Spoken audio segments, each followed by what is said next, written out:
167. I-68. The capitalist now sets about producing use values, but only because they are depositories of value, that is, because they command the products of the abstract labor of others. He aims, then, to produce commodities in order to realize not merely their value, for that would give him nothing for his pains, but surplus value. As for labor, just as the commodities it makes are at one and the same time value and use value, so the production process must be a labor process and also a mode of creating value. Unique features of capitalist production. Let us now examine the capitalist mode of production to see in what way it differs from any other form of production. 1. Marx cites cotton spinning, for at the time he wrote his Capital the cotton mills of Lancashire were the largest capitalist enterprises, certainly the ones that employed the largest number of workers. The production of 10 pounds of raw cotton requires 20 hours of work. As the production of gold called $2 would require the same amount of labor, we say that the value of 10 pounds of raw cotton is $2. The hourly value of that labor would be 10 cents. But this cotton has to be turned into yarn. The raw material has 20 hours in it. The spindle used to convert raw cotton into yarn is worn by this operation to the extent of 50 cents. The labor power of the spinner is $1.50, and this labor power is used for 6 hours. Then the 10 pounds of finished yarn will have cost in labor time, $2 for raw cotton, 50 cents loss due to use of the equipment, and $1.50 labor power in spinning.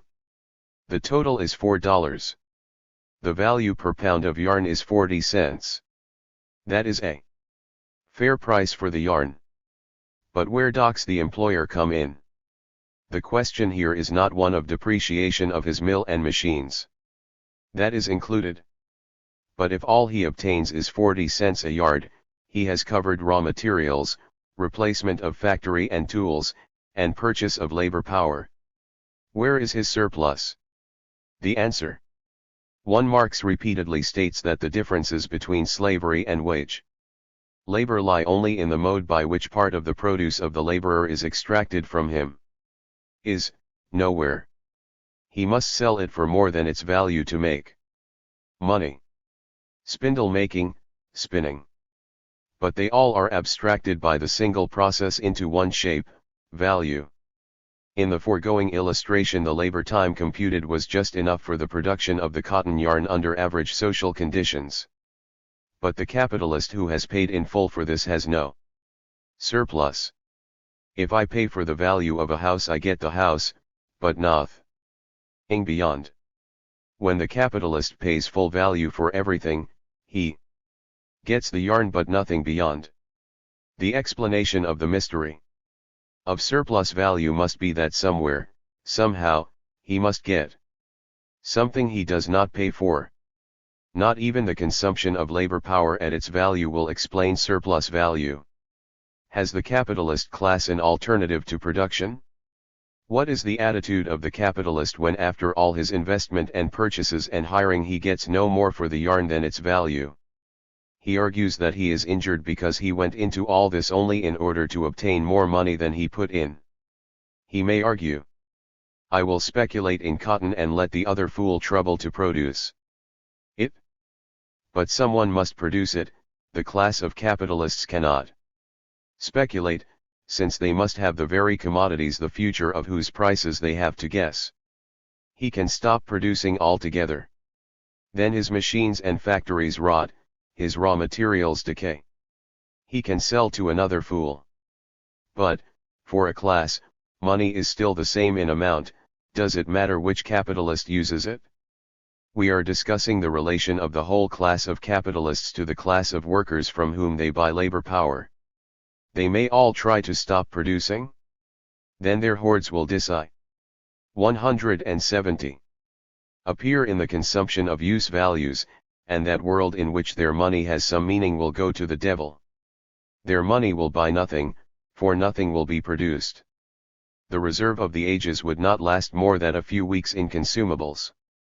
Labor renews life. And, at best, the capitalist would be no better off than if he produced the yarn and recovered its value. For there he has made nothing but lost nothing also, and the circulation of goods, in which money must function, at least would exist. Wages of management examined. Then, as Marx says, since the capitalist must use the means of production, he turns from threats of what he might do, to the claims of justice. He holds that no laborer can produce anything with his bare arms, and it is he who gave him tools and raw materials, a chance to work. He ought to be paid for this social service. But, as we have seen before, when he sells goods at their value, his raw materials and tools have been incorporated into that quantity, and he is compensated. From that point on, the capitalist changes his reasoning. I have, he argues, been a working man like any other. I have managed the works, watched the laborer, organized his production, bought the right raw materials, put up the factory in a good site, convenient to shipping, etc., and for all this labor-inspired labor, but still labor. I am entitled to wages of superintendence, to wages of management. Put it as you will. My initiative and energy and foresight are forms of work, and they are the creative elements in value, and are even more fruitful in consequence than the brute mechanical labor of a man who does what he is told. Why your solicitude for this lower form of labor? Why not compensate the higher form?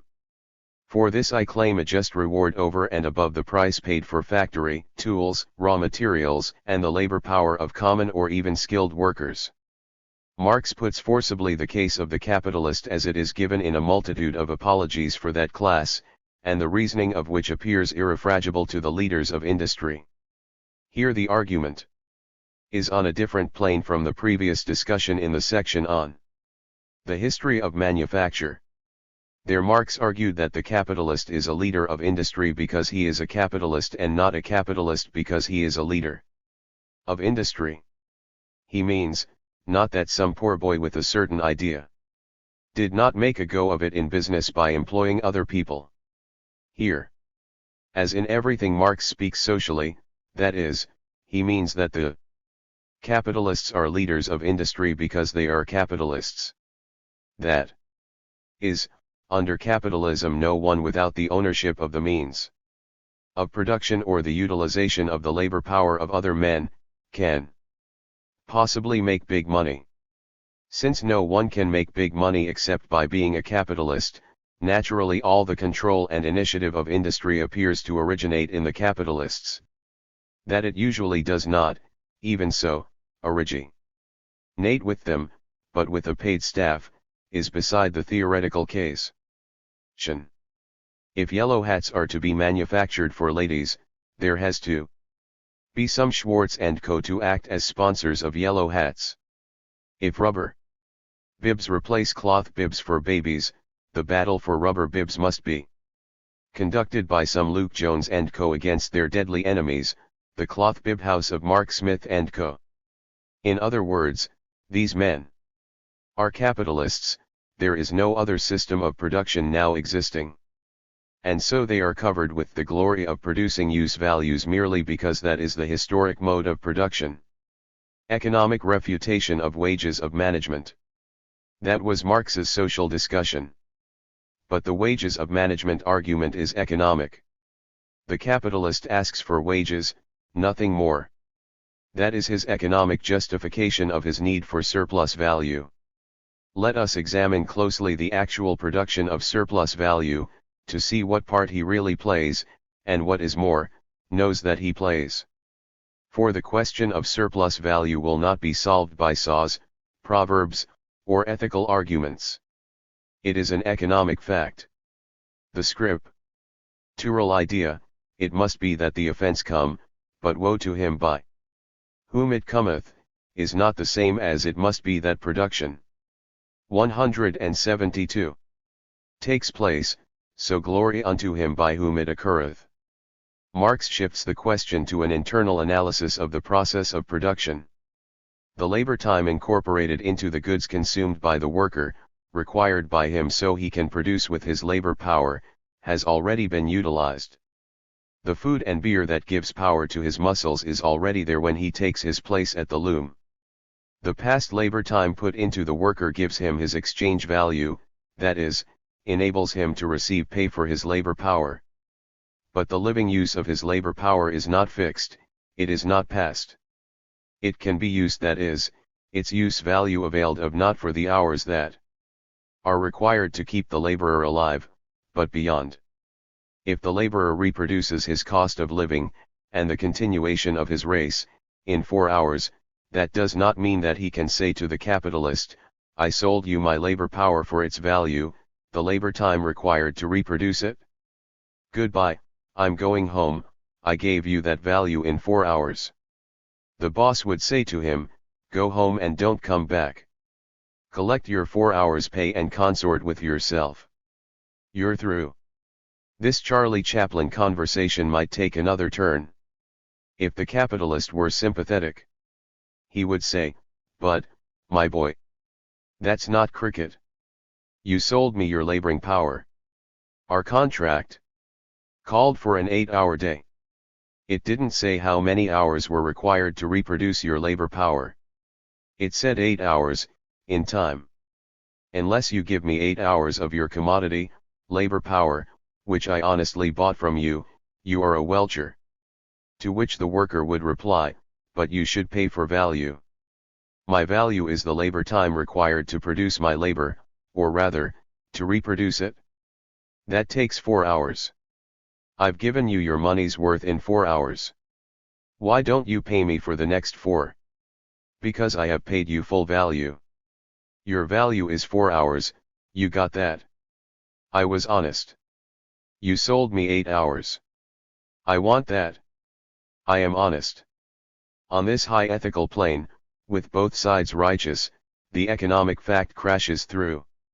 The value of labor power and the value that labor power creates are two different quantities. Use of value in production is not the question, since in order to create value, work must be of some use. The capitalist bought the specific use of value which the commodity alone possesses of being a source not only of value but of more value than it has itself. That the time required to reproduce labor power is less than the time bargained for in the sale is a piece of good luck for the capitalist, but since the worker received his value, it is on the face of it no injury to the worker. Marx does not, as it is often phrased, say that the worker is robbed at the point of production. He says that there are differing magnitudes of value, one part of which is appropriated by the capitalist. This is not Tweedledum and Tweedledee. Later we shall see the consequences of Marx's reasoning for the labor movement. Ho/gratis labor time figures as surplus value. Former calculation, labor paid. Second calculation, the capitalist at its value extracts surplus value. The pound is the same. The spindle use is doubled. But labor works for 4 hours more than its value, so that the 4 hours are given gratis to the capitalist. This cuts the cost per pound from 40 to $32 and enables the employer to make a surplus of $1.50 on 20 pounds where he had been unable to make a penny on 10 pounds. This happy result came because he paid nothing for 4 hours' work.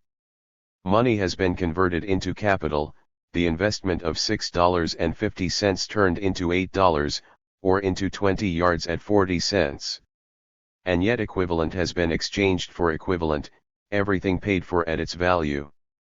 The capitalist did what every consumer does, he consumed use of value. He sold the yarn at 40 cents which, as we saw, was its value. The conversion of money into capital is explained and the enigma cleared. Surplus value related to production and circulation. The conversion into surplus value takes place in the sphere of circulation, for labor power is a commodity bought in the market. It takes place outside the sphere of circulation because the production of surplus value is confined to the sphere of production. The labor process creates surplus value the moment it is prolonged beyond the point where it delivers a simple equivalent for the paid-up value of labor power. By turning his money into commodity, Ties that serve as materials with which to make a new product. By incorporating living labor with inert substances, the capitalist converts value, that is, materialized labor, which is past labor, incorporated into labor power, into a value that is pregnant with more value, that increases and multiplies. The difference between ordinary production and capitalist production is patent. Production means that the labor process is the adaptation of natural substances by labor so as to make a living. Commodity production is a combination of the natural process of labor with the production of value, which is manifested in exchange. But capitalist production is something else. It is the superimposition on the labor process of the production not only of a living, and of value, but of surplus value, of the dedication of a part of the labor process, unpaid, as a gift to another. That can take place only when one class is in control and the other subjugated, for no class voluntarily gives so great a continuous stream of presents to another. It is necessary, too, for the capitalist to supply the most adequate raw materials and the most effective machinery so as to reduce the time the worker requires to produce his own living and increase that he must give to the employer. Hence, according to Marx, this is the real spur of the capitalist, the initiative for which he demands wages of management. He receives not wages of management but surplus hours of labor for this activity. As for the difference between skilled and unskilled labor, Marx shows that vis-a-vis the employer, this difference is not significant. The previous analysis of skilled labor counted as compound unskilled labor is reaffirmed. That part of his time required by a skilled workman for the reproduction of his type of skill, is used by him to produce value, plus the hours for which he is not paid, that produce surplus value. Two common objections to surplus value. Given the tight analysis of Marx all the way from value and exchange and money and capital and the increase of capital, and his masterly expose of the enigma of surplus value, it would seem as though his conclusion of the nature of surplus value is unescapable. Nevertheless, its conclusions have been hotly contested on two grounds. The first objection is the one of competition.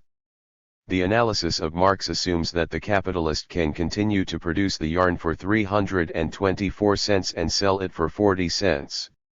How about competition? Doesn't the need to get sales mean that someone will bring the price to 37 cents and then someone else to 34 cents, thus leaving a skeletal rate of profit? True, competition will never eliminate the rate of profit, so that Marx may be right in his assumption that any rate of surplus value, or rather some rate, may be explained by his analysis. But is it rather not the least conceivable rate? Would not the appropriation of unpaid hours be rather small? This plausible denial of the quantitative importance of Marx's theory led him to another phase of his theory, the law of profits, in which his explanation of surplus value is made a guide to the competitive need for the reduction of profit. Incidentally, as we shall soon see, Marx does not identify surplus value and profit. They are distinct, as rates. The second objection is superficial. If the laborer is paid for 4 hours and he works for 8, then he is fully paid for 8 hours at half the rate. Where is the time taken from him? His hourly wages are lower, that is all. As this reasoning identifies exchange value and price and wages with the value of labor power, and holds that bookkeeping items are economic analyses, at this stage of Marxian analysis, the student should be able to handle it himself. I. Constant and variable capital. Preserved and created value. The labor process is not unified. Living labor adds fresh value, but in so doing, the values of the means of production which it uses are preserved, or, rather, are seen as parts of the total value of the finished product. For example, the cotton and the allocated use of the spindle reappear as parts of the final value of cotton yarn. Their value is preserved by their being transferred to the finished product.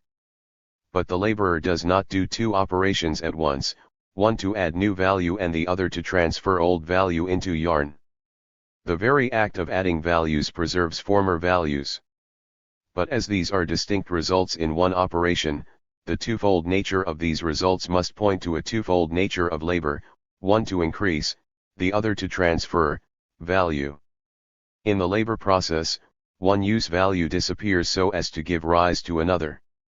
Raw cotton ceases to have use value, as such, but reappears in a new use value, yarn.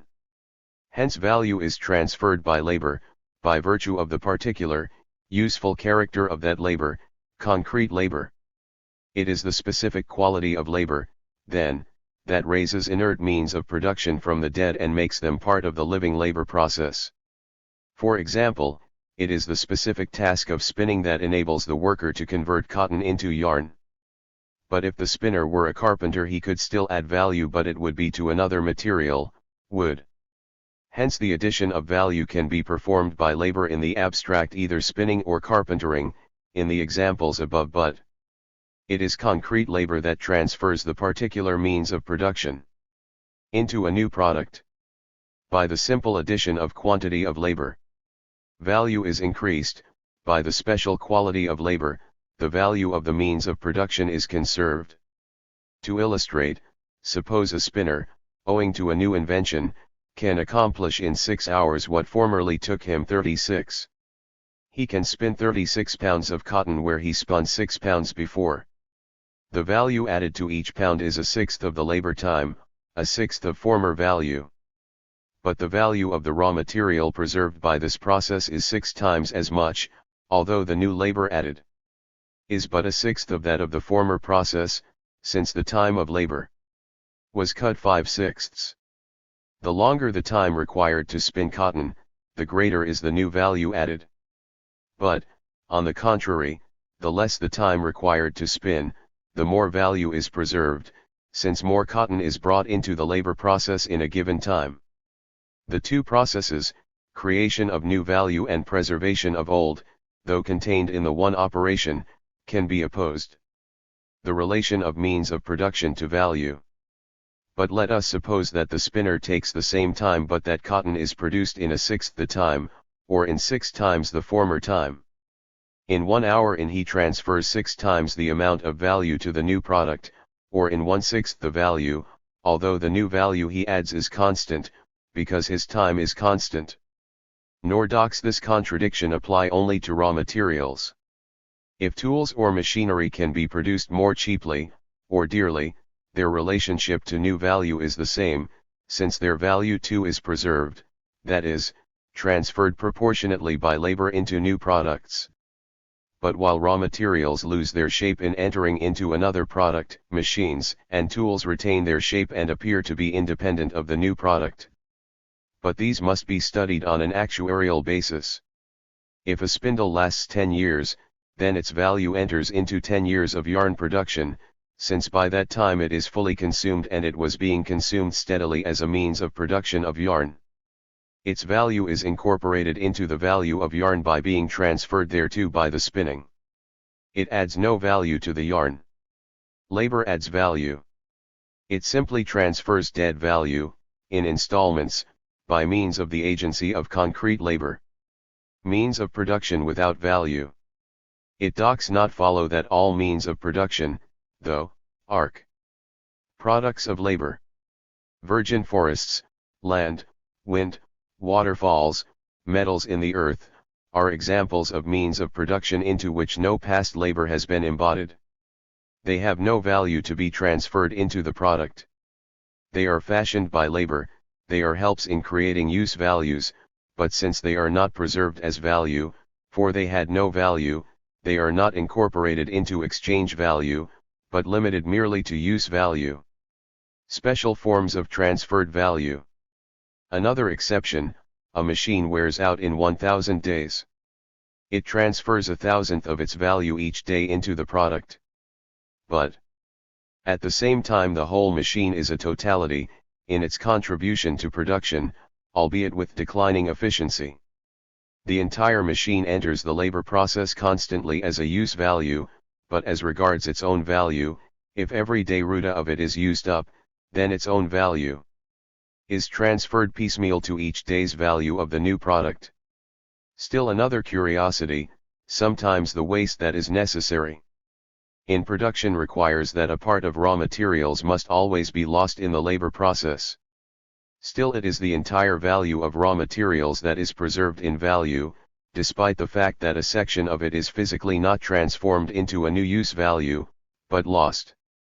Since means of production never can transfer any more labor than they contain, and all new value is added by living labor, it is useless to look for surplus value from the technical services of those means of production. Surplus value can never come from dead value, only from the new activity of labor. Still another peculiarity, although the capacity of labor for preserving the value of means of production costs labor nothing, since it is part of one and the same operation as adding new value, yet to the capitalist it is a real advantage, as it preserves his existing capital. So long as production is in full swing, the capitalist never notices the service of labor. But let trade decline and production cease. I80. And the depreciation of raw material and plant investment are the principal worries of the capitalist. Constant and variable capital separated. Now Marx makes his celebrated classification of constant and variable capital, a distinction since taken over by journalists as a phrase, without any idea of its special content, which is the distinction between preserved and new value. 1. That part of capital consisting of means of production, raw material, and instruments of labor that does not, in the production process, undergo any quantitative change in value, is constant capital. That part of capital represented by labor power, which in production undergoes an alteration in value, reproducing its own value and a surplus value and being transformed from a constant to a variable quantity, is variable capital. It is the same as the difference between objective and subjective factors of production. Constant capital value unchanged in production process. This does not mean that constant capital cannot itself change in value, but that in the production process it cannot. If cotton, for example, becomes 6 times as cheap as the cotton used in the production of yarn, then the value of this part of the constant capital is reduced. But in the spinning process, in manufacture, it never changes its value from what that value was when it entered the process. The same is true of machinery. A new invention may scrap old machinery, but here too the change in the value of the machinery is outside of and prior to the process of production. As to the proportions between constant and variable capital, that would not affect the essential difference. If a machine were invented to produce yarn 10 times as speedily, with the same labor, it would follow that the alteration in value by the intervention of its transformation in the sententious bulletins of the Cleveland Trust Company was quite piquant but not illuminating. 181. Labor would be reduced to 1/10, while the constant capital was greater by reason of the increased raw materials, etc., to be treated. But though the variable capital, labor power, falls to a small proportion, the economic difference is still that between constant capital and variable capital, the additions to value made by variable capital simply being less important. 15. The rate of surplus value. We now come to the practical question of capitalist production. Up to the present Marx has given us the anatomy of surplus value. But we have no idea of how much surplus value capital can obtain. Can it make labor work gratis for 2 hours? 4 hours? Or very intensely? Are there laws that govern these fluctuations? 4. Even if we know the cause of surplus value, but not its quantity nor its changes, we know little that will assist us in getting to Marx's goal, to depict the laws of motion of the capitalist system. Marx uses 3 symbols, for convenience in restatement. C. Constant capital. V. Variable capital. S. Surplus value. Let a capital be composed of $5,000, and let the capital be increased by $900s. The capital after the process of production is of course V plus C plus S, or $5,900. But of course, the figure of $4,100 for constant capital is itself composed of several constituents. Let us say $3,130 for raw materials, $430 for auxiliary materials, and $540 for wear and tear of machinery and depreciation of the plant. The total constant capital, composed of these ingredients, is $4,100. Of course, the new value added is $900 and $900, or $1,800. The value of the product that is added to the constant capital is $1,800. The magnitude of C is therefore of no consequence whatever to the process of creating new value, since it remains constant irrespective of the products added by labor. This is not seen because the increase of capital from $5,000 to $5,900 seems to be an augmentation of constant capital as well as variable. Also, the variable capital of $900 appears to be a fixed figure like constant capital, but its place is taken in the production. 181. Rate of surplus value 183. Process by living capital, which thus makes it function as a variable. Thus V reproduces itself plus its increment, S. The position of constant capital. Here an objection must be raised. If the constant capital has no influence on the magnitude of surplus value, can this be carried to an absurdity? For example, is the constant capital of $1 million invested in an enterprise less likely or more likely to employ 1,000 workers than $1,000? But this is not Marx's distinction. He means that given a constant capital it will have no relation to the surplus value, since that surplus value can only be realized by labor, which to begin with produces all value, surplus included. It is not a question of the mass of surplus value, since clearly a man employing 10 workers in a small plant will not have as much occasion to employ workers as the General Motors Company. But the mass of surplus value is one thing, the rate is another. The capital of General Motors, therefore, has no relation to the rate of surplus value in its operations, since this rate is a function of its variable capital and of that alone. Constant capital is the condition of the use of variable capital. 1. It supplies it with use values for the labor process. But it is not the source of the increase in value, for that, as we have seen, is produced only by labor, that is, variable capital. Constant capital was excluded previously by the enigma of surplus value. It could not augment its quantity of value and capital was thus forced to consume a use value, labor, with the unique property of producing a value greater than itself. Rate of surplus value to variable capital only, that is not to say that the ratio of surplus value to the entire capital advanced is not a source of great interest to the economist. That ratio is the rate of profit, but what we must first examine is how there is a source of profit to begin with, and that can come only from surplus value. Certainly it is out of surplus value that the capitalist is enabled to expand his enterprise and so add to constant capital, but their constant capital is a consequence of surplus value and not a cause. Since the constant capital is equated to 0, we have narrowed our equation to V plus S. The new value produced was $900 V and $900 S, or $1,800. The ratio of surplus value to variable capital is $900 to $900, or 1 to 1, or 100%. That is the rate of surplus value. The rate of surplus value is the ratio of surplus value to variable capital only. Profit different from surplus value. This is distinct from the rate of profit. The surplus value rate is 100%, but the ratio of surplus value to total capital invested is $900 on $5,000, or merely 18%.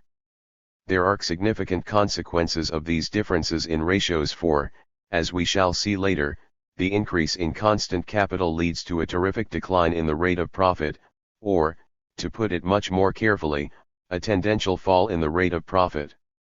But this has nothing to do with the rate of surplus value. If a firm has a constant capital of $1 million in factories and materials and pays out $500,000 in wages, the C is twice that of the V. Let it increase its C to $2 million and by reason of installing this expensive machinery cut its wages bill to $400,000. The profit before was $200,000, which is 40% of the variable capital of $500,000 but only 13% on the total capital of $1,500,000. But on the new capital, the profits rise $300,000. The surplus value is $300,000, therefore on the new wages bill of $400,000 the rate of surplus value has risen from 40 to 75%. But the profit of $300,000 on the new total capital of $2,400,000 is just 2% or a rate a trifle less. Mass of profits may be the contrary of the surplus value rate the capitalist added to constant capital so as to raise his mass of profits, to make more money, by increasing the rate of surplus value, even though he lowered the rate of profit. And since the mass of profit can be increased, in any circumstance, only by an increased exploitation, that is, by an increase in the ratio of surplus I. Rate of surplus value 185. Value obtained to wages paid, the lower rate of profit can be tolerated, for the firm is, in absolute amount, making more money. The fierce competition for increasing the rate of surplus value may therefore easily carry as its corollary so high an investment in constant capital as to threaten the rate of profit and give it a tendency to fall. Why this tendency is counteracted and how it is resisted will be a later subject of discussion. The intensity of exploitation of labor is determined by the rate of surplus value and not by the rate of profit. This discussion of the rate of surplus value to variable capital leads to a concrete determination of what is the socially necessary labor time required by the laborer for his reproduction of labor power so that one factor in the ratio can be determined ex-ante. Until now the labor time required for labor itself has been treated only approximately. How do we ascertain how many hours he works to reproduce his labor power and how many for the capitalist? These are the number of hours he would require for himself, if he were not employed but were self-employed.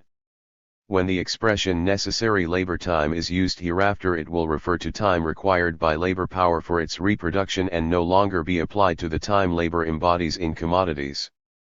This is a derived meaning, but it makes exposition easier. Surplus value rate. The exploitation rate. The exploitation of labor by capital, that is, the determination of a certain number of hours for the worker and the rest gratis for capital, is a mere taking over of more primitive modes of exploitation. The reason that capital found it easy to obtain surplus value was that the propertyless serf was at hand, he who had worked all day in the fields and at the end of it been given poor fare and a damp hut, while the bailiff of the Lord took over the rest. The reason why the rate of surplus value is the rate of exploitation is that it measures the ratio of hours worked for pay and hours worked for nothing. For the worker, if he works 6 for himself and 2 for the employer, the rate of surplus value is 2 to 6, or 33%. If it is 4 and 4, it is 100%. The rate of profit does not concern him. 6. So that, in the first example, the $1,800 that was produced, of which $900 was paid in wages that is, acted as variable capital, was equal to the $900 surplus value, or an even ratio, which meant that 4 hours were given to the employer and 4 to the worker. The surplus value produced by labor is, as we shall see, divided among the capitalists in the shape of merchant profits, landlord's remuneration, usurers or bankers' pay. This too is a serious consideration for the employer, but again is largely immaterial to the worker. For him there is only one question: how many hours of his labor make up his present for all of them to divide? The difference between the rate of surplus value, and the rate of profit, is the real source of the discrepant statistics bandied by experts. Note, all the figures used here are oversimplified. To begin with, they equate price and value. In the section devoted to the rate of profit, these clear theoretical illustrations will be made to conform to complex reality. Before proceeding to a study of what is a necessary working day, it is best to go over the remaining questions or difficulties of the theories of surplus value, since this is the core of Marxist economic theory. The quantity added by labor to value is what it is, irrespective of constant capital. If the capital be 1,000 or 1,000,000, the amount added by each worker is so much. It is 4 hours per man, say, for the surplus value. That rules for a sweatshop or for General Motors. Per laborer employed, then, the rate of surplus value is indifferent to constant capital. Is profit made in the last hour? But as to the question of how many hours the laborer should work at all, the issue is at the heart of applied political economy. The capitalists of England used to argue that since the rate of profit was 10% or say, and the worker was employed for 10 hours, the profit was in the last hour and a 9-hour day would end profit. Rate of surplus value 187. One might ask, as an absurdity, if, during bad business, the rate of profit fell below 4%, or the worker should acquire an ectoplasm, double, or wraith, to work alongside him in the flesh, since one man can work no more than 24 hours a day, and since the profit is in the last 4%, or a reduction to a 24-hour day would spell ruin to the employer. Nor could this absurdity be reversed, for the worker has a minimum, he must reproduce his own labor. Note, a good method for bringing the entire issue of the working day to a head is the method of proportioning production time. We will take 2 yards of cotton yarn. They are worth $10. The cotton used in spinning this yarn was worth $7. The depreciation of the factory, wear and tear of the machinery, etc., is, say, $1 for this amount of production.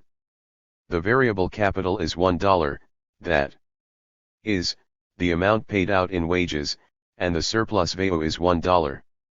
The rate of surplus value is 100% or S over V. Now the first $8 represented what Marx called the preservation of value, which is the extension of use value, or, more correctly, the transfer of one use value into another. That is, the $8 represents conservation of constant capital. It does not represent any increase in value. DAR comes from the $2. If the proportions are expressed as yards of yarn, then the profit is represented by the production of 10 yards, and the wages and profits together by 20 yards. The constant capital is preserved in 80 yards. The capitalist argues, you see, here was a IO-hour day. The surplus value is 10 yards produced in the last hour, or in only 1 hour, for that is the proportion of time it takes to make my profit to the total production of yarn. A 9-hour day and I am out of business. Such a demand from trades unions is destructive. Labor replies, you are confusing value and use value. That proportion of time, 8 hours to reproduce 80 yards, transferred use value but had nothing to do with value. Your profits come out of new value, and that alone is the issue. We produced that in 10 hours, 5 of which were given to you. Can you ask us to be charged as spinners for the production of I-88? Factory and machinery, in which labor is already embodied. We transfer that constant capital into cotton yarn, but that transfer takes place all the time that we are creating new value in addition. The last 20 yards of cotton were created in the last 2 hours, proportionately. But it is their use value that has been created, and I of their value, that is, the proportion of the variable capital and surplus value to the constant, is their new value as well. But if we create surplus value in 1 hour, then in 10 hours we ought to create a value equal to 100 hours a day. Let us reduce the day to 9 hours and see what happens to the actual calculation. Marx points out that this bookkeeping method of calculation of the employers is entirely legitimate, for their purposes. But does the spinner of yarn actually produce the raw cotton, spindles, machinery, factory, over and over again, as well as spin the cotton into yarn? We assume that in a 9-hour day labor would produce a tenth less than in a IO-hour day, although experience is not so pessimistic, for reasons to be found in the study of relative surplus value later on. But granted the diminution, what happens? 90 yards are spun in 9 hours in place of 100 in 10. The product is worth $9. The cost of the raw cotton is not $7 but 10% or less, $6.30. The wear and tear is not $1, but 90 cents. Total constant capital then is $6.30 plus 0.90 equals $7.20. On an hourly basis, wages are now 90 cents instead of $1, thus variable capital equals 90 cents. Total capital involved, CV equals $8.10, price of yarn at 10 cents per yard, for 90 yards, $9. Surplus value, 90 cents. Ratio of surplus value to variable capital, unchanged, at 100%. Mass of surplus value reduced not by a wipeout but merely from $1 to 90 cents. Assume that labor wins a great victory and that wages are unchanged but hours diminished. Then variable capital is $1, surplus value down to 80 cents, or a mere 80% in place of 100%. Even the rate of profit, that is, rate of surplus value to all capital, both constant and variable, is reduced to 80 cents on $8.10, or slightly under 10%. What becomes of the contention that the profit is in the last hour? It is clear that the profit rate of surplus value 189 arises throughout the production process. The worker does not lose a moment of his day in replacing constant capital. The other way around, it is because the worker spins for 10 hours that the values of cotton and machinery are transformed into the yarn, and this is owing to the quality of the labor and not its quantity. The figures above, when checked as to their implications, fortify this subtle and abstract reasoning. 16. The working day. The limits of the working day are very elastic. The capitalist buys labor power for 1 working day. But how much is that indeterminate time to be computed as 6, 10, 16 hours? There are 2 practical limits. The worker cannot go on 24 hours a day. Even if he slept as little as the legendary Napoleon, he needs to eat, rest, etc. The maximum must allow for this need to recuperate so that he can work the next day. Apart from his non-eating soul, man is a heat machine like any other, for heat is a mode of motion, and that is what work is. As such, his maximum expenditure of energy in a given day can be pretty well known. Even a horse must stop. It is true that the amount of food with which this heat machine is stocked is a variable. Then, too, the worker is a man, and in certain societies has human demands. He wants to have some fun, or, if he is a killjoy, he wishes to mourn his lot with fellow pessimists. He may even want to read. Some Opounda young workers like to be athletes or to dance. The physical and social limits are thus extremely indeterminate. But the capitalist, as a businessman, is bound to seek to extend that time as far as the energy of the worker will produce an ascending amount of commodities. For the more time, the more value produced, the more value produced, the greater the ratio of surplus value to the needs of the worker. If it is argued that by driving the worker too hard the capitalist impairs his purchase of labor power, the reply is that that may be true for any given worker, as a seller of labor power, but the question here is social, the mass of sellers of labor power against the mass of capitalists. 190. The working day 191. If the destruction of health and life of the workers is soon compensated by a new crop of sellers of labor power, then the capitalist is losing profits by taking humanity into consideration. It is only if the overdriving of labor and the extreme lengthening of the working day go beyond production limits, and if labor is not replaceable to advantage in the production process, that the capitalist must necessarily calculate humanely. Simon Legree in Uncle Tom's Cabin laments, "Lor, I used to tend my niggers, fix 'em up when they was sick. But now I get what I can. Good niggers last 5 or 6 years, trashy ones gets used up in 2 or 3. That was because the slave trade and the breeders in the border states produced a constant supply, so that Legree lost the interest in humanity that he had when that supply was not so abundant. Capital is dead labor. It is the conversion of former effort into commodities. Marx says that it acts like a vampire, it sucks sustenance for its dead being out of living labor. There is no limit to the thirst for living blood by the dead. It is a horrible image, but it is graphic. That is Marx's analysis in Literary Guise. The worker, on his part, seeks to reduce the working day to the minimum required to keep him going in good health, with the promise of longevity and allowing for the nourishment of healthy children. Any expenditure of labor power that injures these needs, he resists. He knows that in 1 year's expenditure of labor power he may give up 4 potential years. He must save his energy just as a capitalist saves money. Accordingly he says to the capitalist, I have sold you my labor power, which you have bought the use of but not the abuse of. Pay me for my time but do not rob my future time. Value for value, that is all. Descartes once said that one man must be as good as another, for each thinks he is as good as the next and there is only God to decide between them. Here too economic science is of no use to. 1. The superstition of the vampire is common in Hungary. The belief is that corpses haunt the world, take on the shape of bats, but can be seen also in their former human shape. They cast no shadow nor are reflected in a mirror, but they need the blood of living people so as to keep going, and therefore suck it from them. 192. Us.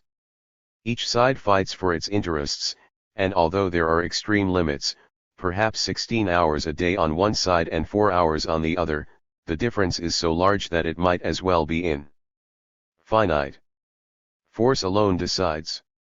A fair day's work for a fair day's pay is hollow rhetoric. Each side's idea of fairness is determined by class interests, and there is no common denominator in political economy. Since the working day can never go to merely the time required for the worker to reproduce his labor power, for then capitalist production stops, nor for so long as to destroy labor, the normal working day with which we have dealt is a historic category. In those terms, Marx reviews the greed for surplus labor. The evolution of surplus value. Capital did not invent surplus labor. Wherever one class has a monopoly of the means of production, the other, free or not free, must give up a part of its time to the sustaining of the masters. But where use value and not exchange value is the object of production, there is no need to drive labor beyond the particular wants of the masters. It was as soon as gold and silver became money, in Greece and Rome, that slavery took on its terrible shape. The slave was worked to death. As soon as serfs or corvée workers produce goods for an international market, they too are given the least amount required to survive and work to an early grave. The slaves in the southern states were treated with something like patriarchal kindness, and they were so inefficient that Washington and Jefferson, themselves slaveholders, looked with hope to the speedy end of a wasteful system. But no sooner was cotton a great cash export crop than the Legrees replaced the St. Clairs, and slave exploitation became increasingly vicious, and the softened domestic slave economy was confined to scattered gentry like Robert E. Lee. It was no longer a question of getting use values from the slave, but of surplus labor itself. Corvée labor is the best primitive type for comparison with the working day. 193. Capitalist labor. The laws of Romania, for example, fixed the division of the labor time between what the peasant could have for his own livelihood and what surplus time he must give for nothing to the noble. Statute limitations of the working day. The English Factory Acts, dating from the 10-hour law of 1850, show negatively that the greed for surplus labor is so great that unless the workers are protected by statute they will be worked to death. For this law was passed only when it was obvious that the English race was actually collapsing in physique. Despite this act, won by the English labor movement *, the mill owners consistendi evaded it and snatched 10 minutes here and quarter hours there on pretexts, or in the hope of influencing factory inspectors. This shows the vital importance of labor time to capitalists. But the protected industries were very few. It was the waste of life and the driving to illness and death of men, even in healthy occupations, like blacksmithing, which showed what capital must do when it is unrestricted. The contrast was complete, for the tenure industries and the free industries existed side by side. Day and night shifts, the relay system, etc., extracted incredible amounts of surplus labor from the workers. If labor, asks Marx, was conceived of as anything else than a commodity, as labor power, how could this history be explained? Nor can the capitalist be kind. For whatever he may feel, the competition of less scrupulous capitalists makes it impossible for him to survive except at the level of overtime brought about by the pace setters, the sharpest, exploiting employers. He must follow the immanent laws of capitalism. As a class, he cannot negate them. If it be objected that some employers are better than others, Marx replies that they are a minority, and that frequently they operate in trades where the threat of still further concessions that would be wrung by the workers prompts this forced generosity. Marx's chamber of horrors, bristling with hideous examples, apart from his economic theories, was the inspiration of the restriction of hours acts throughout the world and especially in America, where German immigrant labor, highly skilled and educated, made his dread bundles of fact part and parcel of the trades union baggage. Today the memory of that epoch in industrial history is so dreadful that no one any longer contests the picture Marx drew so vividly. It is his humane service, and is respected by those who dissent wholly from his political economy. He reviewed historically the constant efforts made by parliaments from the 14th century on to compel the workers to toil longer hours. Wages were fixed at a maximum, but the time worked could not be less than a certain number of hours. But not until free labor was driven off the land, and capitalism could employ the helpless, was this compulsion to work longer hours made a social fact. It was abused so terribly and so fast that within a few decades the current set in the other direction, and parliamentary and legislative action has since aimed at restricting maximum hours instead of imposing a minimum labor time. Within a short time the restrictions on child labor and regulation of female labor and humaner hours regulation saved the English race and so saved English industry which, despite the profit, is in the last hour economists, entered a period of a 50-year boom. Example preaches louder than arguments and soon the British Hours Restriction Acts were enacted, in even more liberal form, in American states. We shall see in the study of imperialism that the gain of British labor was partly at the expense of native colonial labor. But even so it measured a large social advance. The reality behind free labor. Marx comments on the question of the working day, that the laborer comes out of the process of production a different man than he entered it. In the market he theoretically is the free owner of a commodity, labor power, which he sells to the capitalist, without constraint. Once sold, the time, for which he is free to sell his labor power, is the time for which he is forced to sell it. He defends himself not as a contractor but as a class, and uses the statute books and collective bargaining as his historic weapons. This is the reality behind free labor. 17. Rate and mass of surplus value. The mass of surplus value is always given in the rate. That is, if variable capital is known, say if it is $1,000, it is multiplied by the rate of surplus value, and the result is the mass of quantity of surplus value. If the daily value of the labor power is $I, and the rate of surplus value is I00%, then the mass of the variable capital is at the rate of I to I with surplus value, and is therefore $I per worker, and the surplus value must be $1,000 for the 1,000 workers employed daily. So far, it is a redundant arithmetical expression. But since the mass of surplus value is produced by many laborers, it is helpful to put it comprehensively. The mass of surplus value is equal to the variable capital advanced, multiplied by the rate of surplus value, and determined by the compound ratio of labor powers exploited simultaneously by the one capital and the degree of exploitation of each individual labor power. Since the ratio of variable capital to surplus value is the factor for calculating mass of surplus value, it follows that even with decreasing variable capital, the mass of surplus value can increase if the working day is made longer. For example, a capitalist employs 100 workers at $20 a week each, or $2,000 variable capital is paid out each Saturday. They work 4 hours a day for themselves and 6 hours for him. Then the rate of surplus value is 6-4, or $1,500 to $1,000, and that $1,500 is the mass of surplus value. But he presses them to work 12 hours a day. They still work 4 for themselves and 8 for him.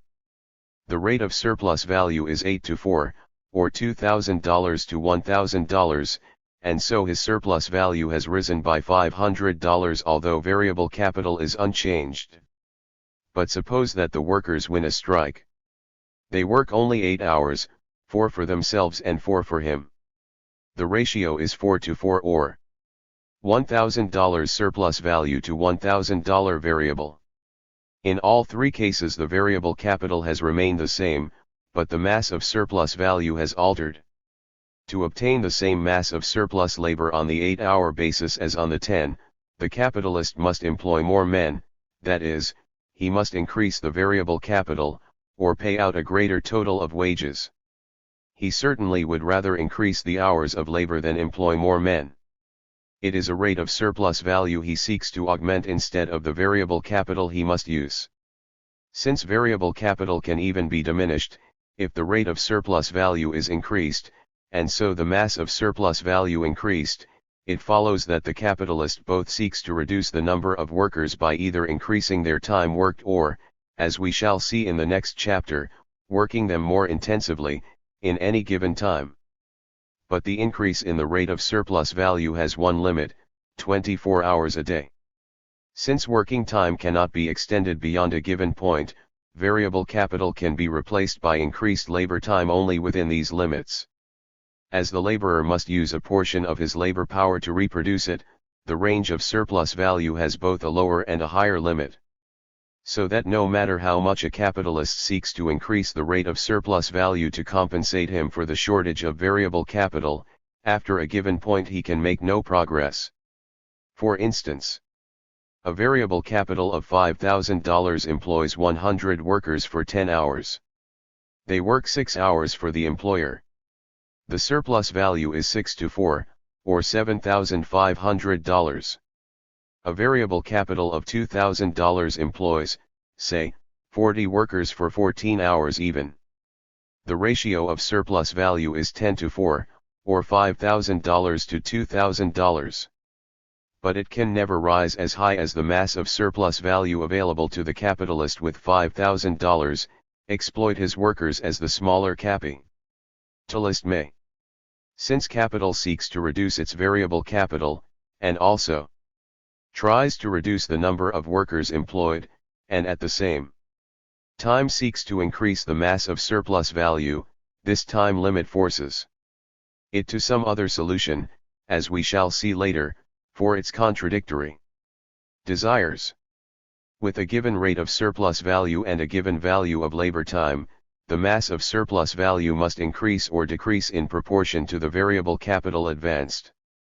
If the rate is 100% and average labor produces 1,000 units of value, with twice the variable capital, it will produce 2,000 units, although no other factor is changed.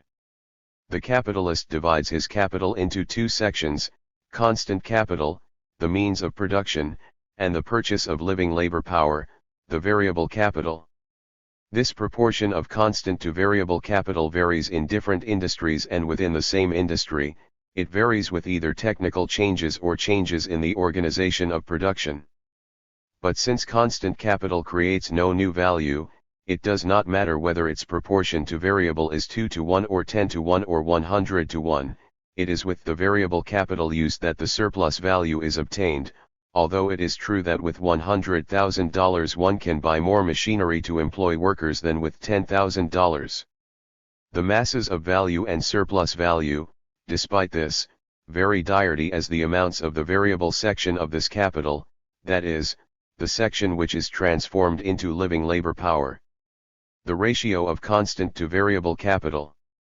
But, everyone will object, this is against common sense. Why, look at the steel business which requires immense investments, and compare it with a small baker's shop which has no real investment. The steel mill will have $1 million in plant investment and spend only $100,000 in wages, and the baker have $1,000 in investment and spend $2,000 in wages. If there were a greater surplus value in industries with a large proportion of variable capital, who would sink his money into those that require a high proportion of constant capital?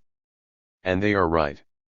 This is the foundation of Marx's theory of average rates of profit, but it must await the completion of surplus value theory, for it is derived from it. The social calculation of surplus value. In the United States we have 40 million workers and they average 8 hours each. The total daily working time is 320 million hours. Within the limit of this number of hours, the mass of surplus value can be raised only by increasing the number of workers.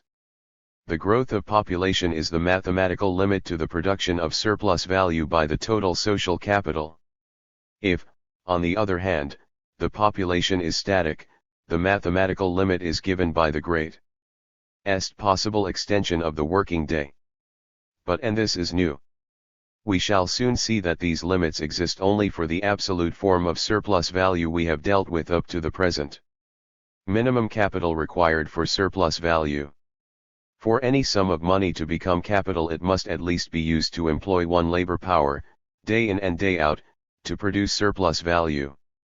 A great deal of money in the hands of possessors is too small to perform even this minimum task.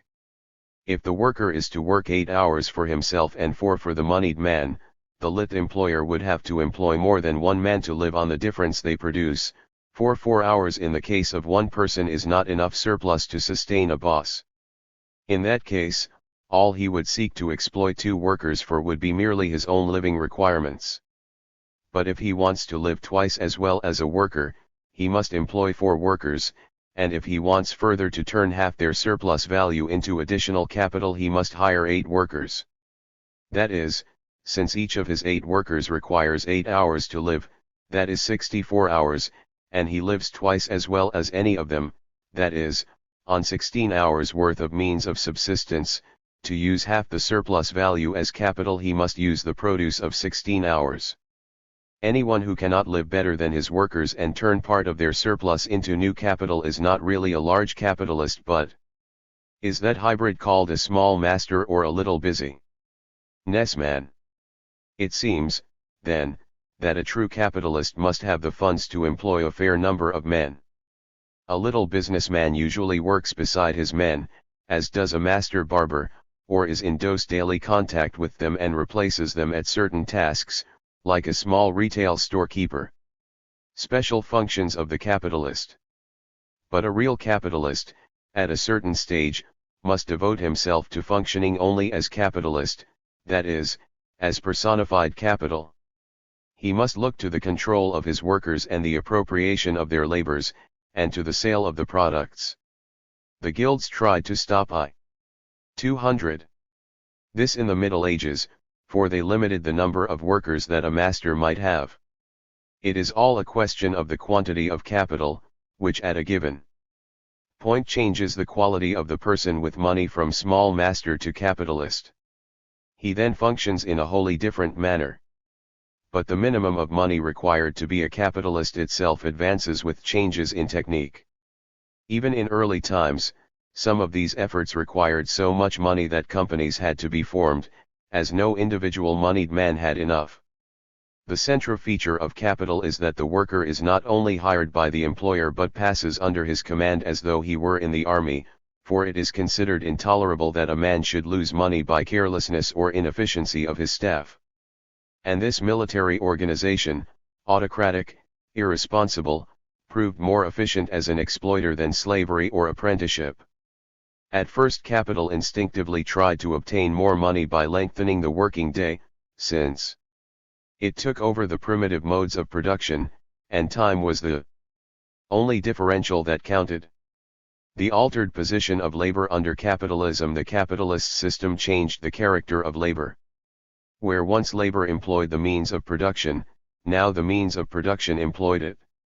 Instead of his consuming the means of production for his productive activity, he is consumed by them, as necessary to their life process, as preserving their existence as value, and as expanding it. A furnace that is idle is a loss to the capitalist. It requires the night work of man. This complete inversion of the relation of dead and living labor between value and the force that creates value, becomes an axiom of capitalists.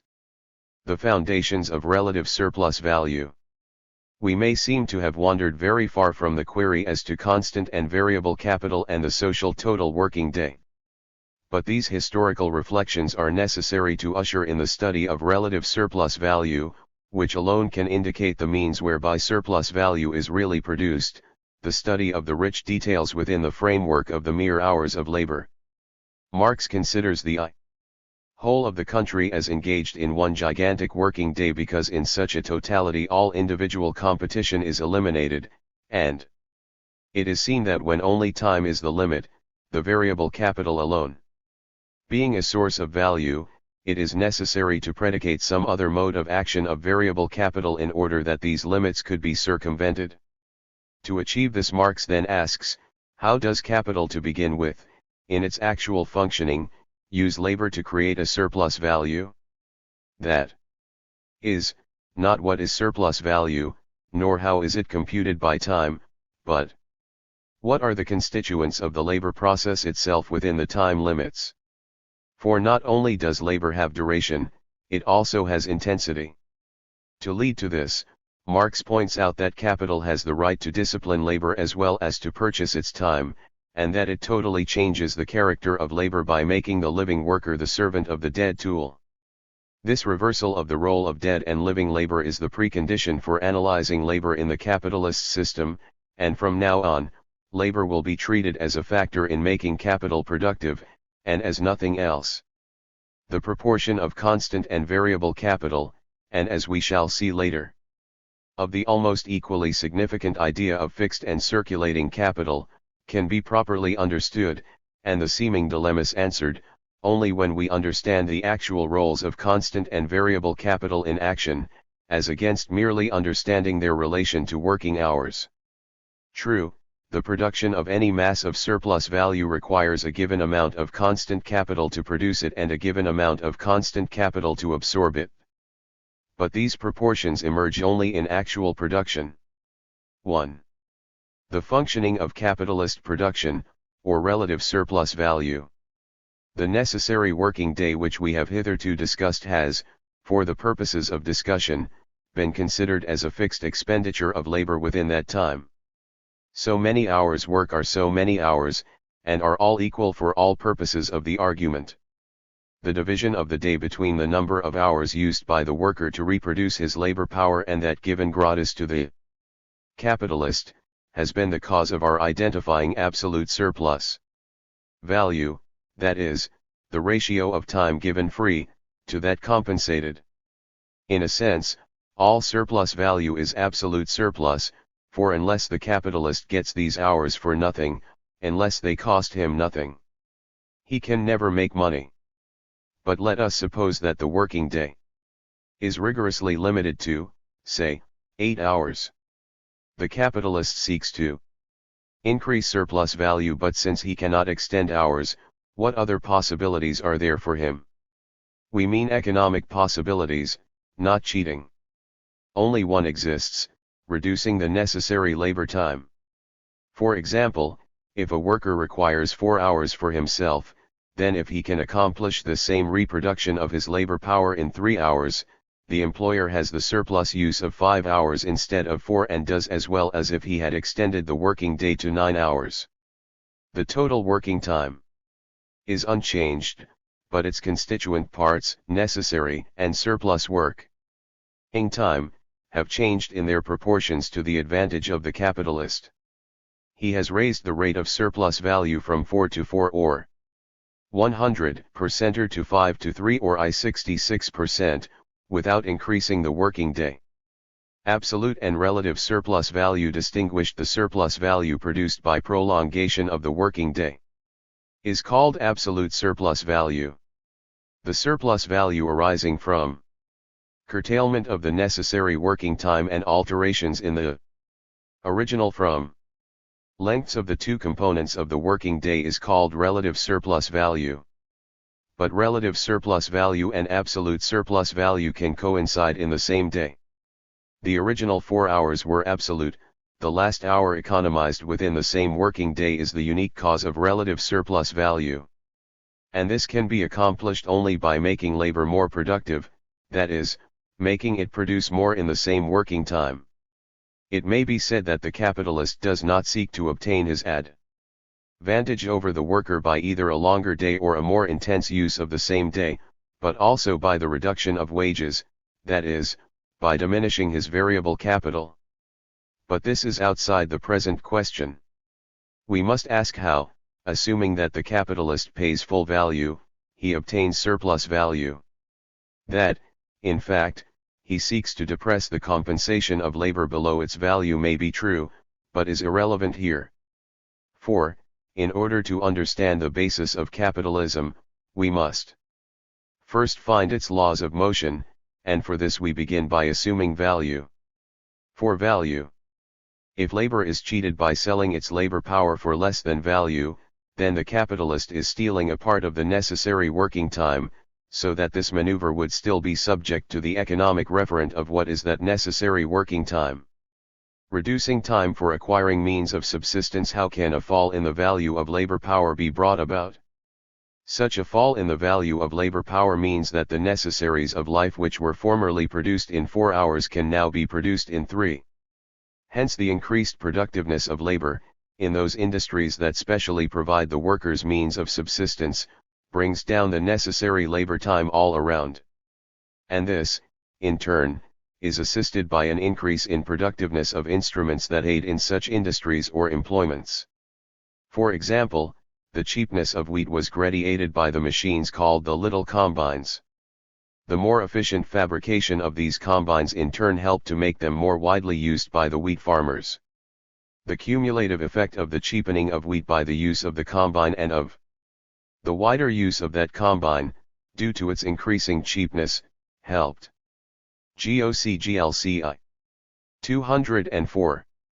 To make bread cheaper and so reduce the necessary social time of all workers who are bread consumers to the extent that their time is devoted to this provision of bread, and to the extent that a cheapening in wheat is reflected in the price of bread.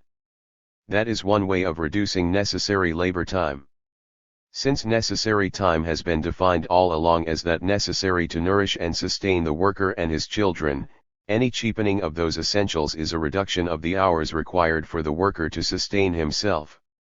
But let there be an increase of productivity in the manufacture, or rather the polishing and cutting of large diamonds, and the effect of that upon the working time of the laborer will be non-existent, for he never buys a large diamond. The same is true of M. Guerlain.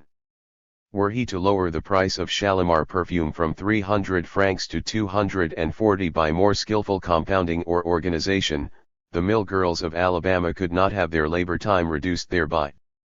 It is only the ordinary means of subsistence, or their substitutes, or the raw materials that enter the production of these means of subsistence, or the tools that shape them, that enter into the question. What the worker does not consume does not count in this calculation. Nor would the cheapening of 1 or 2 smaller items of subsistence have any effect. The number of articles that would be more available to the worker would have to be, on the average, enough to affect his cost of living. It is not the intention of the cheapeners of goods, of course, to reduce the value of labor power. But Marx is not concerned with consciousness, nor the movements of individuals or individual masses of capital, nor will he discuss the laws of competition until there are first revealed those immanent laws of capitalism which govern these persons and masses and particles, exactly as terrestrial gravitation governs all men, even if they think it is countered by their leaping in the air and flying kites. Marx takes up competition because it illuminates one of the immanent laws of capitalism. Contrast of total and individual production.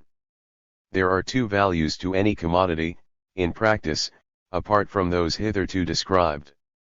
The social value of a commodity is that required on the average throughout society, at any given time, to reproduce that article. That is, if 1 million madras shirts of a certain fineness are to be made, the total of this million can be reproduced for $1 million, and we can speak of the average social value of a shirt as $1. But this social average is a summary of the costs of thousands of producers, some above the average, some at the average, and a few below the average. Suppose that 12 of these shirts are produced in 12 hours, on the average. Let the value of the means of production in each shirt be 50 cents. 50 cents is the value added by labor. Now suppose a capitalist can produce, say, 16 shirts in place of 12 in 12 hours. The means of production remains the same, 50 cents. But the value added by labor will be less by a fourth of the 50 cents due to it. Less labor time is incorporated in each shirt. Since his total values are now psi cents, the capitalist can sell it at above its individual value, at 90 cents, and still beat all his competitors, though a seller for less than social value. But to get rid of his products he must extend the market, for now the potential number of shirt-seeking clients has increased. It is for this reason that he lowers the price below the social value. Instead of trying to sell more shirts at the social value, he has increased his surplus value by 2 cents more than the individual value, that is, he has still further augmented his surplus value, although he sells for less than before. This increased surplus value, then, is not related to the cheapening of the articles of consumption of the workers. It is obtained by increased exploitation of the worker, by his greater productivity. In that way labor produces more value throughout the day, so that even if its cost of items of subsistence is unaltered, it can devote less time to obtaining them, since the products to which it adds value now exchange for more of those necessary items for each hour worked. That is, if labor produces 25% more in 4 hours than in 3, and the necessaries of life remain unchanged, it need work but 3 hours to buy what it bought with 4. The working day is unaltered, but the employer has gained more time, more surplus value, for himself. 206. How competition tends to equalize costs. Every capitalist is under a compulsion to cheapen his commodity ties by increasing the productivity of labor. But his increased surplus value is still due to his gaining more of the workers' time gratis by reducing the time they require for themselves. And if every capitalist is to live, he must bring down the social value of his products to that of the most efficient competitor. As soon as competition brings all producers into line, the individual advantage is lost and the extra surplus value vanishes. The general rate of surplus value, unlike the individual rate, is changed only when the increased productiveness of labor affects industries that provide the workers with means of sustenance, and then only when that change is social and is enduring. 1. Note, a summary of the difference of the two shirt processes. The number of shirts produced in 12 hours. Old process, new process. 10 shirts produced 20 each. 0.50 means of production. 0.50 each. 0.50 added value asterisk 1.00 total value 75 1.00 price per shirt. 0.90 10x 10 sum total value 15.00 10.00 price 18.00 5.00 total means of production 10.00 5.00 new value total 5.005-00 new price difference 8x 2.50 variable capital 2.50 6 hours necessary labor time hours 30 minutes 2.50 surplus value 5.50 6 hours surplus time 8 hours 40 minutes. Since surplus value is the rate of variable capital to total new value added and this is expressed in time, the old ratio of $2.50 variable to for the distribution of tasks that can be performed simultaneously, utilization of scattered work, as in dam building gangs, temporary groupings like harvesters, etc. The specific productive power of labor, with no other mechanical aid, is the labor economizer here. Since this method of reducing labor time for a job costs capitalists not even the investment in plant, machinery, or raw materials, men like Taylor, Beddoes, and other distributors, combiners, and motion integrators of work, are eagerly reserved for detailed treatment in the theory of profit. Google I. 210. Sought after. 4. Lately psychologists have been called in to determine vocational adaptation, so that the capitalists save the cost of putting square pegs into round holes. The advantages of radio music in creating rhythms that speed up production have found experimental scientists to plot their curves and plead their effects. Cumulative advantages of large capital. Since the economies of production require the assembled presence of many men, the larger the capital, the more it can provide both variable capital and constant capital, so that once society begins seeking relative surplus value, the cumulative advantages of large capitals come into play. The present concentration of wealth began 400 years ago. It slew the employer of one man, where now it sidetracks companies employing 1,000. The descriptions given before of the manufacturing and machine processes as the historical foundations of capitalism may be reread here uniquely for their significance as the secular trend of the special attribute of capitalism, relative surplus value. Social acquisitions of the capitalists. Since the productive forces of cooperation cost the capitalist nothing, it might be asked what else he obtains gratis. Steam and water are nature's gifts. The achievements of science are free to all producers. The electric field costs nothing, but the electric telegraph that uses these principles is frightfully expensive in its mechanical costs. The tool remains, but it is a machine which handles it, and the laborer uses it indirectly by way of that mechanism. By utilizing natural force, the social force of labor, the heritage of science and machinery, modern industry has raised productive forces immeasurably. But this increased productive force is not purchased by an increased expenditure of labor. Machinery, as we have seen, creates no new value, but transfers its own value to its products. The product is made dearer in proportion to the value of the machine. As the modern machine embodies infinitely more value than handicraft tools, that weight of value is a tremendous mass being transferred into every product, it is carried by every article it makes. This seems contrary to popular belief, which instinctively holds that by its immense productive power the value of machinery must prove a steadily lessening part of production.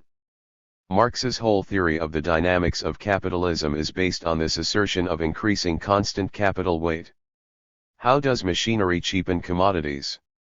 How then does machinery cheapen commodities if it transfers into them an ever greater mass of value?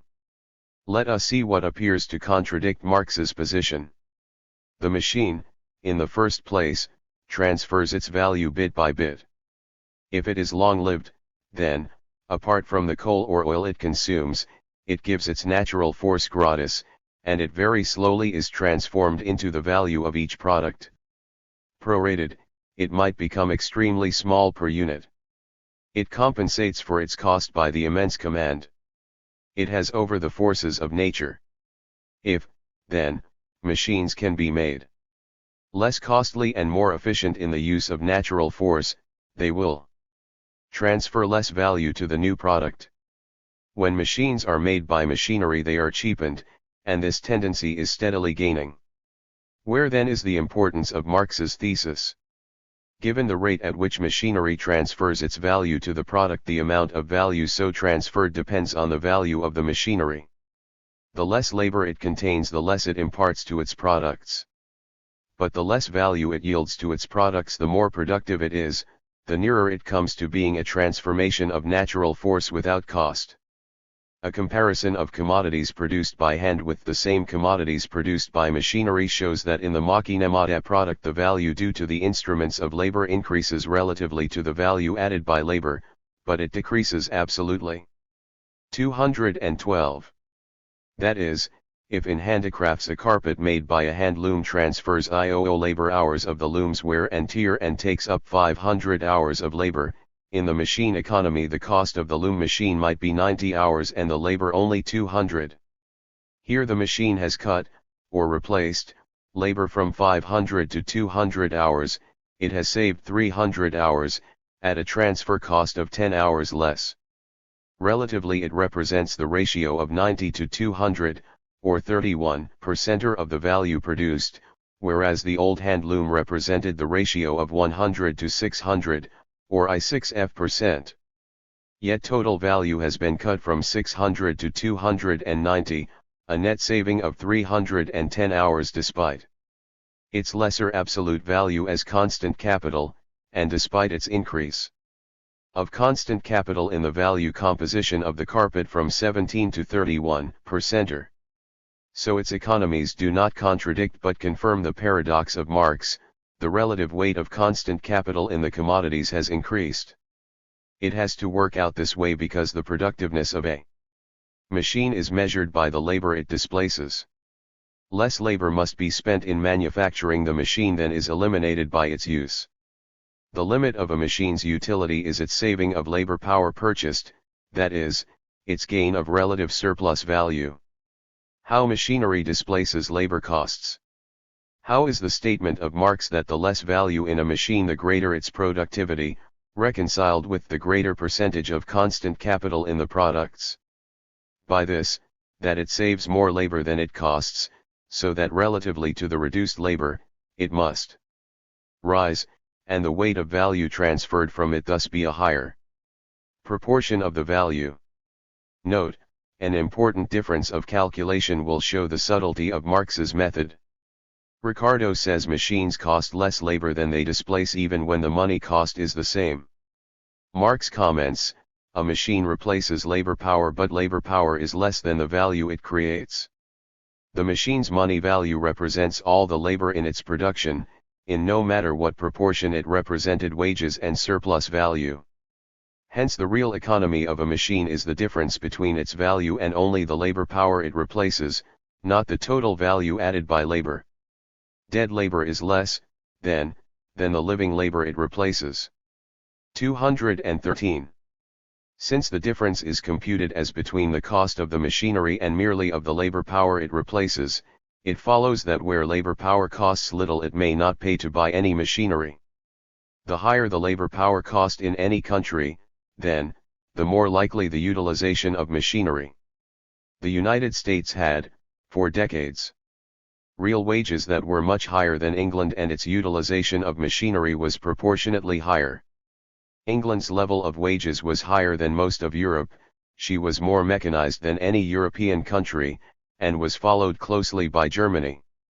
China, India, pre-Soviet Russia, and Romania trailed the list of civilizations registered. The socialists follow Marx in his assertion that once surplus value is abolished, and the labor basis of calculation for replacing machinery thus greatly augmented, the advance in mechanization will fully correspond for the first time, unreservedly, to the full technical knowledge of mankind. The effect of machinery on the workers. Machinery reduces the amount of muscular strength required for work. The employment of women and children was immediately sought by the first factory owners. The entire family worked. This became universal, and Elizabeth Barrett Browning and Thomas Hood had to give expression to the rising social protest. For oh, say the children, we are weary, and we cannot run or leap. Oh, all day we drive the wheels of iron in the factories, round and round. And they are weeping in the playtime of the others, in the country of the free. And for female labor, Hood's song of the shirt. Stitch, stitch, stitch. In poverty, hunger, and dirt. Oh, God, that bread should be so dear, and flesh and blood so cheap. By making a man's family work, this scheme reduced the wages of the father, mother, and 2 children, reduced the labor time required by each to sustain the family, and the rate of surplus value was stupendous. The revolutionary gains in production caused the population to increase as never before and to be yoked to toil as never before. It was the heyday of profit, the golden age of the capitalists. The classic book of Frederick Engels, The Condition of the Working Class in England, is the most complete, damning picture of the dreadful era of early capitalism. Its record of family enslavement and the destruction of all the decencies of life was a potent factor in bringing labor to demand legal safeguards. But, as everyone knows, in sections of the United States a stubborn rearguard action is still being fought for the employment of Appalachian families as an entirety, children and all. In Japan the factory system is based on family employment. All young capitalisms learn the secret that many machines require little day-to-day strength. All cheap labor economies come back to it, no matter what their slogans. The Germans under Hitler pompously proclaimed the place of woman in the kitchen and nursery only, but they restored her in the factories in ever greater numbers as their need to incorporate labor power into armaments went beyond their economic possibilities. We shall later review the discussion which has raged between Marxists and their opponents as to whether labor conditions have improved at all, taking present-day capitalism as a worldwide field of labor exploitation. The chief statistical expert on their side, Kosinski, decidedly holds pessimistic views. The relation of machine use to labor power utilization. Machinery is a perpetual mover. Unlike a tool, which requires the motive power of the arm, machines can go on forever.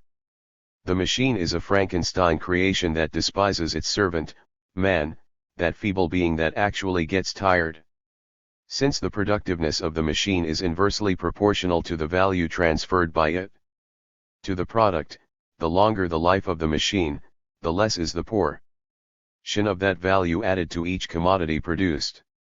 The active lifetime of a machine depends on the length of the working day, or rather on the amount of daily labor multiplied by the number of days that process carries on. Although the wear and tear of a machine is not proportional to its use, even assuming that it were, a machine working 20 hours a day gets as much done in 5 years as one working 10 hours in the lifelong crusade of Leonard Homer, The Humane Factory. Inspector. 2L6. 10 years. Now a machine wears from use or from disuse. But more than that, it undergoes, in Marx's strange phrase, a moral depreciation. From the moment it is installed it loses exchange value, because better or cheaper machines may come on the market at any moment. Its value is determined not by what it costs to produce but by the labor time required to reproduce it, or even a better machine. The shorter the period in which it can replace its value, the less is the threat of loss. The longer the working day, the shorter is the period of anxiety. This is most often seen when a new machine is introduced, for it is as yet in the experimental stage and is often quickly superseded. Since the longer working day requires no alteration in plant or machine investment, there is an increase of surplus value and the day to obtain it is less. The machine and factory form means that its value is both admirably equipped for expansion through high productivity and its exchange value imperiled if it is not served by living labor. A manufacturer said, "When any of our men leaves the mill, he renders worthless an investment of $500,000. In addition to its other services, machinery, when it is a monopoly of one or a few concerns, enables them to produce below the social value. They seek to use this differential for all it is worth by using labor to the best advantage. But a more serious effect is that of machinery itself versus the worker. The machinery, by employing a lesser number of workers for a given capital, converts variable capital, once invested in labor power, into machinery, which being constant capital produces no surplus value. It is impossible, though, even with the best machines, to squeeze as much surplus value out of 100 men as out of 1,000. Even if each man should produce his labor time in 1 hour where he once did it in 8, it would not be possible to equal the former surplus value. Machinery applied to the production of surplus value implies a contradiction in its very nature.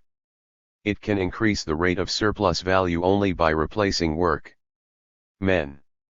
As soon as machinery becomes general in an industry, the value of its products is the same as the value of all similar commodities, and so the capitalist, his advantages cancelled, tries to lengthen the working day so he may compensate the decrease of workers employed through an increase in absolute surplus value. The advantages of relative surplus value are not all that glisters. For the rate of surplus value has to be multiplied by the labor time of workers from whom it is extracted, to get a mass of surplus value. The effect of machinery on quality of labor. Machinery not only makes its own compulsions toward increasing the working day, but it opens up whole strata of the population, the weak, the unskilled, the ignorant, even the feeble-minded for certain jobs. To turn a screw all day long on a conveyor belt requires a type of man who is best pictured by a News La Liberté, the superb French film, or its American counterpart, Charlie Chaplin's Modem Times. Its greatest service is to throw millions of men out of work. For years this was denied, because there were countervailing tendencies. But in the last 2 decades, technological unemployment, as forecast by Ricardo and Marx, has become a universal problem. For a long time the displaced workers found some other employments, in distribution trades or superfluities, but whenever the volume of profits declines, the underlying surplus population created by the machine becomes the industrial reserve army. It is the merit of Marx that by his theory of relative surplus value, he has given an economic and not a mechanical argument as to why this occurs. The dream of Aristotle, that if every tool could do its own work men would be free, meant there would be neither slaves nor lords. It was the golden age, anticipated. He never understood, says Marx, the economic theory that machinery was turned into a weapon for increasing the working day, limited only by social resistance, not by economic law. Effect of shorter working day on types of machinery. The employers have been thwarted in lengthening the working day. We now turn to the still further intensification of labor. The 2L8 worker, apart from the contribution of machinery, can be compelled to exert more strength in his limited number of hours. The speed of the machinery can be increased as a pace setter. The workman can be given more machinery to tend. The machinery itself must be better built to stand up under this extension of use, and the shorter working day means that the capitalist must watch his costs more carefully. Heavy shaftings, for example, are replaced by more compact, lighter shaftings. Since Marx wrote, the intensity of labor has increased by about 80% per capita in England. The effect of the factory system. The factory system itself is an admirable mechanism for extracting surplus value. Since Marx wrote, the factories he described have been dwarfed by such monsters as the Ford River Rouge plant, the Krupp plant in Essen, Germany, the Creusot works in France, and others. The factory is a vast automaton of mechanical and intellectual organs working in concert, all being regulated by a single moving force. This central, automatic, moving force is an autocrat that none can disobey, his rhythms are theirs. Apart from rhetoric, what are the economic consequences? That since the capabilities of the tool are freed from the restrictions inseparable from fallible human labor power, the division of labor is swept away. In the Ford plant, it has been alleged that 43% of the workers require 1 day's tuition, 36% are up to 8 days, 6% are up to a fortnight, 14% are from a month to a year, and only 1% require more than a year, that is, are equivalent to the old-time skilled mechanic. Instead of the elaborate hierarchy of workmen in the guild and manufacturing system, and even in early capitalism, the tendency is toward a giant collection of level workers. Men like William Morris and John Ruskin foresaw this with horror, as did the American idealists like Thoreau. Workmanship was man's godlike heritage. He too fashioned worlds, if small ones. But now the designing and beauty of machines is confined to a few highly trained engineers. Workers are trained now to tend certain groups of machines, hence their cooperation is as primitive as that which built the pyramids. The division of labor is technical, not craftsmanlike. Since the movement proceeds from the machine and not from the man, it creates a group of operatives trained to a set of motions rather than to a skill. The expenses of the reproduction of labor power are made minimal on the training side.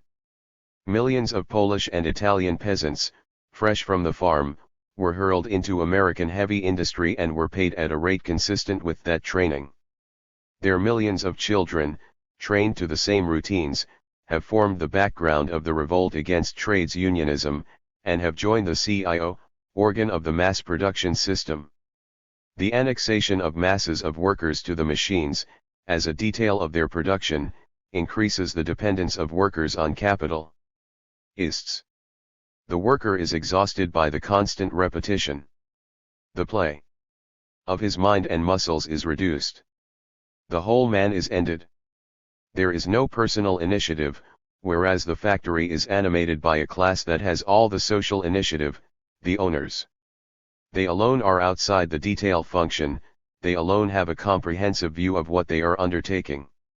They regard the worker not as a fellow human being but as a comparatively uninteresting appendage of their machines. For such robots, a barracks discipline is considered necessary since they cannot think for themselves. The place of the slaveholder's lash is taken by the foreman's book of penalties. The large factory has a code of its own, parallel with outside law. It becomes increasingly political, that is, a state within the state. In some of the United States the factory owners are permitted, in effect, to have a private militia. The organs of sense are dulled, the accidents of industry read like those of a civil war. Casualties are normal and expected. There is no longer any carryover from older social forms. Labor, as Marx's analysis pointed out, in its very beginning, becomes abstract labor. The commodities increasingly exemplify the laws of value. 220. Why workers resisted the machines. At first the workers resisted because they sensed this development. Displaced handicraft workers attacked the machines. Not until 1850 did attacks on new machinery cease in Western Europe and America, and as late as 1905 the army in Romania had to protect new grain elevators against the mass assault of thousands of displaced workers. Because the first machines could be seen as his direct competitors, the working man had no patience with their introduction. The masters plead that the sufferings of the workers are temporary and that by its immense productivity the machine will create more employment than it takes away. This plea becomes an axiom in political economy. Unfortunately, men cannot eat axioms. In countries such as India, the introduction of the power loom ruined hundreds of thousands of spinners, who actually died of starvation. Long before the machines could employ more labor, they killed whole sections of the workers, and these the most skilled, the longest trained, the most resourceful and intelligent. They replaced this excellent breed by the people driven off the land, the unskilled peasants. The Calvary of the working class is the manner in which relative surplus value makes its historic commencement. As Marx puts it, since the machines go from one trade to another, always displacing more and more people, and since machines displace other machines, the temporary inconvenience they cause really becomes permanent.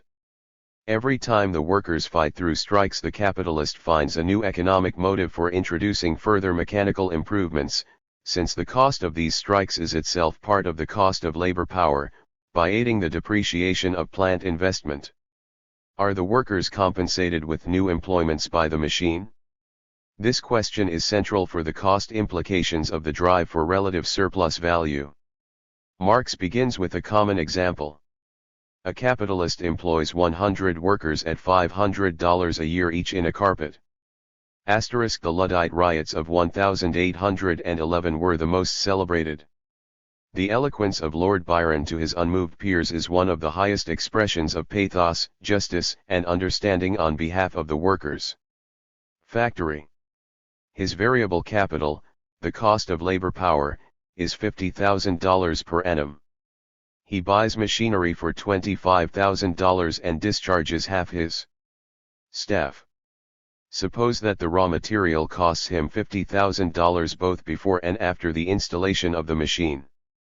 How much capital is set free by this innovation? Before the change, variable capital and constant capital were equal, but afterward capital consisted of $75,000 constant and $25,000 variable. Capital is not set free, rather, it is increasingly locked up. Hence a total capital of $100,000 can now employ only half the men it did before. With each improvement it will employ still less. If the machine had cost only $10,000 and still replaced the $25,000 in variable capital, it would have set $15,000 free. This sum of $15,000 set free could still employ 30 men out of the 50 who were discharged. But it would employ still fewer, for in order to use these 30, some of the amount saved would have to be put necessarily into constant capital. By no calculation could machinery here do anything but diminish the employment of labor. But the making of this machinery for the carpet factory employed mechanics. This is scarcely compensation for displaced carpet workers. But even as a quantity it must employ fewer than the carpet workers it displaces. For the $25,000 that formerly represented the wages of carpet workers who were discharged now represents the value of means of production that were put into the machinery, the wages of the mechanics who built it, the surplus value of their employer. That means that variable capital is displaced by much less variable capital. The machines take time to wear out. For that reason, if the machine maker is to keep his workers going, he must displace one set of carpet workers after another.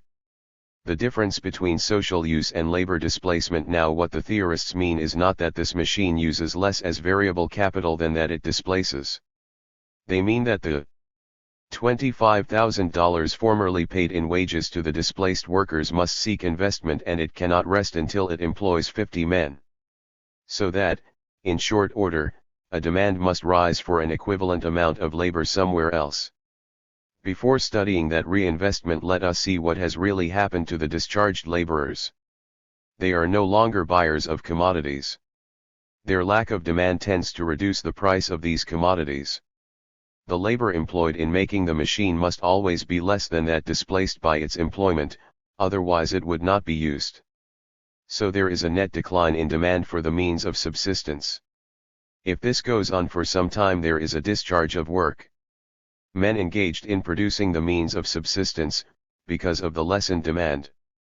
Some of the capital that was used in producing these means of subsistence is itself looking for other investment. The unemployment of the displaced workers induces unemployment of those who make their means of sustenance. The men thrown out of work are on the labor market. They add to the number of men at the disposal of the capitalists. They must seek work in another branch of industry. They can find this employment only because there is new capital seeking investment, additional capital that has been converted from the surplus value of other workers. But not that of the capital that formerly employed them, for that was converted into machinery. It cannot be employed twice over. The laborer is now in a trade he does not know. He is forced to take any work, and his tendency is to accept lower wages in less skilled employment. Further, every branch of industry, as machinery is improved in it, is sending its rejected men to the same labor market. Badly paid work is the best that can happen even if they are employed. But often they are not, for long periods. Now it is true that machinery cheapens and increases the production of goods. At first that effect is not felt because of the reduction of the means of subsistence in other branches, due to lessened demand of the discharged help. Society has just as much, if not more, goods for the supply of the workers. It is not machinery that has injured the workers, it is its social use.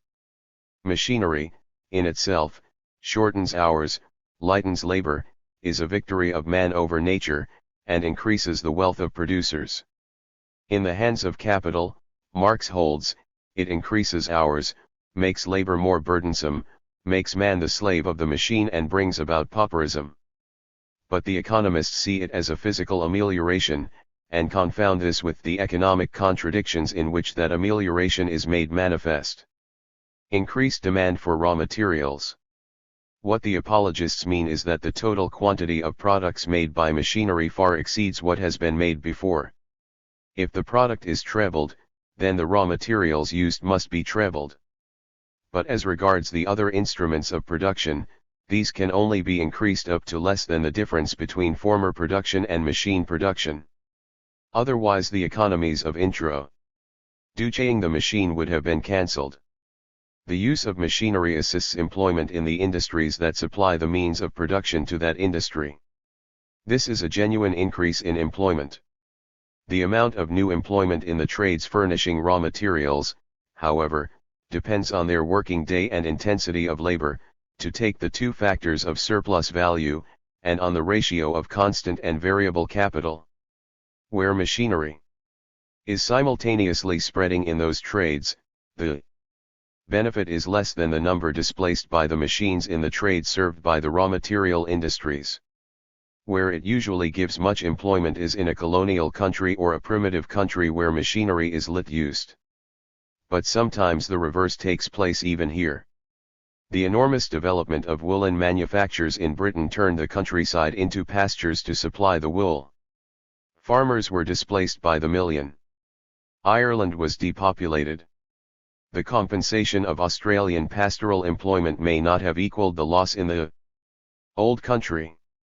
So it is by no means certain that even the enormous increase in production, requiring more raw materials, will increase a corresponding use of labor in those supply employments. 224. Temporary advantage to backward trades. There are temporary advantages to some classes of labor.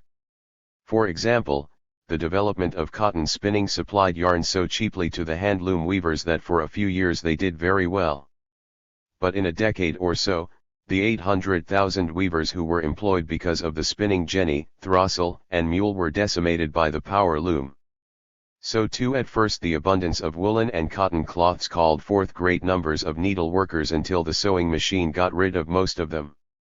The advantages, then, of machinery, in every instance cited above, where they have been found, have been short of duration and have been manifested in industries with still more primitive techniques. What the increase of productivity of machinery does do is to split up industry into more branches than ever. It concentrates more and more on specialized production, calls forth great reserves of raw material, makes necessary new means of transportation and power, and so, by reason of its very quantity of production, carries further the social division of labor. Increase in luxury employments. Since machinery greatly augments surplus value, and the mass of products in which that surplus value is embodied, it leads to an increase of luxury. Fewer men are wanted in the factories and more as servants and as retailers' assistants to supply the needs of the rich. The luxury trades require elegant goods from abroad, etc., and so the carrying trades do well. Here the effect of machinery is to shift employment from production to transportation and distribution of goods, and also personal service. For every few workmen displaced there is money to hire either a journalist or crystal gazer or jockey or artiste. More public works required. On a more serious basis, the greater productivity of goods also employs more workers in public or semi-public undertakings such as roads, electric works, gas works, turbines, railways, etc. Nearly all such persons are those of the crudest labor levels, the poorest. The new industries rarely employ as many men as those they displace.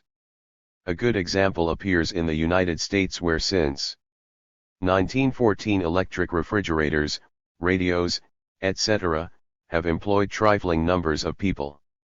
Since 1900 the automobile, a mass production article, which displaced a small industry, carriages not by new machinery but by a wholly new intervention of capital has accounted both directly and indirectly for almost the total increase of employment in the 20th century, due to its collateral effect on steel, aluminum, railway freights, petroleum, garages, supplies, rubber, etc. Summary of displacement and types of new employment. To sum up, the effect of machinery is that the displaced workers are permanently eliminated in their own trades, that their unemployment causes other unemployment in the means of subsistence industries serving them, that they are re-employed by new capital only at lower rates. The increase in production stimulates employment in raw material industries but mostly in colonial countries with a small capital investment. It is not completely true even for this instance. The persons employed in making new machines, plants, etc., must always be fewer than those they displaced, or there would be no reason for superseding labor. It is true that sometimes more primitive industries, whose rate of production has not yet caught up with those of the mechanical industries supplying them, temporarily benefit. But machine industry soon catches up and makes their rhythm of consumption rival the others' production, thus increasing unemployment. Displaced labor is constantly being thrown on the market by this nearly simultaneously increasing mechanization.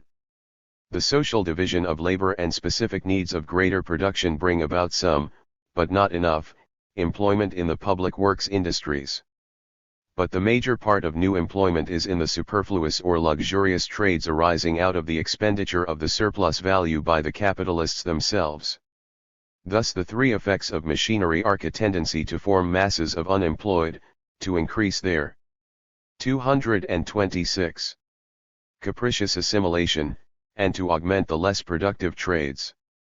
This analysis of Marx explains why there has been a constant increase, over a period of years, of labor, despite its displacement by machinery. He denies that there is an automatic reinvestment of capital. He notes the astonishing waste of industrial unemployment. He sees the gain in distribution trade and in odd jobs as against industrial work. But it is well known that certain trades have, at given times, actually increased the total number of their employees even after they have introduced machinery. What is the basis in these special instances? Marx has considered the theory of replacement as a social average, as he does all economic questions. Cases where machinery increases employment. Suppose a business employs $5,000 a week, $2,000 constant, and $3,000 variable capital. The $3,000 is the wages of 200 people at $15 a week each. Machinery is introduced. Wages are cut to $1,000, that is, 1/3 of the workers remain. The constant capital is increased to $4,000. The ratio of variable to constant fall from 3 to 2 to 1 to 4. But suppose the business to expand enormously. Suppose the total capital to grow to $20,000 a week. Even if variable capital is as 1 to 4, it is still $5,000, and can employ 166 people in place of 100. Relatively to what the variable capital would have been without the machinery, that is, relative to the constant capital, there is a decline, but not in absolute number of persons employed, only, so to speak, in persons that might have been employed. It is more than probable that the proportion of constant capital would constantly gain, for the factory system keeps on, according to its own laws, replacing variable by constant capital to increase relative surplus value. Until it again follows its laws, though, a gross expansion in business may lead to a relatively smaller increase of employment, but an increase nevertheless. Now Marx defines the limits of this type of growth. Written in 1867, his analysis has proved uncanny in prophetic power. He says that 227. The first period in which machinery conquers, produces extraordinary profits, since the difference between handicrafts and machinery is fantastically large. These profits not only form an accelerated accumulation of new capital but attract into this favored sphere new capital hungry for this immense rate and mass of profits. The special advantages of this first period of fast and furious activity is felt in every branch invaded by machinery. So soon as the factory system is widespread and machinery is replaced by better machinery, and as soon as the power industries have begun to catch up with the productive industries and means of transport correspond in development, this mode of production has a capacity for sudden extension by leaps and bounds, with only two limits: supply of raw materials, markets for goods produced, the limits of increasing production. Thus the development of industry operates on the one hand to increase production of raw materials and food in the colonial and backward lands, and on the other, compels the search for wider markets, which is the real reason why the factory system for a long period could expand, despite the labor it displaced at home. International division of labor replaces national. Britain no longer grows wheat, the Argentine does it for her. The United States grows her cotton. Australia is a wool colony. English farmers and sheep raisers are injured. The cheapness of the means of subsistence imported into England under the system of free trade was the real reason why the variable capital could expand. It took less time for a worker to reproduce his sustenance. On the other hand, British home markets being inadequate for the production of the country, the salesmen of empire appeared everywhere and soon the export trade became vital.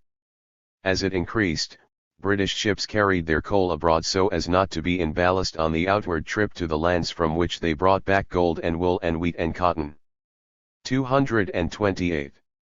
Coal was mined as never before and fuel became cheap as dirt. Each hand washed the other. At last the capitalists of every country were dependent on world conditions for prices and markets. This struggle for markets forces a still greater need for cheap goods to be produced, and this is a new spur to replacing labor by machinery. Employment becomes more irregular. When this does not suffice, there is a lunatic competition in every country to reduce wages below value so as to crush the foreign competitors. The worker now is worse off than in the early epoch of capitalism in that he is thrown out of a job not merely by machinery but by crises as well. So that a dynamic way of living takes the place of static labor. True, employment is increased by the world market, but the instability of that market causes interrupted cycles of that employment. It is doubtful whether the total of hours worked has seriously increased, once this periodical employment is counted in. Labor is alternately repelled from employment and attracted into employment exactly as in an electrical field. Certain of the workers lose jobs because of machinery, others are admitted to new employments brought about by new capital, others go into the old trades that have gained by acquiring a world market, these in turn lose their jobs in crises, and so a whirling wheel goes about shaking its human constituents irregularly. According to Marx, as capitalism advances, the periods of expansion tend to grow less and those of stagnation and crisis to become longer and more acute. The shrinking of new markets, as more and more are conquered, must diminish progressively the escapes which society has been given from the deadly tendency to reduction of variable capital inherent in the machine. Notes, Marx points out that the protection of labor by factory acts, or industrial relations laws, and industrial inspection by the state helps to reduce isolated little industries and home employments that can live only by sweating their workers, because of their insanitary conditions or their long hours, or their lack of investment, as in home work. It accelerates the concentration of capital and leads to monopoly of the factory system. It destroys the ancient and traditional forms of production and replaces it by the direct and open sway of capital. In each factory, this system of government regulations forces uniformity, regularity, order, and, therefore, economy. It helps intensify, despite its humane service, every inherent tendency in capitalism. By destroying the petty and domestic trades, it takes away the last refuge of the redundant population, so putting everyone on relief in a crisis. It matures the conditions for an explosion due to the antagonism of classes, by abolishing the safety valve, small, insanitary, inefficient, overworked production. Marx points out that capitalism, by combining men more in cities, increases social and economic instability, disturbs the circulation of matter between man and the soil, by the mechanization of agriculture makes it more capitalistic, increases hired and tenant farmers, etc. But the union of town and country must be restored, but in the higher degree that science and technology now permit. Capitalistic agriculture robs the soil, for it seeks a maximum return. in a minimum time, whereas the soil is a non-temporal reserve. It requires tilling and care on a long-term basis, on a permanent basis, in fact. If a country starts on a high industrial plane, it will to that extent treat its farming in the same way. The United States will most sharply, therefore, exhibit the erosion and waste of the soil. In industry it harnesses man to the machine and makes him a function of an automaton. In agriculture it injures the permanent heritage of the race for an immense, temporary, impressive gain in production of raw materials required by capitalism to reduce the labor time of the workers by making food cheap and so develop the accumulation of capital out of surplus value. One problem leads into the other. The total system of surplus value, synthesis of absolute and relative laws. 1. Productive labor is the production of use values. That is so in nature and in the relation of man and nature. In capitalist production, insofar as it is a collective process of work, no one person creates use values, but he does so only as part of a group that by interaction creates these use values. But from the viewpoint of the employer, or capitalist, a productive worker is one who turns out not use values but surplus value, and that alone. This is the social stamp of capitalism, and it is so pervasive that it carries through the texture of production. It is considered natural to close a factory that has turned out many use values but no surplus value. We have learned that absolute surplus value arises out of the distinction between the socially necessary labor time devoted to the reproduction of a worker's labor power and the time he gives gratis to the capitalist. The lengthening of the time devoted gratis is the absolute surplus value. On the other hand, Marx has just exhibited the varied social implications of the more common mode of extracting surplus value, the relative, which reduces the time devoted to the reproduction of labor power by increasing its intense use. By the side of capital exhibiting itself in this form, we have survivals of domestic economy, merchant economy, etc., small masters, which are intermediate between the older system of labor relations and the highly developed ones. But these progressively diminish in importance. Of course, relative surplus value is nothing more than a detail of refinement of absolute surplus value. The absolute surplus value requires that production permits the worker to have enough surplus to divide. A certain technical level is minimal. Relative surplus value cannot arise until that previous capacity has become a reality. In primitive production, man is limited by the natural or geographical possibilities of supplying means of subsistence.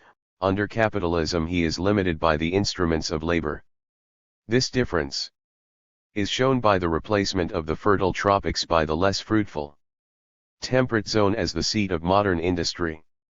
This recapitulation done, let us now study some changes in the magnitudes or quantitative differences in the price of labor power and surplus value. 2. We begin with three determinants: length of the working day, intensity of work in any given time, and, lastly, the degree of productivity which is dependent on the utilization of machinery, etc. Any of these three determinants may vary, or any two of them, or all three of them may alter. As they vary in degree as well, the combinations are nominally unlimited. Let us consider only the variations most frequently met. Length of working day and intensity of labor constant, productivity variable. Since value is labor DME, whatever the variations in the productivity, the value produced will be constant. The same value is spread over more articles if productivity increases, over less if it declines. But the value of labor power is in inverse relation to productivity, so that the greater the productivity the more the surplus value, the less the productivity the less the surplus value. The value of labor power and the surplus value must always move in opposite directions, each being opposed to the other. They can never rise or fall simultaneously. The interests of worker and capitalist are flatly contrary. Without a gain in productivity, in this instance, no increase in surplus value is possible, since the DME and intensity of work are constant. Length of working day constant, productiveness constant, intensity variable. The working day produces more value, but the very intensity that causes this greater value causes more wear and tear in labor, and so it requires greater value in labor power to reproduce itself. The intensity of labor produces more commodities in its working day. Unlike the increased productivity in the former variation, where each commodity is worth less as productivity is increased, here the value of each commodity remains unchanged. As their number increases, so does the sum of their values. If the price of labor were not to increase with the increased intensity, then labor would really be robbed, that is, paid below value, that is, wear and tear not compensated. The significance of this variation is not in the foregoing as much as in its exhibition of the need for a great elasticity in studying Marxian doctrine and the inadequacy of the learning of his formulas by rote. For here a given working day produces, as a result of the intervention of labor, not a constant but a variable value. Now if the value of a day's labor increases from $6 to $8, then it is possible for the price of labor power and surplus value to rise simultaneously. Each can take $I more, for example. Why? Because labor here varies from its intensity in normal society. Note that Marx formulates a working day as constant and intensity as variable. In other words, the meaning that a working day is constant applies only when a given intensity is the average, but when it is eccentric the temporary deviation from the social norm permits both labor and capital to take their compensation out of the market. But even a rise in the price of labor power in this case, increased wages if it does not fully compensate the wear and tear of the worker, means that the worker is realizing a higher price but still is being paid below value. Now it is a Marxist dictum that, with rare and passing exceptions, the changes in the productiveness of labor do not cause any change in the value of labor power nor, therefore, in the quantity of surplus value, unless the product so affected is consumed habitually by the workers. Yet here the productiveness of labor does cause such a change. Because when the variation is either in the duration of work, or in the intensity of work, then value is increased, no matter what the articles produced. But if that intensity becomes generalized, then this intensity becomes the social norm.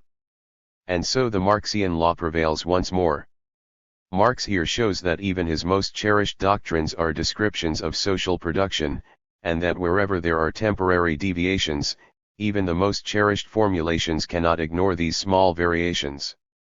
They do not contradict his laws, rather they demonstrate their real validity, which is that insofar as any production of value is generalized, in that proportion do the Marxist principles hold.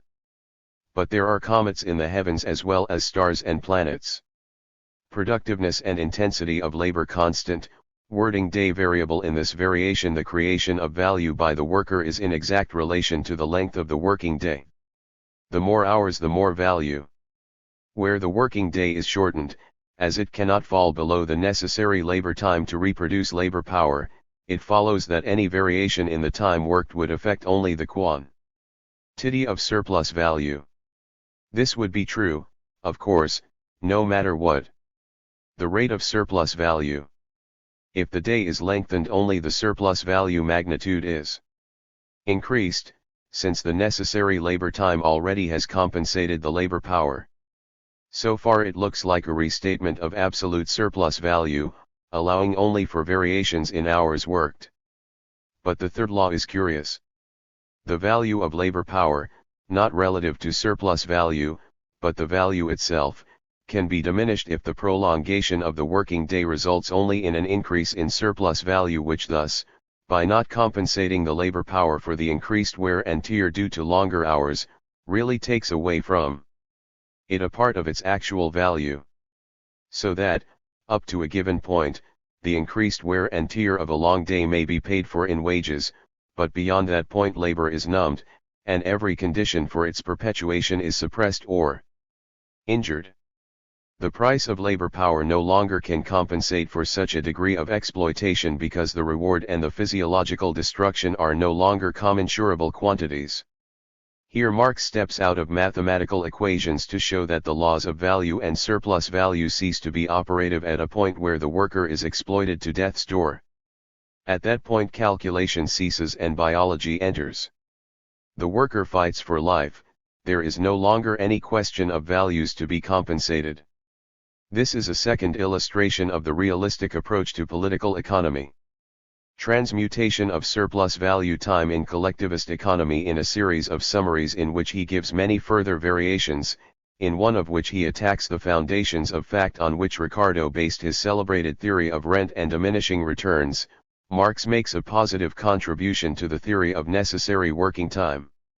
If the length of the working day were to shrink to what the worker required to reproduce his labor power, the capitalist system would vanish. But it does not follow that in a socialist community the necessary labor time would merely be as long as it is now. For the notion of means of subsistence would expand. The laborer, by laying claim to a wholly different standard of living, would work more to produce a higher standard of consumption goods and a more ample provision for production goods, so as to accelerate production. A part of what is now counted as surplus value would, of course, remain, insofar as it is a provision for reserves and accumulation. It is, then, not so much a question of how many hours would be worked as what would be the social reward for such efforts in qualities and quantity, and how much a socialist order would create by way of increasing reserves instead of the serious wastes arising under capitalism from crises, competitive duplications, waste, corruption, war, etc. The elimination of negative aspects of society, that is, all exploitation and all its social concomitants, would reduce the time by that now required to provide these negative features, but, to the extent that a richer society was sought, more hours would have to be devoted. It would not be an arithmetical question, it would be a different social reality, not quantitatively comparable with a society based on wholly different assumptions. The more the productivity of labor increased, the more hours could be shortened. The more the working day were shortened, the greater the intensity it could absorb, down to a given point. Capitalism, on the other hand, makes every business sharply economical, but squanders its resources in competition, social misuse of labor, diversion of consumption due to the obtaining of labor gratis, and the creation of superfluous employments brought about by the supersession of labor and the need to employ the surplus value so obtained. Then again, the millions of idlers, wastrels, apologists, satellites, criminals, promoters, etc., could, by being added to the labor supply, appreciably cut down the average social time for production. The law of profit. Surplus value is the foundation of profits. It might be better said that profit is a name for a relation of surplus value to total capital invested, instead of only to variable capital. As Marx puts it, the capitalist cost of a commodity is measured by the expenditure of capital, whereas the economic cost of a commodity is measured by the expenditure of labor. Capitalist cost price of a commodity then is a quantity different from its value or its actual cost price. It is less than the value of a commodity. Capitalist viewpoint differs from economic analysis. Now we know that commodities, although they include surplus value, do not exchange for more than value but only for their value. For exchange value, expressed as price, is merely the outward manifestation of value and, as such, cannot manifest more than it is. Labor power gives a new value to every commodity, and that new value is divided into the value of variable capital and surplus value. But the capitalist does not think that he sells commodities at their value. He counts his costs, he sees his selling price, and any difference between them is profit, a true surplus as far as he is concerned, a supplement to the value of the goods, which, in his nomenclature, is its cost to him. He makes his profit, he thinks, not in the factory, for that is all costs to him, but in the market. The factory is expense, the market, profit. We have seen that this is nothing like the facts, but for all that the capitalist way of looking at his operations is a reality we must now dissect. For the capitalist, if goods sell below their cost, then the value of his advanced capital that has been consumed is not recovered, and if this keeps on he will lose his capital. The cost of the commodity was what he, the capitalist, paid for it. It is for that reason that the capitalist is forced to think that the surplus value he realizes when he sells commodities is the excess of sale price over value instead of an excess within its value over cost. For him the sale is the profit, and he will argue no sale, no profit. Fixed and circulating capital. Apart from this first distinction, the capitalist has no conception of the distinction between constant capital and variable capital. He would say, my capital is divided into two sections, long-term investments that stay there through many jobs, years in fact, and short-term purchases that are used up in the production of the goods I am going to sell. The first group he calls fixed capital, and the second, which includes both raw materials and wages, he calls circulating capital. Marx's distinction of constant and variable capitals was made so as to fathom the real source of capitalist profits. But the capitalist, too, has a motive for his own accounting language. He measures the speed of turnover. The capital that turns over quickly can be isolated, and as that is a large factor in his calculations he must know it, and know it in that way. He is really classifying capital by a question: how soon will I put up fresh money for X? In a few weeks? That's circulating capital. In a few years? That's fixed capital. The accounting view of profit. The capitalist lumps wages and raw materials together for that reason. And for that reason he has a wholly different conception of the rate of surplus value from the Marxist, who takes it as a ratio to wages alone. For by this means too his bookkeeping takes no notice of unpaid labor. He says, what unpaid labor?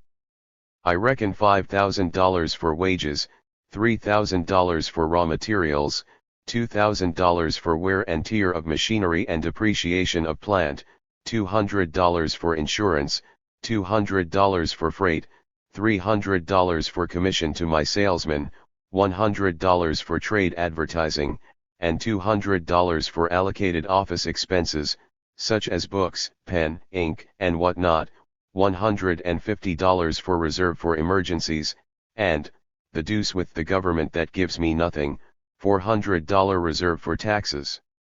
Added up. Expenses $11,550. What do I get for my goods? $I2/XX, and Robinson, my customer, takes off 2% for cash. $238. That makes $11,760 net. And another thing, I borrowed money from the bank, $10,000, and it took 30 days to pay it off. That's 1/12 of 6% a year, or $100. So my profit is a measly $110 for all my headaches. What unpaid labor? I paid those lazy workers more than they'll ever give me. Don't look and they'll cheat on you. They should hang the bankers, and get rid of the racketeering trades unions and kick the politicians out of the government and save taxes, and then maybe there'd be a chance for a businessman to make out. Look into my ledgers and show me unpaid labor. But look into my kidneys and you'll find an occupational disease that comes from all my worries. It would not be easy to impress this small businessman with the long analysis of unpaid labor in the Marxian examination of surplus value. For his business purposes, then, his economic division is fixed and circulating capital. He makes surplus value a product of his entire capital, both constant and variable. That he calls the rate of profit. Owing to the money form of buying labor power, that can appear only on the books as paid for in full, and the difference between cost and sales is entered to profit and not to unpaid labor. Rate of profit less than rate of surplus value. The rate of profit must always be smaller than the rate of surplus value, for it is calculated against a larger basis, a basis that includes constant capital. If constant capital is $100,000 and variable capital is $20,000, then a profit of $20,000 is 100% on variable capital, but 16% on total capital. profit possibilities at sales less than value. It is dear that from a Marxist viewpoint the value of a commodity must include the profit, since it includes the surplus value. But a capitalist may sell a commodity to a profit even if he sells it below its value. For he need not recover the whole of the surplus value. So long as he recovers a difference above his cost, he has got some of the surplus value, that is, he has a profit. Very well then, he takes 3 hours unpaid labor in place of 4. But he still makes money. That accounts for the constantly met underselling, dumping, bargains, and this is done continuously by solid merchants, who get richer and richer. They are men willing to shave prices below value but not below cost. The bigger the surplus value, the greater their play. We shall see later what a brisk turnover does for these merchants. It is interesting to note that the idea that it is cost price that constitutes value, instead of labor time, is at the basis of so many schemes to eliminate profits by a currency that represents cost price only. Causes of rate of profit. The rate of profit is determined by 2 factors that are primary and intensified by a third. These 2 basic elements are the rate of surplus value and the composition of the value of capital. Given the same organic composition, the rate of profit is in proportion to the surplus value. A capital of $100,000 consists of $75,000 constant and $25,000 variable. The rate of surplus value is 50% or half of the variable capital, that is, $12,500. The rate of profit is the ratio that $12,500 bears to the total capital of $100,000. Or 12%, a rate 1/4 that of surplus value. But the surplus value may not always be realized IP sales. Let us say that only $10,000 is realized as profit. Then the realized rate of surplus value is 40% or the rate of profit realized 10%. But the mass of surplus value and of profit are always identical. The second factor of the organic composition of capital can be seen best by comparing 2 different capitals. In one case the constant capital is $100,000, and the variable is $25,000, in the second the variable is $100,000 and the constant $25,000. If the rate of surplus value is 100% or in the first case, that is, $25,000, the profit rate on the total capital will be 20%. But if the rate of surplus value is 100% or in the second case, then the rate of profit will be 80% since it will be the ratio of $100,000 to the total capital of $125,000. Hence the lower the organic composition, that is, the larger the ratio of variable capital to constant capital, the higher the rate of profit, the higher the rate of organic composition, that is, the higher the ratio of constant capital to variable capital, the lower the rate of profit. 240. Rate versus mass of profit. We have seen that in order to obtain relative surplus value the proportion of constant capital to variable is constantly being increased and that this pace becomes accelerated with the accumulation and centralization of capital. How does it come about that the capitalist is so zealous to increase the rate of surplus value and thereby diminish the rate of profit? Are not profits what he is after, that is, differences between investment and return, however they are composed or analyzed? But what interests the capitalist is not the rate of profit but the amount of profit. If a greater investment of constant capital in proportion to variable is the only way to increase the ratio of surplus value to variable capital, and that yields a higher sum of profits, it does not matter that the rate of profit on the total capital is diminished. For the capitalist is making more money, and that is the way to make it. Marxists argue that this alone vindicates their analysis for, on the assumptions of capitalist economics, how else is the contradiction reconciled? Rate of turnover. But we are only at the beginning of dilemmas. Before going on to the greatest of all we must notice a new variable in profits, and that is the rate of turnover. If a capital of $25,000 is divided into two sections, $20,000 constant and $5,000 variable, and this variable capital is turned over twice a year, then the rate of surplus value per annum is twice that of one turnover. The results have been incredible in some industries. Engels cites a case known to him in Manchester, where he was engaged in business, in which a capital was $97% constant and AI% variable. The rate of surplus value on the variable capital was as 3:2, or 150% per turnover. The turnover took place 8 times per annum, the surplus value rate thus being 1200% per annum. If the total capital was $100,000, of which only $2,500 was reserved for wages per turnover, the profit of the enterprise was 12 times $2,500, or $30,000, or 30% per annum. That such amazing rates of surplus value are brought about by turnover is not to be discredited merely because of the Arabian Nights appearance of the figures. For after all, Carnegie's, Rockefellers, and Fords do start with a few thousands and run them into billions, and conservative rates of profit will not account for anything like that rate of increase.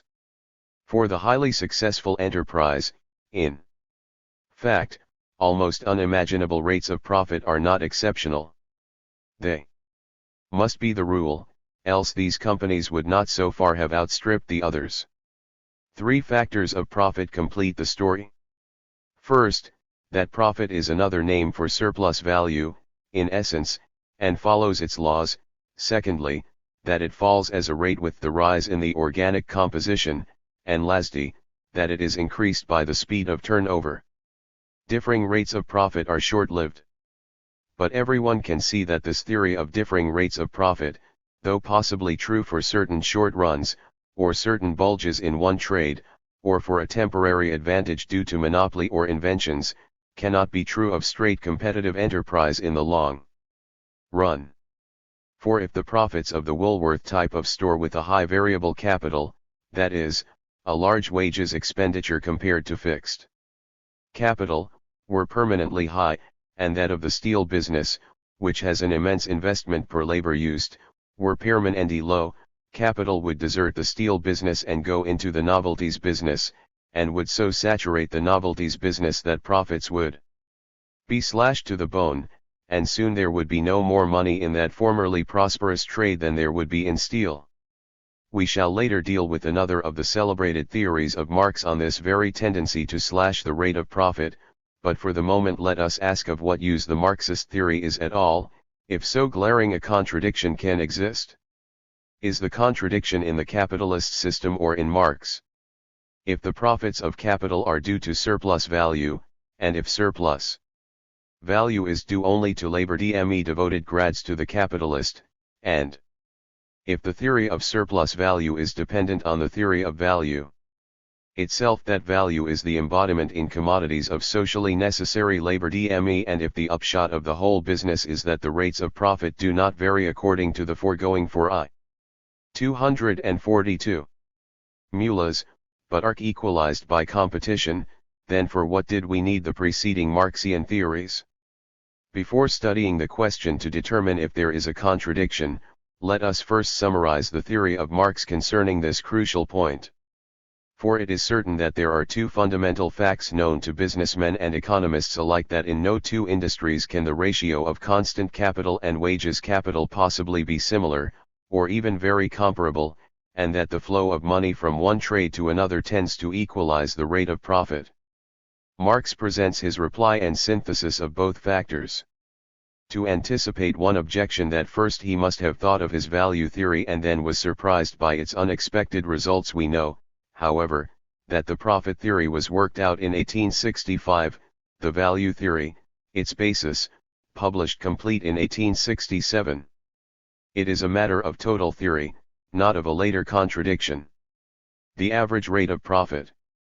The problem given: how can the rate of profit vary, rise or fall while the surplus value rate remains the same? To isolate the question, we use one assumption, intensity of exploitation, that is, rate of surplus value and length of working day, are to be the same in several trades. We must examine the only variables in question, their differing organic compositions, their differing rates of turnover. Comparison of differing capital compositions. We take 3 industries with the same capitals, $100,000 each. One is in steel, the other leather, the third light jewelry work. The constant capitals are, for steel, $80,000, for leather, $70,000, jewelry $60,000. The variable or wages capital is, for steel $20,000, leather $30,000, jewelry $40,000. The 3 capitals as totals are identical, their organic compositions vary. All 3 have the same rates of surplus value, say, 100%. That means that their surplus values are equal to their wages capital, hence for steel it is $20,000, leather $30,000, jewelry $40,000. These result in differing amounts of surplus values for equal capitals. But according to Marx's labor-time theory, the use value of 243 constant capital is transferred into new products, although the value is not increased thereby. But their values are preserved, carried over. Therefore the total value of the products must be equal to the transferred constant capital and the new value added by variable capital and surplus value. For steel, the product is worth $100,000. In capital plus $20,000 surplus value, or $120,000, for leather $130,000.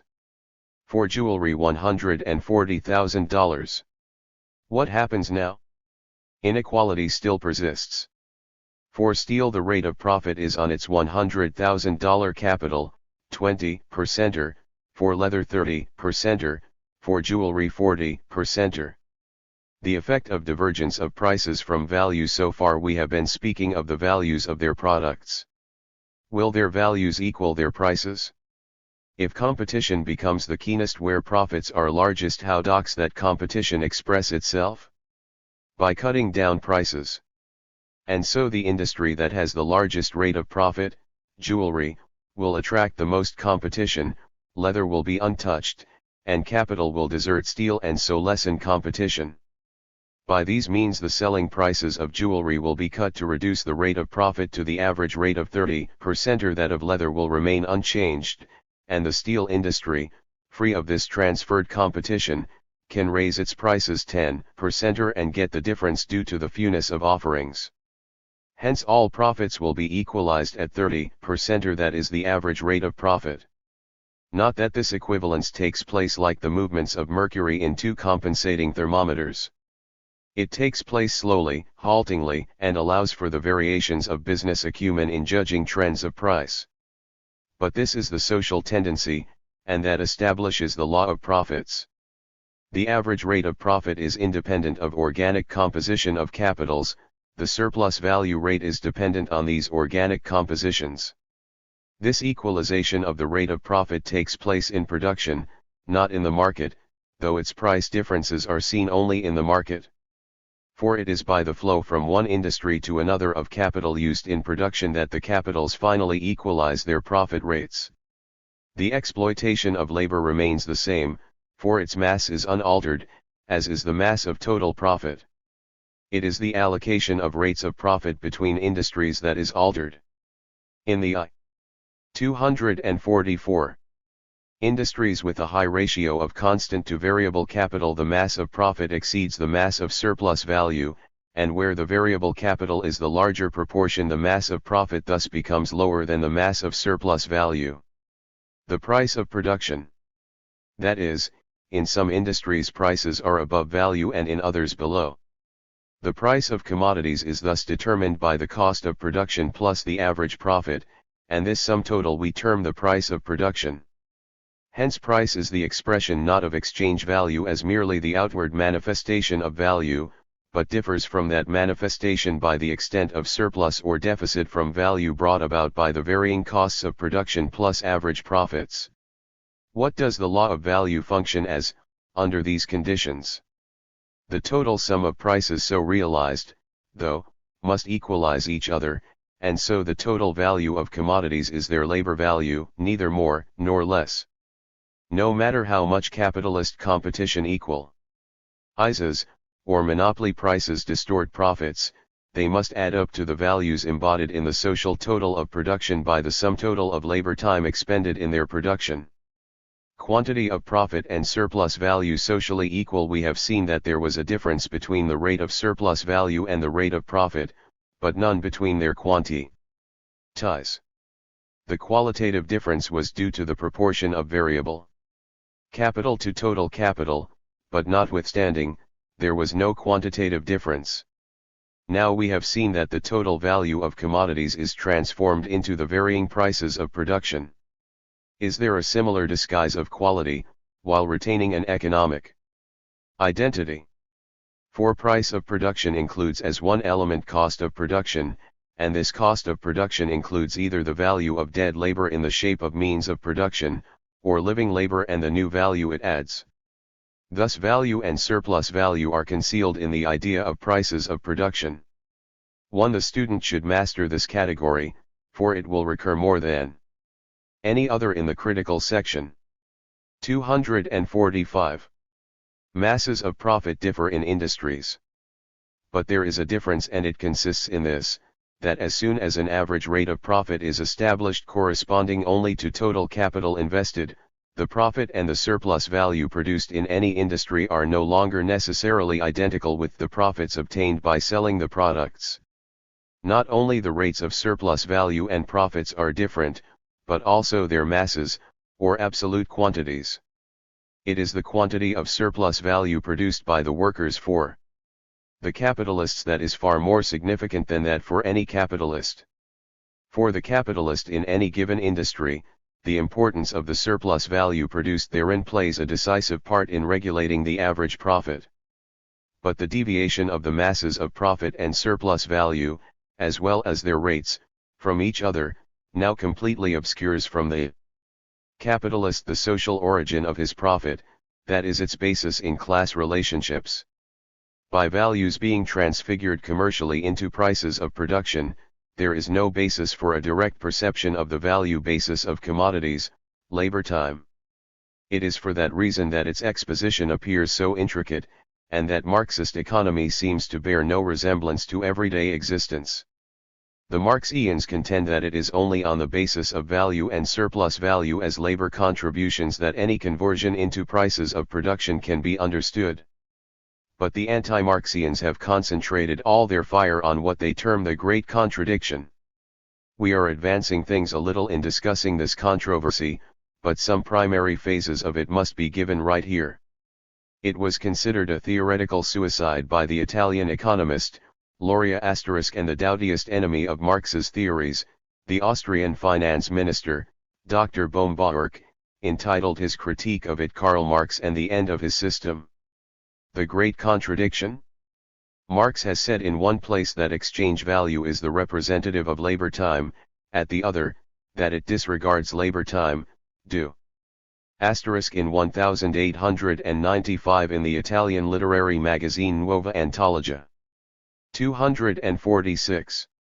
To competition equalizing rates of profit, and that commodities sell at the price of production. You cannot have both, the theory is finished. Scores of economics manuals do not even re-examine the question, for them it is decided. As the French say, in this matter Marx decidedly has a bad press. Marxist concordance. Marx distinguishes value from price at the outset of his initial study of value. He states that while value determines the general level of magnitude of prices, that is, if more labor time is incorporated into a commodity its price will tend to reflect that value. Nevertheless, the blindness of production is also a feature of capitalist economy, that it has to explore the market to discover the relationships of values. That the laws of the market tend to conform to the labor time of production is an absolute, but the oscillations both above and below value are considerable, and prices are always tending towards values but are rarely at values. So the first horn of the dilemma is blunted.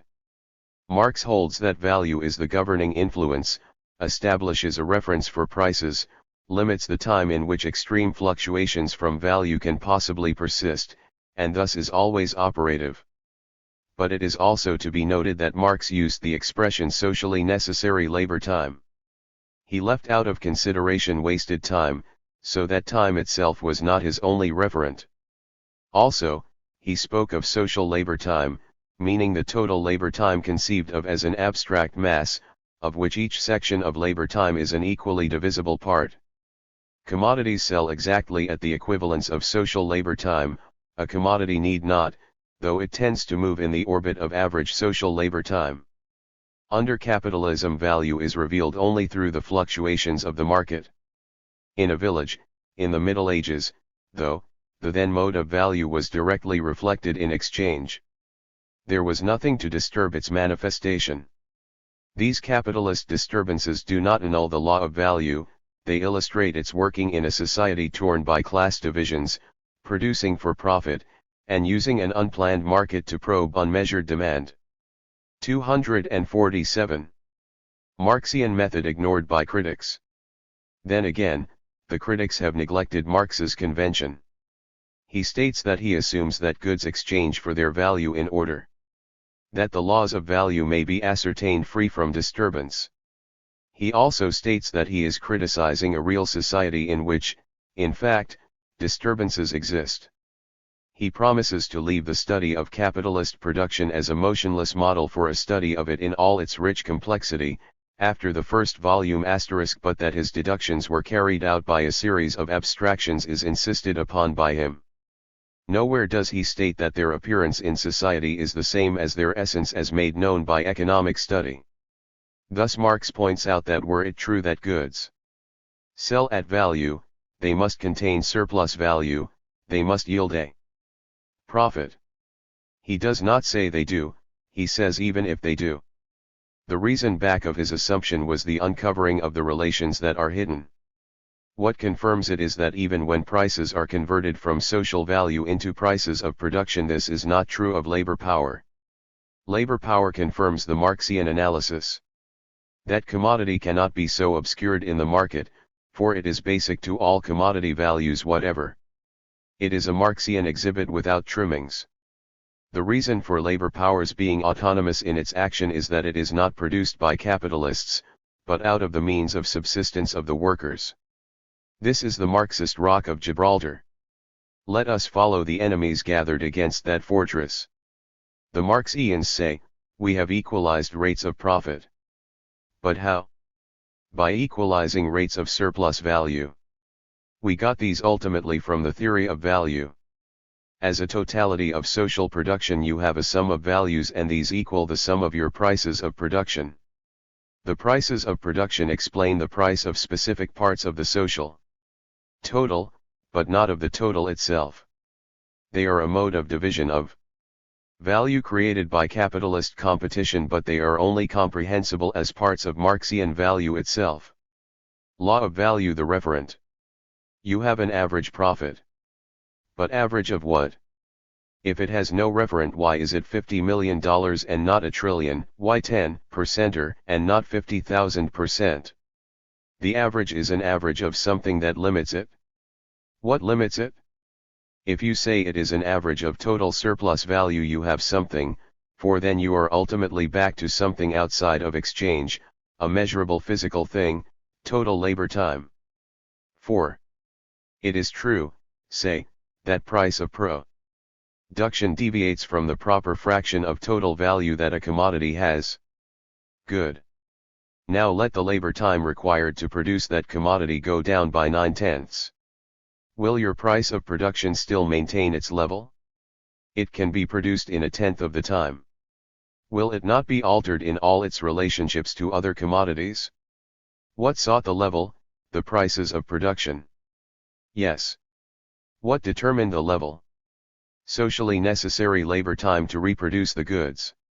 Marx sums up, the social total value of commodities regulates total surplus value and the level of average profit and rate of profit, and so it follows that the law of value regulates prices of production. In order to counter Marx, the critics bring up the theory that prices are determined by costs of production, not price of production, which is cost plus profit. So according to them, profit plays no part in prices at all. Then what determines profits? Cost theories and endless regression. The theory that costs are final cannot be sustained, for one must ask what determines costs of production? Costs of what enters into goods? Where do we stop? The Marxian holds that one must stop with labor, for labor is the living clement of production.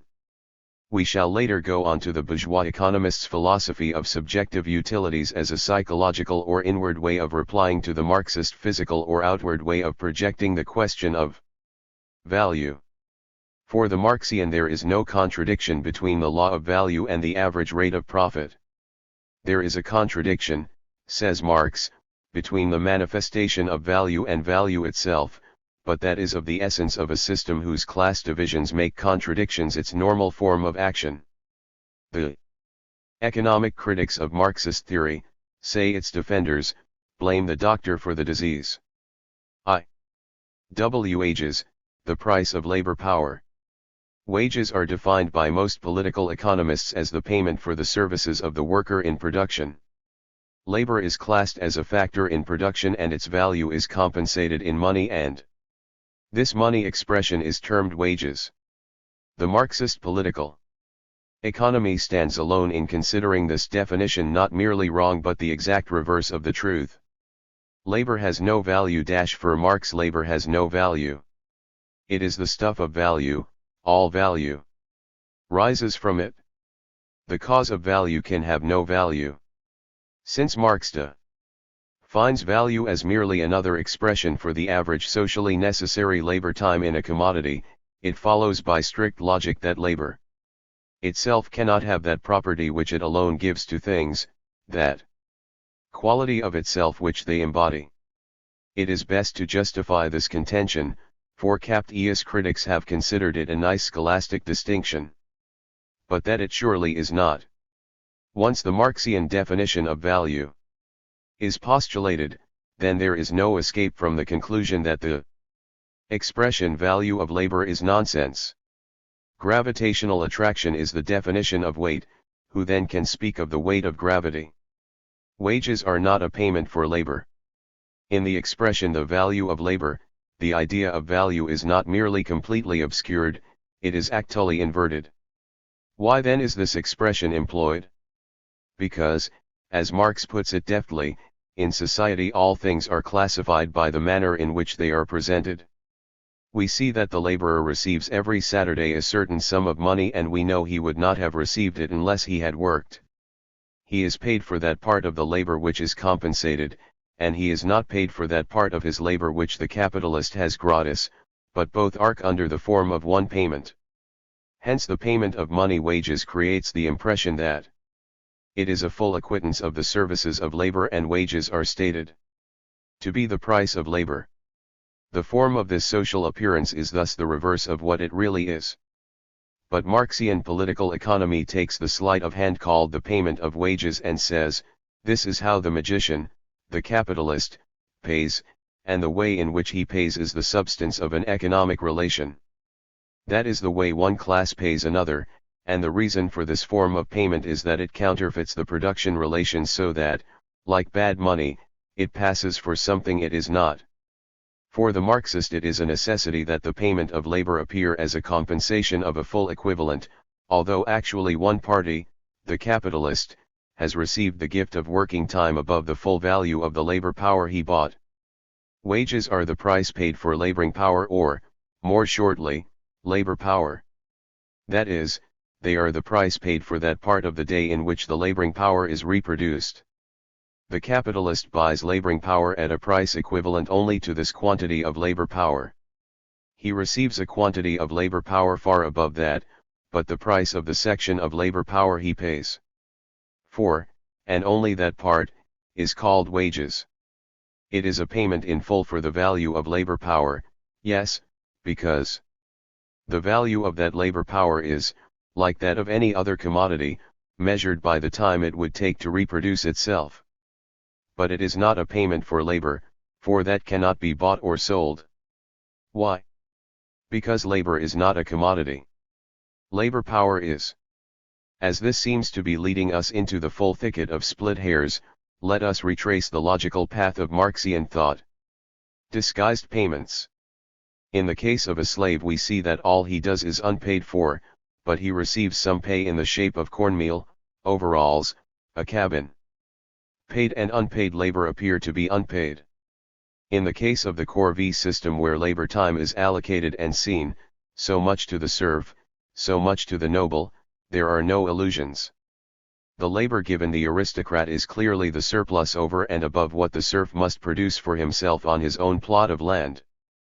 But the payment of wages, as a result of an equal contract, is like the disguise of slavery, but in reverse. For their unpaid labor appears as paid. GOCGLCI 252. The Marxists do not view this question as academic. To them the idea that labor has a value which is paid by wages is the cause of such ideas as that labor is entitled to a fair share of production and that labor ought to have a larger share, or the more derivative notion that the trouble socially is in distribution, and labor should share more in this distribution. Such ideas are based on the fact that wages reward labor's part in production, and that it is a mere question of proportion that is involved and not of nature. For the Marxian this is due to the disguise in the wages payment of the fact that it is a mere compensation for the sale of a laboring power, and that it is an equivalent of its full value, but evades the question of the surplus value. Since labor has no value but gives everything its value, and since it sells a part of its powers of work for a given space of time as a commodity, as an object of purchase and sale, its conversion into a commodity makes it subject to the law of value, that is, equates its value to labor time required to reproduce it. But commodities sell at their value, that is, for the labor time incorporated in them. The capitalist makes a profit by selling commodities at their value, and the reason he can do so is that he has paid wages also for the full value of another commodity, labor power, but he has paid absolutely nothing for the time over and above its value, and that time is represented by surplus value. Surplus value is a part of value produced, it is not abstracted from labor power value bought. It is a surplus, over and above that value. This gives the setting of wages, by explaining value. Law. Bohr's part in its creation, commodities, labor power as a commodity, its payment in the form of wages, why that payment is the reverse of reality, and the relation of all values to profits. Practical application of the wages theory. Has this a practical application? Take one common question.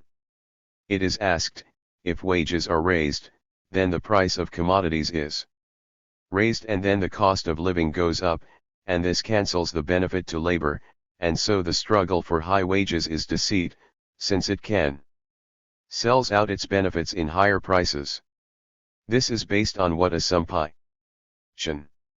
That labor is paid its value, that when it receives more money, its value is increased, and that value in turn is reflected in its products. But Marx holds that if wages are increased it means that labor power commands a higher price, labor gives less time gratis to the capitalist and, since labor power is a commodity, it is only to the extent that this increased price of labor power is reflected in an advance of the price of its reproduction, that is, in necessities, that the rise in wages is counteracted. Social implications of identification of labor power. As an illustration, let us say that wages are $1 billion. The workers increase 10% or they are paid $1.1 billion. If labor had a value which was paid for as a factor of production, then the cost of living should gain by $100 million. But if labor power is a commodity, distinct from labor, then only to the extent that it must be reproduced will there be a gain in its value. The remainder it takes out of surplus value. And, if the composition of capital entering into production is 3 constant for 1 variable, and the constant capital is merely transferred into use value, not new values, it would follow that the increase in value of labor power is slight, although its gain in wages is high.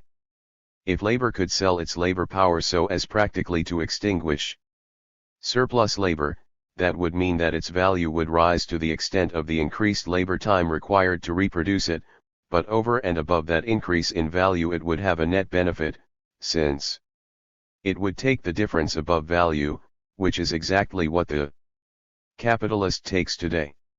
Hence it pays for the worker to fight for higher wages, since he really fights to supplant the capitalist in obtaining a surplus above the value of his laboring power. It will be seen that only by the Marxist method of isolating the absolutely different things, labor and labor power, can the case of the workers be made intelligible. Otherwise the vicious circle theory would have to be granted as against wages increases. 254. It is apparent, then, that as against both distribution and cost of living theories, the distinction between labor and the value of labor power is the fighting weapon of Marxist science. On the Marxian assumptions, too, we can point out that labor has no value because that would be a tautological expression. For if value is the objective form of social labor, and the quantity of value is measured by quantity of labor, how is the value of 12 hours time to be determined? By 12 hours. Where then would science be? To advance the analysis one point further, Marx was compelled to discover the commodity nature of the labor power itself so that the absurdity of such a repetition was eliminated. Labor exists prior to selling its powers. There is a social, rather a historical, aspect that is all important. If money wages is the payment for the value of living labor, that is, if the equivalent of dead labor equals living labor, then the price of labor power would be the price of its products. Where then is the profit? Out of what would capital arise and reproduce? But if labor sells its time to capital, the relation forbids equivalence. There can, by this proof too, be no sense to the idea of a value of labor. Elimination of exchange of forms theory. It might be argued that there is an exchange of forms, the substance of dead labor against the substance of living labor, dead and living being equated as shapes, not quantities. But a dead commodity, dead labor, has only the value that living labor bestows. For example, a commodity takes 6 hours to make. It is on the market. A process is developed in which it takes 3 hours to make. It falls to half the value. It is not the dead labor that gave it value, for it still has that, and yet it is worth half. Its value is made known by the reproduction of it that is being effected or can be effected by living labor.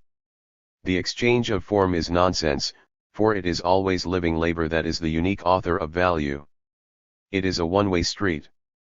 The wages relation comes about not when capital faces labor, but when the capitalist, or the capitalistic company, trades with the laborer. These real people buy and sell.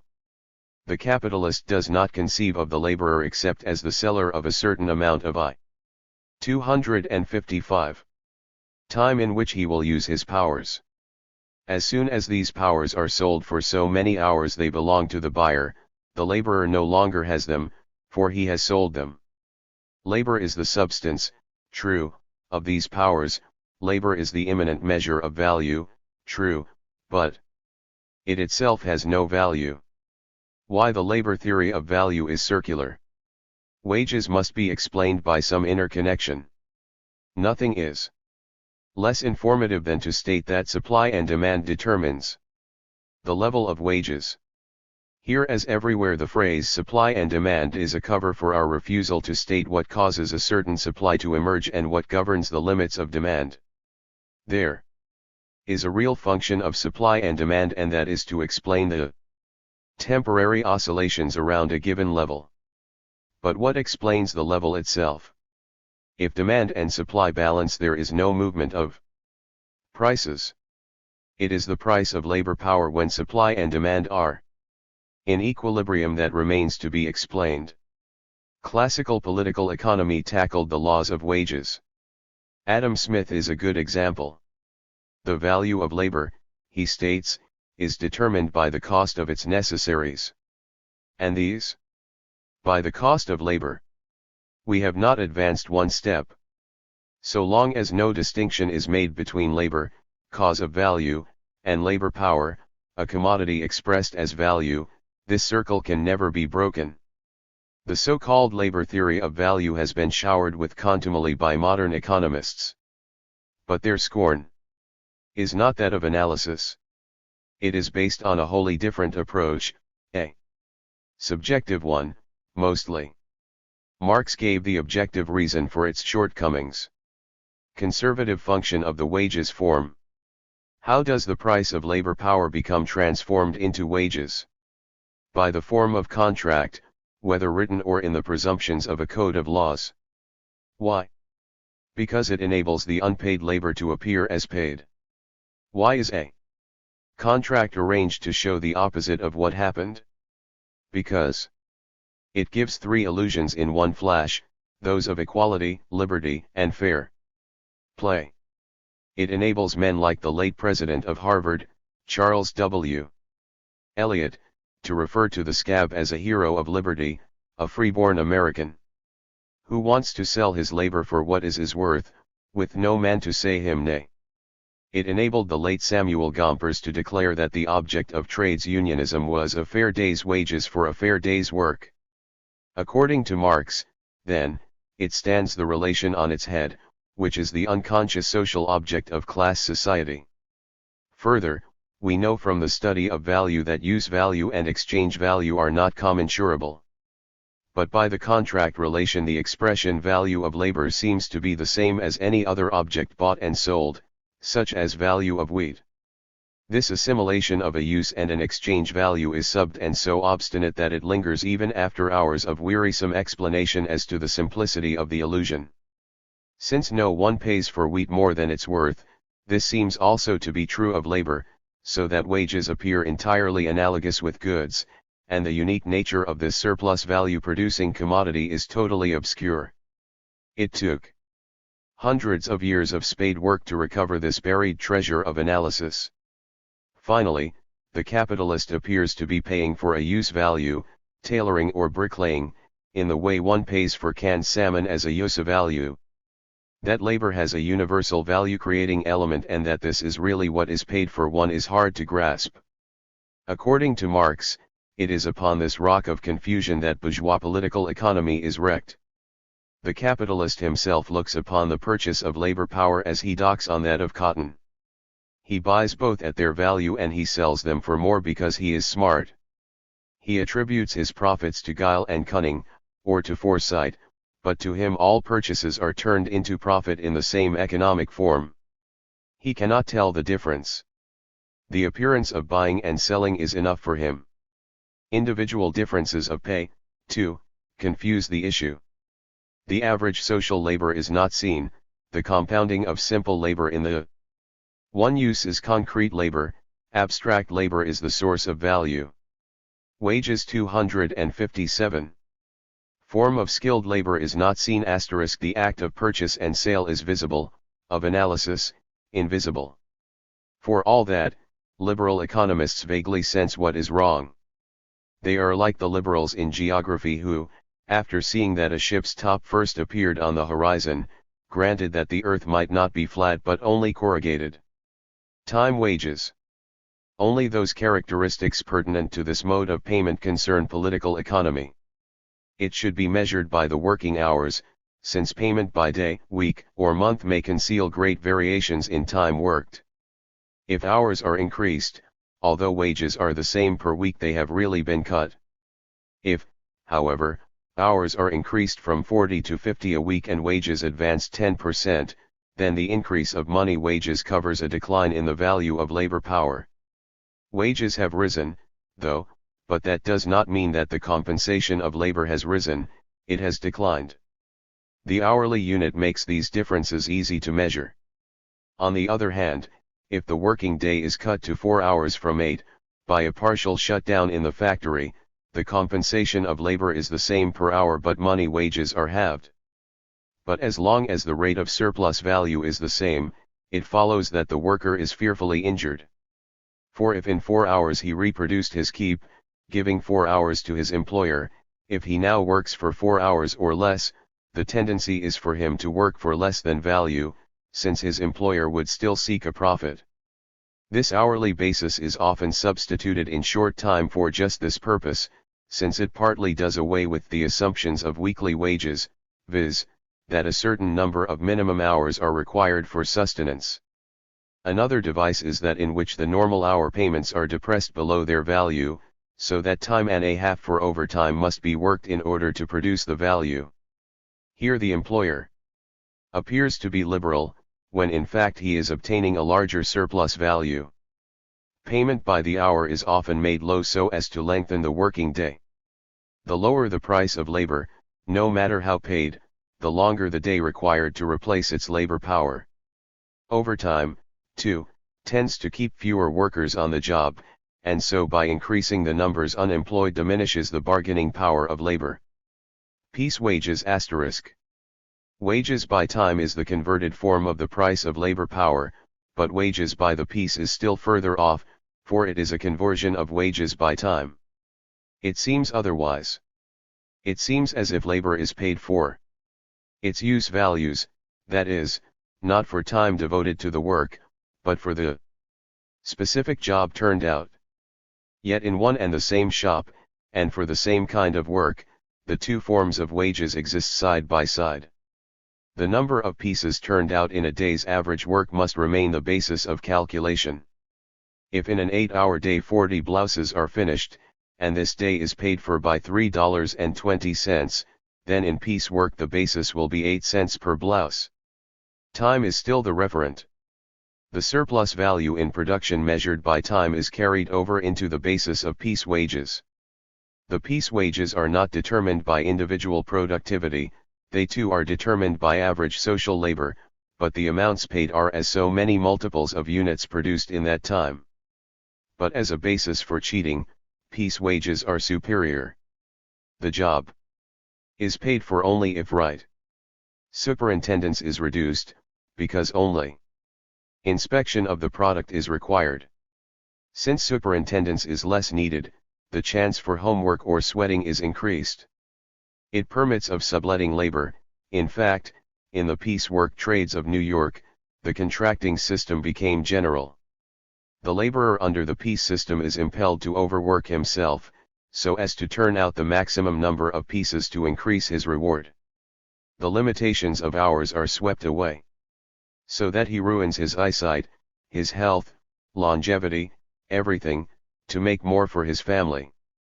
He really sells his labor for less than it is worth, for he sells a few years of his life as he sells his products. He cannot escape, for even if he knows this he is helpless. But unlike the time worker he has an actual monetary interest in increasing length of the working day and intensity of labor. The advantage to the employers is manifest * in piece wages the differences of laborers are rewarded more diversely. But since the time basis is paramount, the average pay of all the laborers will be the same as on a time basis. The proportion between wages and surplus value remains unaltered. As the workers emulate each other and compete with each other, their unit payments are diminished, and so the system of raising individual wages operates, in the end, to lower average wages. No matter what they do, the workers must return to the necessary reproduction wages to maintain their average labor power. Piecework does lead to social conflicts, though, for it accustoms the worker to calculate the goods delivered and their price, and he is more ready to contest the affirmations of the employer and his accountants. National difference in wages. In calculating national differences in wages we must consider price and extent of necessaries of life, cost of training of the laborers, familial basis, that is, women, child, and aged labor, productiveness of labor, as to intensity and time worked. One must reduce the various working days of several nations to one average working day, and then translate, for once, The time. Since Marx's time, two systems of piecework, the Halsey and the Rowan, have been introduced, as well as others, called premium bonus systems. The detailed treatment is found in Cole's payment of wages. Many of these utilize collective contracts where the whole factory is paid by piece production, instead of only individual workers. Wages into piece wages, because only a piece wage measures both productiveness and intensity of labor, where the social average time has such wholly differing historic bases.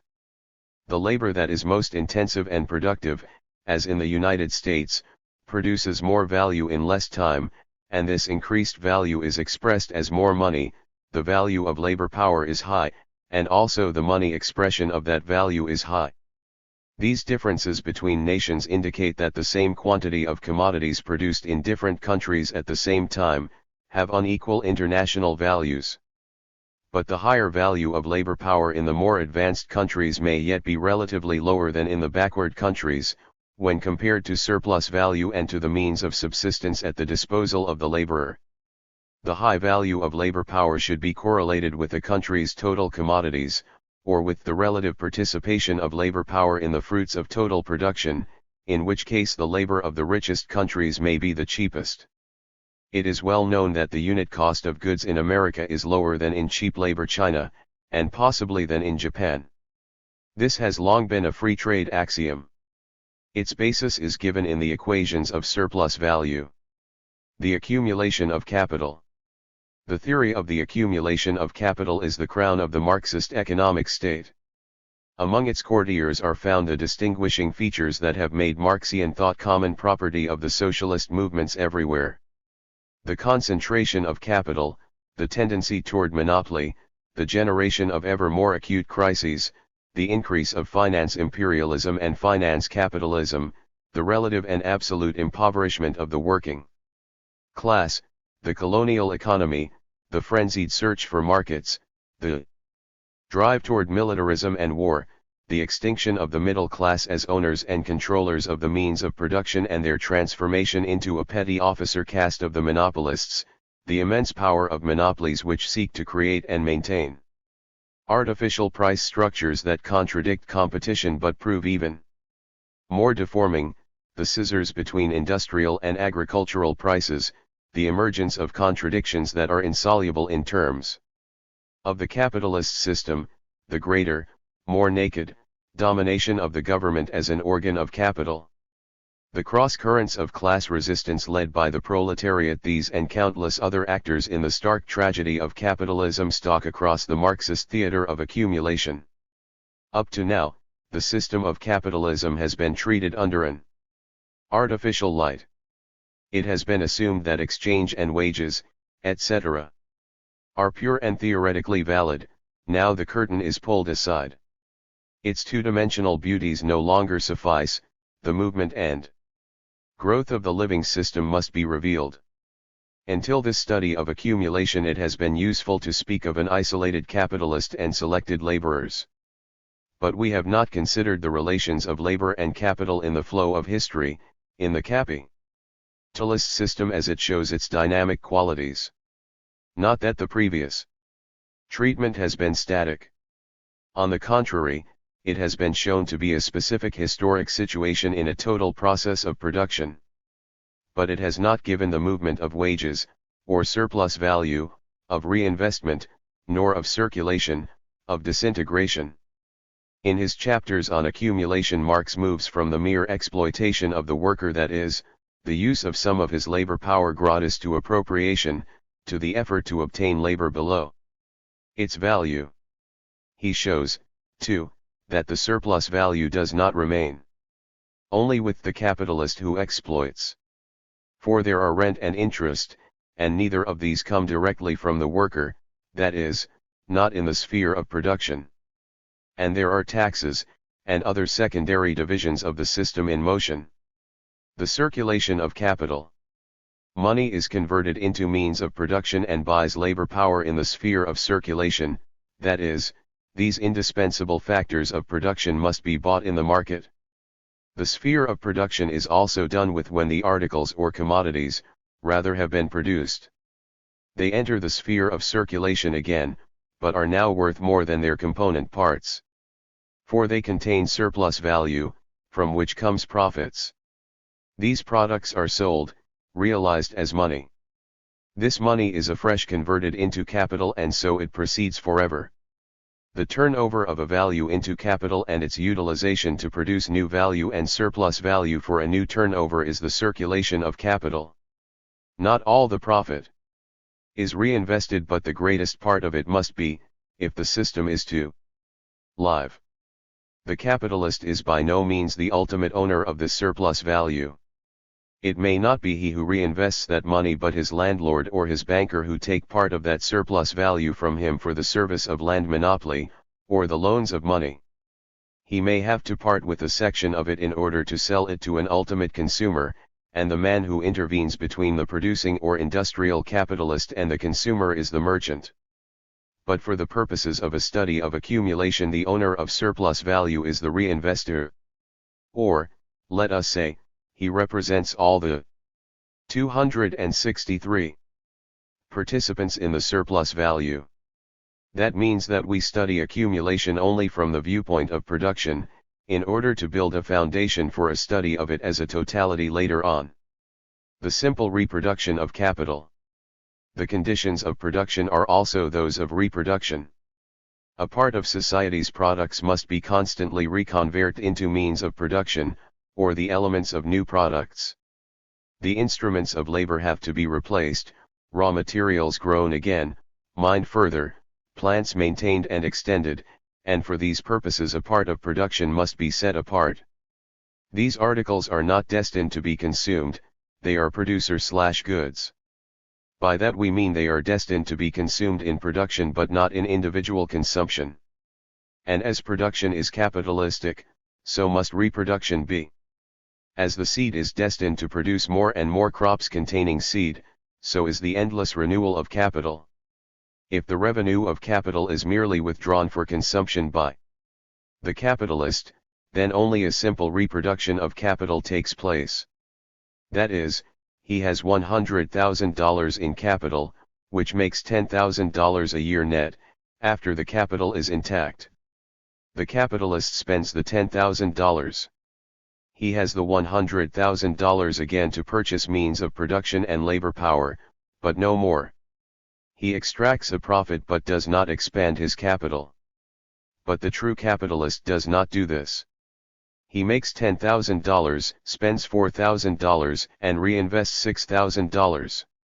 Then he operates with $106,000, and if this continues for a long period he is a great capitalist indeed, and employs much more labor and uses more means of production than ever before.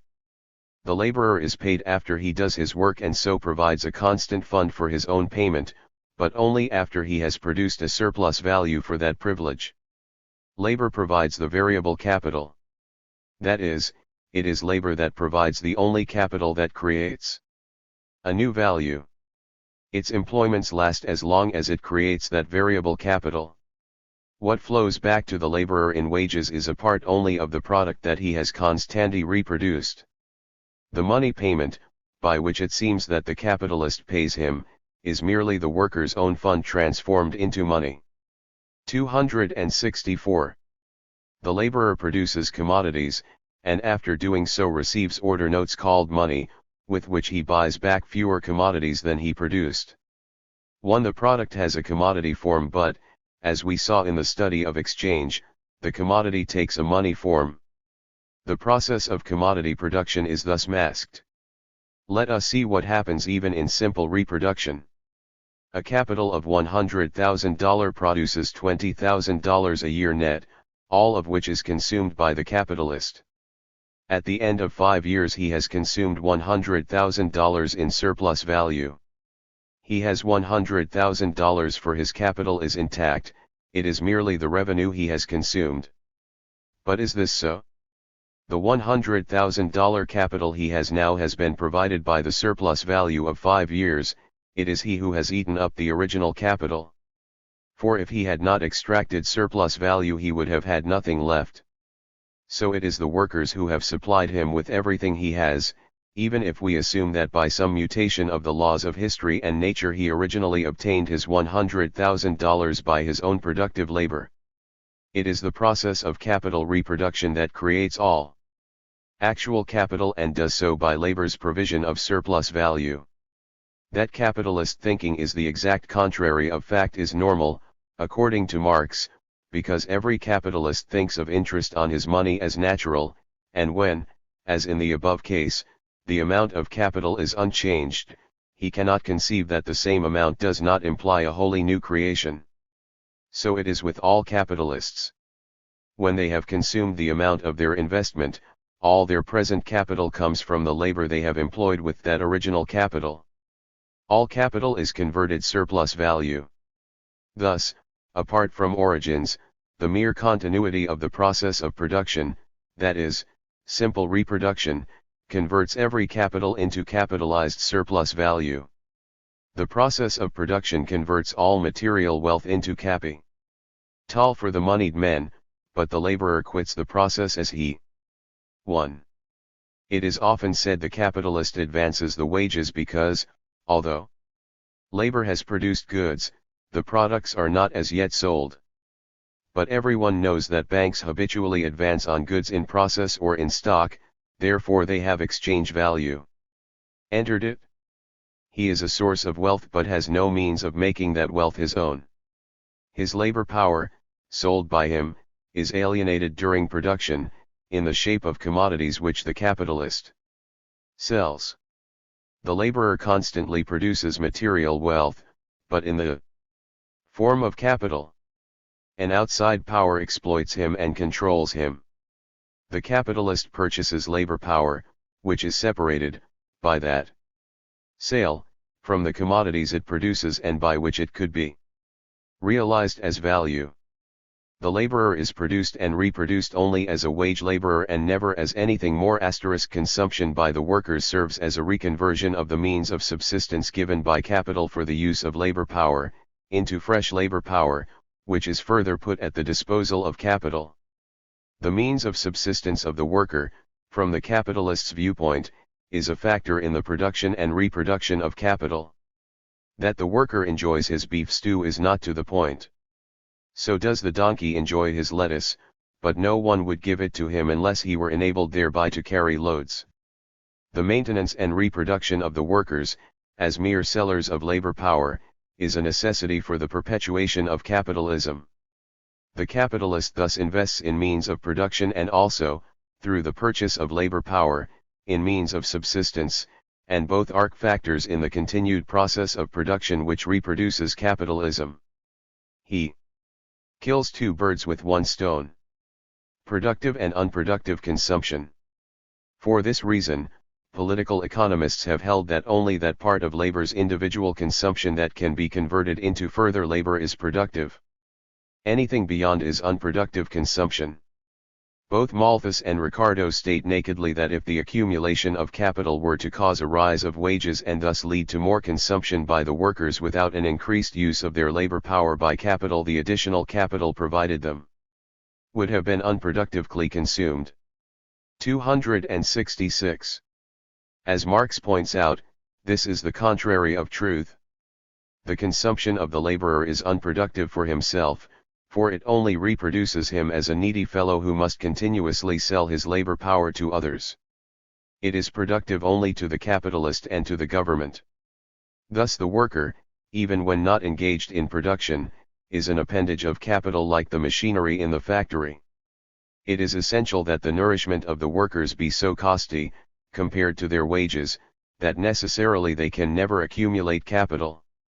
Their product must rest forever with the capitalists. Note, they are permitted small savings, but as a class can never utilize these as capital. And for the few workers that escape into the employing class, sections of farmers and small shopkeepers, etc., become workers. The class relations as a totality remain, whatever the change in constituents. The reproduction of the workers carries with it the accumulation of skill handed down from one generation of workers to the next. That the capitalists regard this skill, for which they paid nothing, as their property, is seen in crises. For example, in England, during the American Civil War, the government kept the spinning operatives and weavers on a pauper dole rather than permit their emigration to the United States. Thus the government kept their skill as a reserve for the capitalists, to be used when the import of raw cotton was resumed from the southern states of America. From the foregoing it is clear that the theory that labor freely sells its labor power in a contract is merely formal. Actually, the process of capitalist reproduction hurls the worker into the market as a seller for subsistence only, and with his product he gives another man the means with which to buy it. The worker provides his own chains. But as his sale of his labor power is renewed periodically, as he often changes his employers, and as the price of his labor power does oscillate around a level but still somewhat varies, the illusion of liberty is well maintained. Capitalism not only reproduces commodities and surplus value, but it reproduces class relations as well.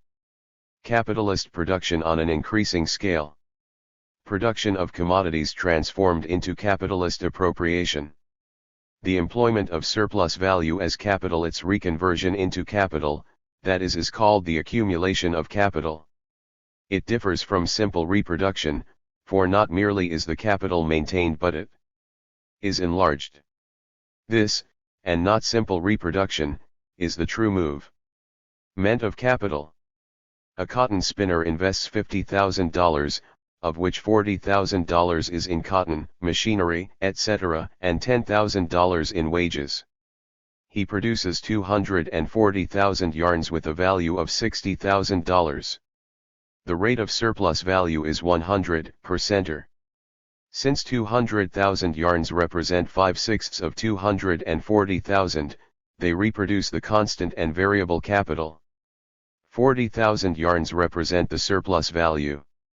They are worth $10,000. The $10,000 does not appear to be surplus value, it looks like any other money. One has to know how it came about to recognize it. This surplus value of $10,000 is reinvested in the same proportions as the original capital, $8,000 for cotton and machinery and $2,000 for wages. For this $2,000 the capitalist requires 1/5 more spinners. The new capital of $2,000 in its turn brings a new surplus value of $400. The capital is advanced as money, but the surplus value is in the form of commodities that have to be sold so as to realize money. But since the capitalist buys all his commodities in the market and sells his commodities there, and so do all the other capitalists, the mere transfer of these commodities cannot add to the total production of wealth. Hence the capitalist use of the total annual product must depend on the composition of that product, and not on circulation. To be more explicit, the annual production must recover the original capital. There is also a surplus, and of what does it consist? Is it made of things that satisfy the wants of the capitalists, which they consume? No, for in that case one would have only a simple reproduction of capital but not an increased capital. Since the increased capital must serve to produce more surplus value, it can consist only of a means of production and means of subsistence for the workers. Surplus value, then, is convertible into additional capital only because 268. It already is made up of the potential material elements of new capital, although it is realized in the form of money. But we are speaking of its substance. The only apparent exception would be the export trade, in which a country sends out articles of luxury or superfluity and imports in exchange means of production and subsistence. The spiral of accumulation. With his increased capital the employer has three alternatives: to use his labor more intensively, to use it for longer hours, or to hire new help. Once the new capital acquires new laborers it can go on forever, not in a circle of simple reproduction but, as Sismondi 8. well put it, in a spiral. It does not matter from the standpoint of theory whether it is the same capitalist who uses the surplus or whether he invests it by way of another. We have dealt only with that section of surplus value that is reinvested, that is, the small part used by employers for their consumption is not here in question. It is clear that the $10,000 surplus capital that was reinvested was not produced by anyone but the workers. It is unpaid labor, nothing else. With that surplus the capitalist buys labor power, that is, he exchanges the unpaid labor of his workers as the equivalent for the labor power of the new workers. Surplus value arose out of capital and fresh capital arises from that surplus value. The more the capitalist accumulates, the more he is enabled to accumulate. But now this process of the renewal of the laborer selling his labor power and the capitalist buying it is increasingly performed with the unpaid labor of previous production, and this results in a transformation of all the laws of private property into their very opposite. The transformation of capitalist profit into appropriation. There is no longer any exchange of equivalents.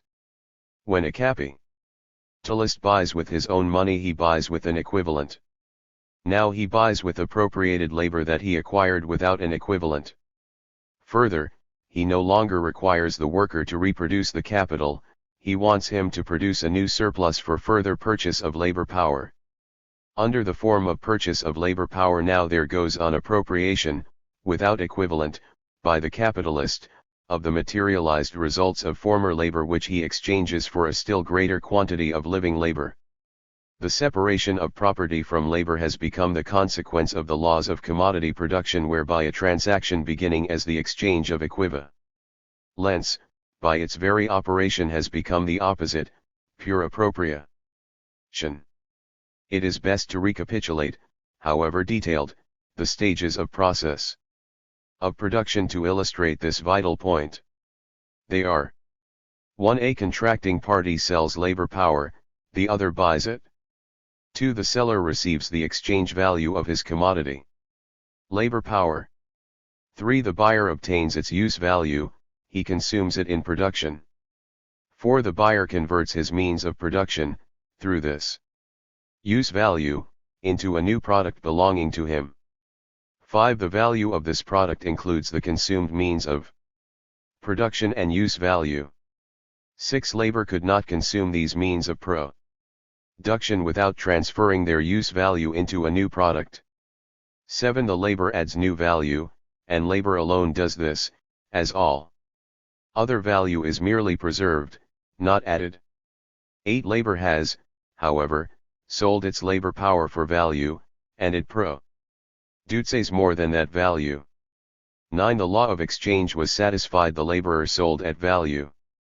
The capitalist bought at value, he consumed the labor power sold to him, as is the right of every buyer of consumable goods. 10. Money was thus transformed into more money, that is, into capital, by a strict adherence to the laws of exchange. 11. Now the product of the laborer belongs to the capitalist. 12. The value of the product comprises a surplus value which cost the laborer his labor power but cost the capitalist nothing. 270. 13. With the means of subsistence he has purchased, the laborer is able to offer himself once more as a seller of labor power. 14. Up to this point the process of money becoming capital is merely repeated and nothing more. 15. With the surplus value the capitalist acquires new means of production and further employs labor. 16. But now the surplus with which he employs labor is not an equivalent, but the withheld amount of previous unpaid labor. 17. He thus purchases new labor power with appropriated goods. That is, he pays new labor with the produce of dead labor, which produce he never paid for. 18. The capitalist mode of the production of commodities for sale and including a surplus, by which money becomes capital, that is, more money, has now become changed from a system of exchange into one of appropriation. Its character has turned into its opposite. It can now be seen how closely linked is the Marxist chain. It is hard to think of a more apt illustration of what Marx and Engels meant by dialectics, that is, a process changing into its opposite by mere quantitative changes due to the laws of its development. In the flood of production the original capital has been reduced to a vanishing point. The hundreds of years of capitalist production all built on the reinvestment of surplus value, must make the original capital a mere memory. Here and there a new original capital, tiny in amount, is built up of saved labor.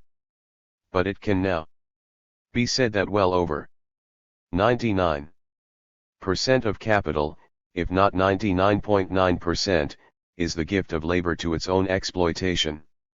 Everyone knows the legend of compound interest.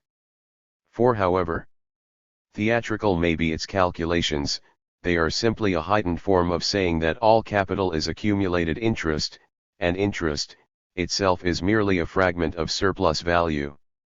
For compound interest frightens parliaments. A French Huguenot banker once provided that his fortune, upon his death, should be reinvested to eternity. Pitt, realizing that this was already the largest fortune in London, and that there were no children to inherit, saw that the trustees of this money would eventually have more funds than the British Treasury. The will was annulled by law. The separation of surplus value into capital and revenue. We know that the capitalist employs a part of surplus value for his own consumption, another for the increase or accumulation of capital. It is only as an accumulator that he is capital personified, for as a consumer he is not to be distinguished from the lavish feudal nobility, or any previous ruling class. He, as capitalist, shares with the miser or hoarder the passion for unlimited wealth that can never be consumed. It is this passion that is the motor force of capitalist production. It is this obsession that so drives on mankind to produce, that the capitalist system has thereby become a producer of wealth infinitely above the merely consumptive and hoarding societies of the past. But this need of the capitalist for expansion is not a choice, it is forced on him. As a consumer he robs himself of his own accumulation. Not all profit is accumulated. But he is not a personification of capital only. Regrettably, he is also a man, with man's foibles.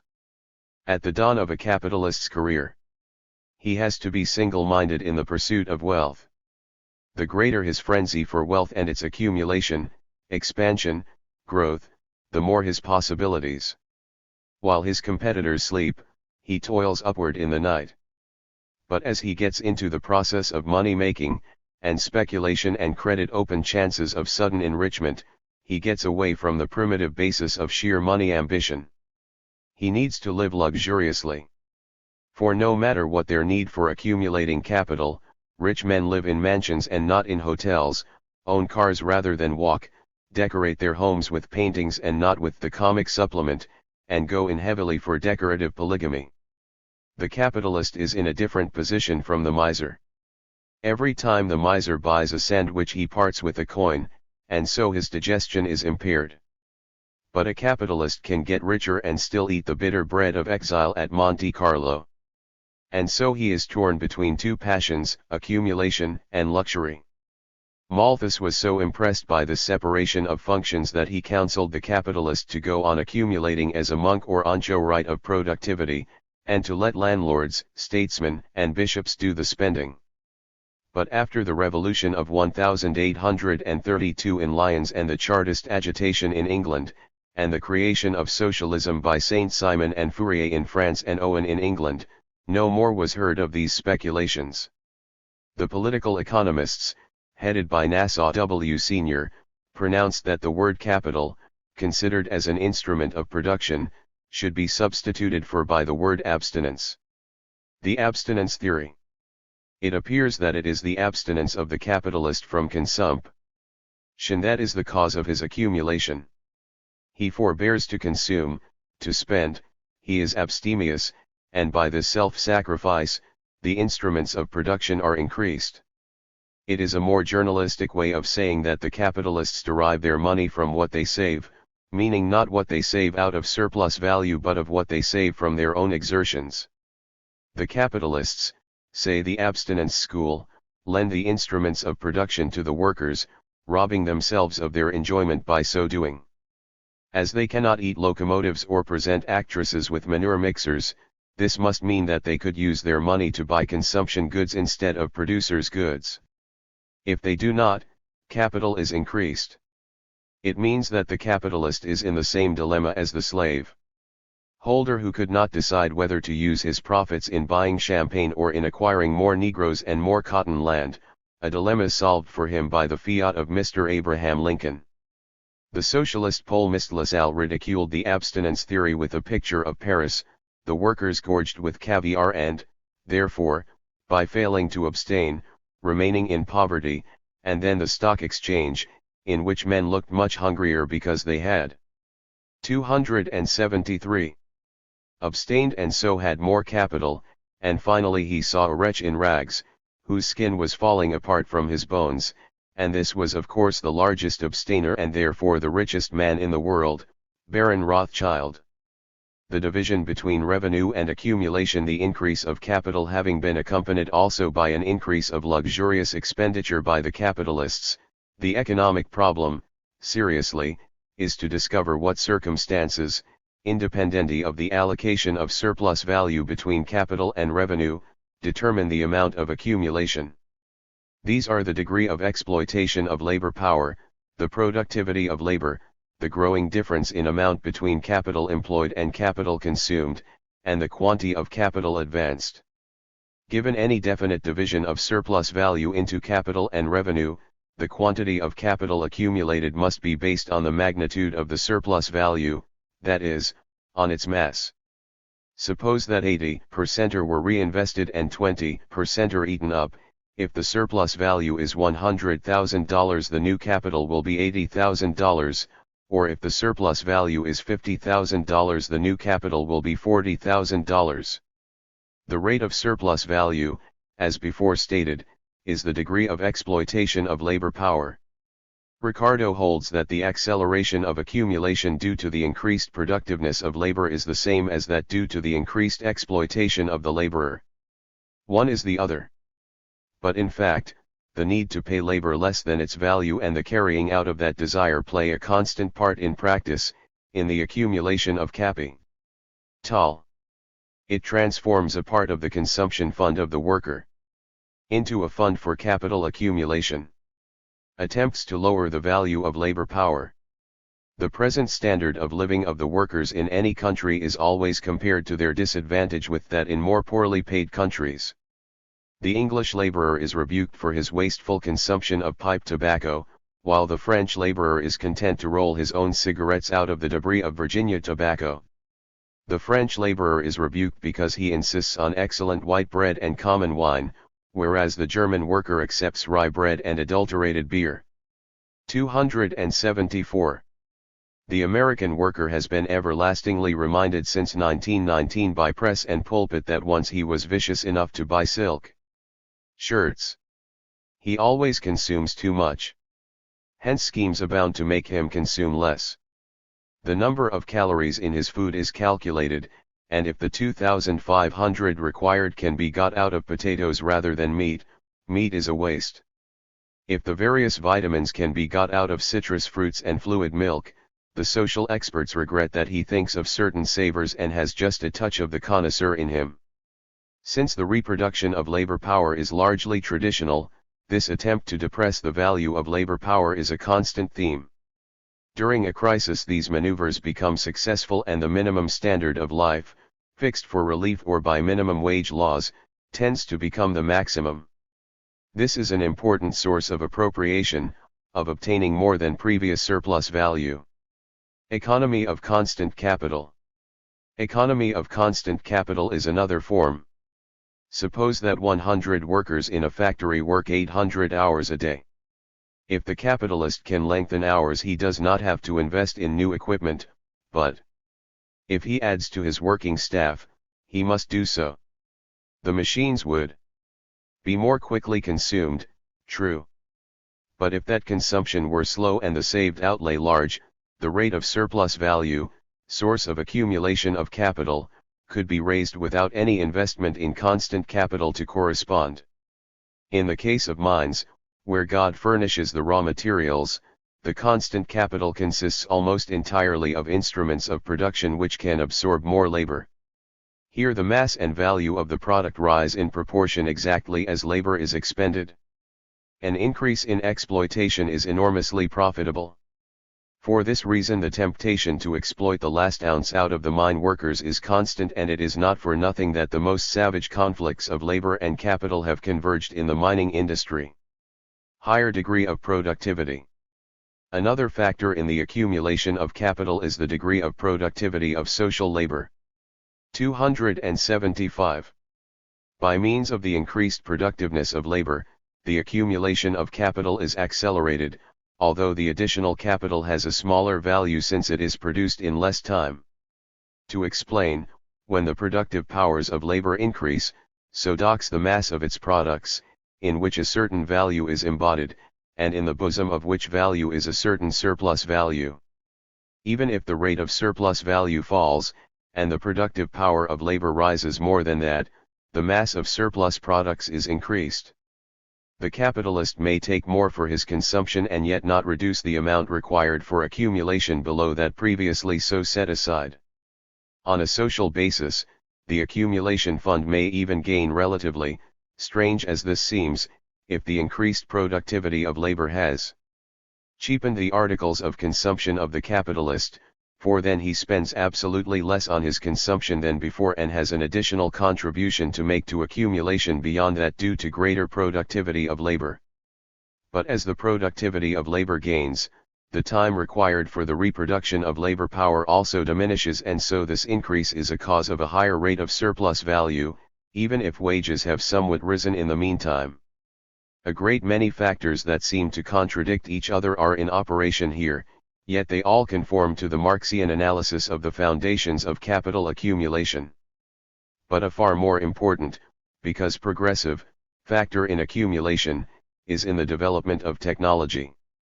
Here we graze on the frontiers of what is to become the widest field of Marxist theory, the operation of the organic composition of capital. Cheapening of constant capital. The development of the productive power of labor has an effect on the original capital used in production. A part of capital consists of long-term installations which take years for their consumption. But every year a part of this installation reaches its productive limits. It must be replaced. If labor has become more productive during the period of the employment of the old equipment, then cheaper tools, machines. 276. Apparatus, or other instruments can be substituted. The old capital is replaced in a more productive way, apart from the detailed improvements which go on all the time in machinery or processes. The same is true of new materials whose use is introduced into chemistry, etc. Science and technology give capital a power of expansion independent of the quantity of capital employed in an enterprise. These in turn have an effect on the type of new capital which has to be introduced to replace that part of the original capital that has been used up. In its new shape, the social advance made in the meantime is incorporated gratis. There is another side to the picture, for although productive capacities are gained for nothing, there are depreciation costs chalked up against the antiquated and superseded equipment. The capitalist tries to recover this depreciation from the workers, in his struggle to diminish competitive costs. This is attended with varying success, but in the case of certain English industries, parliamentary commissions have held that the worker must justly take a reduction in pay to compensate the factory owners for their losses due to their aging and archaic machines. Labor transfers into its products the value of the means of production it uses, that is, of the constant capital. The value and the mass of this constant capital increases, as it is increasingly set in motion by more productive labor. The same quantity of labor adds always the same sum of new values, but the old capital value, transmuted into the products of labor, becomes more important with the productivity of labor. Because the time consumed is the same, the value added by labor is the same. Therefore, when we speak of increased productivity we mean more production in the same time, and this means that the only reflection of this increased productivity is the greater amount passed on into the new products. For example, in the same society a spinner who is working on a modern, automatic spindle, works the same hours as one on an older spindle. But if the labor of the worker on the better spindle is 3 to 1 in results, it does not mean that more new value is added, but that more old value is TF passed on into the new yarn. It is the natural property of living labor to transmit old value while it creates new. Labor, with increasing efficacy, keeps up and renders eternal an ever-growing capital value in ever-new forms. This natural power of labor appears to be an intrinsic power of capital, in which it is incorporated. But the old capital would never have emerged as value except for the application of labor which, because it creates new value, in that very process perforce preserves old value.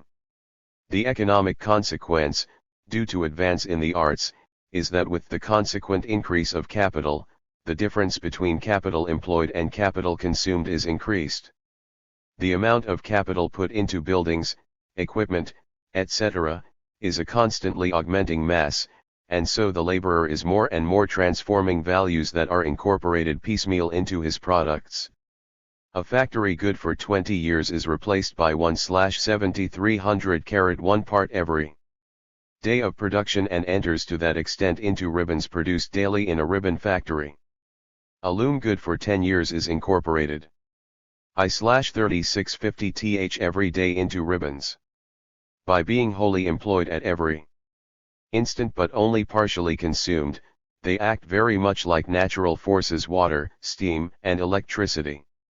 The advancing accumulation thus puts more and more dead labor into production. The effect of this constantly increasing role of equipment as against new value leads to an important stagnation in production as well.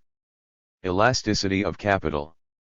With a given degree of exploitation of labor power, the mass of surplus value produced is determined by the number of workers exploited at a given time, and this crudely corresponds with the quantity of capital employed.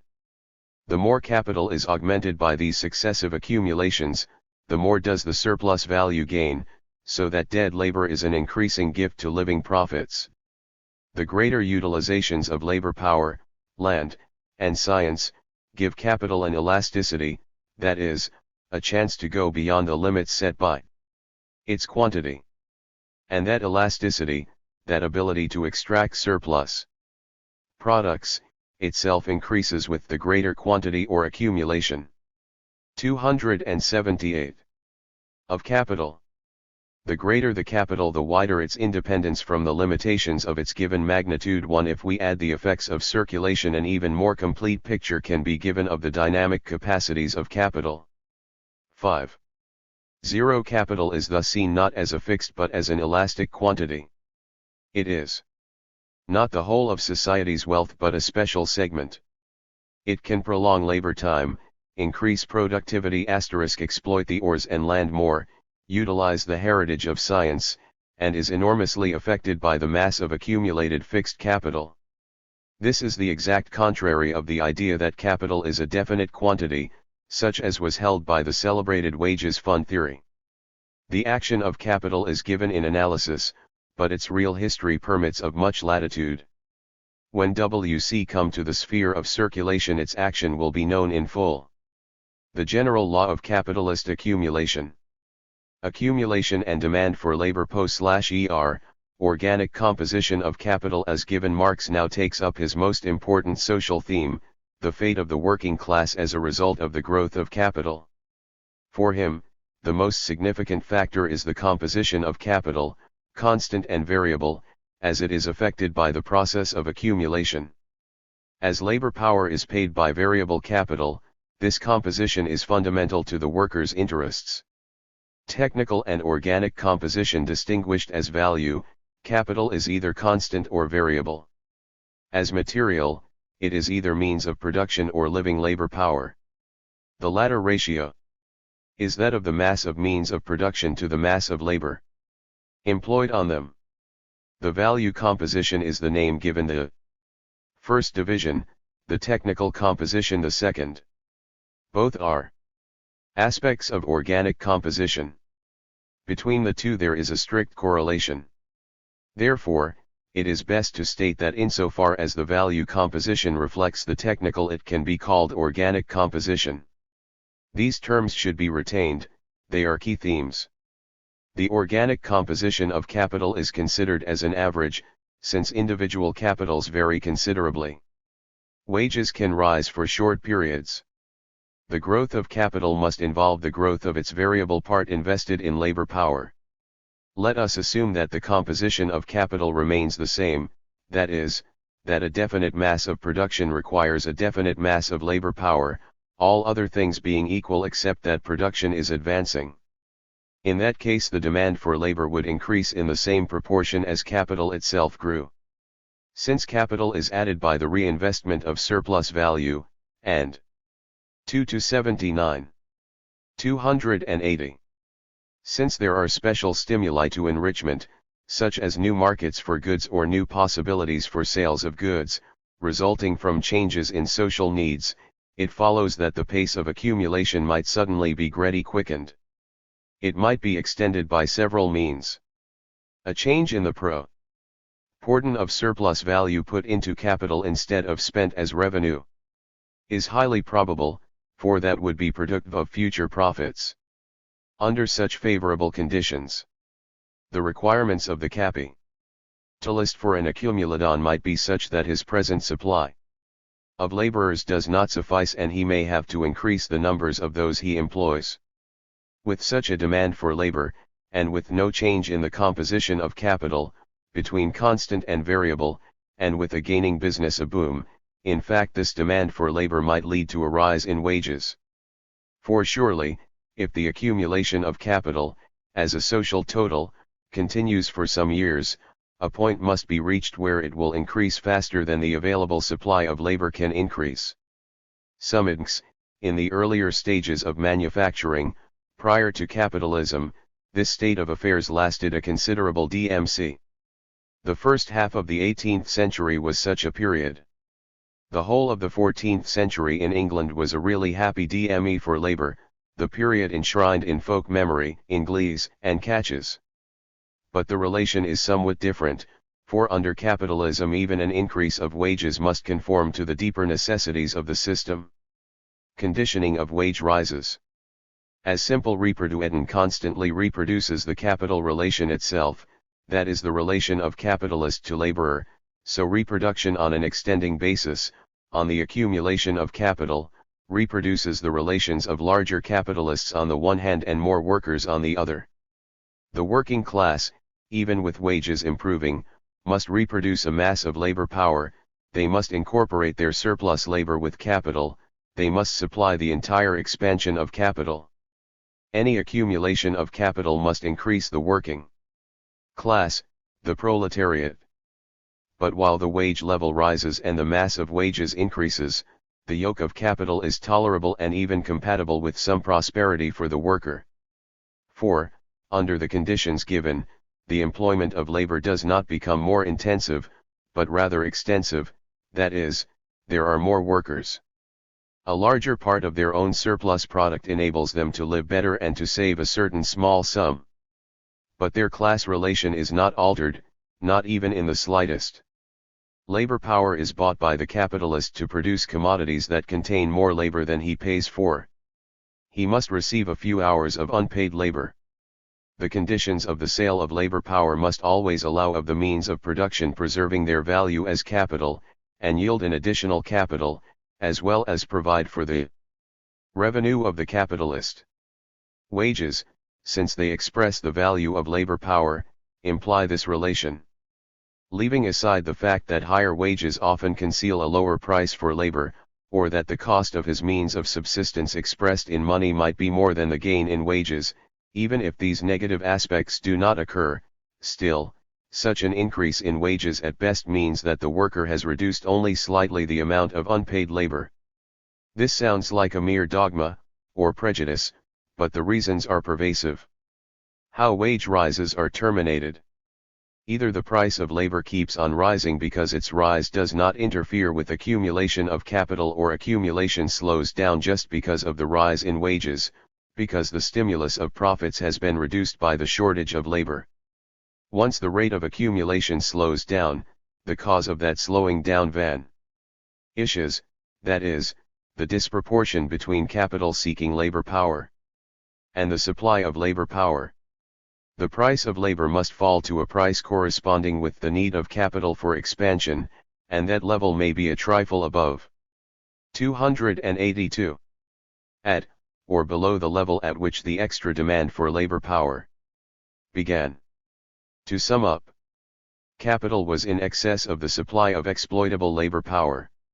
It was the relative diminution of capital to labor power that caused the price of exploitable labor power to rise. But it is the absolute movement of capital which appears to be a relative movement of the labor power, and so seems to have been brought about by labor's own independent action. That can be put mathematically. The rate of accumulation of capital is an independent variable, the rate of wages the dependent variable. Naturally, an absolute movement of capital may become relative to labor factors. But it is primary, and, as soon as the relative situation interferes with its absolute movement, it shakes off the dependent variable, labor, and reveals exactly where the movement started from. This is important because the theory that it is the fluctuating supply of labor and not the needs of capital that determines the rise and fall of wages, leads to the so-called population theories of wages. Once it is seen that the real variation here is between the unpaid and paid parts of labor power's production, which is all that variations in wages mean, then the labor supply is seen as merely an increase of the amount of paid and a diminution of the unpaid labor during a boom. But as soon as that unpaid labor is reduced, so that capital's expansion into more capital is threatened, it stops. The rise of wages not only must leave capitalism intact, but it must leave its expansion possibilities extant. The social relation of classes is the basic one. Any diminution of unpaid labor is a special and temporary phase of that relation. And that is the best situation labor can ever attain. The previous description is valid only for the most exceptional circumstances, rare moments when accumulation may take place without a change in the organic composition of capital. Organic composition of capital growing. Now we come to the characteristic and almost unbroken tendency which capitalism really exhibits, a changing organic composition, or, more definitely, an increasing organic composition in which constant capital is forever growing in proportion to variable capital. 283.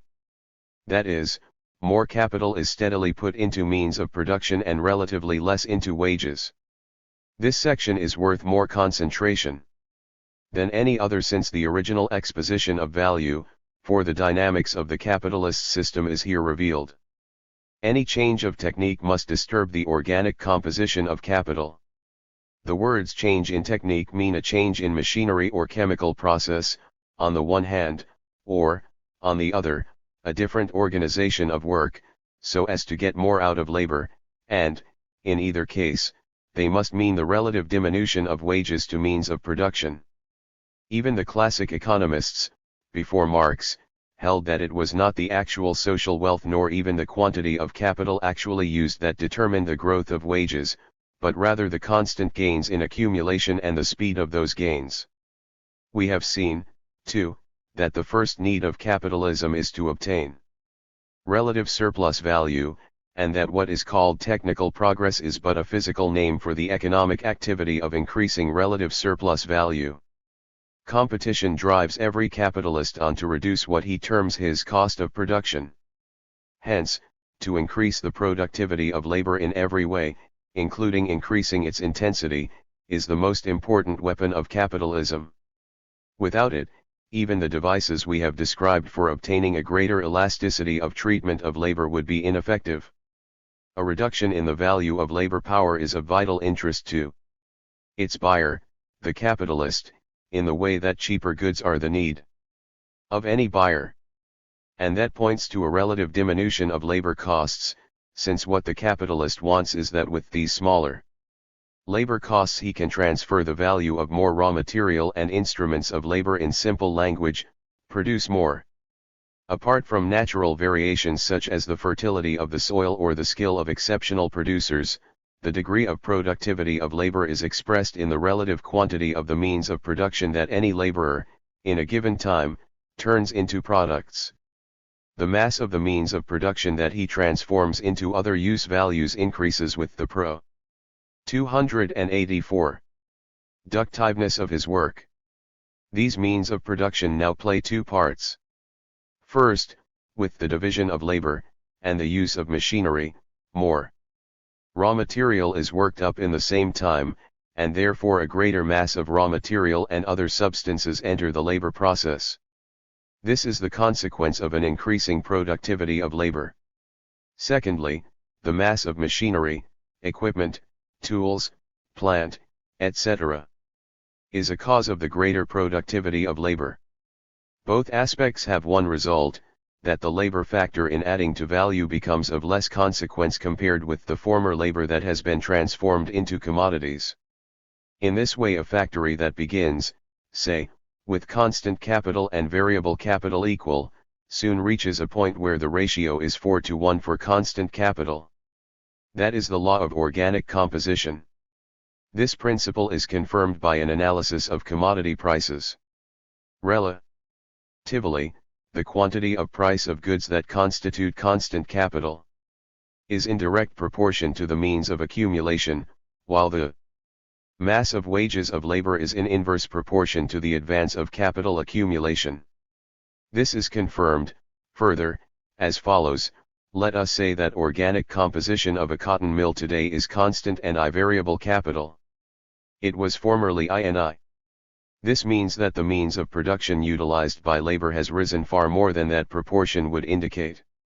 Because, with the increasing productivity of labor, not only does the mass of the means of production consumed increase, but the value of those means of production are less compared with their mass. That was the object of capitalism, to make each item cheaper and therefore the mass of items in the means of production also cheaper. Their value rises absolutely but not in proportion to their mass. This means that the increase of the difference between constant and variable capital is much less than the increase of the difference between the mass of production and the mass of the labor power that converts it. The difference does increase between constant and variable capital, but it does not increase as much as the difference of their masses increases. 285. Rationale of increasing proportion of constant capital. Now, since that is very recondite, let us simplify.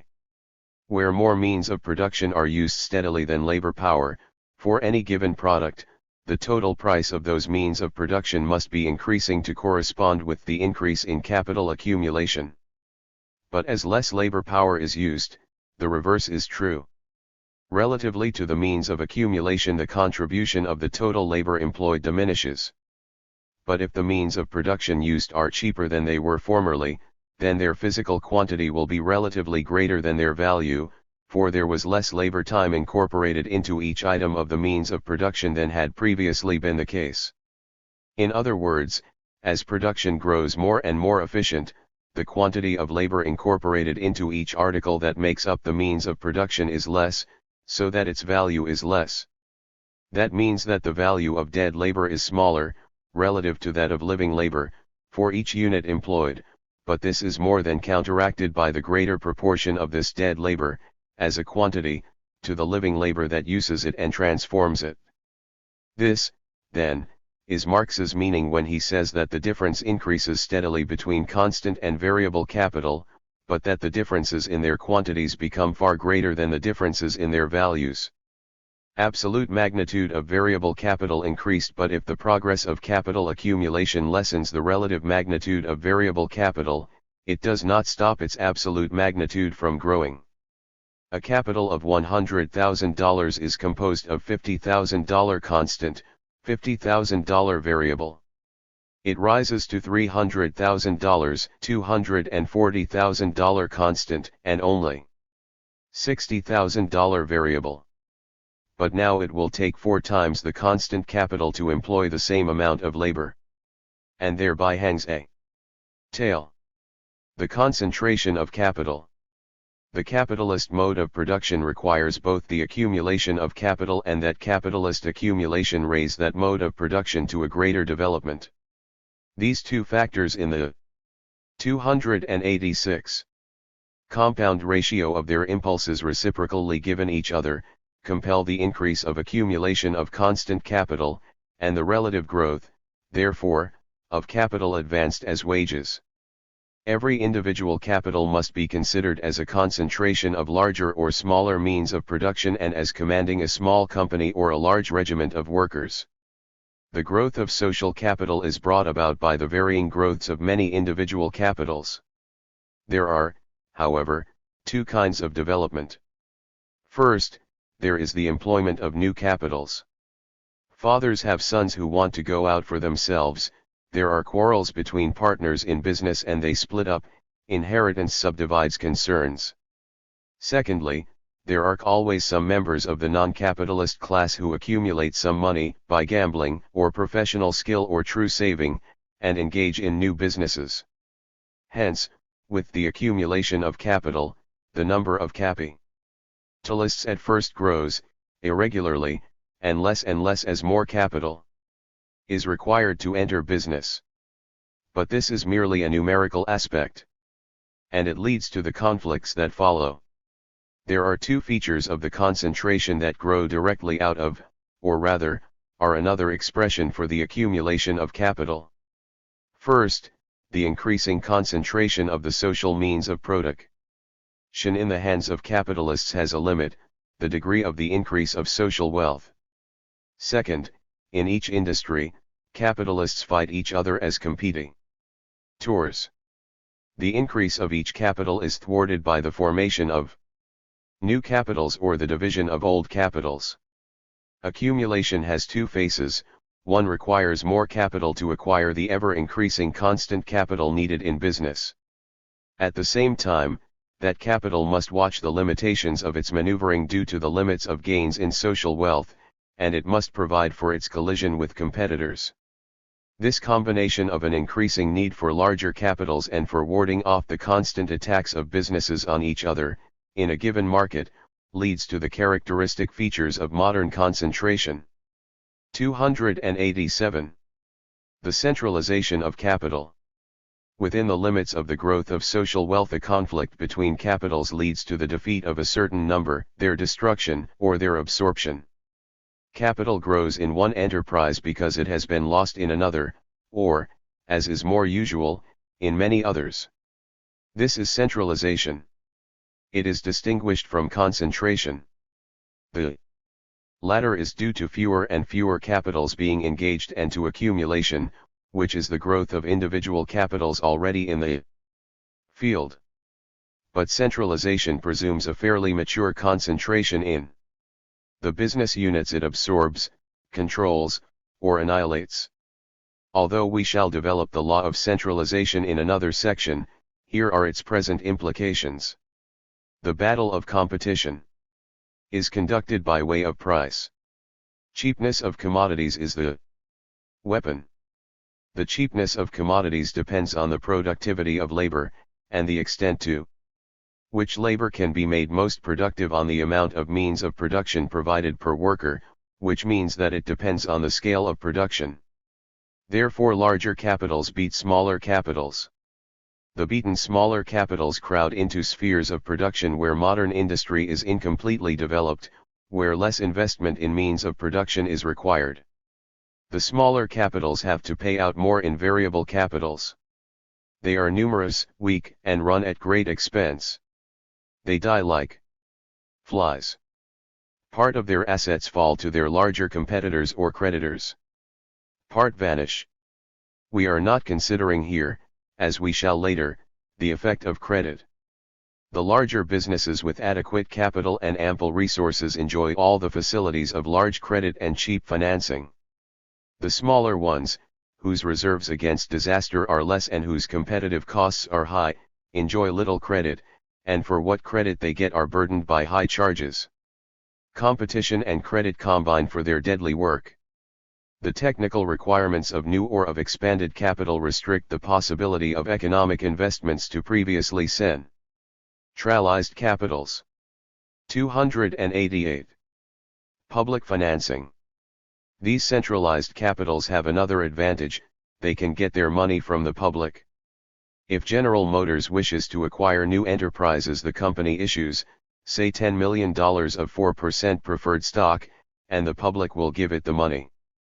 Mr. John Smith, who has a capital of $100,000 and is in the same industry in which the corporation is expanding, might obtain at best a few $1,000s from his bank, and then only for a short term, with specific guarantees and at great cost.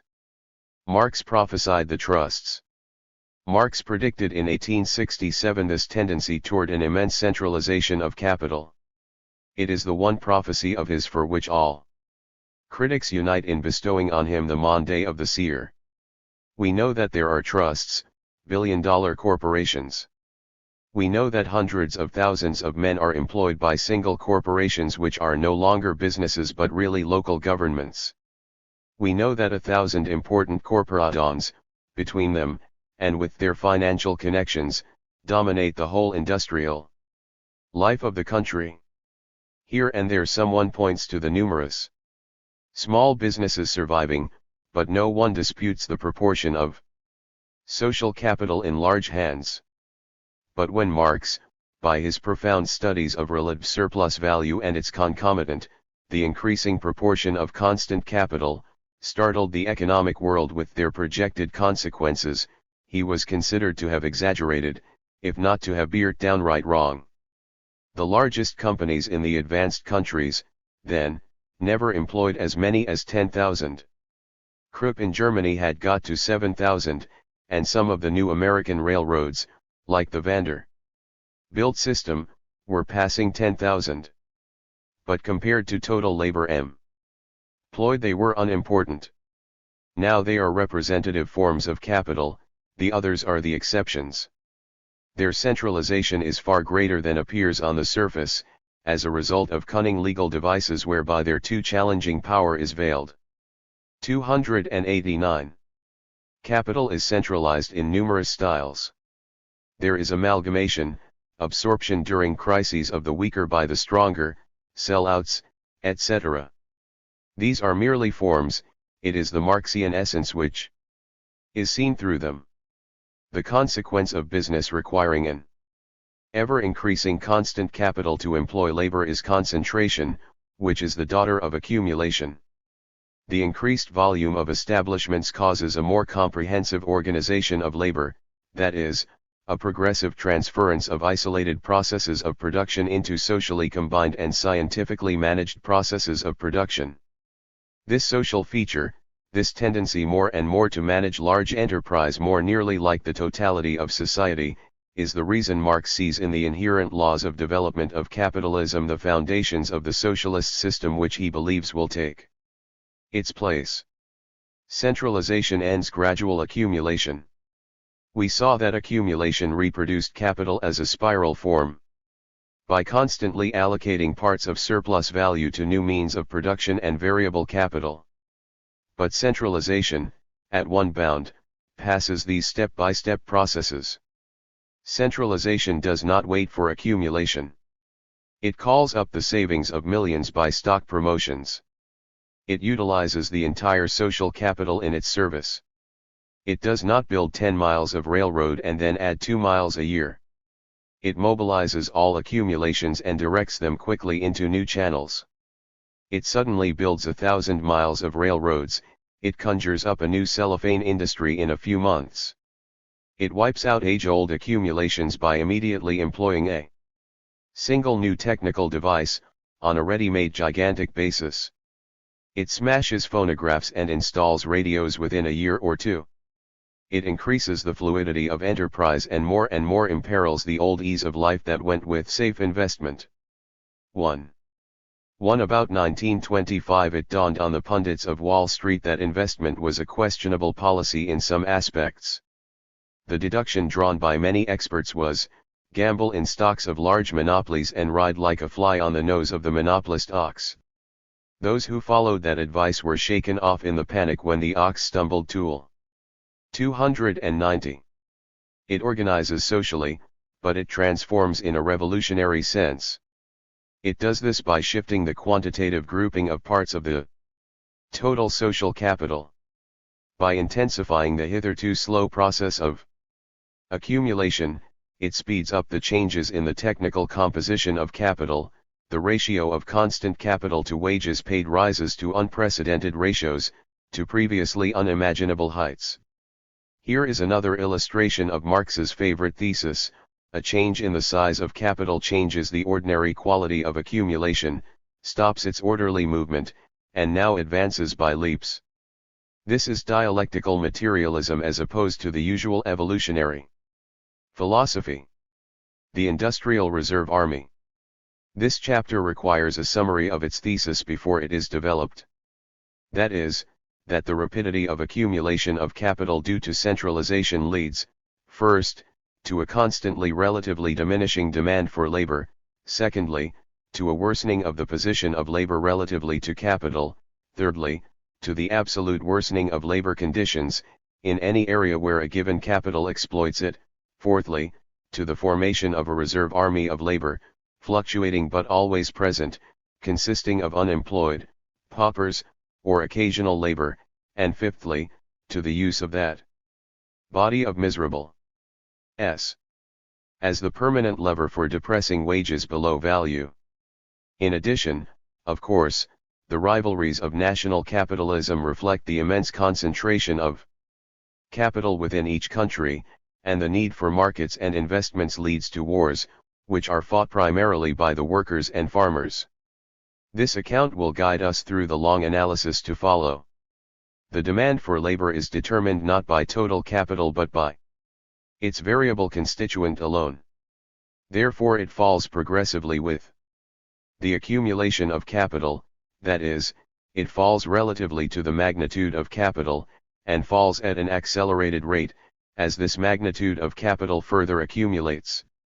The increase of variable capital, though, continues, but at an ever-slackening pace. And where, in the earlier forms of accumulation there were pauses in which the organic composition of capital might remain constant for a while, now these pauses are shortened. Apparent surplus population. This accelerated relative diminution of variable capital, that moves faster than the increase of total capital, takes the reverse form, on the other hand, of an apparent increase of the laboring population.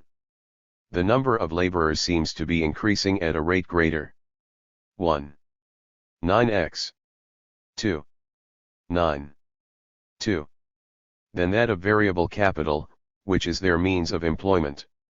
But, in fact, it is the accumulation of capital that constantly creates, in direct ratio to its development and extent, a relatively surplus population of workers.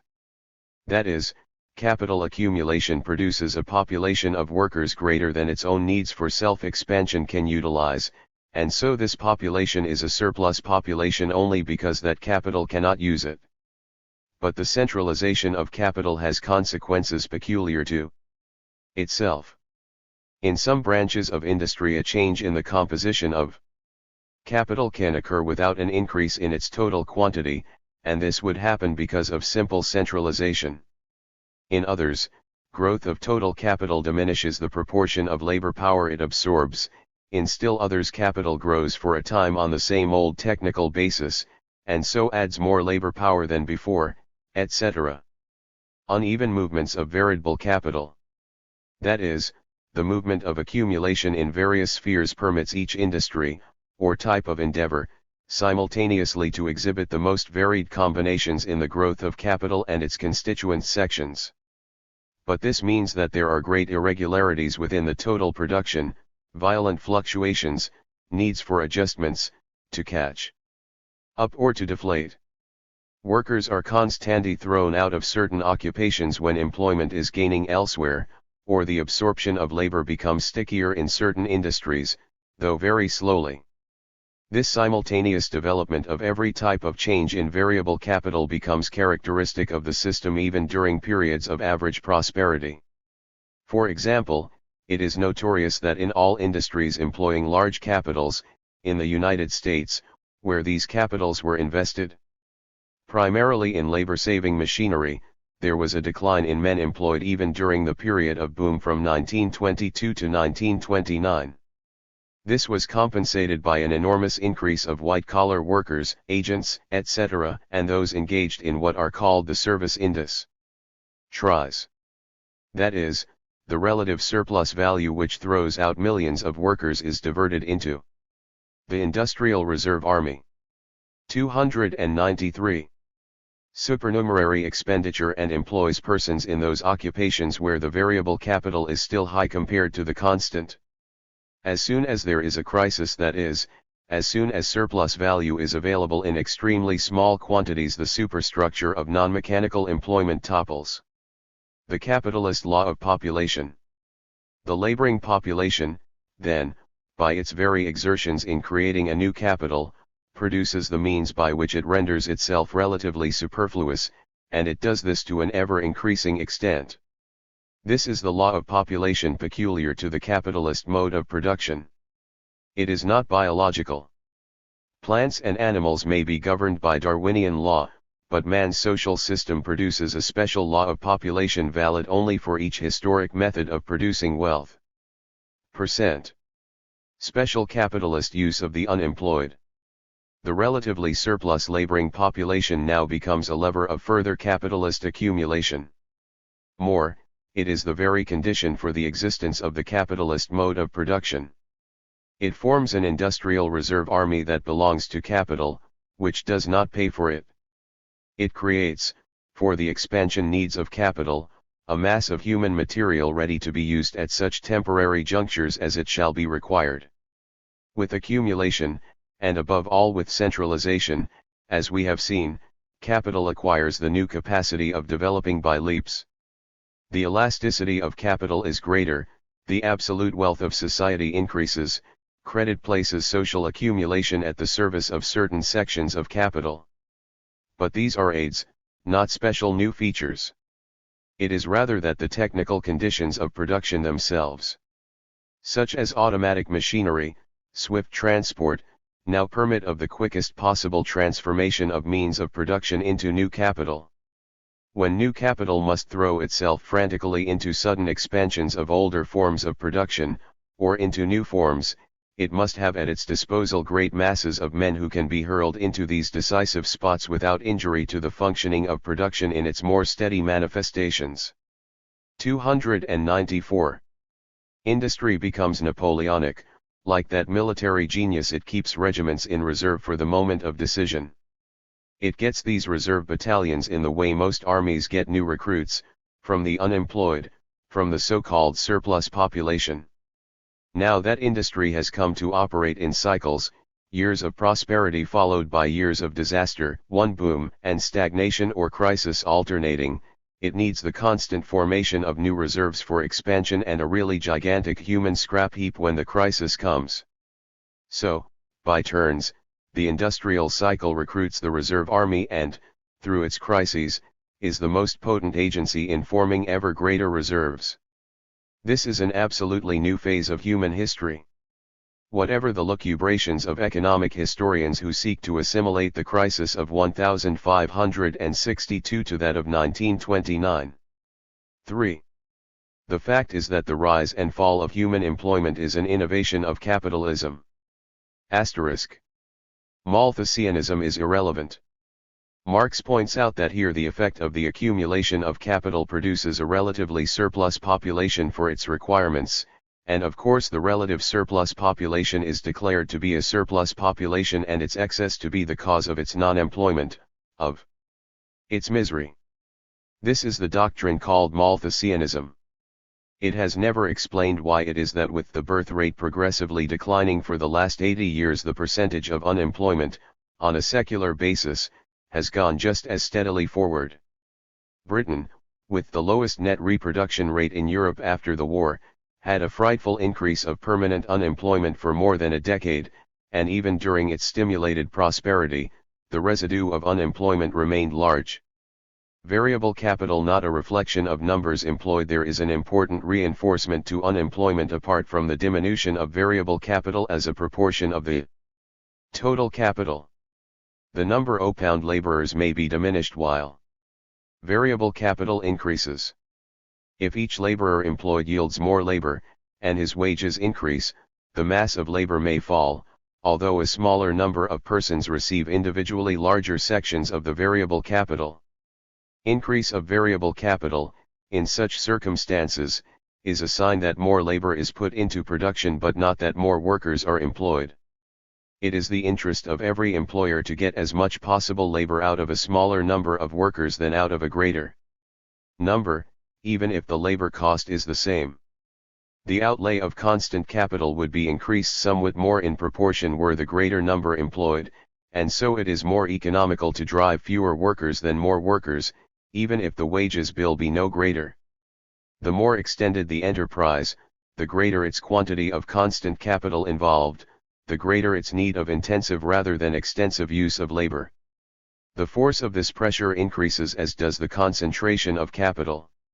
To sum up, the development of the capitalist mode of production and of the productive power of labor enables the capitalist, even on the same variable capital, to exploit labor more intensively or more extensively or, also, to use the substitution of skilled for unskilled labor, of immature or female labor, or to pay the skimpy wages of occasional labor. Thus it can get more labor in action without increasing the number of workers, or get more labor out of the same mass of labor power, or, if it extends the number, a greater mass of inferior labor power may substitute for a smaller mass of higher grade labor power. Proportion of active and reserve workers. Thus the overwork of part of the employed groups of workers, by reducing the possibilities of jobs, swells the army of the unemployed. But equally, the presence of that crowd of unemployed stimulates the employed to overwork, so that the others may not step into their shoes. Idleness on one hand, and labor drive on the other, are the left and right arms of profit. The general movements of wages, as a whole, are regulated by 296. The expansion and contraction of the industrial reserve army. These correspond to the changes of the business cycle. It is not, therefore, the absolute numbers of the workers that matter but the proportions in which they are divided into active and reserve sections. Thus the movement of wages about the general level of its value is affected by the degree to which the expansion of capital varies the proportions of these two armies of workers. But naturally the helplessness of labor created by the army of the unemployed is erected into a permanent tendency toward a decline in the historic standard of living, that is, to a lower value of labor power. This is a basic decline apart from all oscillations. The proof that it is capital that creates the surplus population and not the fertility of the workers is shown by the fact that whenever labor is too costly it pays to introduce machinery to replace the workers, so that they become a surplus population. This is obscured by the fact that when a given industry is expanding, its demand for labor may suddenly be greater than that for the supply of labor in its trade. Other labor is attracted and until it becomes a glut the demand for labor raises wages. Thus it seems that an increase of workers in that trade, that is, an increase of population in a certain area, is the determining factor, whereas it is the temporary need for expansion of that industry that shifts the workers from one sphere of industry to the other. But the need for expansion of capital is the determinant of labor population, not the contrary. True technological unemployment. The industrial reserve army not only weighs down the active labor army when times are dull or bad, but even during the rare moments of paroxysm or boom, the memory of that residue and the possibility of its re-emergence hold the workers in check. The machinery of capitalism, by the use of the balance wheel of unemployment, eliminates the possibility of running basically out of gear. What a light is cast on the so-called freedom of capital to employ labor, once machinery has replaced the workers. It has been pretended that if a machine is invented that throws 300 out of 400. The Industrial Reserve Army. 297. Workers into the street, the capital released would soon employ the displaced workers. That argument we have examined statically. But look at it when there is a previously existing army of unemployed. Capital did not employ them to begin with, now there are more recruits. So that even if the new capital reemploys them the amount of unemployment remains the same as before, the labor supply position is not changed. Thus an absolute increase of capital, even, is not accompanied by a corresponding rise in the general demand for labor. Marx sums up, the dice are loaded in the game of capital and labor. If capital accumulation causes an increased demand for labor, On the other hand, the process of accumulation, by the nature of its operation, supersedes some of the employed, while the pressure of the unemployed compels the employed to give more labor, and, by so doing, to diminish the need for employing others. Only by a combination of trades unions and of mass organizations of the unemployed, working in concert to stop this double play, can the ravages of supply and demand in the labor market be limited. 3 forms of the Reserve Army of Labor. The Reserve Army of Labor has 3 forms: the floating, the latent, the stagnant. The first is the great body of labor that is periodically hired and fired with the ups and downs of business. That is the floating division. This floating population may be relative. Thus, in a given woolen industry, there may be a shortage of trained skilled labor, but that cannot assist the unemployed silk weaver of Paterson. In the United States we have had a situation in 1937 where with millions of unemployed certain highly skilled branches have lacked labor. And that was because during 6 years of depression there was mass unemployment in those trades, and training of young men had not been undertaken. These gaps and contradictions are now common. The latent elements are made up of many groups. The aged worker is the largest. He is rarely employed but is useful in emergencies. Now aged is a word that is not similarly employed for 298. Workers and well-to-do people. The life insurance companies indicate a longevity difference of more than 20 years between factory workers and the ordinary suburbanite executive or professional man. As for those with a sure living and no work, like English country gentlemen, nobles, and bishops of the established church, an English investigation showed that their average longevity is in the 80s, whereas coal miners die in their 40s. 3. Worn out, too old at 40. The once skilled but weak workers form a large latent supply. So does the agricultural population. In 1916, when European immigration was interrupted, the expansion of war industries in the North was carried on by a massive emigration of Negroes from the Cotton Belt. Since then the Mexican and West Indian sources of labor have been tapped. In Europe, 2 races, the Poles and the Italians, have served for generations as a miserable latent population, used in prosperity and scornfully expelled as superfluous anti-national elements when business is bad. Of course, the budding supply of youngsters must be added to the latent group. The necessity for civilian conservation corps policies and the Federal Youth Act shows the importance they have assumed. From the kitchens, mother and daughter also can be and are summoned to mill and workshop. The third group, the stagnant, are extremely irregular workers. Such are the despised hobos, condemned to celibacy, and without whom sporadic and seasonal occupations like lumbering and harvesting are inconceivable. Their standard of living is lower than that of the average population, as they provide for neither home nor family. This is the most completely exploited form of all labor. Deprived even of the minimum properties of the poor, they are recruited from propertyless and adventurous youth.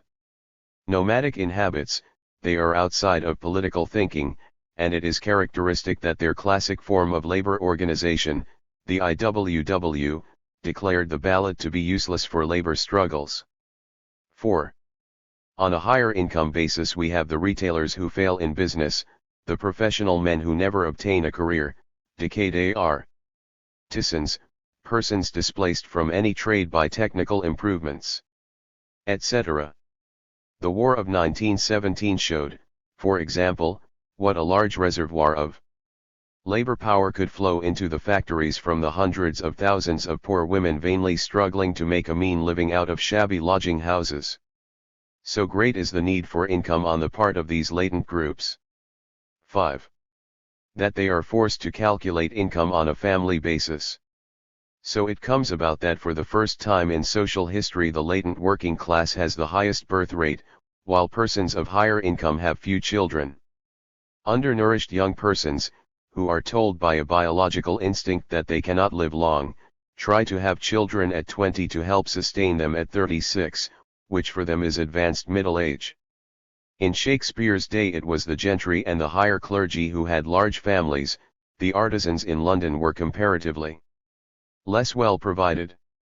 Below the latent, stagnant, floating elements is the famed submerged tenth, the center of attention of the Salvation Army and like philanthropic ventures. These are paupers. There are three categories: those who can work, those who are foundlings, orphans, etc., the demoralized, the ragged, the mendicant, aged maniacs, the mutilated, crippled, sickly and poor widows. They have little economic resilience or ambition. Pauperism, says Marx, is the hospital of the reserve army of the unemployed. Then come the elements excluded from labor at all, the criminals, prostitutes, tramps, the so-called dangerous classes. These groups are used only against labor. From this social stratum are quarried the strike-breaker, the anti-labor thug, and, in Germany, large segments of the storm-troopers. But pauperism, with its need for charitable expense and its use for socially negative purposes, is to be debited rather to the overhead costs of capitalism. 6. The absolute general law of capitalist accumulation, such is Marx's review of the army of the disinherited and their varying economic requirements.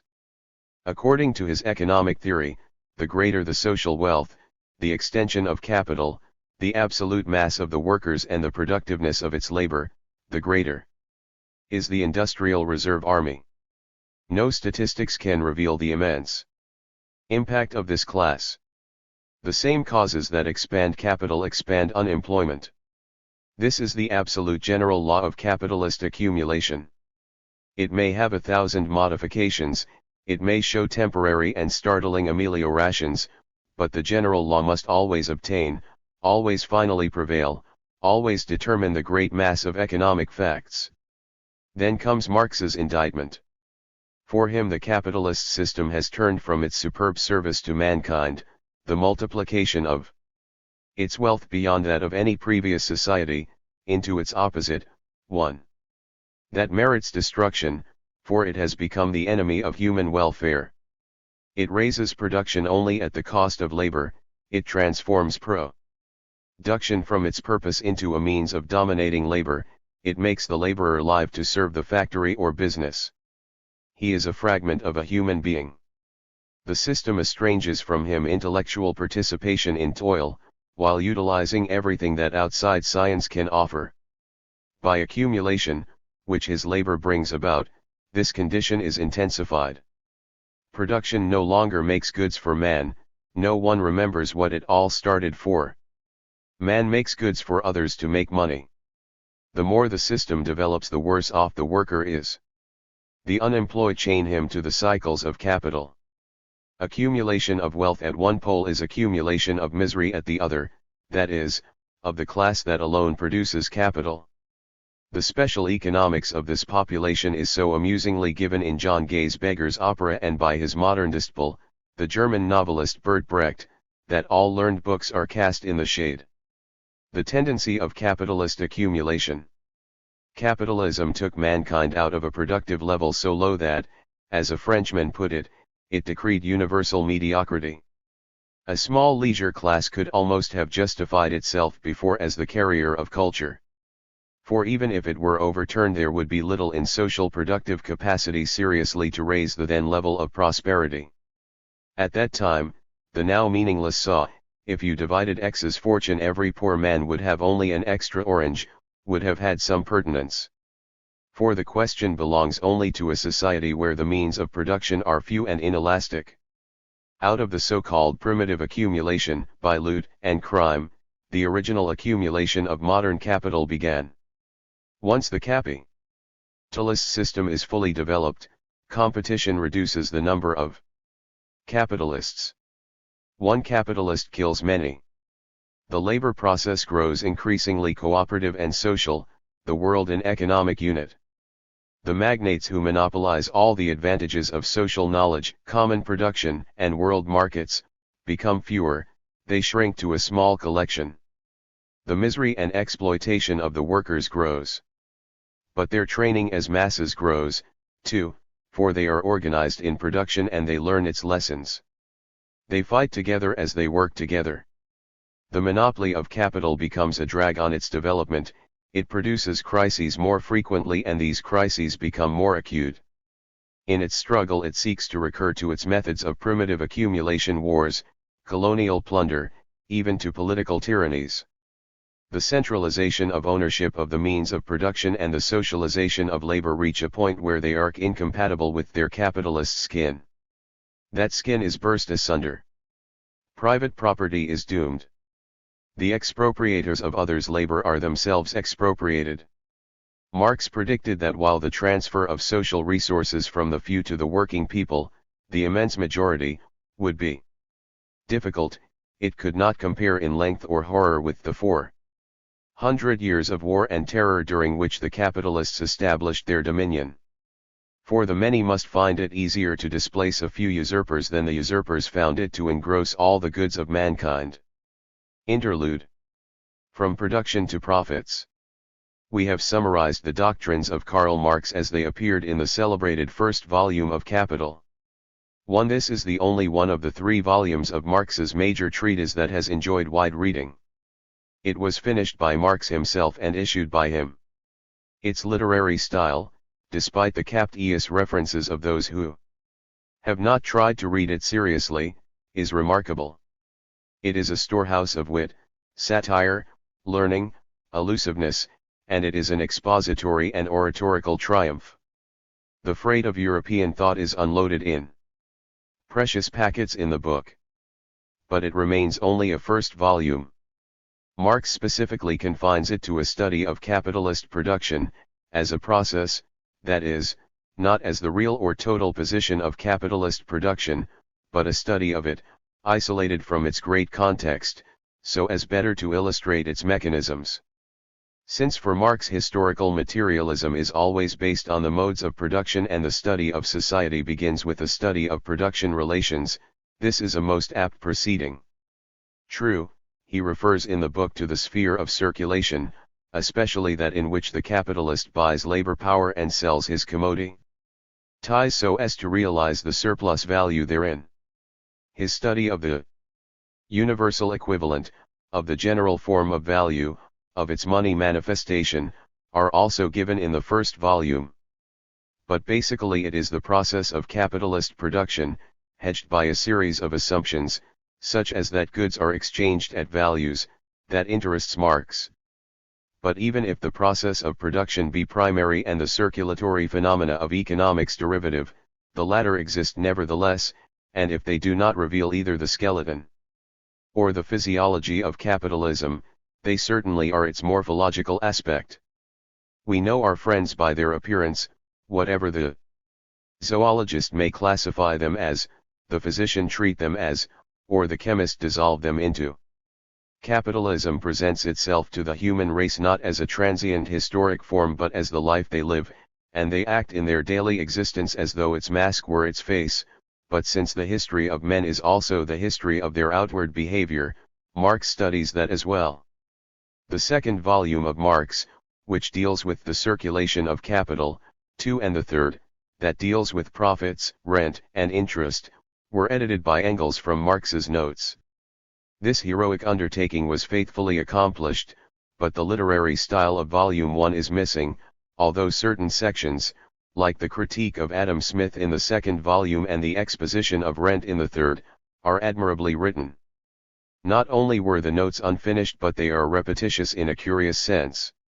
For Marx was approaching his subject from many angles, and Engels wished to show how this method worked. So that while we can see that Marx ignored neither a book nor even a citation, and that he laid the resources of reading at the service of thought, yet the reader may feel as wearied as he does when he must for the 100th time hear the leitmotif of Siegfried in Wagner's operas. For these and many other reasons it would not be imprudent to say that the second volume of Marx has not had 1/100th of the readers of the first, and that the more perused third volume has not had 1/10. Where the popularizations of Marx are fat and full on the first volume, they beat a retreat on the third, except for the theory of profit, merchant's profit, interest, and rent, and are almost silent on the second volume. The fourth volume, Theories of Surplus Value, has not at this writing received an English dress. The translations of the second and third volumes of Capital, too, though conscientious, were done by a man with an inward knowledge of German and an outward knowledge of English. Hence care must be used, since some of the sentences are errant as to meaning. New editions are now being prepared, in which the original texts of Engels and Marx are being collated and the translation undertaken by men sensitive to the precise qualities of English diction. The controversies that have raged about Marx in German, the main vehicle of criticism, have as often converged on the third volume of Capital as on the first. We move, then, to the theory of profit as there revealed. 26. The tendency of the rate of profits to decline. The average rate of profits is not a fixed rate.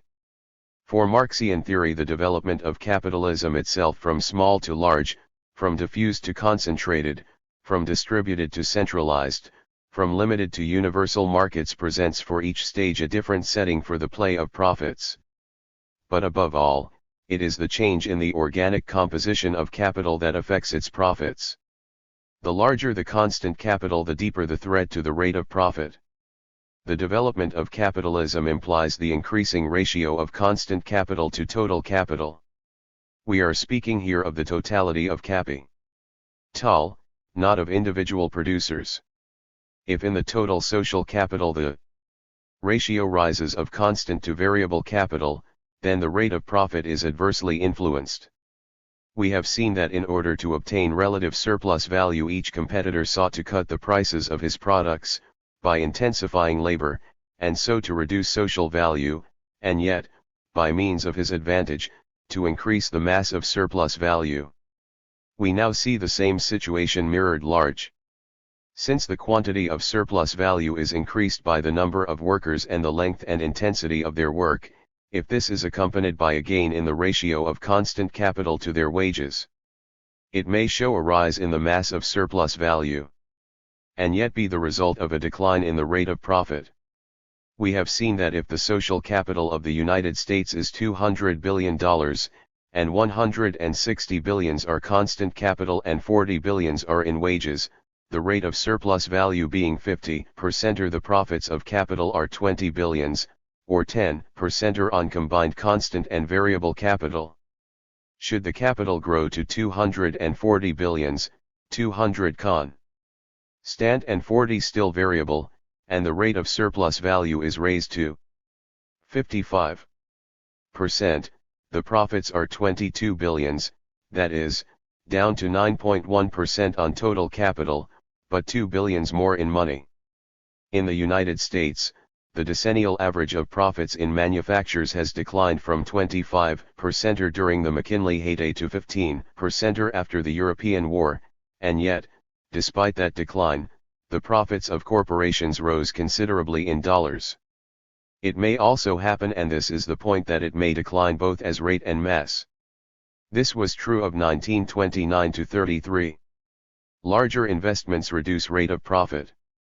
It is the need of each business to produce more profit that threatens the rate of profit for all. Each puts in as much equipment as it can and tries to have as much raw materials as possible converted by its workers into saleable goods in the least possible time. To get more out of labor, each competitor invests still more in plant, tools, machines, or, if he is clever enough to get more out of them by Taylor's systems or Bedau's systems of efficiency, he must buy proportionately more raw material or auxiliary products to utilize in their speeded up production. Thus every competitor, by seeking to cut his costs per unit, brings about the tendency to a fall in the rate of profit for all, and further intensifies the dog-eat-dog competition. The recognition of this inevitable fate, if they do not bestir themselves, is the cause of their drive to exploit labor to the utmost. For by those means the tendential fall in the rate of profit can be averted for a long time and, for short periods of boom, can even be reversed. The tendential law can never be set aside, it can be held up, it can be pushed back, but it is like the stone of Sisyphus in the Greek legend, he held it up and pushed it uphill, but it had a permanent tendency to push him down the slope. The analogy is exact. Countertendencies. If the organic composition of capital increases so that the rate of profit is diminished, then, if the labor power purchased by variable capital can be made by intense exploitation to produce a rate of surplus value that more than compensates that tendency, the rate of profit might actually rise. 1. If, 2, raw materials are cheapened, as in a crisis, then that reduces for a while the proportion of constant capital required. Also, especially in a panic, the throwing of whole factories onto the market cheapens constant capital investment, and so the rich and knowing men can increase the proportion of variable capital to this diminished constant capital investment, and yet they can begin rebuilding a good rate of surplus value.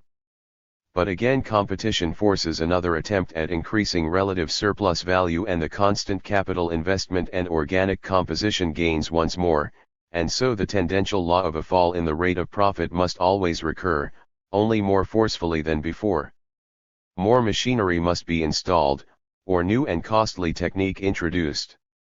The term rationalization of industry is another expression for this tendency, although also used incidentally for the more intense speeding up of the workers. From this ever-increasing and ineluctable tendency, fortified by every move in capitalism, every accumulation, every merger and consolidation, certain profound contradictions arise. This development of capitalism is not to be confused with the valid social aspects of its growth. The gains in production, the increase in equipment, are not in question. It is their deflection in the profit economy which the Marxists here analyze. The effect of tendential fall on production and speculation, the increase in the rate and mass of profit, is the incentive of industry under capitalism. It is so much taken for granted that the favorite objection to socialism is that under it this incentive, which alone spurs development today, would be absent, and so society would fall to pieces if it relied on cooperative adjustments and drives, instead of the personal passion for gain. 308. That the worker is industrious because of the dread of dismissal and the capitalist prosperous because of the incentive toward increasing lucre are the twin pillars of the temple. Now, if the tendency is reversed, if there is an underlying bias toward a reduction of the rate of profit, what are its effects on a society which is conditioned socially for its increase? It certainly checks the formation of new capitals. It threatens the growth of capitalist production by its very excess of productive equipment. It brings about overproduction in the endeavor of each capitalist to increase his means of profit by selling as much as he can. It promotes speculation, for as profits become more difficult to make in industry, the deflected money and passion for gain must take another outlet. Since the money cannot be made out of labor, the capitalists strive to outguess each other on the stock exchange and in real estate and in commodity futures.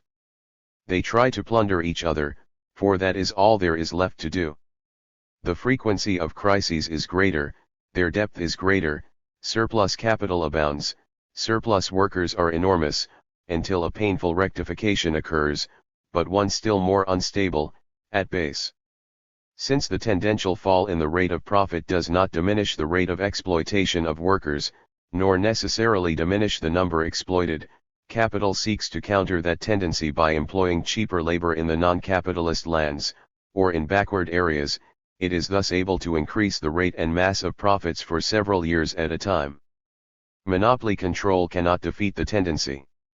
The immense centralization of capital in key industries leads to attempts to counter this nefarious tendency of competition by suppressing competition itself and by imposing prices that, if obtained, would enable the large companies to obtain the same rate of profit. But to the extent that they succeed, they close the market for their competitors, and so the social tendency to the fall of the rate of profit is not decreased but accelerated. The tendential fall in the rate of profit is the consequence of the hunt for relative surplus value, which led to large constant capital investments and their growing ratios to wages. This in turn led to concentration, that to centralization. What wonder, then, if the ultimate tendency of the larger capitalists is wholly to destroy competition so as to turn back the rock of Sisyphus, the laws of competition, from which their difficulties arose. They seek to escape from this difficulty at home, by investing their capital in lands, where the need to exploit labor with large capital investments in machinery is not yet pressing, for labor is too cheap to be worth superseding at great expense. These natives work for less, for longer hours and more intensively. In those countries where a higher rate of profit prevails, a larger mass of profit occurs as well as a higher rate of interest reflecting the scarcity of capital, and where new consumption markets are opened up by this development. After a time, the principal reliance of monopoly capitalists for countering the fall in the rate of profit is to invest abroad, in the non-capitalist world, rather than in it.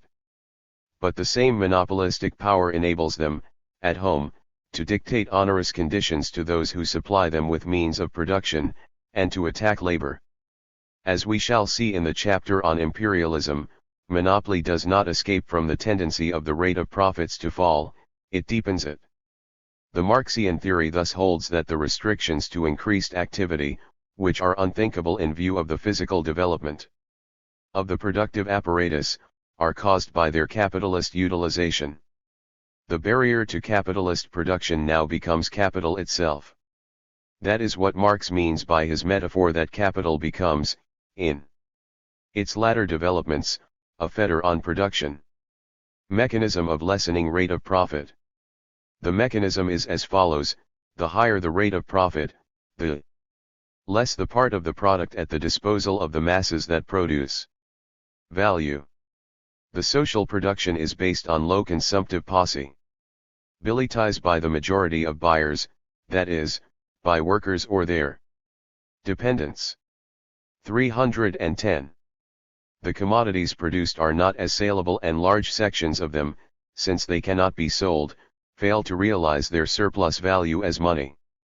Capital, resting on the expropriation or even the pauperism of large masses, or, at any rate, facing a deficient buying power of most workers, through its constant need for expansion, is driven to augment its productive forces irrespective of the narrow basis of demand for its products. The tendency toward unlimited expansion of production, or rather of productive forces, is constantly hampered by the self-expansion of the capital which is already there. For that must be achieved before the new capital can enter the field, before it can supersede it. If the new productive tendencies or forces grow, they often destroy the older capital which had been seeking expansion.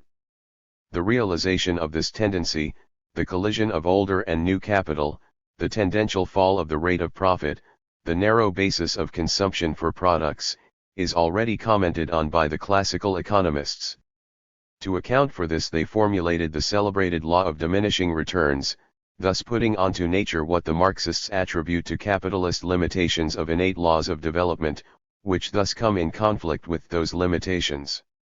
When the rate of profit is practically extinguished, as in Germany in 1932, with no hope for its revival by its own available economic mechanisms, the regimentation of the workers ensues and production is directed toward neither consumption goods nor production goods, but to armaments. But according to the Marxians, however plausible this stopgap, it must recreate the difficulties of the tendential decline in an infinitely more aggravated form. 27. Commercial capital as a participant in surplus value. When buying and selling are discussed, most students think of businessmen who are retailers, jobbers, wholesalers, commission salesmen, etc., rather than of industrial capitalists. True, the two functions are often combined, as in the General Motors Sales Corporation and in other so-called perpendicular trusts. There appeared to be a certain air of unreality when the Marxist question was put as to how money becomes more money in the process of circulating commodities, when suddenly the reader was thrust from the movement of commodities back to the employment of labor in production itself. The unreality occurs because the exchange of goods is effected by merchants. The question is, how do they make their money if nothing profitable occurs in the sphere of circulation, but must originate in production? We know they make money. Yet it is clear that if surplus value could be made merely by circulating goods, few persons would bother to work their heads off in factories to produce it, and yet tens of millions do. Now the function of merchants is not wholly in the sphere of circulation. It is, for some of their activities, but for others it is mixed with jobs that terminate production, such as trucking, etc. But the pure merchant, the dealer in goods, say, by telephone, who buys and sells all day long without ever leaving a desk, still makes money, and he has only a few clerks. It is true that he exploits them after his fashion, but his profits, unlike those of the industrial manufacturer, are not related to that exploitation directly, or rather, proportionately. A grain merchant who guesses on the future of markets and the cost of chartering ships and the foreign exchanges. 1. A perpendicular trust is one that attempts to control production of various stages of the production of one commodity. A horizontal trust is one that attempts control of as many factories as possible in one line. 312. He will require, and at what rate, is likely to make or lose fortunes with little reference to the pittance he pays his billing clerk or his typist. His cables alone usually cost him 10 times as much. Yet the merchant is a gigantic part of the capitalist economy. As Marx says, no one knows if he has surplus value until it is realized by a sale. Advertising is partly done by producers, but newspaper advertising is almost entirely that of distributors. They hire hundreds of thousands in large cities. In considering the merchant not as a transporter or warehouser but only as a circulator of commodities, we abstract his functions, but by doing so we are enabled to understand an interesting aspect of surplus value. The conversion of values from their form as commodities to their price, or money form, is carried on in the sphere of circulation by the merchant. The merchant's expenses in this connection are often large, but what interests us is the source from which he meets these expenses. The time factor in merchandising. It takes DME to move goods from the factory to the consumer. That time is divided into two aspects: the inevitable lapse due to transportation and stocking in stores for goods to be made ready and available to the whims of buyers. These are part of distribution, that is, the last series in the long annals of production. But a large part of the lapse of DME is due to speculation and pure exchange. It is said that the wheat market in Chicago turns over the United States crop dozens of DMEs a year in active trading. Goods consigned to Liverpool will stay in warehouses for months while they are being transferred to dozens of men who never see them and, some DMEs, would not even recognize them. Thus the services of merchants are a compound of true services and of speculative intervention. A house like R.H. Macy & Co. represents almost entirely the true distribution aspect. A futures trading house in Chicago, Liverpool, or Antwerp is typical of the I knew a speculator in barley to look at that crop from a railway coach. In France and say, they ought to weed those helds, but they're too lazy. Commercial capital shares surplus value. 313. Purely circulatory aspect. No ethical reference is intended here, nor the much moot question of the necessary role of speculation, once given a capitalist economy. The economy of productive capital. Merchant capital economizes production capital. If the producer of silk goods, say, had to wait a year until his goods finally decorated the fair forms of Paris ladies, he would require $500,000. If he can get the circulation of his goods taken care of by another, he can work with much less money, since he will be in funds as soon, or nearly as soon, as his goods quit his factory. He can use the proceeds to buy means of production and so make a more modest capital do the work of larger capital. But this does not alter the relation of both the merchant who advances the money and the factory owner who receives the sale price, as against the total concept of surplus value. For the merchant does only what the factory owner does not do. He cannot take the difference of values except where they are to be found, out of the labor time given gratis by the silk workers to their employer. Producers sell for less than value. What happens is that the factory owner sells the sil for less than its value, and so divides the surplus value with the merchant. Both live on the worker's time instead of merely one, only that the factory owner has the capacity to turn over his capital more often and thus make more profits, and the merchant has to make his money out of the purchase at less than value and realize it at value. We are now speaking in pure economic terms of merchants and factory owners as a class, and not allowing for the special guile with which one gets the better of the other, or the adroit merchant makes other merchants cede part of their part of others' surplus value to him by way of sharp trading. For that does not affect surplus value as a whole. The merchant economy is based on buying at less than value from the producer and realizing the value of the commodity and no more from the ultimate consumer. 314. That he does not reach the ultimate consumer but shares part of his share with a jobber, and he in turn with a factor or even a peddler, and that these in turn split their parts with salesmen in the shape of commissions. All these do not affect the fact that the ultimate consumer pays only the value, and that the capitalist in the factory got rid of his merchandise to the first merchant for less than value. For the capitalist class as a whole, it does not matter whether the merchant capital is advanced or not. It has to be there either in the hands of the producer or merchant who circulates. It depends on who circulates. But the convenience for producers is worth a division of the surplus value. It is a true aid to turnover and profits. Now, how does the merchant actually make money once this is done? We are speaking of the merchant under modern capitalism, not of the fabled Sir Richard Whittington who exported a cat and received the riches of far lands in return.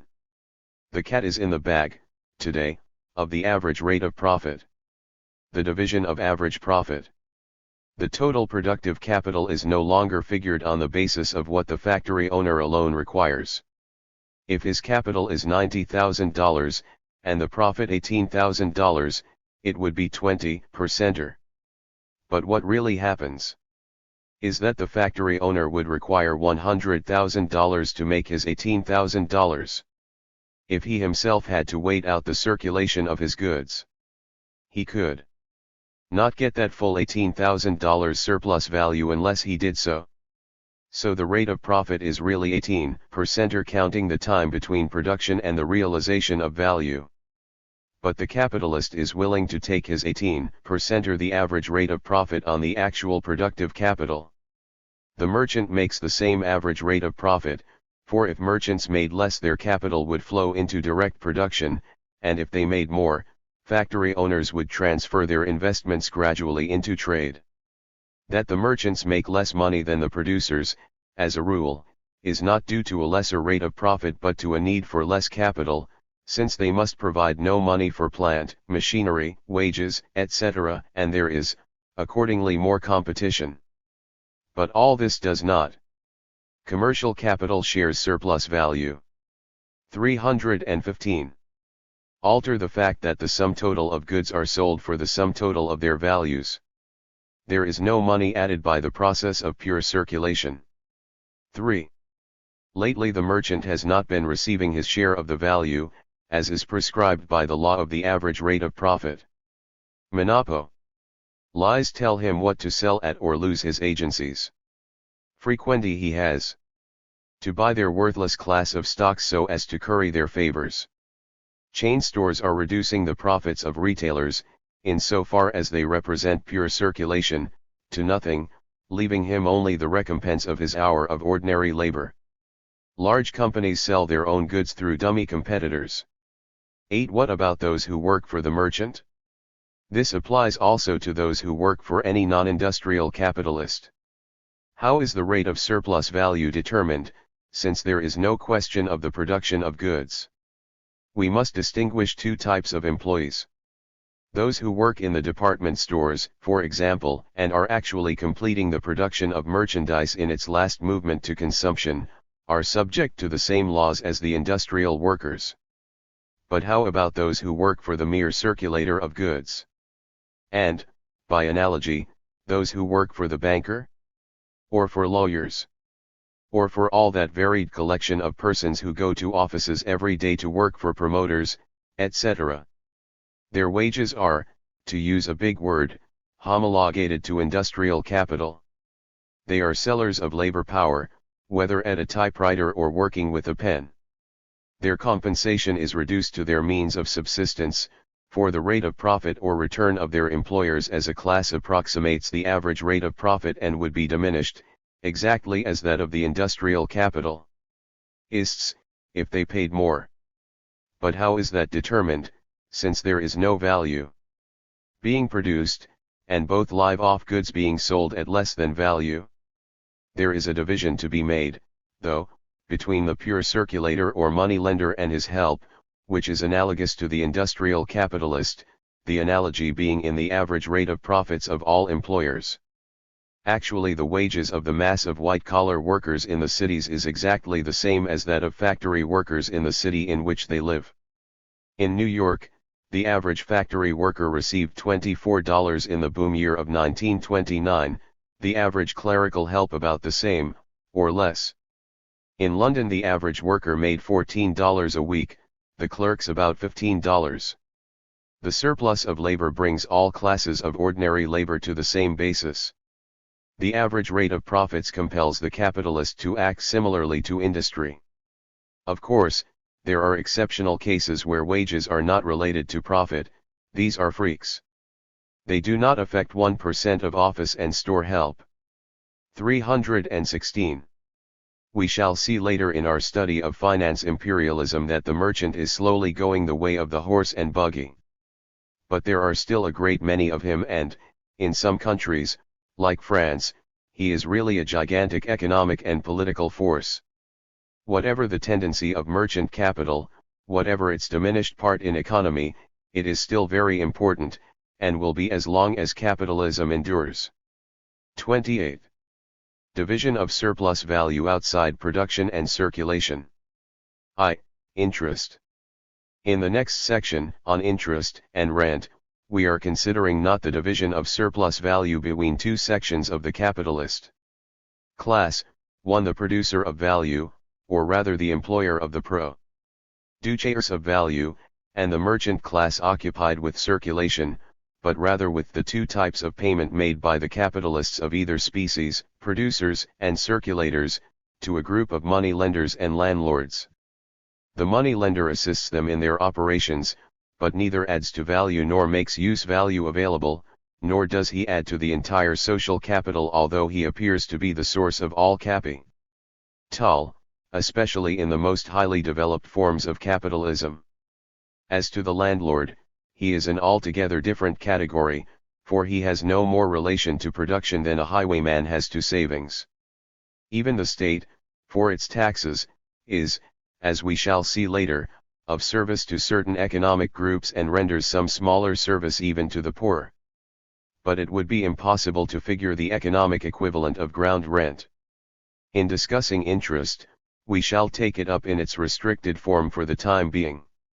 The immense superstructure of credit and of financing, that is, finance imperialism, of the domination of industrial capital, or rather the interpenetration of industrial capital by finance capital, these are properly part of a treatment of the present-day forms of capitalism, forms that, though suspected and prophesied by Marx, did not come into being until after his death. The term interest here is used as in most textbooks on political economy. It is restricted to the money earned by money on loan, or by money. 3*7. 3L8. Invested for a long term, but with no direct participation in industry or commerce. Interest has been historically one of the thorniest subjects of economic theory. The fathers of the Church denounced it, and Luther stormed as much at money lending as at the abuses of indulgences. It was so dreaded that the name of usurer became one of the horror words of literature. It never conjures up the idea of a decent human being, even in reactionary minds. But in the 17th century it was tolerated, in the 18th even exalted, and is now perfectly domiciled. Few bankers think of themselves now as anything but the motors of economic activity, the beneficent spreaders of savings, the one group of capitalists whose eyes, not myopically fixed on one industry, embrace the earth and the heavens, and who because of this universal vision scatter credit right and left where it should fall. Only when there is a fearful crisis do they invoke and admit the existence of forces beyond their control. 1. Those who read the dithyrambs of Walter Bagehot in Lombard Street can appreciate the unction of money. Now what do the bankers really do? Money does not create more money. If it did, it would not be invested or loaned. Dollar bills would wait 9 months and bring forth after their kind, and gold pieces would ooze out dollar coins from the edges of double eagles. No, money is loaned to producers and circulators of commodity. Ties, or to speculators who guess at what are likely to be the values created through production and manifested through circulation. The capitalists pay out a part of their profit for the loan of capital, for money is capital.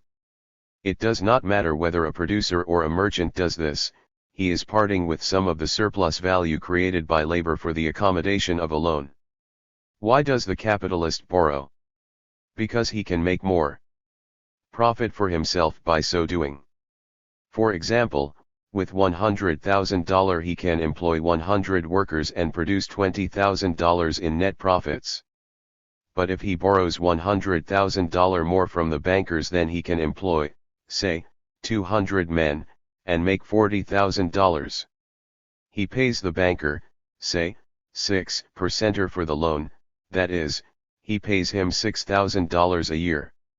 He gives the banker, in security therefore, a pledge or, in other words, a conditional sale, of his factory, raw materials, etc. The banker takes a very slight risk, as he has security far beyond the amount of his loan. The capitalist then makes $40,000 less $6,000 on his own capital, or 34 instead of 20%. So long as he can do this, there is a brisk demand for money. But the capitalist class as a whole cannot do this, since it is dear that all capitalists cannot use more money than there is the possibility of utilizing in extracting surplus value from employed labor. Certain capitalists utilize this and others do not. As a class, they can five only on so much surplus labor, but bank loans help to decide which of them will get more of his share of the social total. Interest must be less than profit. Interest arises out of the possibility of profit, and except at crazy and short-lived moments, it cannot rise higher than the rate of profit, or, rather, the rate of anticipated profit. True, in speculation, this can be exceeded. Overripe and overextended gentlemen who hope that they can outguess the stock exchange and their hosts, the welcoming brokers, get into trouble when the values run the other way. They will pay insane rates of interest, merely to survive. But that is in the nature of ransom, not of economic interest. 99 days out of 100 interest is far below the average rate of profit, and on only 1 day in 1,000 is it seriously above. Production of commodities is capitalism, whatever its froth may think, and profits on commodities must exceed the rate of interest, otherwise the capitalists would not be able to use money loans. Loan capital receives less than average rate of profit. Why does loan capital, then, accept a rate of interest below the average rate of profit? Would not the banker follow the economic 320 law that if the average rate of profit is higher in industry he would shut his bank and go into fabricating lipsticks or suspenders?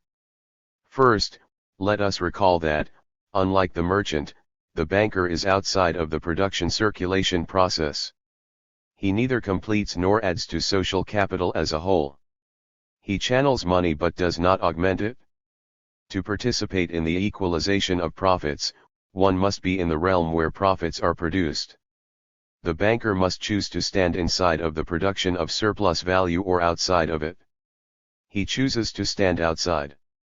But that does not affect his psychology. Economically he cannot participate in surplus value, except to be paid out of it. But why does he not abandon standing outside of it to get inside? Because he participates in the average rate of profit, or rather obtains it by another route. Most money is loaned by bankers. The individual usurer or money lender preys on salaried people without security. Or he is a pawnbroker or a discounter of installment paper. These industrial loan people charge more than the average rate of profit, because their operations are petty and economically are not loaned against realization by surplus value. But today all commercial and industrial loans above peanuts are made by bankers or giant investment corporations *. This treatment of loan capital does not cover savings banks, or building and loan associations, or life insurance companies, especially the so-called mutual companies. Nor does it cover the auxiliary functions of banking. The reason is that this book covers only Marxist economic theory, and these types of institutions are covered, as to functions, in many admirable manuals of economics. Some Marxian aspects, though, are interesting. Savings banks invest in four things: the right to collect rent, taxes, railway fares or charges, and public utility rates. That is, they lend on mortgages, government and state and municipal bonds, railroad bonds, and public utility bonds. The life insurance companies do likewise. They come as near as possible to the pure rate of money loans, irrespective of short-term factors. In exchange, they have the right to demand short-term delays in payment. These banks and insurance companies are not directly interested in an increase in the rate of surplus value, for they hold no properties that depend on variations in that rate. They are tied up merely with the basic phenomenon of profit, not with its dynamics. The industrial insurance companies, though, by their excessive policy charges, are a burden on wages. Building and loan associations are different in function and are hard to describe because they vary so much in legal shape from state to state. And 321. Bankers participate in average rate of profit. A banker loans out deposits, which he owes to his depositors. Banking is one of the few businesses in which a man is permitted to alienate property he owes to others, obviously because there would be no motive in his owing it at all unless he proposed to lend it out. Hence his average rate of interest on what he owes will be less than the average rate of profit, but not on what he has.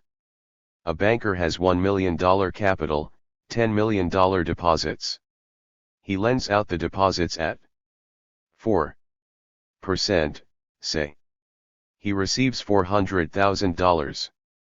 He pays his depositors 2%, say. His money costs him $150,000. His expenses are $50,000. He makes $200,000 as the difference, or 20% on his capital.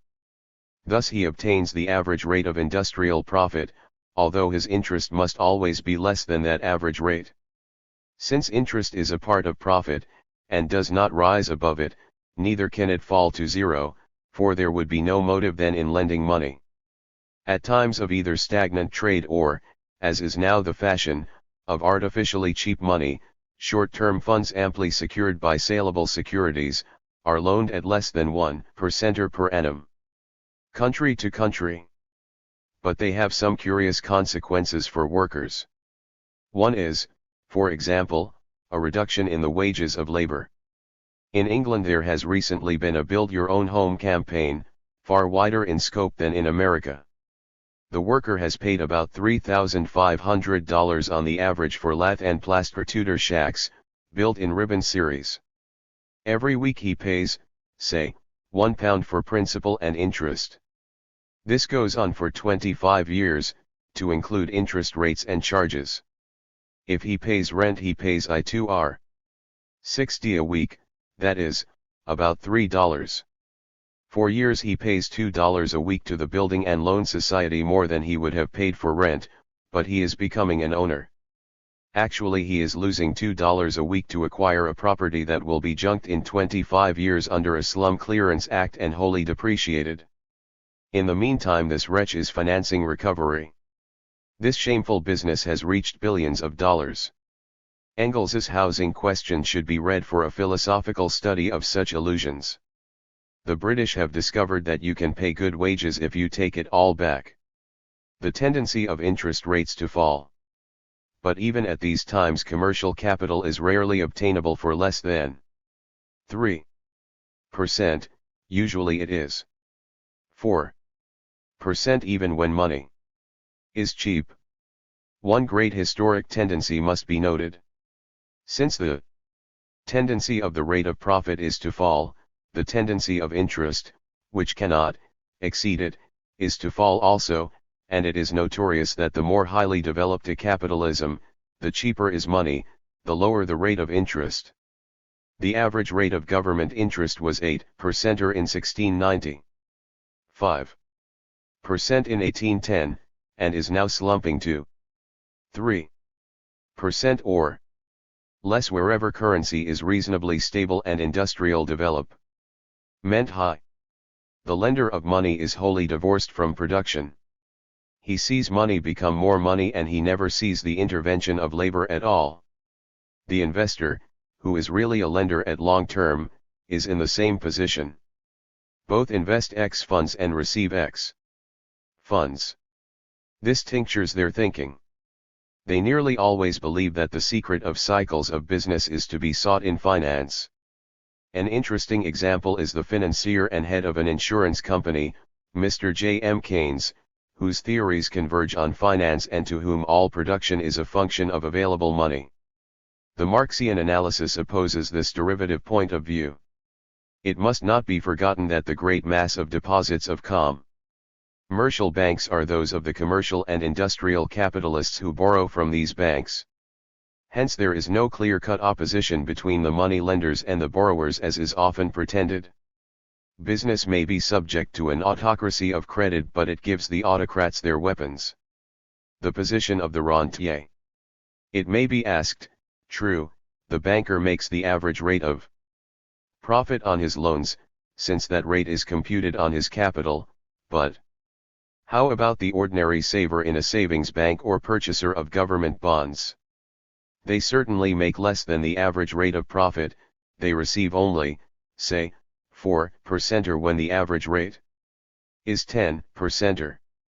But their capital is generally too small to be used. In extracting surplus value, they could use it only in a business. 323.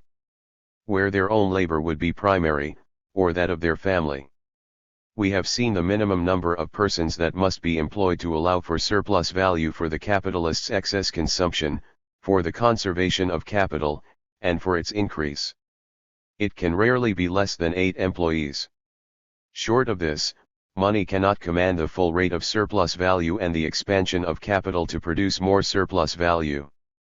The little people, as the French call them, must lend their money cheaply to the big people who, with the tendential fall in the rate of interest, are always giving the little people less for the use of their savings, except in panics and inflations, when they take the savings away from them altogether. 4. 2. Rent. By rent is meant the annual price paid for the use of the land, whether as unimproved agricultural land or the sites or building lots in cities. It also includes the use of forests, mines, etc., but these have to be separately considered, as there is a question of wastage of resources here. But for our purposes, rent is the payment for that use of land which arises outside of any improvements in it, whether of fertility of buildings. As we shall see, rent need not be paid, it may inhere to the landlord who uses his own soil or site. In order to isolate rent from other economic payments, we shall assume that one person pays it and the other receives it, and secondly that in farming one person owns land and the other works for him. This is not essential to the problems raised, it is merely a pedagogic aid. Differential rent. Lands are unequal in fertility. Let us say that $20 is invested in an acre of very fertile soil, and then in 3 other soils of gradually diminishing fertility. The number of farmers is equal, as is the time they work. The yield of wheat per acre will be 40, 30, 20, and IO bushels on the respective parcels, say. The farmers will sell their wheat in the hope of realizing the average rate of profit. The price of production of the first lot of 40 bushels is $20 plus 20% or if that is the average rate of profit, and also it is the price of the 30, 20, and 10 bushels. The price of production per bushel in the first lot is 60 cents, of the second 80 cents, of the third $1.20, of the fourth $2.40. What will be the selling price of the wheat per bushel? It might be thought that it would be determined as in industry. If relative surplus value is improved in any one industry, the producer who has the advantage obtains a higher surplus value, for the time being, but that attracts new capital which brings down the differential advantage. But that is not so in agriculture, for here the soil is fixed in area, one is better than the other but new soil cannot be created, and the full dosage of capital has been put into each acre to begin with. The price of the wheat is determined by what can be raised on the worst soil, that is, the worst soil amenable to cultivation within the limits of effective demand. There the wheat costs $2.40 and still finds a market. Hence on the worst soil the farmer receives $2.40 x 10, or $24, on the next best $2.40 x 20, or $48, on the next $2.40 x 30 or $72, and then the very best, $2.40 x 40, or $96.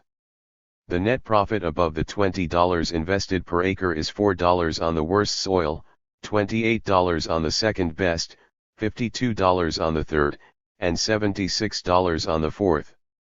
Whether the landlord tills the land and gets it himself or whether the tenant tills it, this differential does not go to the labor on the farm, but to the landlord. That is differential rent.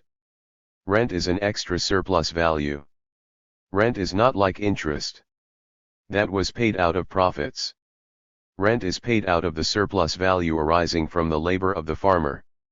It is an extra surplus value resulting from the differing results of equal labor.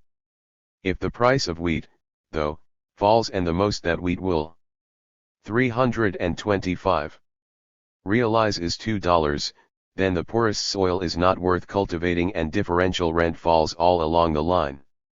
For then the $1.20 producer becomes the poorest land from which differential rent can be reckoned. Urban ground rent. This type of differential rent is most common in agriculture. But in actual money it is far exceeded by the differential rent of position, that is, the rent of building lots. There is nothing either more beautiful or exquisite or fertile in a lot 100x100 at the corner of Broadway and Wall Street, New York, or Madison and State Streets in Chicago, than there is in the same lot at the corner of Main and any other street in Hohokus, New Jersey. But the ability to sell goods at Broadway and Wall Street, or to be near where money is made, makes the same naked plot worth millions in one place and hundreds in Hohokus, and worth dimes in a remote village in Arizona, and nothing at all in the sagebrush desert. In terms of value, 8. All the farmland in the United States counts for little indeed compared to the rental value of city land. In New York City, acres that yield more than $1 million a year in differential land rent are common. It would take 200,000 acres of good Ohio farming land to equal that in net rental value per annum. The worst soil or the worst location, from which all others are reckoned, may yield a small rent, but that is absolute rent, not differential. Absolute rent. Land is limited in quantity. In any given area, any economic area, it is completely limited even in availability. Its ownership, not being subject to more production, is an economic monopoly. Capitalists as well as workers, in so far as they pay land rent, are tributary to a monopoly. For the worker it is a means of reducing the articles of consumption, of diminishing his means of subsistence. For the capitalist, the payment of such rent must be made in any case, and it is an absolute rent he must pay, as well as a differential rent. He pays for the monopoly of the soil, even of the least available soil. 5. Used popularly. Land has no value. 326. Nor docks he escape the payment of rent by buying land. The price of land is the capitalized rent. That means that if land yields $6,000 a year, and is taxed $1,000, the net annual rent is $5,000, and if the prevailing rate of interest is 5%, or the land is worth $5,000 x 20, or $100,000. The capitalist who buys land for his factory is paying the rent for 20 years in advance. After that he really becomes a landlord himself. But, as he has lost the use of that money for 20 years, it really works out that he has paid rent in perpetuity by the amount of the capitalized annual rent. Now comes the question, why will the capitalist pay the absolute rent? Why should he pay high rent and thus diminish the average rate of profit when he can invest in an industry where rent is a very minor factor and make that average rate? Yet capitalists pay fabulous rents for mines, fine farms, etc. Do they reduce the rate of profit by that payment or not? Low organic composition of farming. Now absolute rent, we have pointed out, is a form of rent, and rent is an extra surplus value. Take farming, for that is how most land is used. Agriculture has a very low organic composition. The constant capital is small indeed compared to the labor put into farming. It is beginning to increase with the purchase of tractors, etc., and to that extent is diminishing absolute rent, since the land needs to employ more capital per acre. But up to the present time land has been far more a matter of new value added by labor with each crop or through dairying than it has been of transferring the means of production into the crop. It does not follow the same law of profits as industry. Let us take a concrete example. A factory has invested in it $100,000, of which $75,000 is constant, $25,000 is variable capital. If the surplus value rate is 100% or profit rate is 25%. A farm has rarely so high a proportion of constant capital. Say the investment of $100,000 is $50,000 constant, $50,000 variable. The rate of surplus value is 100%. Now let us eliminate landlordism, and what do we have? Total industrial and farming capital, that is, total social capital, $200,000, total surplus in both activities $75,000. That is, a rate of profit of 37% on the average. 327. But this is not the case. The average rate in industry was $25,000 on $100,000, or 25%. The capitalist in agriculture does not do better than in industry despite the fact that the rate of surplus value is higher, because his variable capital is a higher proportion in agriculture than in industry. He must accept 25% rate of profit in agriculture instead of the 50% he has made, because the monopoly of land enables the landlord to collect the differential between the rate of profit in industry and that in agriculture. In other words, the absolute rent of land is the surplus of profit in agriculture above the average rate of profit for industry. It follows that if there were no monopoly of land, the profits of capital engaged in agriculture would be higher than they are today, and thus there is a great deal of sympathy for schemes of land nationalization among the liberal bourgeoisie.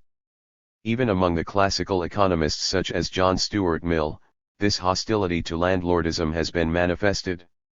Absolute and differential rent distinguished.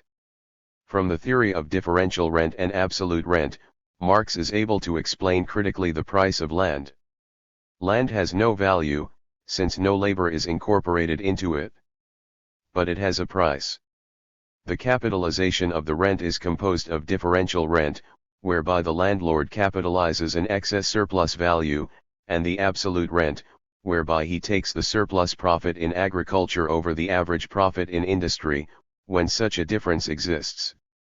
Capitalization of rent. What follows from this? 1. That as the rate of interest falls, the price of land rises for the same rent. If rent is $5,000 a year, and money is worth 5%, land sells for $100,000. But if the standard rate of money falls to 3%, land that brings $5,000 a year will compete with government bonds that produce the same, and such bonds will cost $166,666.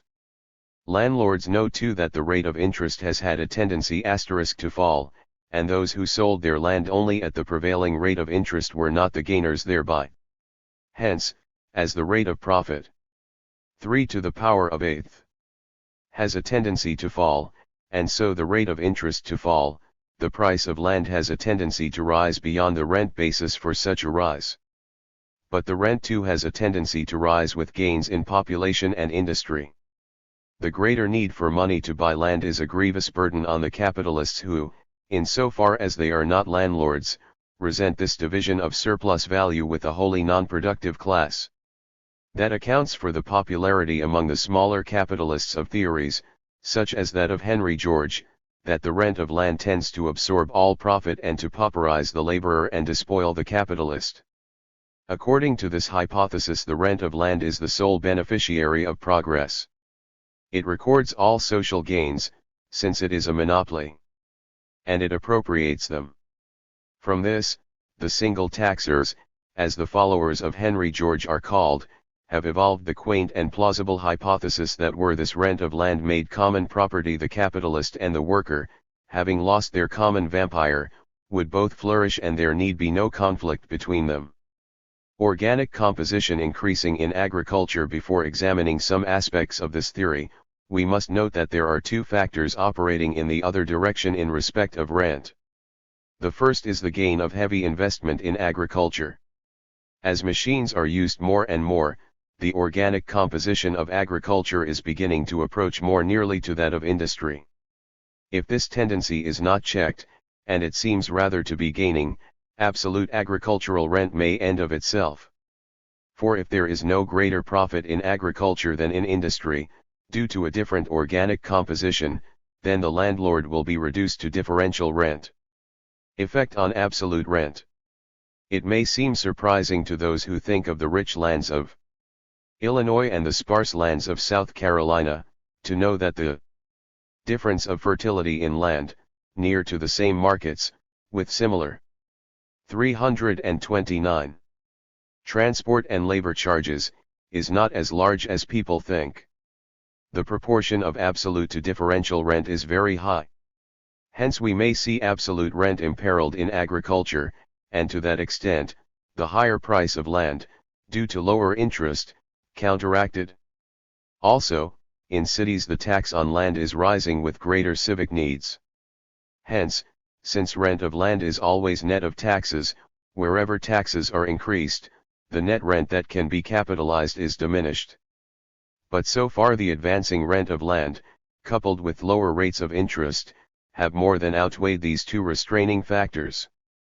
As to the single tax argument, it is enough to point out that the rent of land, whether differential or absolute, is derived in the long run from the hours of labor given gratis to the capitalist, and it is no alleviation to the worker that this differential would go into one pocket, the capitalist's, instead of to the landlord as well.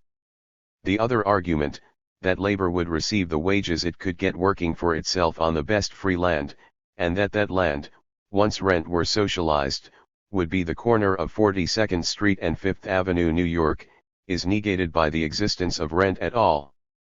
So long as rent has to be paid, and under capitalism differential rent must be paid for the advantages of location, whether it is in the coffers of the community or of the landlord, it is effectively the same situation as far as the worker is concerned. He works without capital for a capitalist who pays differential and some absolute rent. His condition is unchanged. But the taxation of land values would reduce the burden of agricultural investment. Any cheapening of land helps the investment and mobility of agricultural capital. Marx holds that the laws of capitalist development, while they are deflected and varied in agriculture, are basically similar, in their general outline, to those for industry. The law of concentration in agriculture. The question basically relates to the decisive branches of agriculture. By these Marx means the production of grain, of the fodder crops, of cotton and tobacco and coffee and rice and bananas, in short, of 9/10 of the crops of the earth in money values. Whether cocoa or rubber, technical crops for raw materials, or food, or clothing, or mass pasturage of sheep and cattle, or mass dairying, or giant fruit farming, or wine grapes, all these he holds subject to the great tendencies of industry. On the other hand, truck farming, where crops of large value are produced in small space by intense and unremitting labor, may not exhibit these tendencies, but then neither does fine bookbinding, nor etching. This contention of Marx is the one most bitterly attacked by the socialist revisionists, especially their agricultural expert, David. The analyses of Lenin will be referred to later on the Marxist side. 6. The Marxians contend, for example, that out of 5 million farms in a highly developed agricultural and industrial economy like Germany, 3.5 million are below 10 acres, and the majority of these farm owners have to do other work for a living. Farming is thus a help, but not an exclusive occupation, to several millions. Among the remaining farms, those above 100 hectares, to the last one, practically, employ 10 laborers on hire, the same as with any other proletariat. So the large farms are capitalistic, the small farms not altogether farms. Between these two there is a large middle group, but it is being reduced. The opponents of the Marxian hypothesis now contest such figures, not so much as they did formerly, as economic ones, but as minimizing the survival socially of large bodies of peasants, who feel that they are independent enterprisers and who are hostile to socialism. But this aspect takes us outside the limits of this book on Marxian economic theory. Only in countries where farming is obviously capitalistic like England, where 2,000 lords and gentlemen own most of the soil, is the Marxian hypothesis practically uncontested. In England, too, the traditional ceremonial aspects about land transfer were so burdensome that a general clamor changed them slightly several years ago and focused attention on the concentration of ownership. As the greatest historian of land tenure wittily observed, there are some vestiges of reason in the English land law, but accidents will happen in the best regulated of museums. American farming concentration. In the United States, farms of more than 1,000 acres, although I% of all farms in number, contain 25% of total farm area. Tenant farmers are over 40% of all farmers, and the mortgages on a great many farms of medium size act as a rent burden, in effect, against the working farmer. How many farms in the United States are paying enterprises, between 20 acres and 200 acres, free of too burdensome debt, and employing only a few or no workers apart from the owner's family itself? This is the American farm of tradition. A great many, say the anti-Marxians, a constantly shrinking number and of lessening importance in production, say the Marxians. The output per man increased 50% in 25 years, that points to a change in organic composition against the small farm. This is the Marxian explanation of the mechanism by which this process is accelerated.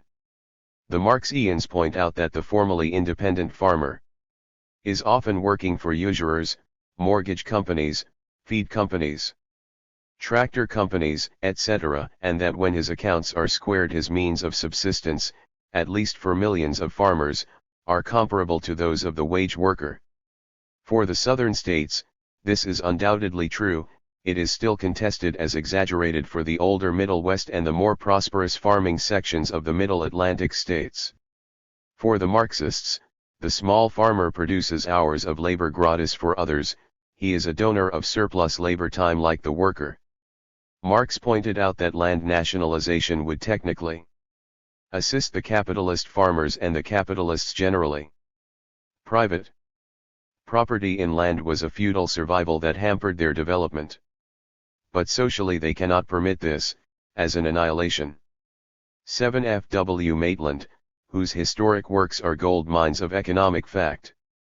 As exhibited by Law 332.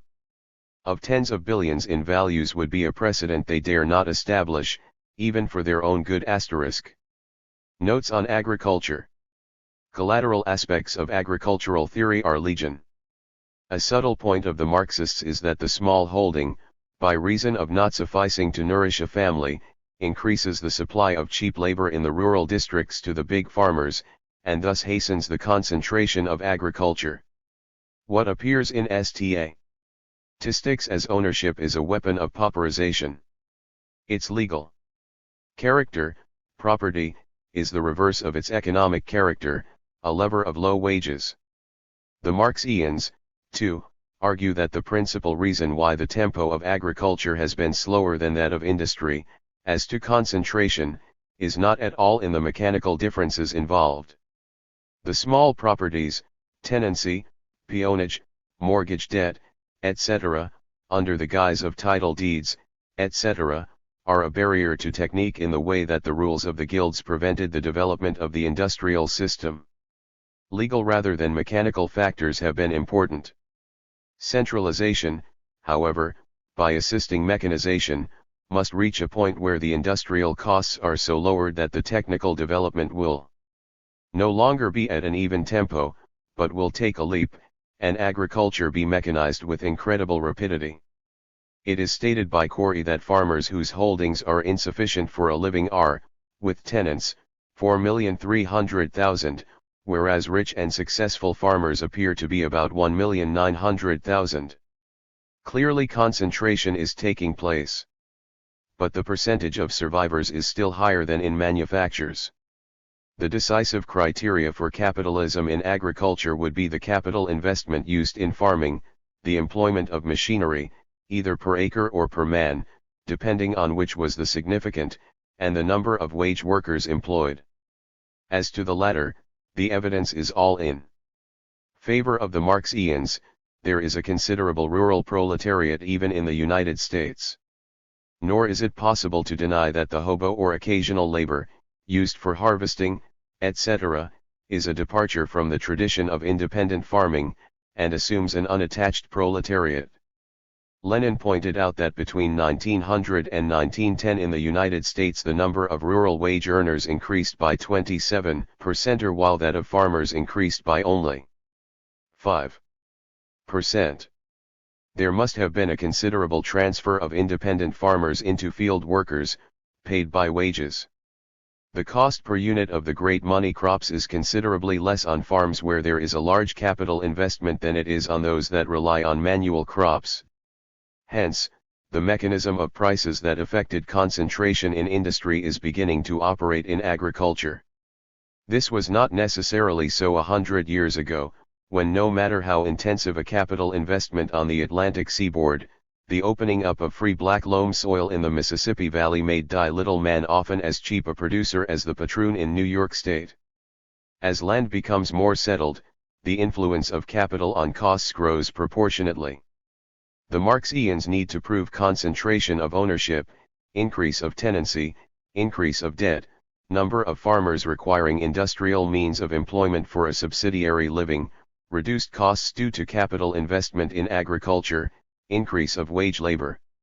On the whole, statistical demonstrations point to the tendencies being pretty much their way, but the question of the speed of this development and the importance of traditional factors in limiting the speed of application of capital investment, remain the moot question, socially rather than economically. 29. Social accumulation of capital. 1. We have hitherto considered the accumulation of capital, as realized in the sphere of circulation, as a theoretical concept, but the price of production as descriptive of the total movement of profits in reality. The theory of total accumulation, that is, of the reproduction of the entire capital structure in reality, is the final control of Marxist theory set forth in the third volume of Capital. Why a special theory is required? The theory of the three factors, wages, rents, and profits, allows nowhere of the possibility of a social reproduction of capital. For this theory assumes that all three partners in production consume the resultant product by way of distribution, the worker by means of subsistence, the landlord and capitalist by articles of necessity and luxury both. But, on this theory, the amount of capital reinvested in enterprise is not accounted for, save by declaring it to be an abstinence of the capitalist from consumption. Apart from merely psychological theories, we require an economic theory that tells us what there is in the continuous production of labor that enables a part of that production to be utilized for consumption and a part for means of production. For the capitalist cannot, by any chemistry known, convert his means of consumption, even in the form of surplus value, into means of production, socially. A given capitalist can produce candy, or mayonnaise, as surplus value products, and instead of gorging himself with these products of labor, sell the excess and buy machinery with the proceeds. But unlike bourgeois economics, which flatters itself that it has an answer both by abstinence and by purchase, Marx realizes that for the totality of production, this is no answer at all. We must explain, then, how it is that the entire labor of a country provides means of production and consumption both, how these are divided, what part capitalists consume as revenue and what they reinvest. No interchanges between individuals are significant for this inquiry. The two characters of labor the key. By his theory that concrete labor transfers value and abstract labor creates value, Marx begins his examination. Let us consider a manufacturer of means of consumption, say dresses. He produces $100,000 worth, sold at their value. The constant capital transferred is $60,000, the variable capital is decomposed into $20,000 means of subsistence for the workers, and $20,000 surplus value. The capitalist requires $60,000 in constant capital, of course, to recommence production on the same scale. He has sold means of consumption to the extent of $100,000 and must obtain means of production for $60,000. These are concrete means of production, cloth, thread, patterns, etc.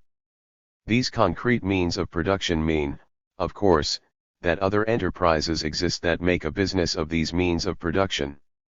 The capitalist uses $20,000 to buy the use of labor power. They too must find, somewhere in the social capital, those who furnish them with means of subsistence, produce these necessities. But the capitalist has no need, strictly speaking, to reinvest the $20,000 of surplus value, that part of the new value created, into the purchase of the means of production. He can take these proceeds of the means of consumption he has sold, to wit, dresses, and with them buy other means of consumption, such as packets and champagne. 336. The manufacture of means of production. Suppose, however, we take the manufacturer of iron pipes, good only for use in producing something else. Let us assume the figures of production and their division are the same as for the manufacturer of the means of consumption. But the production cannot be consumed, as such, by either the capitalist or the workers. They are in a different sphere of production, that of means of production. That is, their production is of use only as capital.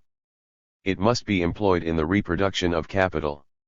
It can find a market only if the constant capital it is to replace has already been transferred. Hence, the manufacturer of the means of production requires, ultimately, that the other branches of industry shall be active. For he depends on renewal, and renewal depends on the sale of previous merchandise. Two conclusions are clear. For accumulation to be possible in any enterprise, social reproduction is assumed, that is, a reproduction of capital in a series of related enterprises, at the least, and these depend on general business to keep going.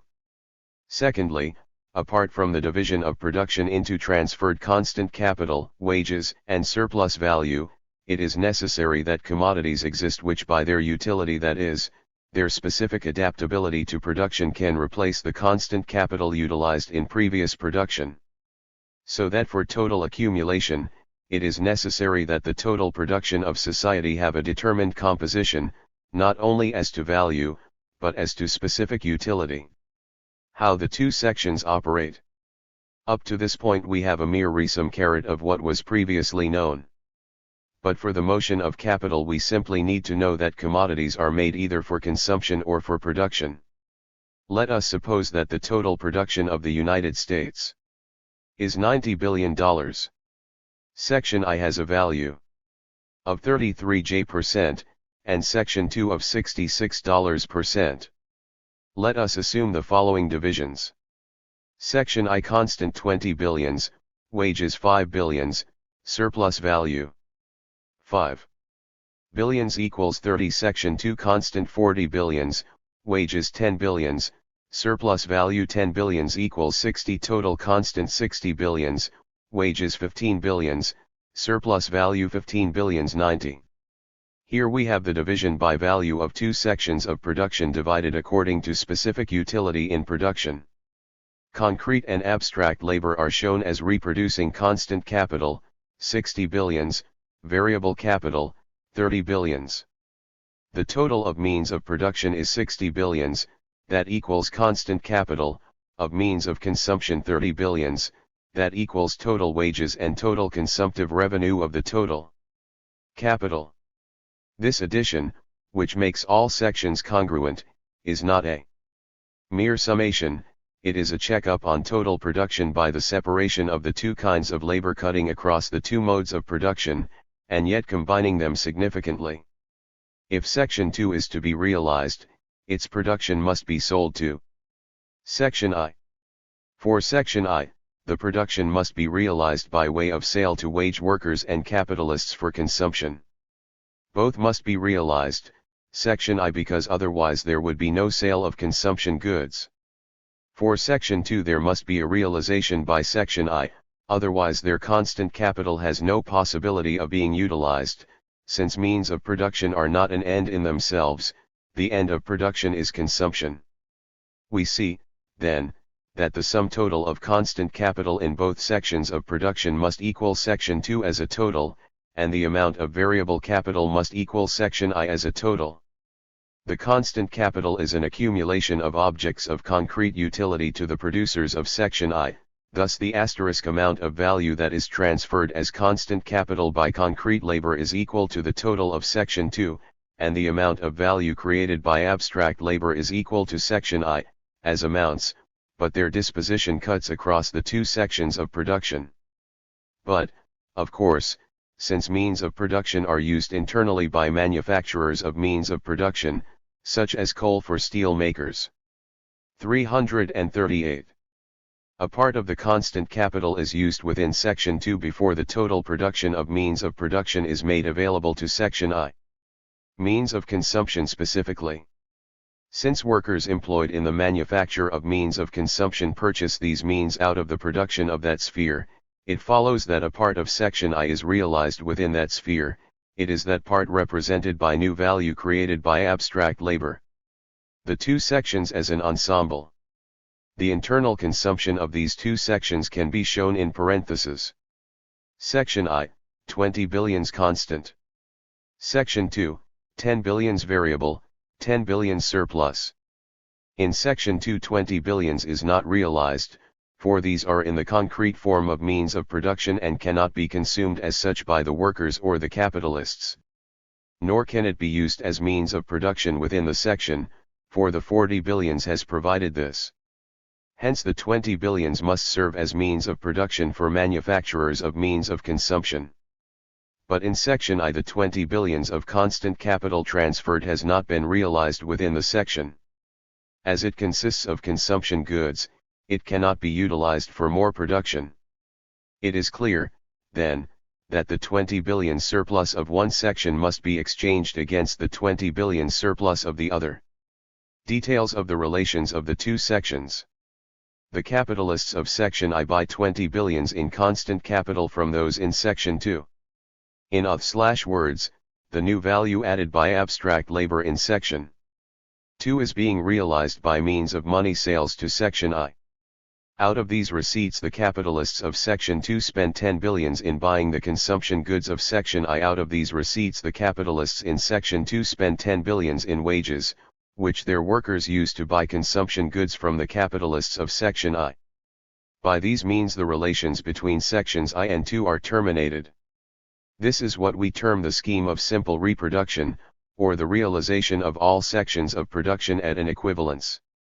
Hence Marx has completely shown how concrete labor, in the shape of utility and the transfer of value, has interpenetrated with abstract labor, in the shape of new value. Or, summarized in a formula. Simple reproduction requires that the sum of variable capital and of surplus value in Section 2 be equal to the sum of constant capital in Section I. Law of the extended reproduction of capital. We have assumed, for illustration, that the capitalists consume their surplus value. But, although this would explain reproduction of capital, the student is aware, by now, that a portion of that surplus value must be reinvested, if the quantity of capital is to increase. In order for this to take place, it is necessary that the sum of the variable capital and of surplus value in section 2 be somewhat larger than the sum of constant capital in section I. A formula makes this clear. Section I, 15 billion constant, 7.5 billion variable, 7.5 billion surplus. Section 2, 40 billion constant, 10 billion variable, 10 billion surplus. As in the means of consumption, constant capital is now less than the sum of variable capital and surplus value of the means of production section.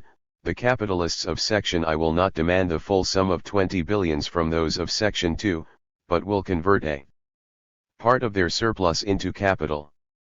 This must originate in section I, as consumption is the end of production, for realization. But suppose the capitalists of section 2 also accumulate half of their surplus value, that is, 5 billions.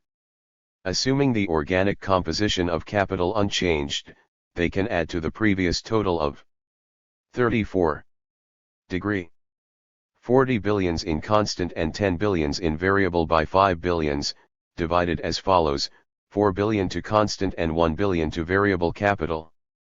Hence in section 2 44 billions will now be consumed within the section, as constant capital transferred. Only 16 billions, consisting of 11 billions variable and 5 billions surplus, would have to be realized in section I. Now let us assume an annual cycle of production, for all society, so as to obtain the actual movement of capitalism. We began with 40 plus 10 for section 2, and this is the production, for, say 1939, as it arose out of the situation at the end of 1938. But by withholding 5 out of 10 for enlargement of capital, we enter 1939 with 44 billions of constant capital to transfer, 11 billions with which to pay wages, and only 5 billions remain for capitalist consumption, as revenue. The capitalists of 2 must sell to those of I, non-consumable means of production of at least 16 billions in order to realize. But for the capitalists of I to buy the additional billion, they must augment their constant capital by that amount. They can take that billion only out of their surplus value, which is the increment of new value they have. If their organic composition remains the same, the capitalists, when adding a billion to their constant capital in I, must add 500 millions also to their variable capital, to preserve the proportion. Hence their variable capital at the opening of the year 1939 rises to 8 billions. So that at the opening of 1939 we have a new formula. If extended reproduction occurs. Section I, 16 billions constant, 8 billions variable, 6 billions surplus equals 30. Section 2, 44 billions constant, 11 billions variable, 5 billions surplus equals 60. The same processes of transfer take place as in the previous amounts, from section to section, except for the differing quantities.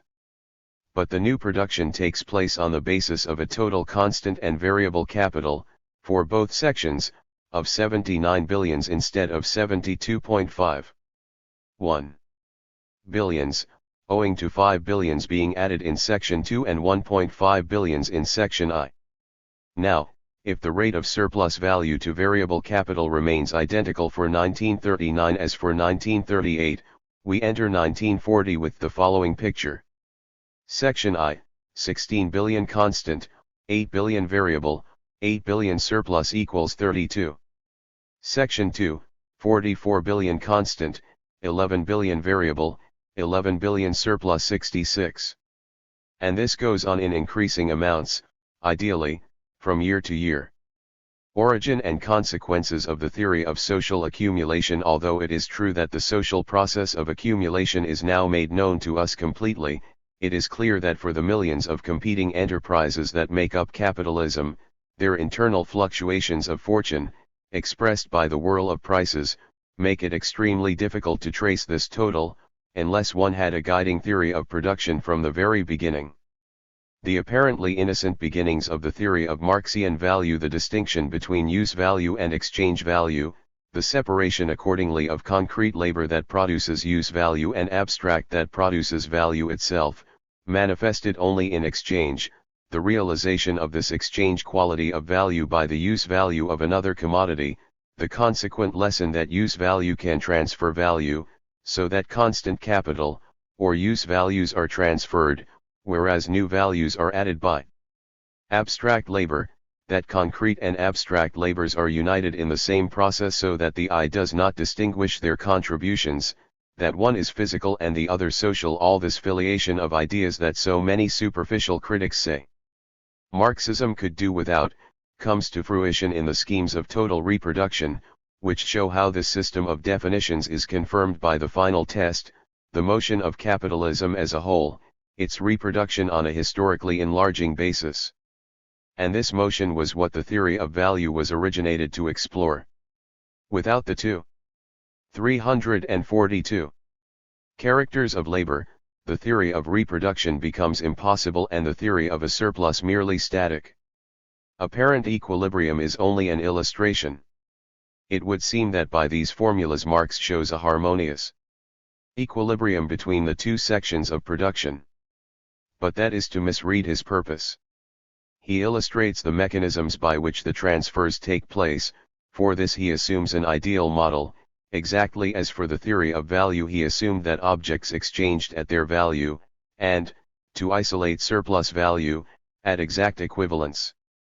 But since the ideal conditions of harmonious reproduction would require a constant and definite proportion of value and of use value throughout the social production, and the complete realization of both value and concrete use by both sections, there is no correspondence between a formula based on what would happen were these conditions fulfilled, and what does happen in fact, except that it enables us to trace the objects of such transfers among their distortions, and to explain the satisfaction of these objects when, as, and if they are attained. But the anarchy of production, in Engels's phrase, means that these harmonious transfers are no more realized than is the law of value in perfectly congruent prices. 1. The theoretical consequences of Marx's theory of total reproduction are quite important. If the two qualities of labor are taken into consideration, then the crude theory of underconsumption is eliminated, for it is based on the assumption that the products of labor are all consumed. Once exploitation, leading to surplus value by way of the two characters of labor, is shown to connote reproduction of capital, the idea of a permanent sales crisis as haunting capitalism is shown to be baseless. The crises must be sought in the interruptions of transfers between the two sections, and these interruptions in the class relations within the productive apparatus. The theory of possible reproduction explains why crises take place only at intervals instead of continuously. Hence, while underconsumptionism is often confused with Marxism, it lacks its theoretical system, and so is the reverse of the Marxian theory of total social accumulation. The theory of accumulation leads straight into that of crises. But while the Marxian structure is solid, and all theories must dance in its salons, it is true that for those who seek to identify Marxist science, the theory of accumulation offers the richest possibilities for extension and further integration. 30. The theory of crises. We have completed the analysis of capitalist production, accumulation, and the divisions of surplus value. From now on it is not the anatomy of capitalism that interests Marxist theory, it is its pathology. Not that Marx views crises as accidents or diseases. Under capitalism, for him they are a normal part of its functioning, a necessary mode of redistributing capital and realigning class relations. They are not disasters which can be avoided under that system. To use a vulgar analogy, they are no more a blemish on the capitalist system than excretion is on the divine beauty of man. There would be no divine beauty if he did not excrete. But it is a disaster, not from the viewpoint of capitalism but of its victims, that is, as a human catalogue of misfortunes. For this reason, and not in its own terms, it can be considered as an excrescence. Frequency and long duration of crises. Crises are recurrent and violent. The principal world crises have been the post-war depressions of 1816, then the first true capitalist smash, that of 1825, then in 1837. The British railway panic spread everywhere in 1846, the world crash of 1857 began in the United States of America. A financial panic began with the failure of the largest bill discounting house in the world, Over & Gurney & Co. of London, in 1866. A 6 years panic began in 1873 in Philadelphia and Vienna. The stagnation of 1885, the Baring Brothers crash from overextension in the Argentine that affected one country after another from 1890 to 1897, the minor panics of 1900, the American financial crash of 1907 that stagnated Europe till 1912, the terrible deflation crack of war inflation prices in 1921, and finally the crowning event of 1929. From the last there has been no complete capitalist recovery in the old sense. Only a farrago of inflation, armament, and other dodges superimposed on a smaller natural comeback. This long history of disaster has nothing to do with the progress of industry. While these panics went on their gruesome way, taking up half the time of mankind, and more recently most of it, the wealth of the world has gained at a rate never before paralleled or even suggested. What is the nature of these eruptions that leave the volcano higher and higher? The theory of crises has ranked next after the speculations on currency and credit as the happy hunting grounds of economists and crackpots. The schools devoted to conjuncture studies, as the Germans call industrial cycles, have led to the formation of institutes for their study, and these have piled up a mass of statistics that would frighten the boldest. America, under Wesley C. Mitchell, has led in the detailed study of their behavior, and in the climatological theories, such as that of H. L. Moore * overproduction has its disciples, so has underconsumption, and the credit schools are populous. For the Marxian position here is the most celebrated, despite this wealth of competitors, and it is the essence of the prophetic economic theory of Marx. It is his rationalized scheme of the apocalypse, like the book of Ezekiel in the Old Testament. The progress of a crisis. How does a crisis act? Commerce is reduced to small proportions. Markets are glutted. Products are stocked up for they are unsaleable. Everyone wants hard cash and there is none about it is secreted. Credit becomes extinct and those who have extended too much are in trouble. The fictitious values of goods and shares of stock tumble into any abyss. Everyone is poorer. Factories close down, the people are in want because there is too much around. The * coal miner freezes because there is coal, the clothing worker shivers because the shops are full of suits. No one has the means of subsistence because he has produced too much. Finally there are bankruptcies and the hard cash men buy up the effects of these poor devils for a song. It takes years to recover. Productive forces go to waste and finally, after a long period, there is a faint and gradual revival of business, and then everyone sees the possibilities of money again and they speculate and go wild and it all happens again when the bubble bursts. This circus has been going on for 120 years. Every crisis is the last. Every crash is the last, according to the philosophers in fashion during the succeeding boom. After 1857, everyone said that the disturbances due to sudden gold discoveries could never recur. After 1873 it was *D diet the railroad developments of the American West that brought on the crisis were over with, that American industry was mature. When Barings crashed in 1890, it was said that the development of the Argentine represented the end of the growing pains of capitalism, the economy of the world was developed and in reasonable balance thereafter. The Panic of 1907 in America led to bank failures and a shortage of credit instruments. The Federal Reserve Bank was founded. Now all was well. In 1921 the commodity structure of the earth came tumbling.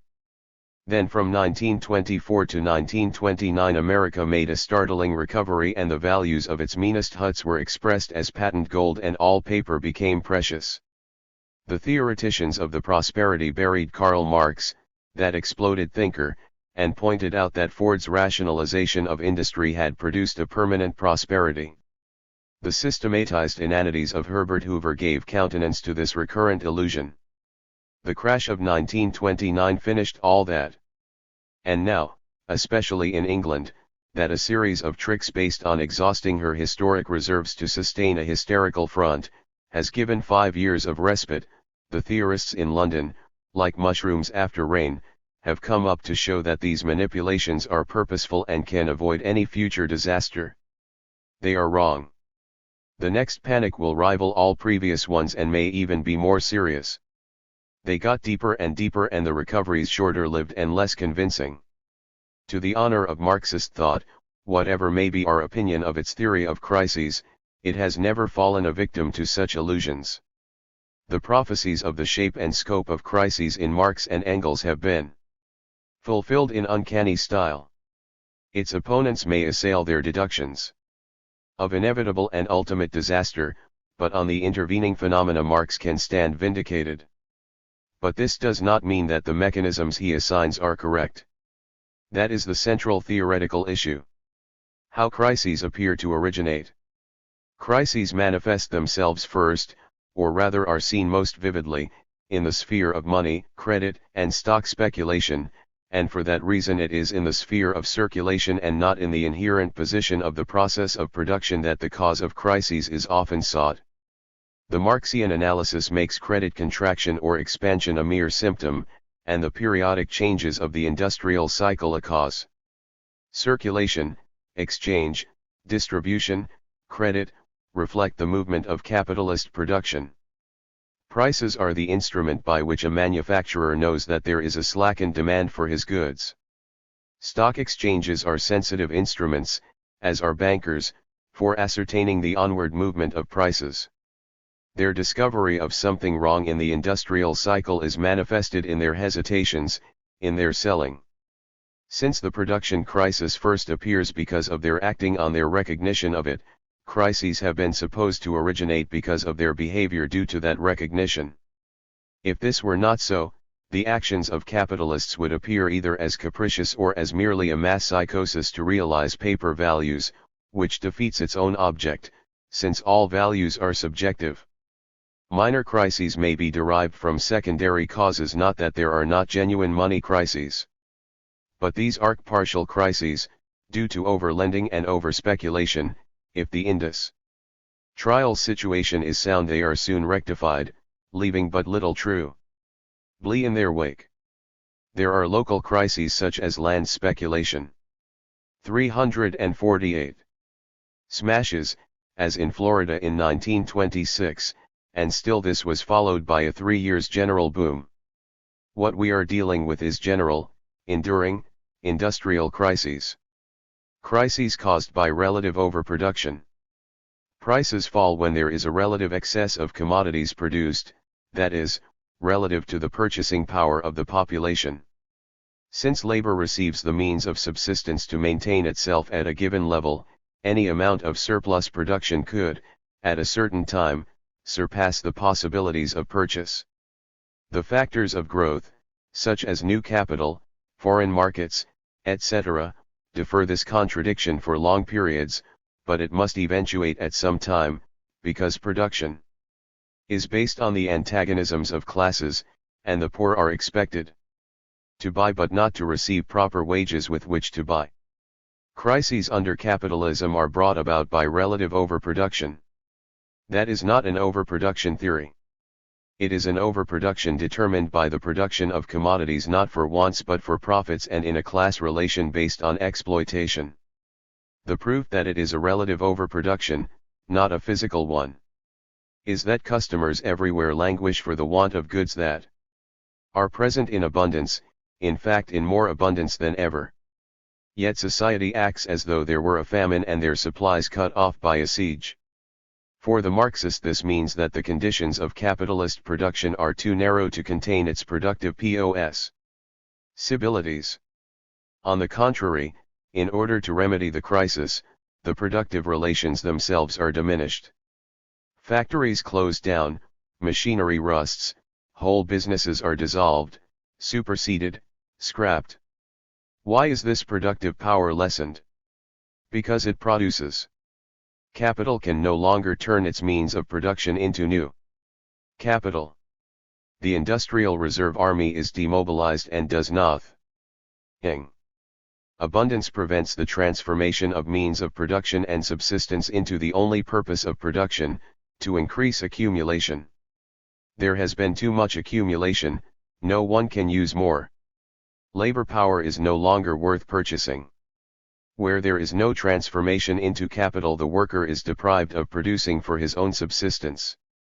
The motivation of capital is not to provide his subsistence but its own self-expansion. To achieve that self-expansion, it must convert its former products into money. No sales, no money, no purchase of means of production, nor of labor power. The crisis is on. Once productive forces have been diminished and new markets conquered, as in colonies or backward countries or areas, and old ones are more thoroughly exploited, prosperity is restored, that is, by restoring all the conditions that led to the first crisis, but on a different and usually a more destructive basis. Criticisms of relative overproduction. The Marxian thesis has been subject to a running fire. Sombart, the most encyclopedic and literary of German economists, thought that crises have never been so severe as that of 1857. But he wrote before the World War, and his last editions were before 1929. Marx's theories arise out of the analysis of a competitive society. Many economists have held that today the world is trustified, and that monopolies and cartels can prevent competitive breakdowns.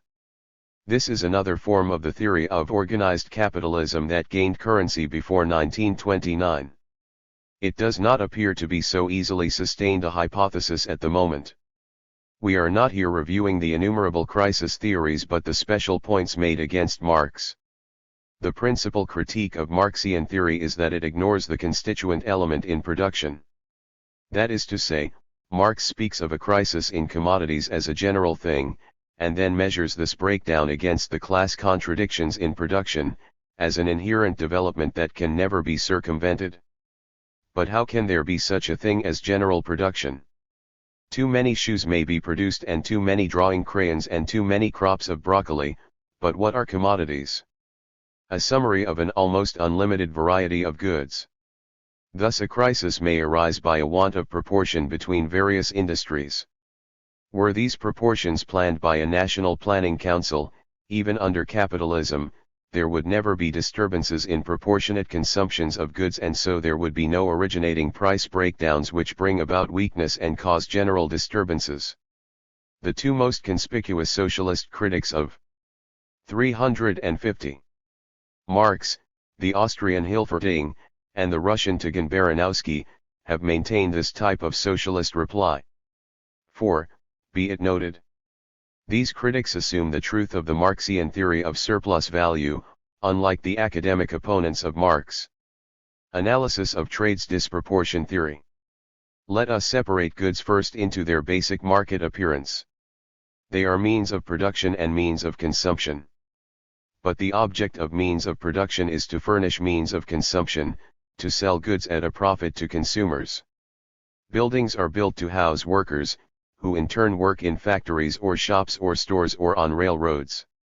Every machine is produced to make some object, like chewing gum, and the persons engaged in this work by means of subsistence. But if a certain number of means of consumption do not find a market, then the planners would switch to manufacturing ladies' hats instead of stockings and shift the workers from stockings to hats, with loss to the stocking manufacturers. Well, that is just what a crisis does anyway. Its job is to wreck the overextended lines and, by trial and error, with much rumbling, discover the profitable lines. But the planners hope to do this without loss. Well, then, they must compensate every producer who goes wrong, so as to limit disturbances and yet make for proportionality. So, if the consumption industries, to the extent of 20 of them, are overextended, these capitalists, so as not to disturb the equilibrium, must be financed into other enterprises. The principal business of the world would soon be to enter into business in order to be compensated. And who would pay for this compensation? The solvent industries. The successful businessmen to be forever mulcted for the sake of the idiots. Stupidity to be garnished with premiums and intelligence bludgeoned with penalties.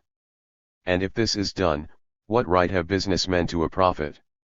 No risks, why rewards?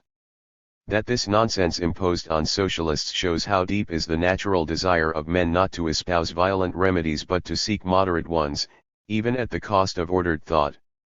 Actually the theory of crises. 351. Important diminution of demands in the sphere of consumption must reduce the purchase of means of production and bring about a panic. There is no way out, save for short intervals, and these only postpone the crash and make it that much worse. There are far more profound replies to trade's disproportionality, but these suffice. It is not from dissenting socialists that Marx will meet his answer. Utter consumptionist theory. Another critique has been that of the underconsumptionists. Engels' celebrated reply is that mankind has underconsumed from the days of the pharaohs and yet world panics began only in 1825. They are capitalist phenomena, not human misfortunes. As a matter of fact, the consumption of goods is at its height right before a crisis breaks out.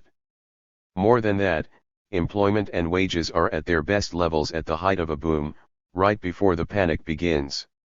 High wages do not stop crises, employment does not stop them, larger consumption cannot prevent them. For Marx, all consumption theories are nonsense.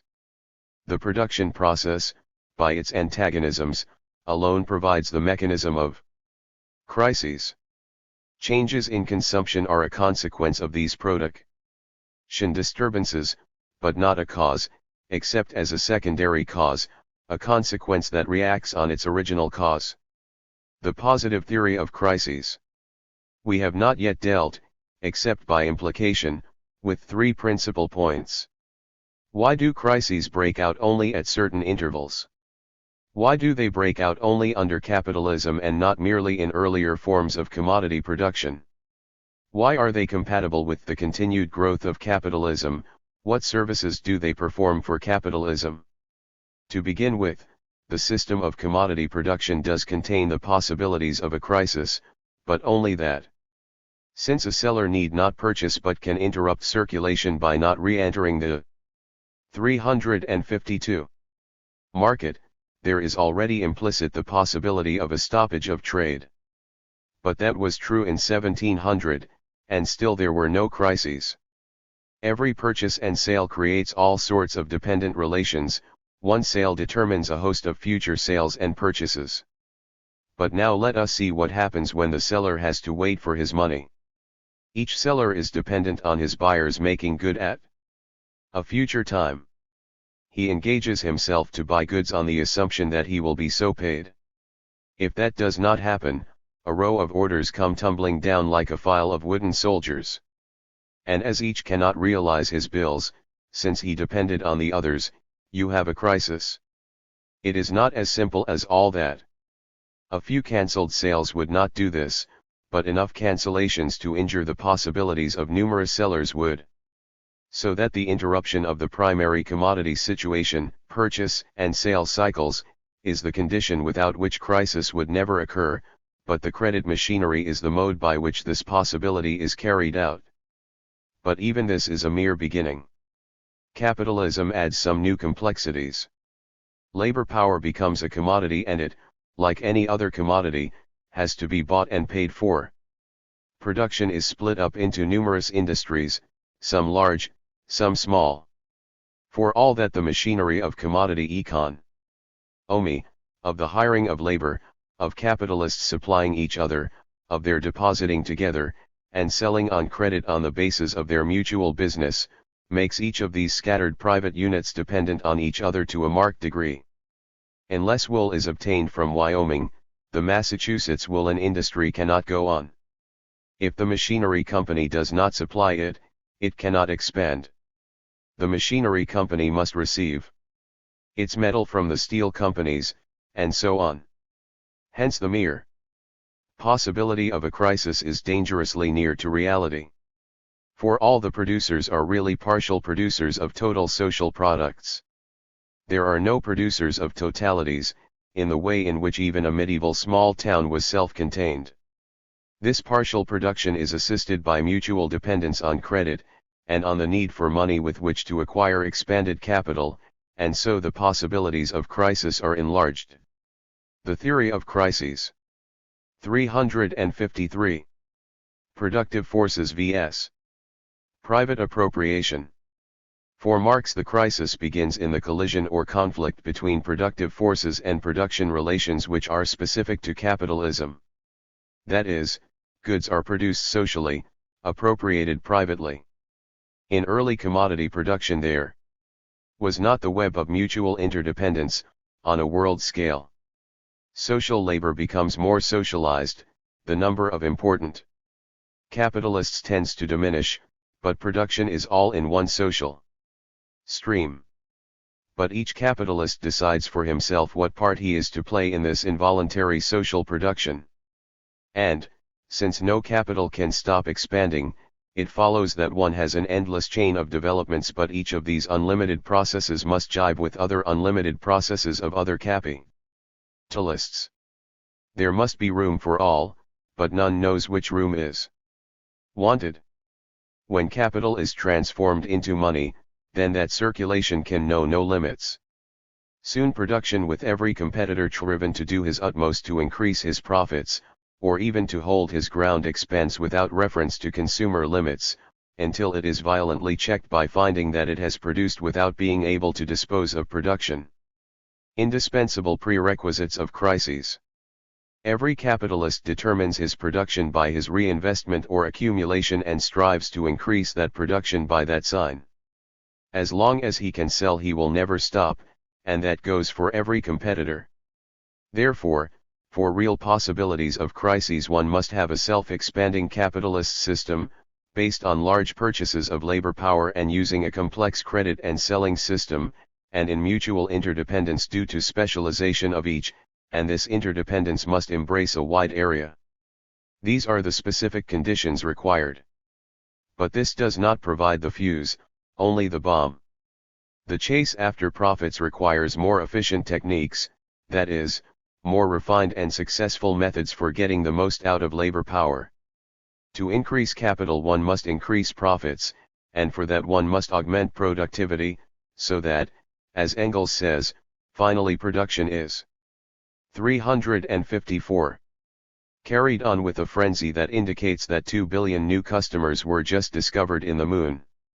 Relative growth of capital to labor power purchased.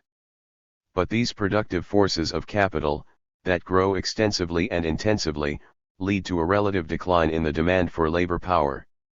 To the extent that each worker grows more productive, he assists in superseding the activities of his class. The increasing size of capital is accompanied by a relatively smaller number of workers.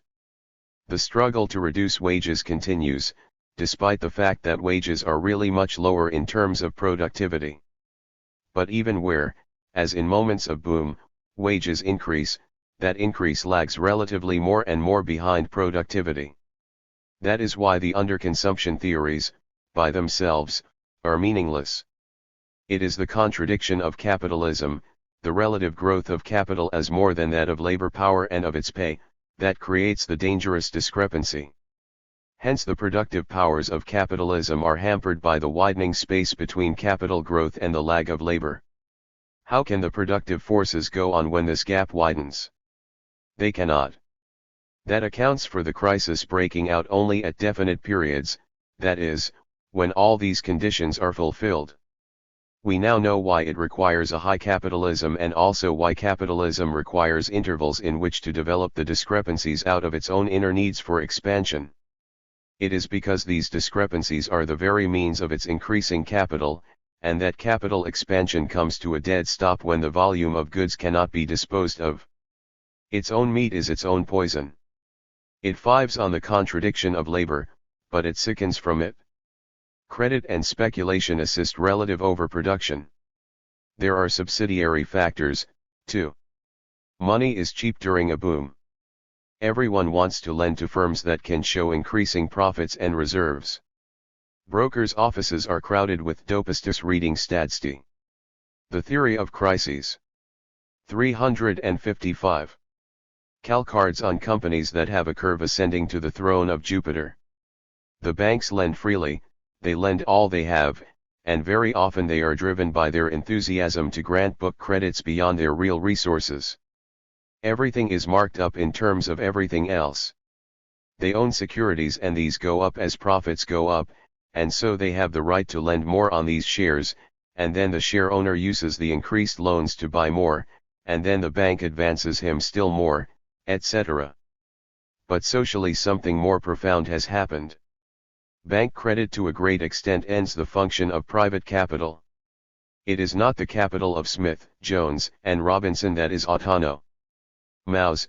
It is the pooled capital of Smith, Jones, Robinson, Anderson, Wilson, McDonald, Cohen, that is used to finance Smith, Jones, and Robinson. Thus the contradictions of capitalism become deeper. When the selling of commodities is interrupted, it is not their own capital, nor that of houses with which they do business, that is involved, but everybody's money. Every development of capitalism is speeded up by this bank development, for it takes so much less time to accumulate and expand. It also takes less time to come to grief and a greater depth of misfortune when the evil day comes. The banker's blessing is turned into a curse. Thus the need for expansion, for relative surplus value, for more expansion, on that still more extended basis, aided by bank loans and speculative investments, all go one way. The racing car is doing 100 miles an hour without brakes, every cylinder pouring out its full force. That is what Marx means by saying that the mode of production does not go sequentially anymore but by leaps and bounds, and only a shortage of raw materials and the disposal of its produce can stop it. Raw materials shortage, not the explanation. On the score of raw materials, capitalism has as yet had no serious shortage. When matter ran low, coal tar derivatives replaced it. When the production of silk became inadequate, rayon took over. Its lower uses, when gold ran low, as about 1890, the rand and 356. The Klondike saved the day, and the gloomy prophecies of Sir William Crookes that the population of the earth would be limited by the want of wheat, solemnly proclaimed in 1895, were made ridiculous by the sudden development of the Manitoba field. In fact, raw materials seem to have come almost providentially. When the development of the automobile necessitated a great upsurge in rubber and neither the Congo nor Brazil sufficed, the Malay states and Sumatra saved the situation. When petroleum, or rather gasoline, became too dear for the Ford user, the new cracking process of 1922 in effect doubled the available supply. The greater use and conversion of waste products has enabled a great many outs to occur, and the development of synthetic products, though on the average much too costly, has enabled countries short of foreign money to navigate difficult moments. The new and lighter metals such as aluminum have changed the face of the world. The development, too, of derivative industries, like the immense cinema expansion, has helped to take up the great numbers of persons displaced in the machine trades, and has created markets in the remotest jungles for civilized actors. If anything, the supplies of commodities like coffee and sugar have been far too copious for the narrow bounds of effective demand. But so soon as the raw materials question is solved, so soon as the lands that produce them become reciprocally customers for manufactured goods and provide new markets, the same old expansion takes place with the same disastrous consequence. Each Crisis ends with a better technical equipment inherited from the previous boom, with a greater productive capacity. Every crisis enables capital to rebuild on a basis whereby the rate of expansion of new capital must forever grow further apart from the labor consumption growth, even though that too is larger than ever. Why crises are worse and yet production advances? To put it arithmetically, in crisis A, capital is 100, labor power 80, discrepancy 20, then there is a great capital expansion to 200, but labor is 140, then a crash. Capital shrinks to 150, labor to only no. There is a realignment, but the new expansion begins at 154. The theory of crises. 357. Capital and not at 80. The new capital grows from 150 to 300, but labor only from no to 190. Capital must resolve violently the need of each capitalist to grow to the skies in a system where all must cooperate in a kind of balance, and yet where the only means of each growing to the skies is to exploit labor more intensively, and so increase both the size of his operations and labor, yet at the cost of a widening gap between the two. That limits consumption, and so there is a panic. After that panic, the rich and powerful capitalists who have the most liquid resources remain, but not the defunct opponents. The next boom always starts with more centralized capital.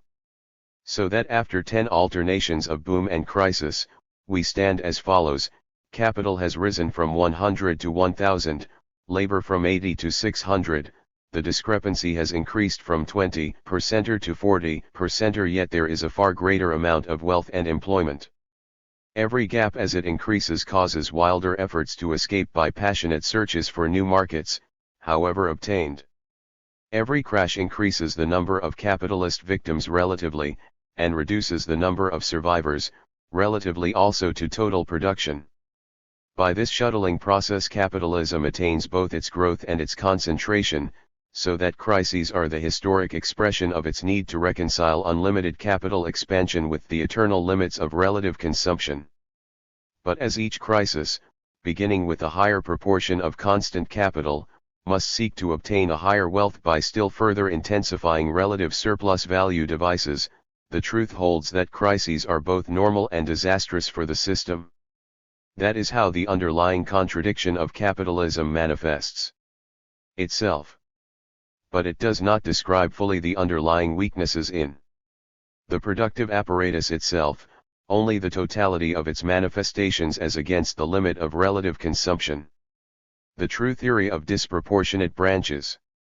Although capitalism must produce both means of production and consumption, and both are necessary to each other, they are separated industrially. Steel manufacturers and candy makers are rarely, if ever, united. Here the theory of a disproportion has validity. Now the means of production serve only to create constant capital. These 35 carat in turn are useful in order to manufacture, ultimately, articles of consumption. 8 machines are consumed slowly in production, they cannot be used in exchange against articles of consumption which are exchanged only against income, not capital. The articles of consumption are used by the buyer, they never serve as capital when utilized, for they are consumed. Variable capital is replaced through consumption, constant capital through production. Now this want of proportionality is not the same as in the superficial idea that one branch of industry grows faster than another. The proportion of consumption to production is a necessity since one is the means to the other, and development is disastrously impeded if it cannot find its use in serving consumption goods manufacture. The unequal development of these two mutually necessary branches is a necessity, though, of the capitalist expansion.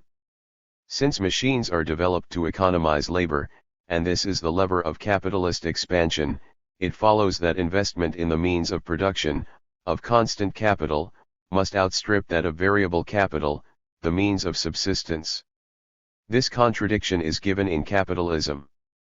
It must achieve this, for otherwise no competitor could outdistance another manufacturer or preserve his business through not being outdistanced.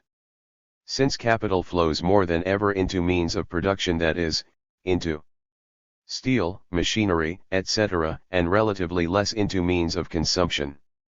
A time must come when the constant capital reaches the limit of its use, and as capital cannot stop expanding, the recoil produces the panic. The constant capital cannot be employed to make goods without the customers to take them. This is the mechanism by which crises arise. More than that, constant capital industries themselves usually have more constant capital than others. The steel business is proverbially either a feast or a famine. Thus in upsurges, steel profits rise proportionately higher and in crises sink proportionately. The previous scholastic chapter completely integrates the relation of means of production and means of consumption industries. The theory of crises. 359. More than in the consumption industries. The greater instability of these industries produces a constant threat to the proportionality of means of production and consumption. The decline in grocery sales during the Panic of 1929–33 was far less than the steep decline in iron and steel production. But the upsurge was less too. Here one has two interdependent branches, each required by the other, the constant dependent on the variable ultimately, and having wholly different rates of movement, by their nature under capitalism. The deduction is obvious. Note: crises can be classified as brought about by permanent and special causes. The permanent ones are characteristic of developed capitalism, the special ones are the new factors, resulting from that previous development and which, in the next crisis, have become characteristic features, if they are retained.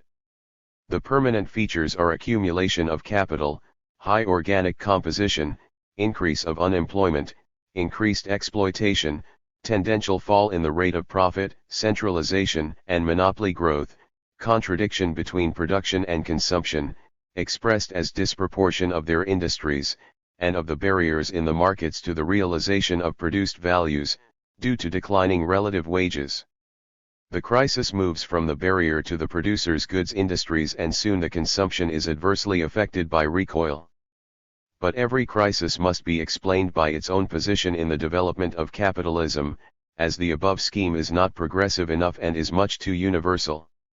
In 1873, for example, the breakup of the middle-class producer was slight, in 1929 dramatic.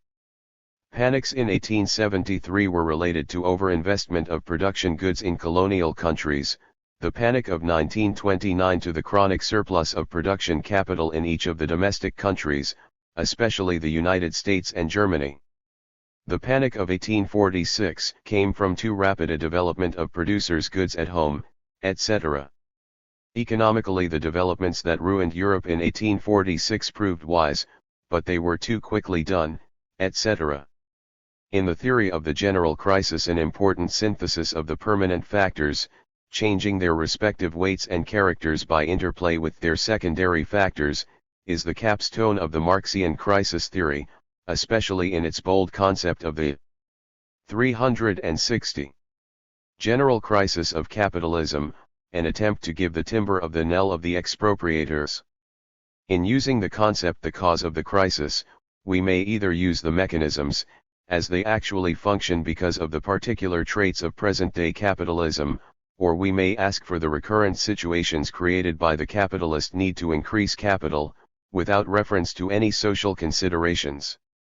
If the latter definition is used, then of course the Marxian cause of crises is not the disproportion between production and consumption sectors of total production, nor even the contradiction between production and consumption in any given cycle of production, but rather the contradiction between social production and private appropriation.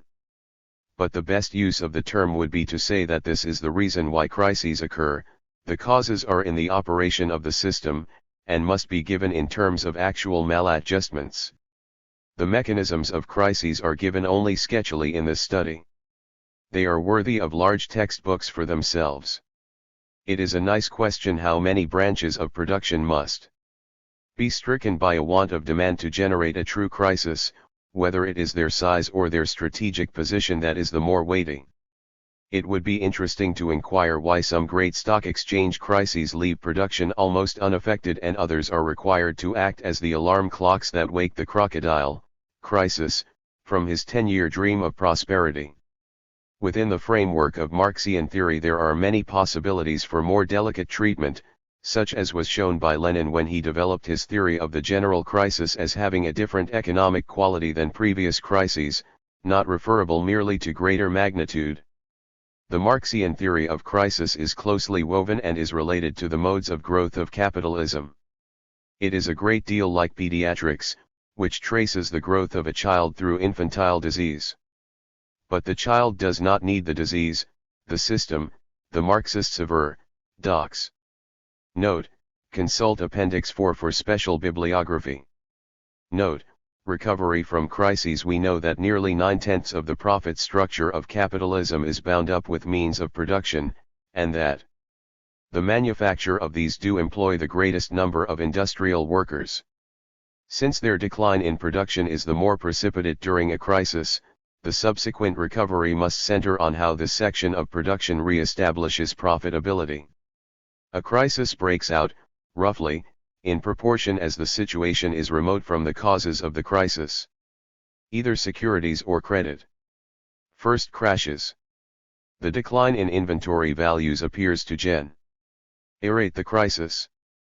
But the overproduction of producers' goods for the consumption industries that cannot utilize more constant capital, because it cannot lead to realizable new value is of course, the basic cause. How does the need for constant capital rearise? How do the consumption sections feel they can utilize profitably additional constant capital? In the first place, the crash of prices means that constant capital is cheapened absolutely. If the fall in the price of constant capital is more profound than in consumption goods, then relatively, too, constant capital becomes less costly. The rate of profit on the lower value of constant capital might be greater even were the rate of surplus value not varied. But the reduction of the means of subsistence, in price, means a possibility of reducing the expenditure on variable capital by lowering wages, even assuming a fair re-employment.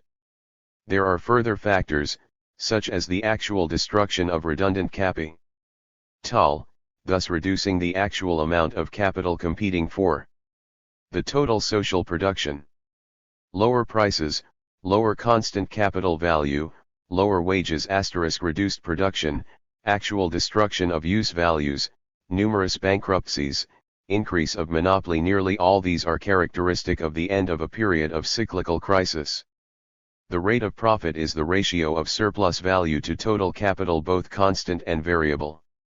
If that total capital is reduced from 100 to 50, and a rate of profit of 4% becomes possible, instead of the permanent write-downs and deficits of years of crisis, the wheels will turn again, even though the boom profits, when last seen before they exploded, were at the rate of, say 30%. But no sooner is the process started again than the requirement for reproduction forces a 362. Similar, though at first slow, enlargement of constant capital.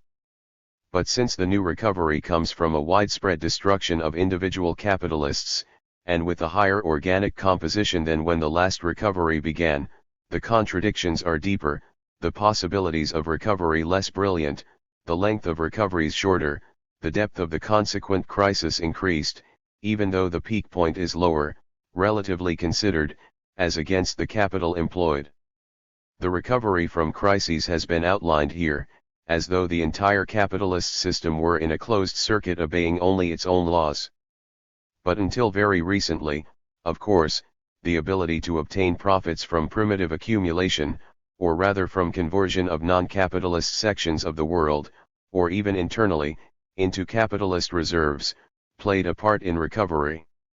This is not to be identified with the theory that the recoveries within capitalism have been assisted in time and scope by this important contribution. That was the secret of Britain's easy recoveries from her deep crises in the early 19th century. But this factor is becoming relatively less important, and the temporary alleviation given by the enormous capital investments of 1890 to 1914 are nearly over. Hence we see crises much more determined in their behavior by the reproduction of capitalism within itself and, of course, the contradictions are thereby shown as much deeper, the crises more difficult to recover from. The Marxists always held that the general crisis would arise when the outside feeders of capitalism diminished, for that would lead to monopoly within the system. But there is a difference between saying that relationship to non-capitalist areas prevented general crisis and allowed only of cyclical crises, and saying that capitalism functions only by reason of realization outside the system. Interlude. Marxian economic theory since the death of Engels. With the death of Friedrich Engels in 1895, Marxian economic theory enters into a different phase. We are not concerned here with the political and social sources of these theories, but a passing notice must be given so that certain diverging tendencies in economic theory can be fully apprehended. Marx and Engels, as we shall see, faced many dissenting schools of socialist thought and found their teachings wholly rejected by non-socialist economists. But by the time of Engels's death his authority was papal. Marxism had become the officially accepted doctrine of all the socialist parties and factions, even of those which did not dot every I and cross every star. Those who rejected his ideas were the British Fabians, the anarchists, and, beginning with the treatise of Bernstein, one of the leaders of the German party in 1899, the revisionists. But as we are treating of Marxian theory and not of non-Marxian theory, we must take up here those who accepted the Marxist basis unquestioningly. These leaders were Kosky in Germany and Lenin in Russia, as a developer of extended Marxist theory. The split between Marxians has grown wider. But the doctrine of Lenin, formulated mostly in scattered periodical writings, became accepted by a large section of socialists in 1903, and dominated the arena of action and discussion both, after Lenin's startling victory in Russia in 1917. 1. His is the only integrated system of post-Marxist thought based entirely on the corpus of Marxian economic theory. The other disciples of Marx, such as the brilliant martyr Rosa Luxemburg. 1. Lasky says Lenin's works are the most formidable textbooks of revolutionary practice ever known. 364. Sought rather to correct certain alleged shortcomings. Or, as in the case of Georges Sorel, really deviated altogether. The purely orthodox critics like Kosky added little to theory. New Marxian theoreticians in the direct line include, among many others, Hilferting, synthesizer and modernizer of the theory of finance capital, Kuhnau, of the economic theory of the state, Sternberg of an errant theory of imperialism, Grossman of a divergent theory of accumulation and crisis, and the learned, clever but over-formal Bukharin, whose economic analyses are eclectic and fluctuating. There are a host of others, in fact, they are more numerous than one could imagine, considering the fact that Marxist doctrine, unlike the academic, is not stipended and does not give rise to professional expositors and students. But few of these thinkers really added anything to Marxian economic theory, unless that term be made all-inclusive. Such a celebrated storm center as Trotsky is the author of scattered theories of imperialism, etc., but his economic theoretical doctrine is tenuous and limited. This has nothing to do with the scope of his politico-economic doctrine, though the comparative thinness of his economic analysis weakens its presuppositions. It is best therefore to take up Lenin, first because he became the leader of the historically most active socialist element, certainly the most successful, and because all branches of communists and left socialists nominally invoke his authority at the very least asterisk. Lenin was born in 1870 and entered the Russian socialist movement as a student. Marxist doctrine was widespread in Russia and, as German was the language of the learned classes, the most recondite Marxian studies were known to a large circle of students. Such commentators as Plekhanov became the leading philosophical critics of Marxian theory. In this setting Lenin, like his great prototype Marx, mingled theoretical learning with revolutionary activity, laying down the formula that no revolutionary action could exist unless guided by strict theory. 2. But not the eclectic and conservative. At Glasgow, I heard William Gillies, International Secretary of the British Labour Party, deny his greatness, and even question his ability. Marxian theory since 1895-365. Like Marx, born in, or linked with, the lower nobility, he was academically educated. Steeped in German philosophy, but without the worship of the body of learning as a stuffed museum specimen, he lived in exile or in prison, but never ceased study. In Paris, for example, he worked under the famed bourgeois sociologist Durkheim. His doctrine, vivid with Marxian insight, really is nothing else than an extension of Marxist theory, as given, into the situation of capitalism in the 20th century. His doctrines, based on finance imperialism, imperialism itself, present-day capitalist concentration, the general crisis, the role of taxation and state debt, the financial superstructure and its new devices, the present position of labor, and above all, of industrial monopoly and agricultural capital, are the proper epilogue of Marx. 8. 31. Finance capital, industrial monopoly, and imperialism. Lenin begins his study of modern tendencies and their economic meaning with a summary of capitalist concentration, and mostly of centralization leading to monopoly forms. By 1909, a quarter of a century after the death of the prophesying Marx, in the United States about 1% of all enterprises hired 30% of the workers and produced about 44% of the total output. There were only 3,000 companies in this 1%. The population of the United States was about 104 million. In Germany, not only was concentration approaching the American level but it was more effective, since the German large capitalists had formed cartels or trade groupings for fixing prices and limiting competition, in many of the decisive industries. In the United States, this development took the form of trusts, that is, of single corporations which, either in their own names or those of subsidiary companies, dominated single industries, such as the Standard Oil Company. The capitals of these companies were something that had never been approached. Their budgets were far larger than those of minor governments. The number of their employees exceeded all but the three largest armies in the world. Great areas of production were closed to serious competition. A new adaptation of Marxist theory was made by Lenin to suit Marx's own prophecy. Monopoly became a basis of economic life. It transformed capitalism into imperialism. Lenin related this intense form of concentrated capital to the need for raw materials, to industry's union with banking, and, lastly, to the part colonial conquest had in furthering monopoly growth and the reciprocal. 366. Effect of monopoly structure on colonial policy.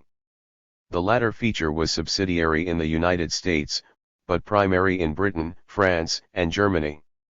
Other capitalist states like Belgium and Holland were identical with Britain in policy and needs, others mirrored these policies, but more dimly, such as Italy, Austria, and Russia. Some states that profited by this development without a struggle, such as Switzerland, were converted into a fusion of a cafe and a safe deposit vault. Since Lenin wrote, concentration has gone much further. American concerns that produced $1 million in products or over per year accounted for 63% of production by 1921. It is more than that today. The universality of large public companies. These large companies, with rare exceptions, are public companies, that is, anyone is free to buy a share in them. Thus the United States Steel Corporation and General Motors, and above all the American Telephone and Telegraph Company have a small army of shareholders. These shares, or parts in the unpledged capital of the company they represent, are bought and sold daily on stock exchanges. In addition to this, these companies borrow sums of money, covenanting to return the principal at a given date and to pay a definite interest for a certain time, and they agree to certain losses and penalties if they default. This debt is divided into small parts, called bonds, and is open to all purchasers, and these bonds are daily traded in. The shares, as a rule, have the unlimited right to a part of the profits of the company. The bonds, except for oddities, have no such right, since they enjoy preference as to interest payments. This is a very crude idea of the marvelous and variegated foliage of the securities jungle, but it is enough for Marxian theory. The trimmings and exceptions would affect no analysis. Even in the best developed, ripest capitalism of the world, that of the British Isles, from their capitalization at the time of the death of Karl Marx in 1883, to 1930, the public capital of companies had risen from about $2 billion to 28 billions. Population had risen merely from 37 to 47 millions. The public corporation makes it easy to engage great capitals, because nobody's individual capital is wholly involved, the risk is distributed. Also, the stock company has a limited liability, so that even a gross error on its part can lead to a known loss, at the worst. Another aspect of the public company is that it is no longer limited by its own capital or the loans of banks on a short-term basis, but can permanently call on the savings of millions of people. Once the share capital is bought, the money is gone for good, socially speaking, for each shareholder can get it back only by getting somebody else's money. But that much money is in the capital. By facilitating business and limiting loss, the corporation is enabled to engage in enormous operations, to employ hundreds of thousands. It is a great aid in concentration. In fact, without the corporation form, the inevitable expansion of capital would be hampered seriously. Even for an economic tendency, it is necessary to seek embodiment in a proper juridical form. How companies are governed. Since hundreds of thousands of shareholders cannot really control a company, these are governed by boards of directors, nominally re-elected democratically by the share capital at general meetings. So valueless is this privilege that, in fact, shares with voting privileges usually do not sell for more than those without them. Actually, the management sends out proxies, or delegated rights to vote, and unless some extremely wealthy group challenges this, it ensures continuity of the group already installed in power. Besides, this authority is easily diluted. Suppose we have the following arrangement. Company A has $50 million in bonds, $25 million in preferred stock, $15 million in non-voting stock, $10 million in voting stock. Since 1929, like Owen Glendower, it can call, but who will answer? The corporation can be controlled with 51% of the last item, that is, with $5,100,000, $100 million is controlled. More than that, suppose that 51% of the 51% is owned by the Company A holding company, and 51% of that is owned by the Company A Investors Associates, then about $1,300,000 controls the $100 million. And if the two holding companies have a basis of capitalization like the Company A they control, then the whole of the $100 million can be controlled by $13,000, in theory. And, in some of the public utility holding companies in America, things nearly as exaggerated have taken place. Control, then, is not necessarily related to size of holding, but to type of distribution of controlling points. That was the mechanism, however refined, obscured, and varied, by which Mr. Morgan candidly stated to the Peugeot Committee in 1913 that he was somehow in touch with capital more than 100 times his own fortune. With control go a varied series of corruptions, such as the purchase of supplies from subsidiary companies, owned entirely by the inside control crowd, thus diminishing profits for shareholders by diverting them to the supply company, artificial depression of shares to get them cheap from discouraged stockholders, artificial stimulation of prices when they know things are doing badly but the shareholders do not as yet know this, etc. There is no need to add details. Obviously, control involves the possibilities of its abuse, and abuse, in economic language, is the transfer of money from outsiders to insiders. Expropriation of investors. Prior to 1929, the widespread ownership of stock was gazetted as a reply to those who stated that concentration was an injury to the middle class. It was alleged that the middle class had merely changed its vesture from independent capitalists to participants in aggregated capitals. 8. The deflationary experience of the panic has somewhat modified this insistence.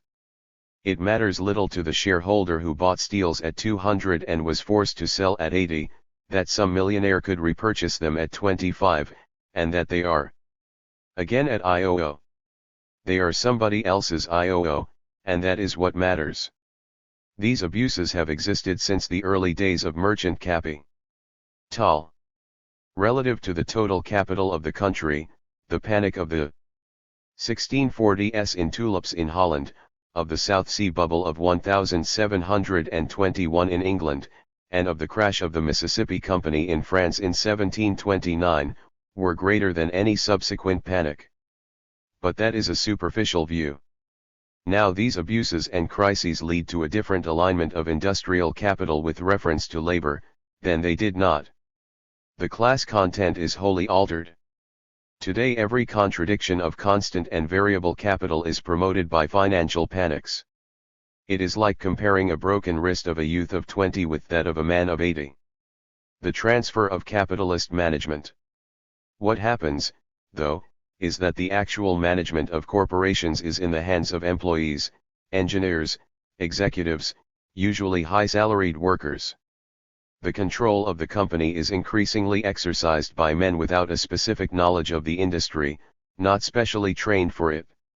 Since bankers are powerful among such directors, and they usually know much more about chamber music and paintings than about crankshafts, the capitalist is rendering himself functionally superfluous. He knows an immense number of details about companies, but only those which relate to their finances. He derives his physical knowledge of the company from its actual directing staff, who are usually not in control.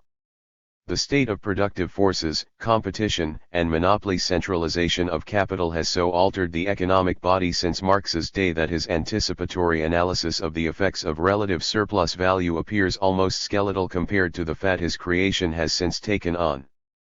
In 1875 the industrial machinery, in horsepower, was 300,000 in Great Britain, then the most developed capitalism for its population. In 1928 it was 37 million, or 100 times as great as when the second edition of Capital was issued. France is supposed to be agricultural and conservative, but its horsepower in machinery rose from 20,000 to 18,500,000. Germany rose from 10,000 to 32 million, and the United States, the wonder of the world, from a mere 300,000 like England's, to 162 million. For the whole world it rose from 650,000 to 390 million, or more than 500 times in 50 years. Robert Owen wrote in 1829 that his workers produced with 2,500 employees as much as 600,000 in the age of handicrafts. What would have been his commentary 100 years later? England, which had been the very center of Marx's analysis and had nearly 50% of the world's machinery when he wrote, even after her immense growth had but 94% in 1928. The competition of nations had replaced England's monopoly of manufacture for export. The age of peace and free trade gives way to the age of tariffs and war. It does not require a Marxian to ask, why is anyone poor anymore? Various as the answers are, Lenin has sought to integrate the Marxist one for this epoch. Is competition superseded by monopoly? Since monopoly has made such great gains, what is the present operation of the laws of competition? Are they superseded? Is the Marxian theory of the need for capital expansion, so as to hold one's own in competition, now annulled or weakened? Is the price determination of goods in free competition any longer a herald of crises? Do monopolies by regulating large internal areas of industry diminish crisis possibilities? Competition governs all the more fiercely among the hundreds of thousands of small enterprises, for they have so much less to divide. If 1% of the corporations do 60% of the business, then the competition for less than half the trade among the 99% intensified all the laws of competition within that area of business. Between the large corporations where there is no decisive monopoly, competition is carried on within the industry with a ruthlessness not rivaled since the Dutch and English East India Companies slit the throats of each other's agents. Wherever one industry is monopolized, as is aluminum, it conducts a vigorous price war. Against the metals it hopes to supersede. New small capitals flow into new industries. Anyone who recalls 372. The early days of radio and rayon, hardly a decade ago, knows what that means. The advertising war between brands of cigarettes and makes of automobiles is as vigorous as ever, although the contestants are fewer. Where cartels, or closed trade agreements are formed, there is a jockeying for quotas within the agreement, and economic force ultimately decides. Besides which, all trade agreements are knifed if the profits look more certain than the penalties. Carpet sweepers still fight vacuum cleaners, although the companies that own the latter are colossi. So there is still intact every economic feature of competition. Distortion of competition in monopoly capitalism. The monopoly feature, though, does change some vital forms of competition. The monopolies raise prices so as to make their profit rise above the average. When the competing manufacturers, who have smaller capitals, have to come to any monopoly for their supplies, they pay a higher price than would obtain under competition, and so their costs are raised, but not their receipts, for those have to be based on competition. The smaller companies, thus, permanently, have a lower than average profit, the monopolies permanently a higher than average rate. Capital cannot move freely, as before, from $100,000 enterprises to $100 million monopolies. The free flow of equalizing new capitals that once opened up the investment level is clogged. But big free capital tries to break into the profitable monopoly field, where it too hopes to dictate to the smaller companies. The resulting titanic struggles among the large companies for control of an industry furnish fiction and motion picture writers with plots on the octopus. Economically, they mean that competition is transferred to a struggle for an assured higher than average profit by the plutocrats, and for the lower than average residuum of profit by the smaller companies. Since monopolies cannot annul the capitalist laws of competition, for the new industries show a mortality rate greater than others.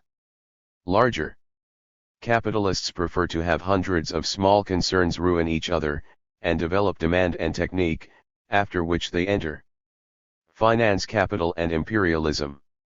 373. But rather intensify them, they are driven to winning by force. The devices are well known: selling goods for years below cost so as to kill a competitor, cutting off supplies of raw materials, secret rebates, closing of trade outlets, spreading rumors of insolvency, etc. But this is competition still from the economic, not the ethical point of view. Except that it is more costly and more destructive. Force provides no escape from those laws. International monopoly competition. When this struggle is transferred from the national to the international sphere, when German and British companies outscheme and outplot each other in China or South America, the competitive costs include the taxes required to maintain armed force as a backing to the respective claims of the competing monopolies. For there is no longer a question of free trade among a multitude of competing tours, but of closed preserves for a few. This means that competition is not reduced, it is transferred to a more advanced level. What is the characteristic of the new monopolistic competition, to employ what sounds like a contradiction? When a few powerful monopolies need either foreign raw materials or markets, and their failure to obtain this may mean collapse and with it national disaster, then the state becomes an appanage of the monopolies and sustains their pretensions with armed force. This adds to taxation and debt, which are now open competitive charges as against the implied charges of small competing. The monopolists seek to avoid this need by creating international cartels and trade agreements, but their inner, explosive needs for development cause them to jockey for more participations, and when this is impossible, to resort to force. The extreme diversity of political and social development between various countries and their uneven economic developments, results in disproportions in the competitive struggle and lead to an immense variety of competitive adaptations, almost as varied as those that obtained before between smaller companies within a narrower sphere, only these now are more explosive, since any solution in favor of one group of competitors results in too great a displacement to be easily borne. The effect of monopoly domination on the purchase of labor power. According to J. Kosinski, the principal Marxian statistician, the situation of labor since monopoly capital has dominated, has been as follows. For Great Britain, real wages have fallen from an index of 99 to 93, taking the prosperous year 1928 as a median date. These express the central point of 8-year cycles of industry. There has been a real deterioration in workers' conditions of 6% in the era of monopoly domination. Relative wages, that is, wages compared to total production, have fallen from an index of 94 to 78 in that period. For Germany the corresponding figures are, real wages have declined from 100 about 1900 to 77 for the cycle from 1924 to 1935. Relative to total production, they have fallen from about 100 to 44 in that same period.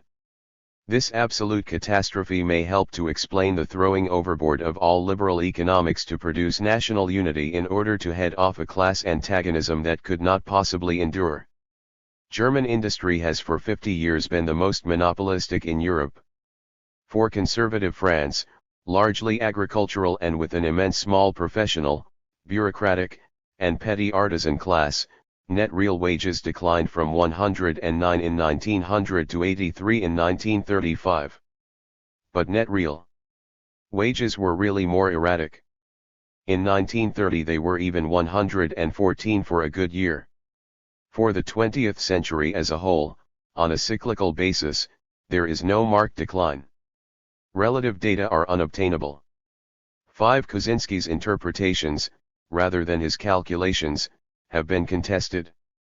They do indicate that monopoly is deleterious to the working class. 5.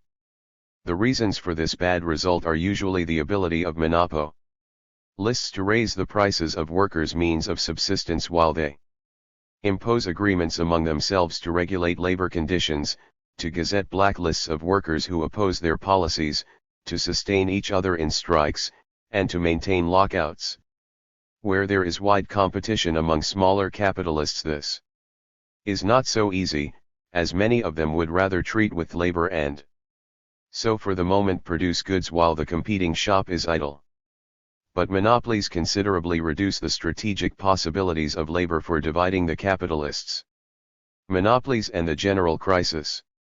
It has been maintained that the age of monopolies, by smoothing out the disturbances due to competition, would put an end to crises or, at the worst, make them comparatively benign. According to Lenin, the opposite is the truth. Monopolies intensify ordinary crises and finally bring about what he terms the general crisis of capitalism. On this point, especially, the Marxians have divided, the leaders of theory, especially, such as Koski and Hilferding, took a completely negative view. They insisted that capitalism is better organized due to monopolies and that eventually monopolies, by becoming gigantic, will almost approach a socialist organization of industry. Crises are the method by which capitalism forcibly gets over its contradictions. If the thesis that monopoly reduces crises were to be maintained, it could only be because it reduced contradictions. The contrary thesis of Lenin must be based on the notion that it increases them. All Marxians agree that a crisis resolves the contradictions in order to resume them more intensely, it never eliminates them. How do capitalists get out of a crisis? They replace fixed capital by new and efficient plants, even if the older ones would do These older plants would not produce cheaply enough, and so they are scrapped.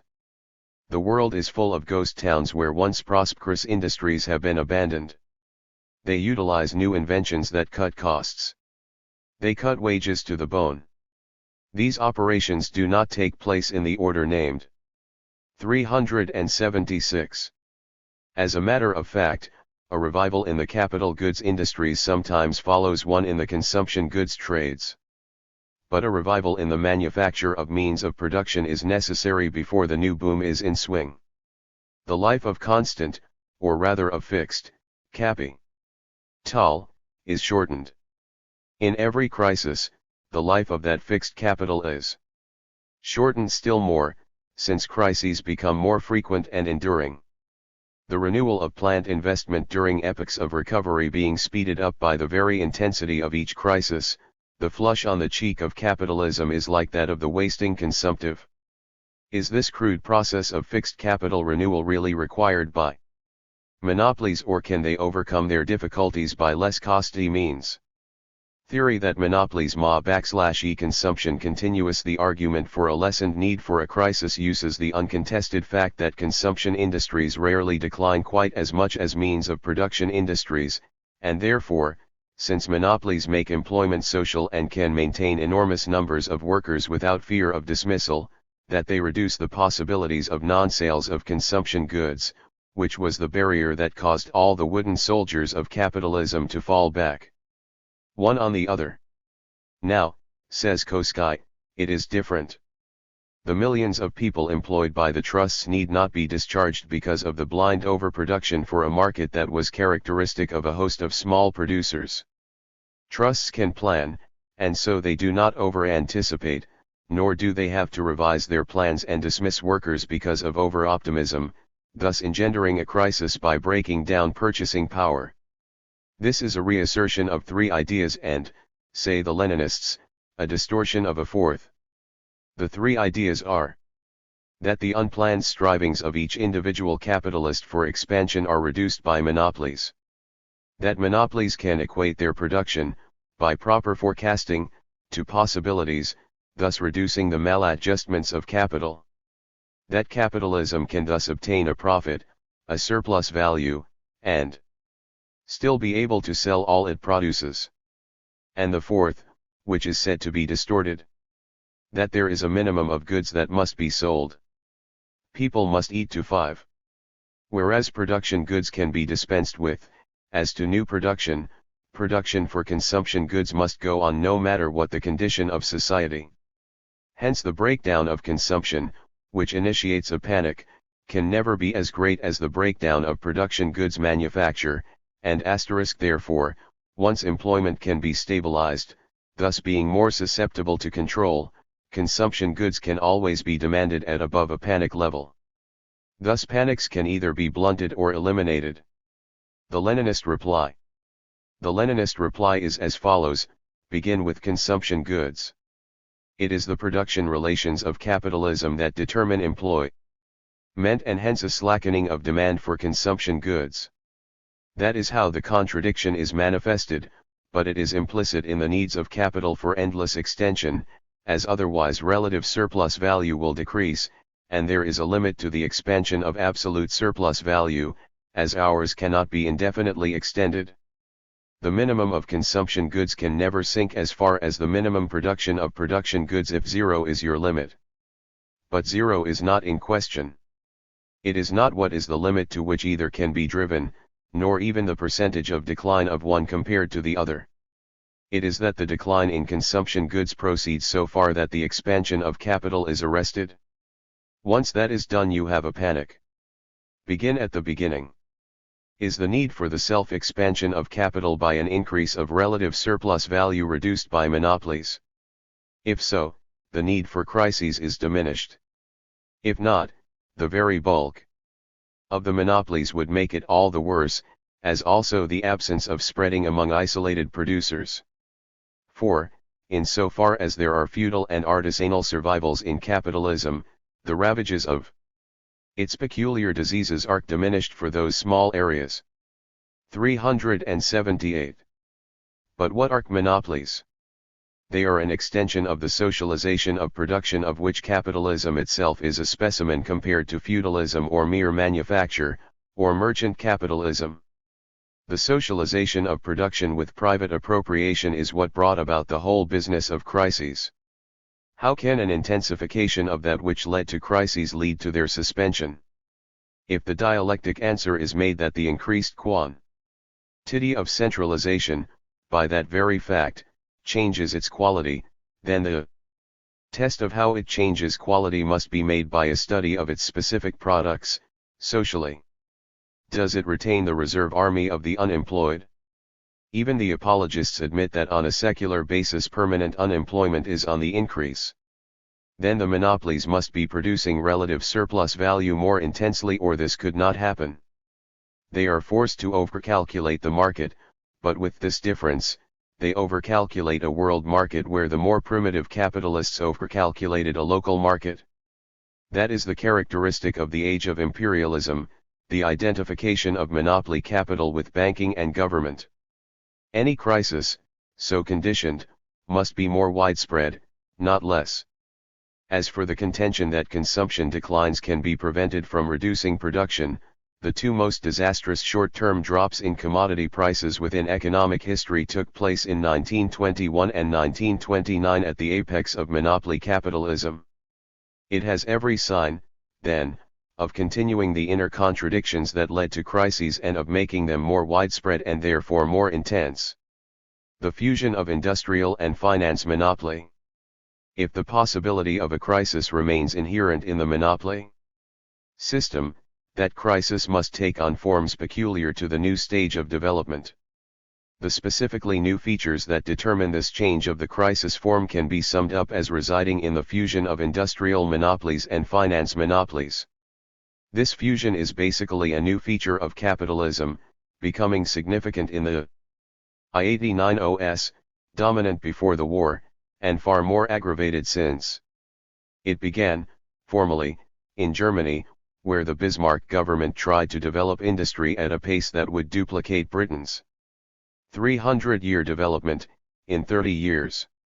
For that the banks were used as long-term financing agents, with government inspiration and collaboration. The capitalistic development everywhere, even in England and America, led to the adoption of the German system, though with different arrangements, in accord with their laws and traditions. Classical banking. The ideal of banking in the days of unlimited competition was short-term financing. Any other was considered unsound, because the loans did not mature speedily, whereas the money on deposit was subject to immediate demand or, even in the case of special deposits, at very short notice. The only banks that were allowed to lend on mortgage, or other 20-year TIUPS, were savings banks, which demanded the right to suspend payments for 60 days if there was a run, or, as in France, mortgage banks who loaned at very long term and issued there against long-term bonds. Insurance companies that pay out on a well-calculated expectation of deaths, were the other long-term lenders. Nor was this logic faulty. That banks which stimulate and keep the funds of commerce and industry should have these funds always available is a commercial necessity, and the only way to make sure that they remain liquid is to have self-liquidating loans. Hence the bill of lading was attached to a banker's draft, for example, and when the goods covered by them arrived in London or New York, the banker had his money as soon as the draft was honored. The discount system of the great banks were based on this type of advance. The banker would give an importer or exporter credit for 3 months on self-liquidating collateral, at a discount of, say, 4% per annum. He would then endorse the paper of the borrower and pay 3% to the central bank. The difference of I% per annum was his, without his having either engaged his funds or taken any real risk. But his nominal liability was thought to entitle him to this payment, for there were times when the notes were not paid, when the merchandise covered by the bills of lading sank beneath the value. Gu original from I. 380. Of the loan within a short time, and the banker was out the money if the merchant could not make good. In the meantime all the commercial bills of the country had been turned into ready cash by the central banks, and so the system assisted commerce and kept money sound. Despite the 2 score bumps and dozen major disasters of capitalism, the British pound and the French franc were maintained at the same level on this basis from 1815 to 1914, the longest run paper money has ever had. 7. Need for less fluid banking engagements. But this system of financing became antiquated as the development of capitalism required more fixed capital and relatively less circulating capital. At first the banks formed financing syndicates and issued shares to the public through those syndicates to provide long-term financing. This was especially the province of the great private banks such as Rothschild's in Frankfurt and London, or Kuhn, Loeb, and Co. in New York. These private banks still function, but their role is quite different. For the subsidiary securities companies of the great public banks like the Big Five in London or the Big Four in Paris and Berlin, or such dinosaurs as the Chase and National City banks in New York, soon took up these functions. They had the great deposits of these industrial companies and it was natural for them to finance the companies.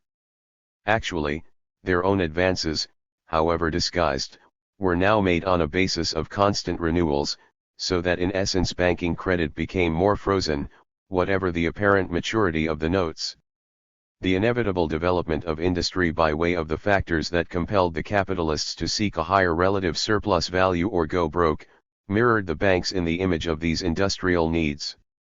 Medium-sized banks could no longer hope to compete, as they did when they, as well the biggest, could instantly turn their paper into cash by rediscounting it with the central bank of the country. Now it required big money to finance industries for a long run. Finance companies took on immense liabilities when they issued shares or bonds, for the public might not buy them, and they would have to nurse them. The concentration of banking capital proceeded at a pace that surpassed that of the industry it served. In England banks got down to 5 large ones and 5 others, the remainder were controlled by the 5 largest. Today these 5 banks have deposits of more than $10 billion, or about 90% of all deposits in the country, and have scattered 11,000 branches in that little island. In Germany it was more pronounced, 4 banks had about 95% of all deposits. In France, as always, the industrial system being more scattered, so was banking, but still the Big Four of Paris held over half the deposits. In the United States a hybrid system came into being. Banks numbered in the tens of thousands, but that apparent diffusion was merely the form of concentration. The dozen houses of issue, such as Morgan, Dillon Red, and a few large banks, about 10 in New York, 1 in Boston, 1 in Pittsburgh, 2 in Philadelphia, 1 in Cleveland, 3 in Chicago, and 2 or 3 on the Pacific Coast, accounted for 99% of financing of large public companies. The Morgan interests controlled about a fourth of the industrial capital, and they and the Rockefeller, Mellon, DuPont, and several other interests between them controlled nearly a half. The fusion of industrial and finance monopoly, though, was never as complete as in England and Germany, because of the size of the country, its comparative diversity, its extremely different stages of development, some parts financial, others heavy industrial, others great farming empires, others on a semi-colonial or semi-feudal basis. The lack of gel in American economy reduced the totality of fusion, but still that fusion dominated easily 4/5 of the functioning industrial and financial capital of the country. In France, where the fusion was not so complete, nevertheless 200 families controlled everything important, domestic and foreign. 8. The most perfect study made for any country of the personal character of the industrial finance oligarchy, including their daughters' dowries, is A. Hamon's Les Maîtres de la France. 382. Intense use of banking capital. Most interesting of all was the stretch of banking deposits.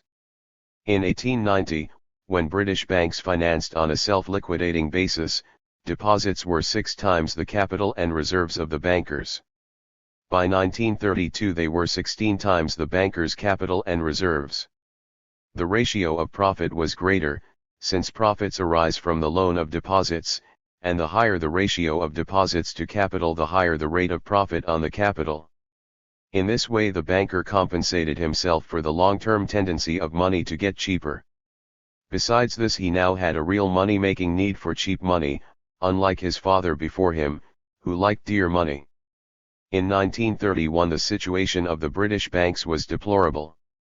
Their loans to the continent of Europe were dubious, and their commercial loans to colonial countries were imperiled by the catastrophic fall of raw material prices. The pound was devalued. That did not suffice. The rate of interest on government loans was lowered by the Great Conversion of 1932. At one blow, by devaluation, the banks reduced their liabilities, in gold, to their depositors, by over a third, and, by making their bonds worth the difference between a capitalization at 5% and one at 3%, they became solvent. That is, a 3% annuity is worth only 70 when money is 5%, but 100 when money is worth merely $3 per cent.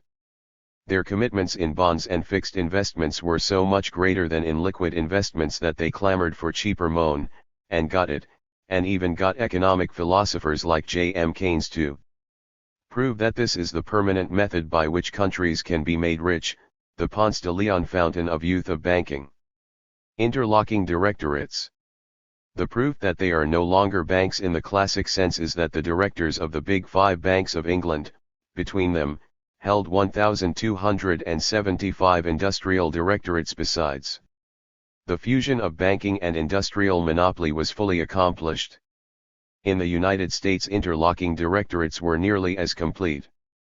One financier, the late Charles Hayden, directed everything except the planetary systems. Registered his assumed all-embracing knowledge of 100 industries makes him the peer of that English scholar of whom it was said that omniscience was his foible. The lesson of all this, say the Leninists, is plain. Since all capital and finance are fused, the avenues of escape are diminished. They all go together on the upperve, and they all go together on the toboggan. Crises are not provided with safety devices. All the companies that count are quoted on one stock exchange. All the banks are based on the same types of investment, and they are all tied up. When values crack, their solvency goes. The old-fashioned banker regarded panics as a godsend. The fools had speculated, he had kept his money in liquid commercial paper, now he could use the differences in his pocket, his hard cash, to acquire factories and railroads on the cheap. Not so the new banker. Identified with industry, there was no other sphere of capitalism to look to as a fire escape. The spheres of production and circulation are one. The bankers now become as jittery on values as the stock exchange gambler. Government is intertwined with monopoly. Since there is no escape within the capitalist system, the banker no longer demands that the government stay out of business. He still denounces its interference with him, but he welcomes its collaboration in disaster. From now on the state has a new function. The banker is a cat. He insists that the government feed him fiber and milk when he is hungry, but that he can meow at it as soon as he is full. The government becomes his partner in adversity, but it is to take its hands off as soon as confidence is restored. It must refloat business and then leave it to its own devices. In some countries like England, and above all Germany, this is now the established form of government. In America, the resistance of the smaller businessmen, the middle classes, and the unions, has prevented this situation from becoming the economic political form, although some features of it do exist. Hence the net result of the fusion of monopoly finance and 384. Monopoly industry is a new stage of capitalism, imperialism, that is, the use of the government's resources and foreign colonial policy, to assure the solvency of the finance oligarchy. They can use no other means to get out of crises. The self-remedying features of production at lower costs and of lower prices, although still the basis of any recovery, are no longer, due to the present inelasticity, quite enough. The alleged conflict of industry and finance, once real, is now true only of that section of industry. Still large but not dominant, that minds its own business. But, though these capitalists are still important, they do not set the tone of industrial upswing and crash. Stock exchange brokers and gamblers are misty outside the fusion, but their role is shrinking daily. In Europe they mostly execute orders for the great banks and insurance companies, their independent customers are lessening. In America the diminishing liquid resources of the middle classes means that there is a diminishing function for the stock exchange, since there is less to transfer from the smaller pockets to the larger by means of tempting the middle class to attain fortune by forecasting the future of values. To summarize, the Leninists' view is that monopoly increases the competitive dangers that lead to crises, and that the identification of this monopoly with finance and banking means that the crises of the future, by reason of the fusion of production and circulation, will be deeper and harder to get over than ever before. This leads directly to the celebrated theory of the general crisis, that is, an epoch for which crisis is normal, and where it is no longer merely the method by which the contradictions of capital are forcibly resolved on a higher level. Crisis now changes its nature. Within the general crisis, there are cyclical crises, but their function is wholly altered. That total thesis requires, though, a study of more than mere finance imperialism to sustain its pretensions. The export of capital. Until the present juncture, we have assumed that goods are exported abroad and capital reinvested to produce those very goods at 10. The stock exchange, like an old wanton, is growing virtuous as its opportunities diminish. Finance, Capital and Imperialism 385. Home. Now this has never been wholly true. Capital was exported in trickles as early as the 17th century by the Dutch, and part of the plunder of the Indies and the slave trade found its way back in the 18th. But it was not until after Waterloo that the revolt of the South American colonies against Spain opened up a group of so-called independent, feudally organized, poor governments, which were to become financial colonies instead of being formally annexed. Houses of issue in Amsterdam and London placed these government bond issues with the rich manufacturers of Holland and England, and the export of capital commenced on a serious scale. But it was so subsidiary that as late as 1850 men like Bright, Cobden, Mill, Cornwall Lewis and other great English statesmen thought that colonies were a nuisance, and the export of capital with its chronic defaults, a delusion and a snare. It was not until the American railroads produced fortunes for English investors that the tide turned. By 1860 the colonial and capital export policies of England became important, apart from the plunder of the colonies. They were to be sources of investment as well. The immense development of the United States, mostly on the basis of Dutch, British, and some French capital, for a decade took up the spare capital that Europe could not employ at home. But in the 1870s the imagination of capitalists was fired by the cheap wheat of the Mississippi Valley, the Suez Canal, the interminable pasture lands of the Rio de la Plata.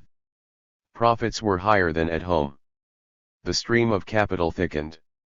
By 1880, the investments of European nations abroad were $5 billion, by 1890, 10 billions, and then came the flood.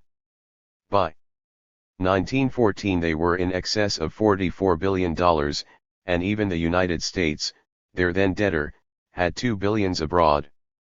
By 1900 the proportions of profit, or net income, from the exports of goods and the profits from the export of capital had changed the financial emphasis of many countries. England's net profit from foreign trade by 1895 was $100 million a year and her income from capital abroad was $500,000,000. The whole of Western Europe, Belgium, Holland, Switzerland, France, were in the same category.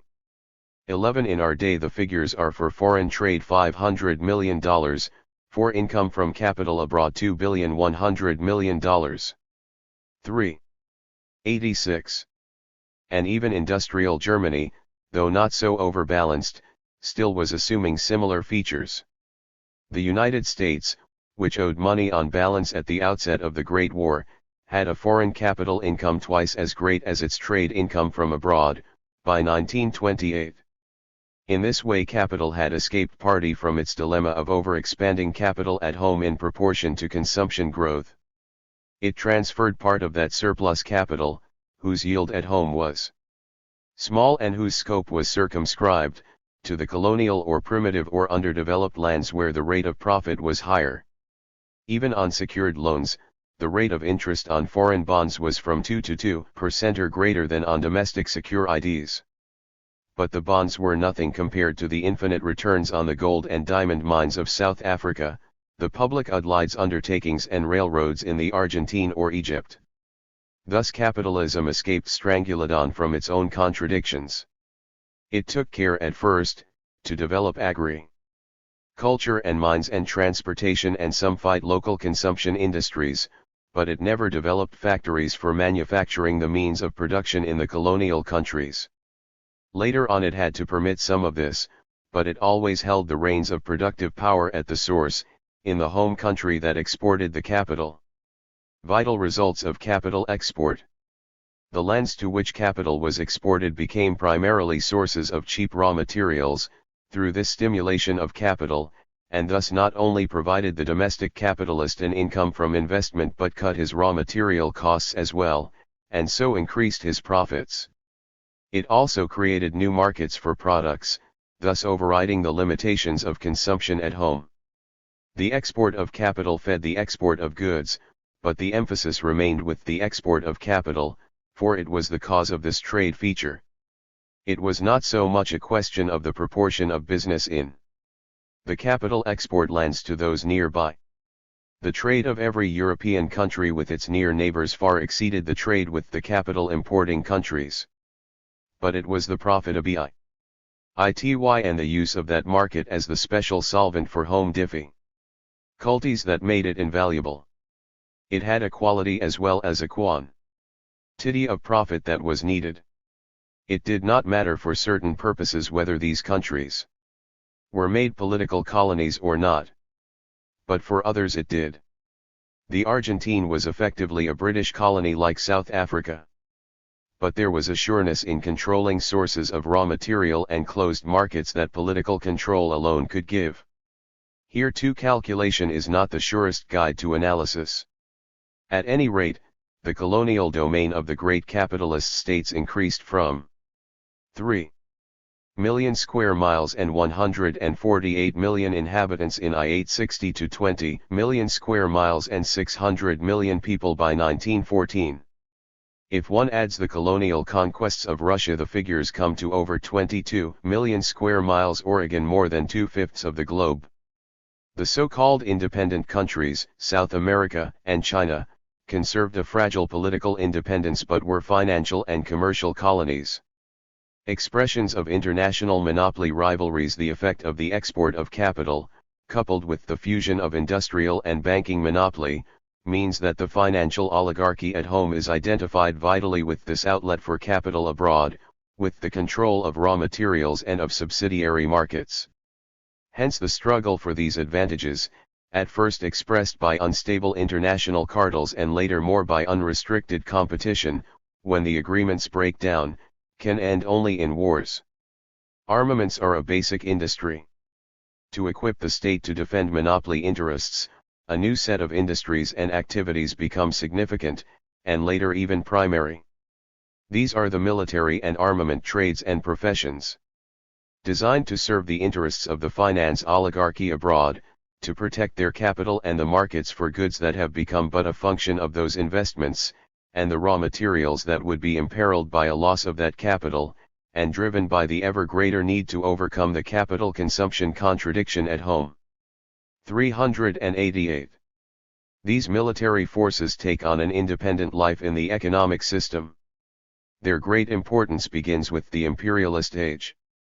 1 By 1900 the cost of armies and navies and the interest on war debts reached $7 billion a year. By 1914 they were about 13 billions. In 1939 there is no longer any use in citing figures.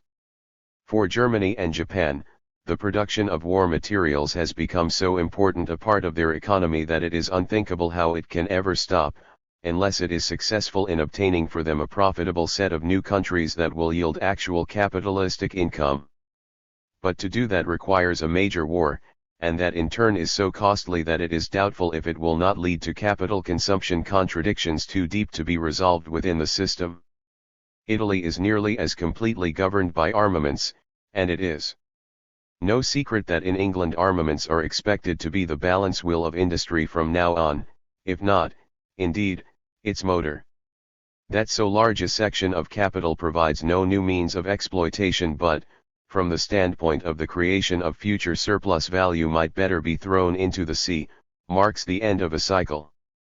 For now, crises are worldwide, monopoly makes them deeper, the state is their only surcease, she is armed to the teeth, that armament becomes larger than the quantity of the interests it defends, and this defense provides for no further surplus value to replace the surplus value it protects.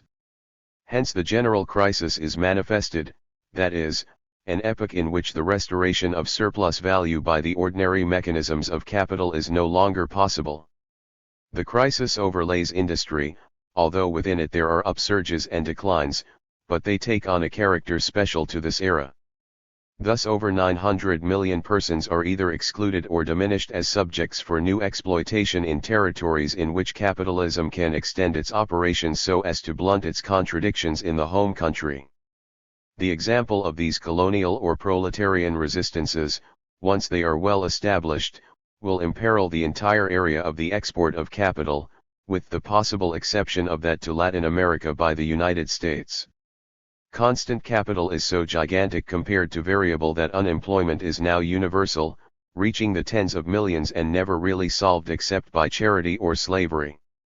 This produces no surplus value in the capitalist sense, in any event. Whole sections of the productive apparatus are unused for long periods, there is a chronic oversupply of fixed capital. It is not eliminated by each upsurge, it remains an overplus. Though not so much as at the bottom of the crisis. But capitalism does not go on to a much higher level of production than the former prosperity. It may equal or slightly surpass its former level, but it can never, any more, lead to a new worldwide boom. Any boom possibilities are now due either to special features or would be confined for a very short time to only a few countries. The old rhythm of each crisis leading to the same contradictions but on a much higher level is not met with. Even in the boom of 1923–29 in the United States the number of men employed in industry itself did not increase. The farming crisis reacts on the industrial. In America the farmers became steadily poorer throughout the industrial boom to 1929. Thousands of banks failed in rural areas. The price of land declined. Raw material prices failed to keep pace with those of manufactured goods. The scissors widened, that is, the difference between what the farmer gets for his crops and pays for his needs. In some countries agriculture enters into secular decline. The farmers can no longer pay $2,500 million per annum to finance oligarchy and parasitic rentiers of Europe and Wall Street. Now the dire day prophesied by Engels has come. Capital, real capital, no longer expands, or rather, hardly expands. Irregular development becomes the rule in this state of affairs. During a boom whole countries are depressed as are whole industries and agriculture. A general upsurge never exists. Even in the American industrial boom of the 20s, the percentual gains in production were the smallest ever known per annum in any previous upward section of a cycle. The 1929 crisis was more prolonged than any other, considering the damage done during its 5 years. Its scope was wider than that of any other, its production and employment decline made all other crises dwarfish by comparison, and, above all, monopoly interfered with price adjustments downward, by which normality was formerly restored. Finished goods maintained their prices more than intermediate goods, and means of subsistence went down less than colonial raw materials. 14. Monopoly goods declined less in price than competitive goods. Stock exchange values had never previously fallen so low. The American index fell from 383 to 41. Money collapsed, not one currency survived. Dollar, pound, all went down 40% or more. The new issue of capital, the lifeblood of capitalism, has almost ceased and foreign lending has ceased. Not even recovery has helped this vital phase of capitalism to be resumed in anything but the most restricted quantity. In no crisis, too, has the real wage of the working class been so slashed. The contradiction between the consumption growth and that of capital is altered, for now it is rather that the worker's consumption is cut by low wages and unemployment, and capital does not add to its capacity for extracting relative surplus value, its saturation with constant capital being permanent. While the Leninists do not pretend that this is a complete picture of the general crisis, they hold that capital always has an out, which out will be a war for the redivision of the world. For that reason they say that the so-called autarky and nationalism of the present crisis is merely an organization of each finance oligarchy to restrict its international interests so as to build up armaments and finds its escape in the classic manner of obtaining new areas and populations for exploitation. It is a retreat made to effect a sortie. It is impossible to follow the numerous detailed theories of the mechanism of the crisis and the special recovery from it, all within the general crisis. The leading systematizer of this approach is Varga, formerly of Budapest, now of Moscow. On the tripod of the chronic surplus of fixed capital, of the agrarian difficulties, and of mass unemployment, he features devaluation as a new quality, government aid, etc. He also stresses the lessening gains due to rationalization. 18. In the study of crises, we have not dealt with the size of inventories, as these are derivative from the contradiction of capital growth and lesser consumptive possibilities. It is true, though, that in 1932 the depth of the crisis showed the largest inventory index in history and led to the destruction of coffee, etc., to sustain prices and to a multitude of schemes for restricting copper, tin, rubber, and even grain crops. The destruction of wealth was urged as a remedy for the crisis. The general crisis epoch, according to this analysis, results in a double feature: countries become more like each other owing to industrial development, and more unlike each other in the scope and direction of this development. Contradictions grow thick. In order to protect the now immense investments in fixed plant and machines, inventions are scrapped, yet certain sections of industry are equipped to go ahead rapidly. There is a tendency to stagnation in production gains as a whole, but not in decisive sections in which the capitalists see some possible issue to the central difficulties that arise from that general stagnation. Capitalism develops large parasitic groups of investors, the idle rich, and yet shakes them off like snow from a bough, by devaluation, or capital restrictions, or panic destruction of stock exchange quotations, when they cost the finance oligarchy more than it is worth to nurse them. We are now at the stage where, as Engels stated, the contradictions between social production and capitalist appropriation, the mode of production rebelling against the mode of exchange, the sharpened class contradictions are chronic. At this point political economy comes to its limits. For Marx, the economic science with which we are concerned deals with capitalism. If, as the Leninists assert, the present position of capitalism makes its very survival in large parts of the world dubious, a wider study is required than political economy itself. Notes on Marxian theory as applied to the general crisis. The following interesting Marxist adaptations attempt to deal with the current economic situation. They are essays, not dogmas. It is held that the refusal to renew fixed capital on anything like the former basis permanently lowers the rate of profit, and so the monopolists prevent new small capital from competing because the reward is not sufficiently great. The tendency for small money is to flow into government bonds, etc., that is, to be increasingly dependent on production at second hand. The increasing diffusion of technical improvement from the older industrial countries to others, formally looks like a more even development, but actually it intensifies needs for markets, etc., and thus increases the unevenness of national developments, since their needs are more than ever disproportionate to their possibilities against the older industrial finance imperialist states. The depth of the last crisis being qualitatively different from any previous one, because the intensity was so great as to alter the social character of the consequences, resulted in a schism of the governing class themselves. The monopoly capitalists, who refused to follow the older flexible methods of ending a crisis, become chauvinistic and reactionary, and organize political dictatorships to counter not merely the working class, but to eliminate the smaller capitalists by force.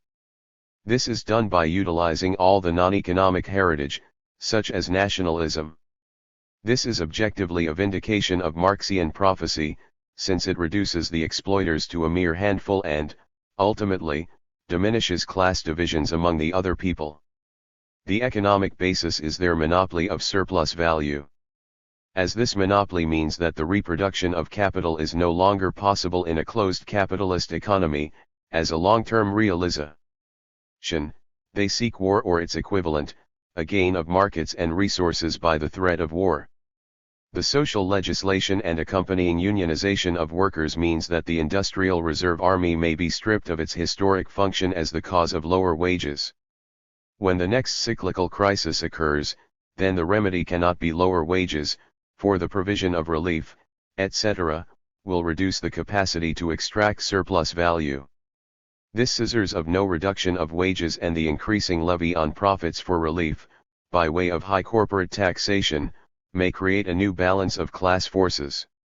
Thus it would be shown that the system of Marx was a description of the laws of a specific relation of classes, and is modifiable by class action. Marx emphasized the means of subsistence theory because thereby the mobility of class relations could be effected. Imperialism is not fixed in its movements. For example, in 1931 England by devaluation preferred to use her position as a buyer to blackmail the raw material countries, because they thither would sell to her or go into still greater economic misery. That is, England dried up the sources of dividends and interest in order to obtain a gift from primitive countries towards her domestic recovery. Then the capitalists, stimulating a world recovery, somewhat increased the income-remitting capacity of the colonies and dependent states. Figures are increasingly unilluminating on finance imperialism. In 1914 France had $8.7 billion gold abroad. She lost a third by war and repudiation. But today she has 4 billions or more abroad at short term. Has her long-term loss been really as significant as her strategic gains in short-term eruption into other financial systems? This movement of hot money from one country to another is a great weapon of capitalist competition, for it makes all currency situations consistently unstable. These new predatory moves, within the system, have developed since Lenin's analysis of France as merely the usurer state. The export of capital has gone down considerably since the war and almost totally in the 1930s. Receipts of income and dividends from abroad have suffered considerably.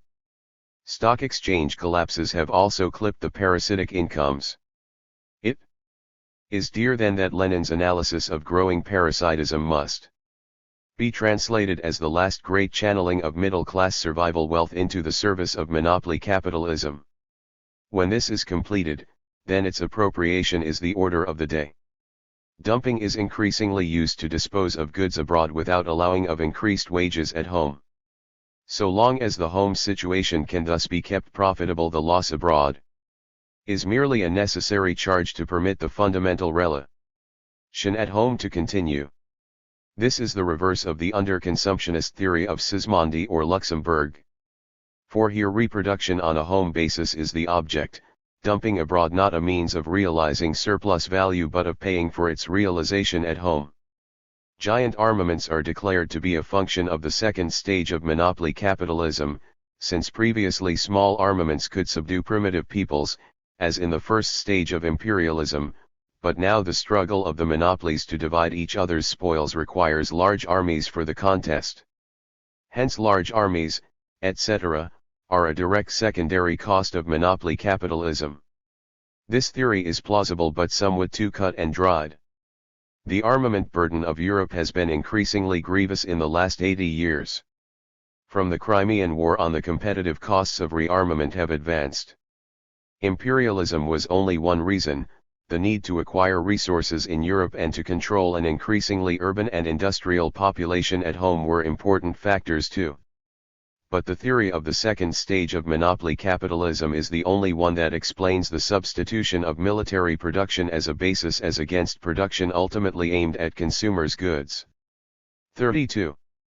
Money, investment, debt, in present-day economy. Marxist doctrine prophesies that the centralization of industry and banking, in an era of sharpening crises of capitalism, will produce financial forms that correspond more closely with the present class relations. For example, the use of cash has diminished and that of checks has gained, until in the United States today money is really used only for retailing.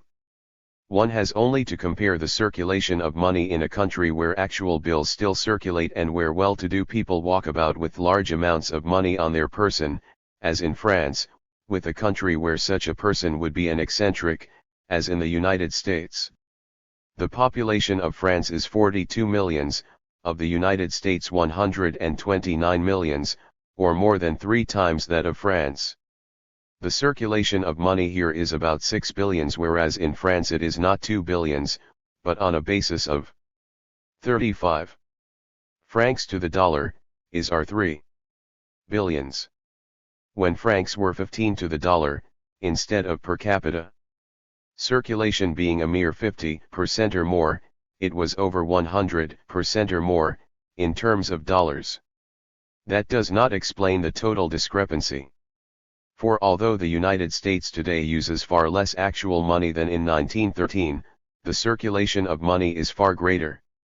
For the United States needs a large circulation of money for other than commercial transactions. The new need for currency is an extension of those described in Marx's elaborate study in the third volume of Capital.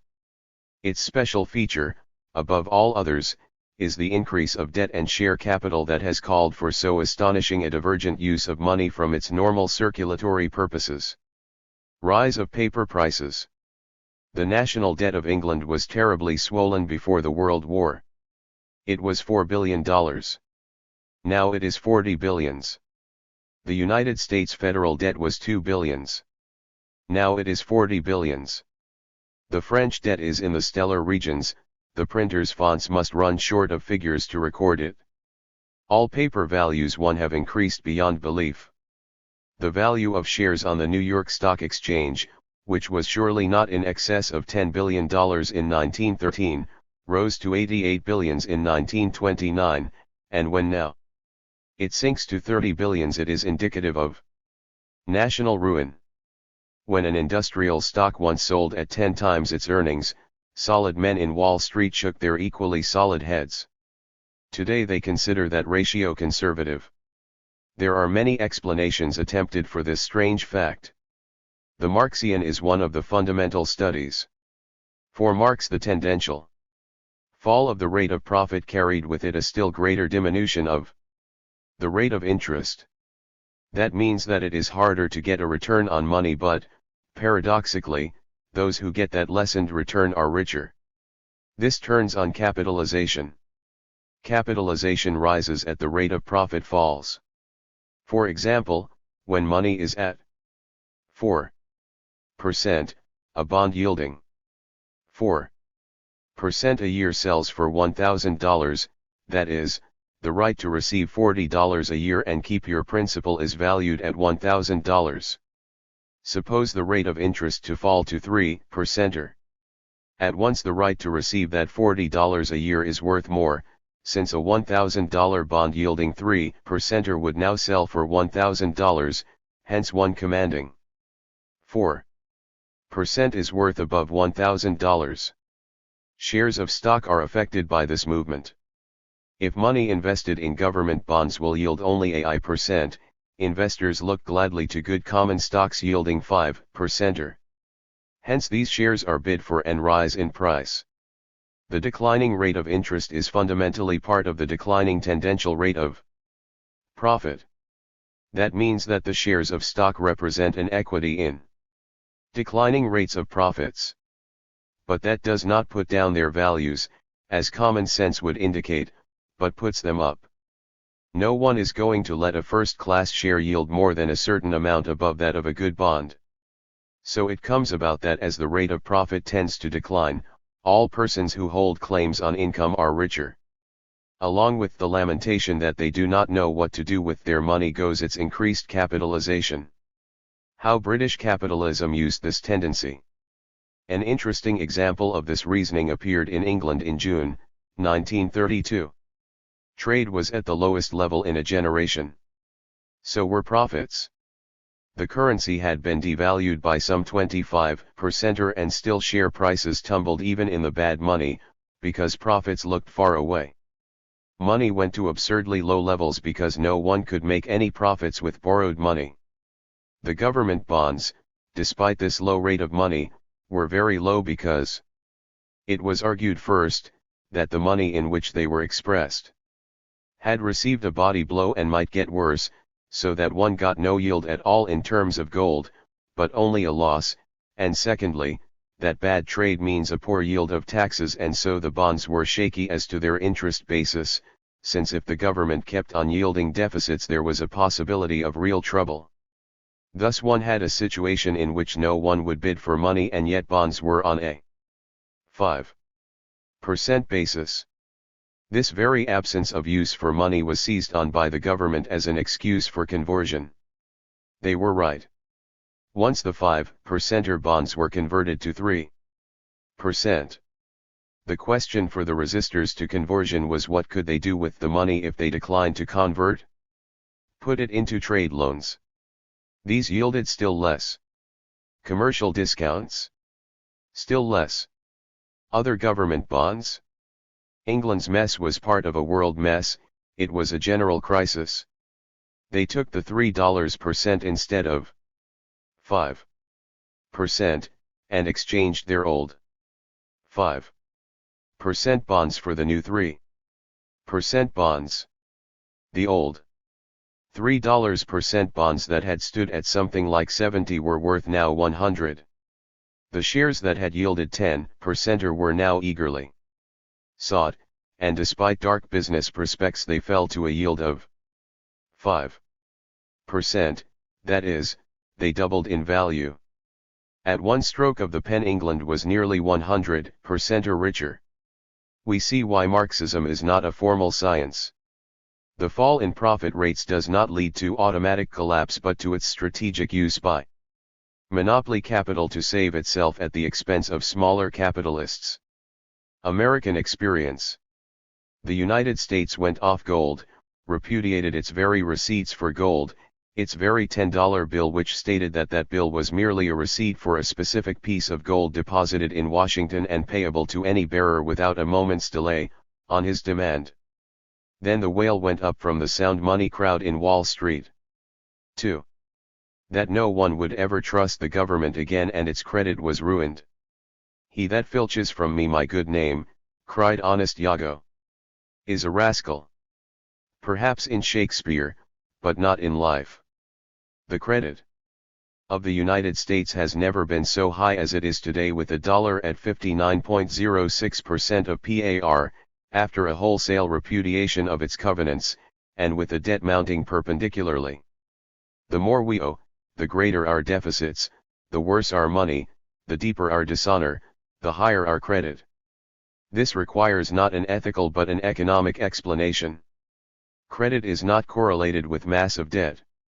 When Britain owned 8 billions before the war, that credit was good. Now that she owes 40 billions, it is equally good, although her production of wealth has risen but slightly, certainly not a fifth of the rate of increase of the debt, perhaps not a 20th. The debt of England is $5,000 per family, which is a pretty sum when it is computed that a majority of English families have never seen $500, and that among the workers there are a great number who would not recognize a £5 note and who count in shillings because quids or pounds are, for them, on an astral plane. The net result of the evolution of capitalism is that the advance in debt and values far outstrips any gains in production or even in profits as a mass. For it is not the mass of profits that is the basic factor in capitalization, it is the rate.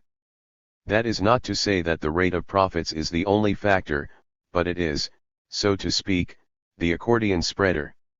When the mass of profits of American corporations sank to very low levels in 1931–33, not even a high rate of capitalization could, of course, capitalize dividends that were not there.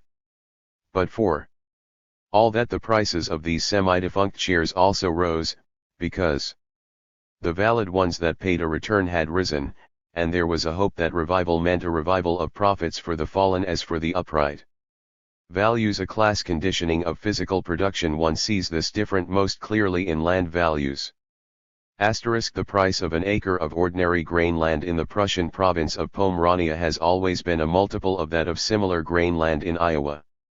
Yet the farmer in Pomerania whose land was worth 3 times that of the Iowa farmer ate only potatoes, and meat but once a week, for Sunday lunch, if at all.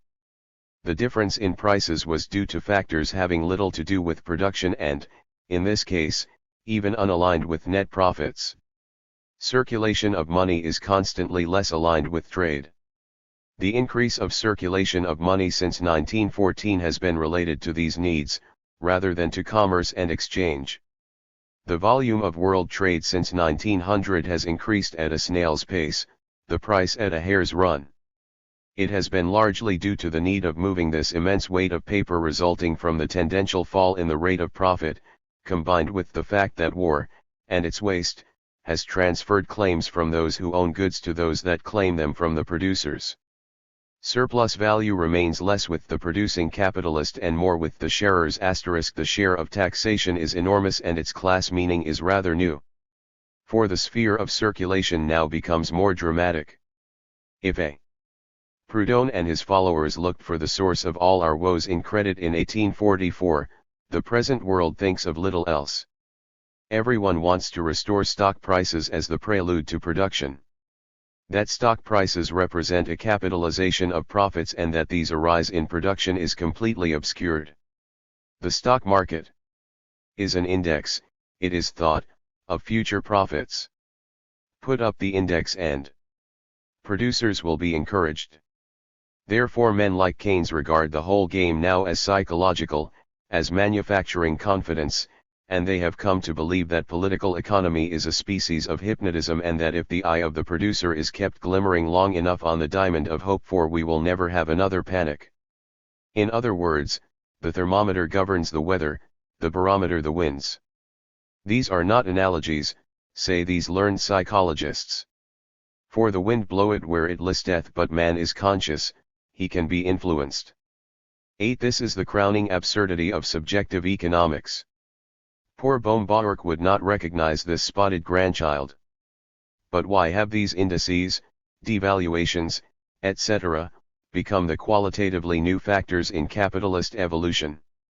First we must look to changes in the sphere of production, in the relations of classes, or surplus value, of the relative wages, of organic composition of capital.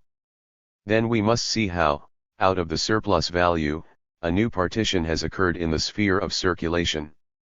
Lastly we must study both the rate and mass of profit. For unless all the historic variations of the last quarter century are understood in real terms we shall be forced back to the techniques of A.J.M. Keynes. Meaning of debt in class terms. What is the meaning of increased national and corporate debt and its corollary, higher taxation? In America today there is a payout of interest and dividends that reaches into the tens of billions per annum. Relatively those burdens, whether expressed as national, corporate, mortgage debt, or even fluctuating dividends, functions very much alike. They are repartitions of surplus value, not addition to surplus value. But that leads to another question: has the mass of surplus value increased out of which these subsequent dividers, usurers, governments, etc., are paid? Notes: it is necessary here to resume the Marxist theory of money. Money, or gold, is a universal equivalent of goods, because it is itself a commodity that embodies labor time and can function as the one commodity in which all others realize their immanent value. But we know that gold is replaced by paper money, and that, in turn, exists mostly for paying wages and in turn is used by the workers for retail purchases and payment of house rent.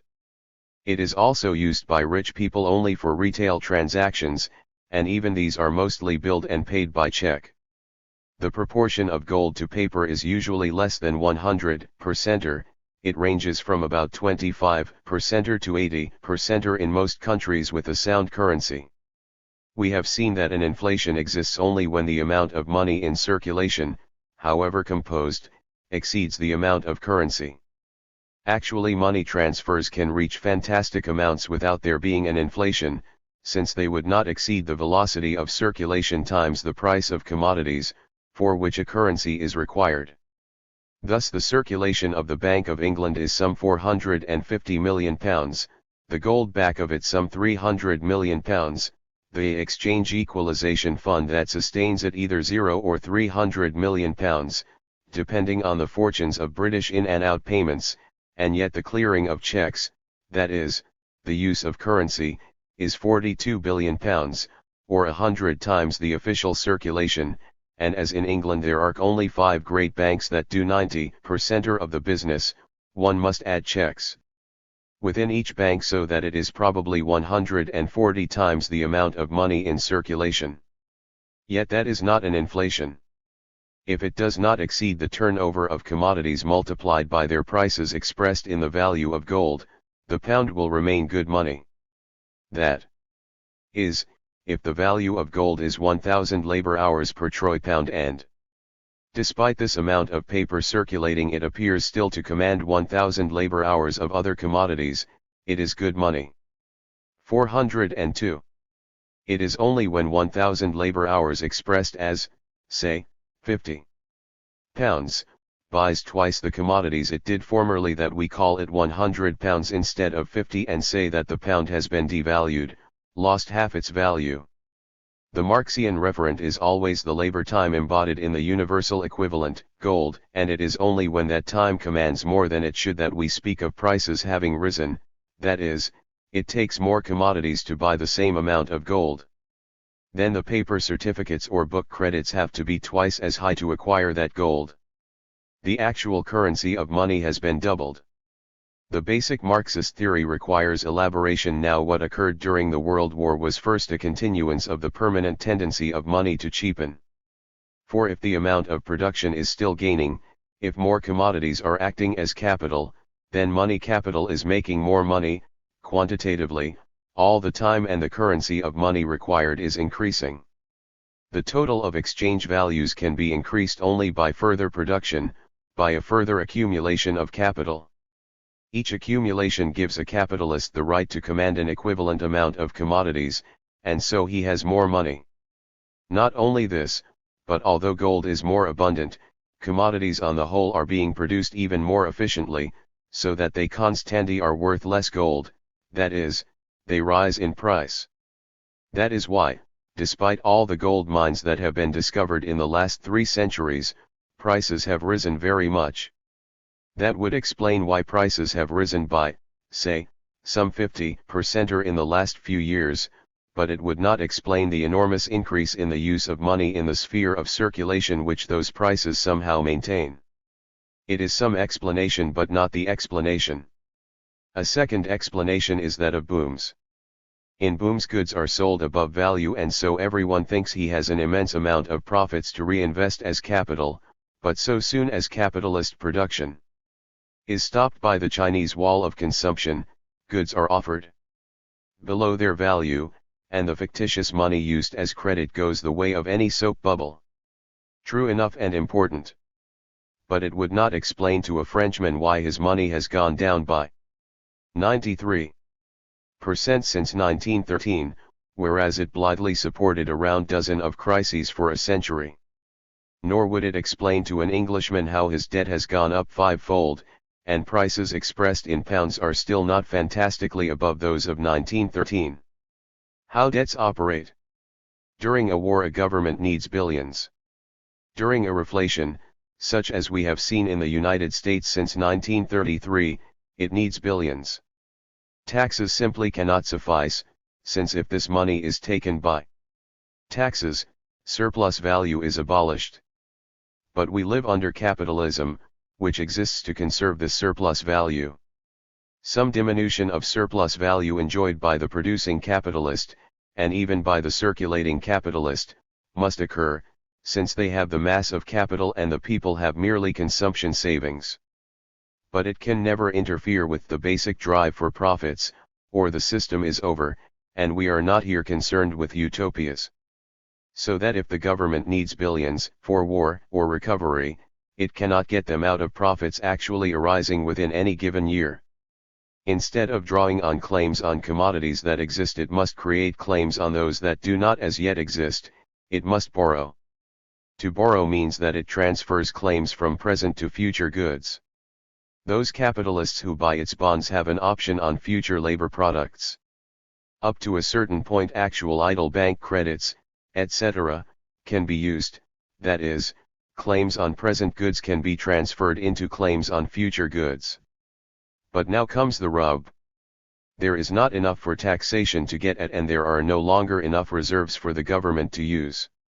It then does something much more desperate. It creates money. That is to say, it issues, say, 4 billions of bonds. There is no such free money in the world. It accepts the credit of the banks who receive the bonds from the government in exchange. This is an inflation, since there has been no corresponding creation of capital to cover this transaction. The value of gold is now greater than the value of the currency, and so the money of the government buys less. 404. Gold, or is depreciated. The reason for this is that the time to produce the gold remains the same, whereas it required no time put into production at all to create that additional currency. Prices rise. But even the banks will not lend this credit money if they do not expect that the government in the future will be able to repay them in real products, or pay the interest in real products. In the case of the defeated nations in the last war, it was certain they could never do so. Their money became worthless, but still the capitalists were rich men, since they owned the capital of the country, however expressed in money terms. 6. Summary of recent financial changes. What happened can be summarized. The value of goods is constantly falling, since they take less time to produce. The rate of profit tends to fall over a given period, whatever its intermediate rises. The mass of profit has somewhat risen. The value of gold is falling slightly compared to the value of commodities. The amount of currency has increased with the increasing prices. The increasing prices have resulted not so much from a greater value in commodities, nor a lesser production of gold, but from an increase in the currency above the previous amount required to circulate commodities, and this increase was due to the increase of the demand for goods due to the war. Note, in this phantasmagoria a cool economic head is required. The credit mechanism has obscured production relations, but there is no need to deny that it has some life of its own. We must trace this life, to explain what has happened. Credit, said Marx, is half swindler, half prophet. Credit is the instrument of speculation, but there is scarcely a reformer living who docs not look to it as the gateway to the golden age, from Upton Sinclair's epic to the social credit group in England. This peculiar position in bourgeois thought held by credit represents both a need of the middle classes to function as capitalists, and a vaguely correct perception that credit is a mechanism for increasing the power of those who already control the means of production. The first section is swindler, the second prophet. Now Marx in Volume 2 of Capital studies money capital as distinguished from commodity capital and productive capital. One part of capital continually changing, continually reproduced, exists as commodity capital converted into money, another part as money converted into productive capital, and a third as productive capital converted into commodity capital again. Capital exists simultaneously in these three phases, but every part passes successively from one phase and functional form into the other and must perform a function in all of them. These special cycles are simultaneous and successive parts of the same rotation. If constant capital is 5 times that of variable, then the variable must be turned over 5 times for the constant's 1. Otherwise the disproportion in values would be unworkable. The turnover is not a factor in production outside of labor. It is a way of describing a certain quantity of labor in time. A capitalist accumulates, largely because he must improve technique, that is, cut down units of value, to meet competition. The labor time base is paramount. The rate of interest is not altogether an abstract question concerned only with the rough congruence with the rate of profit. The weight of money looking for investment, of a large rentier class, helps to depress the rate of interest by increasing the supply of money. This class of people are outside of production, but since no one can live by reason of ownership, but only out of current production, they must lend to live. Interest is not an increment of money but a transfer of money. The development of the credit system too, by channeling all monies into available. 406. Loan capital, itself increases the available supply of money and so reduces the rate of interest. It is seen that Marx here does not concern himself with the almost meaningless generalization that the rate of interest must be above zero and below profit. He is aware of the great importance of studying the reasons for the exact rate, in class terms, in a given situation. It is clear, then, that the change in the character of the middle class from that of independent capitalists hungry for loans to a dependent class anxious to lend, and the reduction of the borrowing capitalists by centralization, plus the intensification of their control by fusion with the very institutions that do the lending, are potent factors in reducing the rate of interest and increasing the capitalization of values. Both taxation and inflation, then, are specific class phenomena. In taxation, an attempt is made to get around the comparative inelasticity of the means of subsistence, as values, by a reduction of wages below value. In inflation, the increase in prices outstrips that of wages, so that for a time the wages of labor are reduced below value.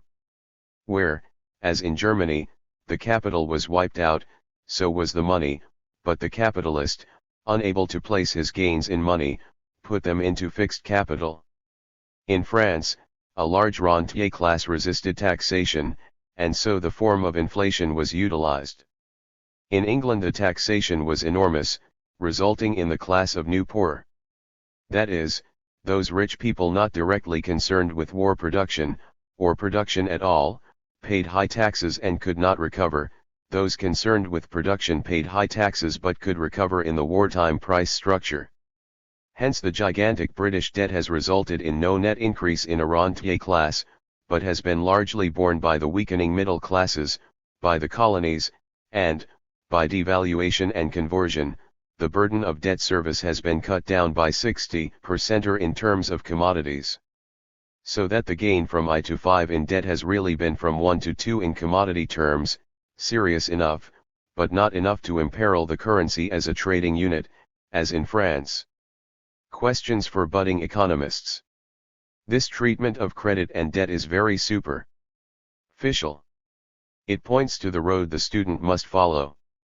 It cannot take up the following fascinating questions: to what extent is increased taxation and state expense a sign of strain in class relations, that is, to what extent is the cost of government an increasing insurance premium against disturbance of the present class organization in most countries? To what extent is it a carrying cost of monopoly capitalism, transferred onto the derivative income of the middle classes? What class interest made taxation the refuge in some countries and inflation in others?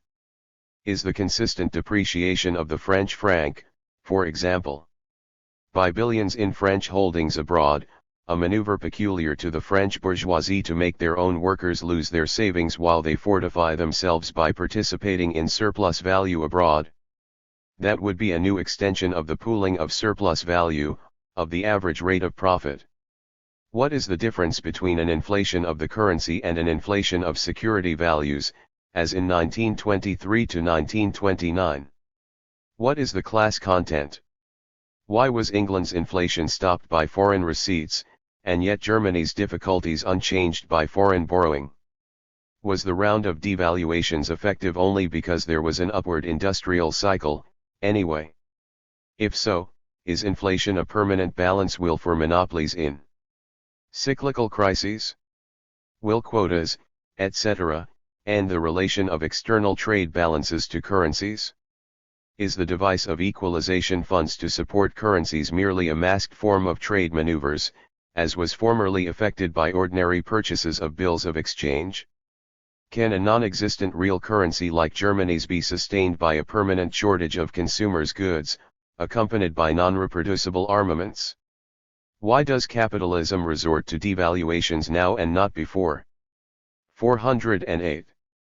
Why could capitalists formerly utilize write-downs as a mode of recovery whereas this is now intolerable? Is it the nominal burden of debt owed the middle classes? Is it the inelasticity of monopoly prices that is fortified, as a weapon, by devaluation? Formerly the capitalists let everything slide but the money. Now they let the money slide but not the prices. What altered class situation, in economic terms, accounts for this? There is a postgraduate course in Marxism in answering these questions. The money theory of Marxism remains that part of the theory where the student can hope to add significandi, for the foundations of the system have been expounded and criticized since 1867 with very little being added. 7. Note, a few common reflections on currency should be noted for the Marxian treatment. It is often asked, if credit causes undue expansion of industry, why should it not be spread intelligently, that is, restricted when business is good, so as to restrain overexpansion, and extended when it is bad, so as to smooth slumps? If credit is restricted, some industries would reduce buying. Now in credit restriction, as in all restriction, this would favor the capitalist who required the least credit. It would aid him to reduce prices, to cripple his competitor denied credit. These would have to reduce wages to compete. But that is exactly how a panic starts in any case. Unless some method can be invented to reduce production more than wages, and the old contradiction is there again. Who will consent to favor labor at the expense of capital so as to smooth cycles? The capitalists. All schemes for credit restriction are national. To be operative they should be international. Good. Then instead of credit going into the prorated older industries, money will flow into actual investment in industries that can absorb that investment. Well, then, you will prohibit new production? That is what trusts do anyway, and look at the results. Bank policy, of course, has an auxiliary effect, but only within the determined relations of production at the time when it acts. Certainly public works and subsidies have a temporary effect. They may be desirable for social reasons, that is, they break the power of capitalists to reduce wages in other industries. But economically they can affect only the lag of booms and crises. The social credit theorists say, increase purchasing power. The costs of business are never covered by those who have the money to spend. True, but why? It must be remembered that purchasing power is always at its height before a crash. Also the social dividend would result in a fall of wages to balance it, just as pensioners and younger daughters working for pin money reduce wages because they can take their other income into account, so the receivers of any certificates, social credit, townsina, ham and eggs, and whatnot, would find wages cut down to approximate the means of subsistence funds in the hands of labor, however arrived at. The mistake in these arguments is natural. They all argue correctly that if banks did certain things they would remedy certain effects of capitalism.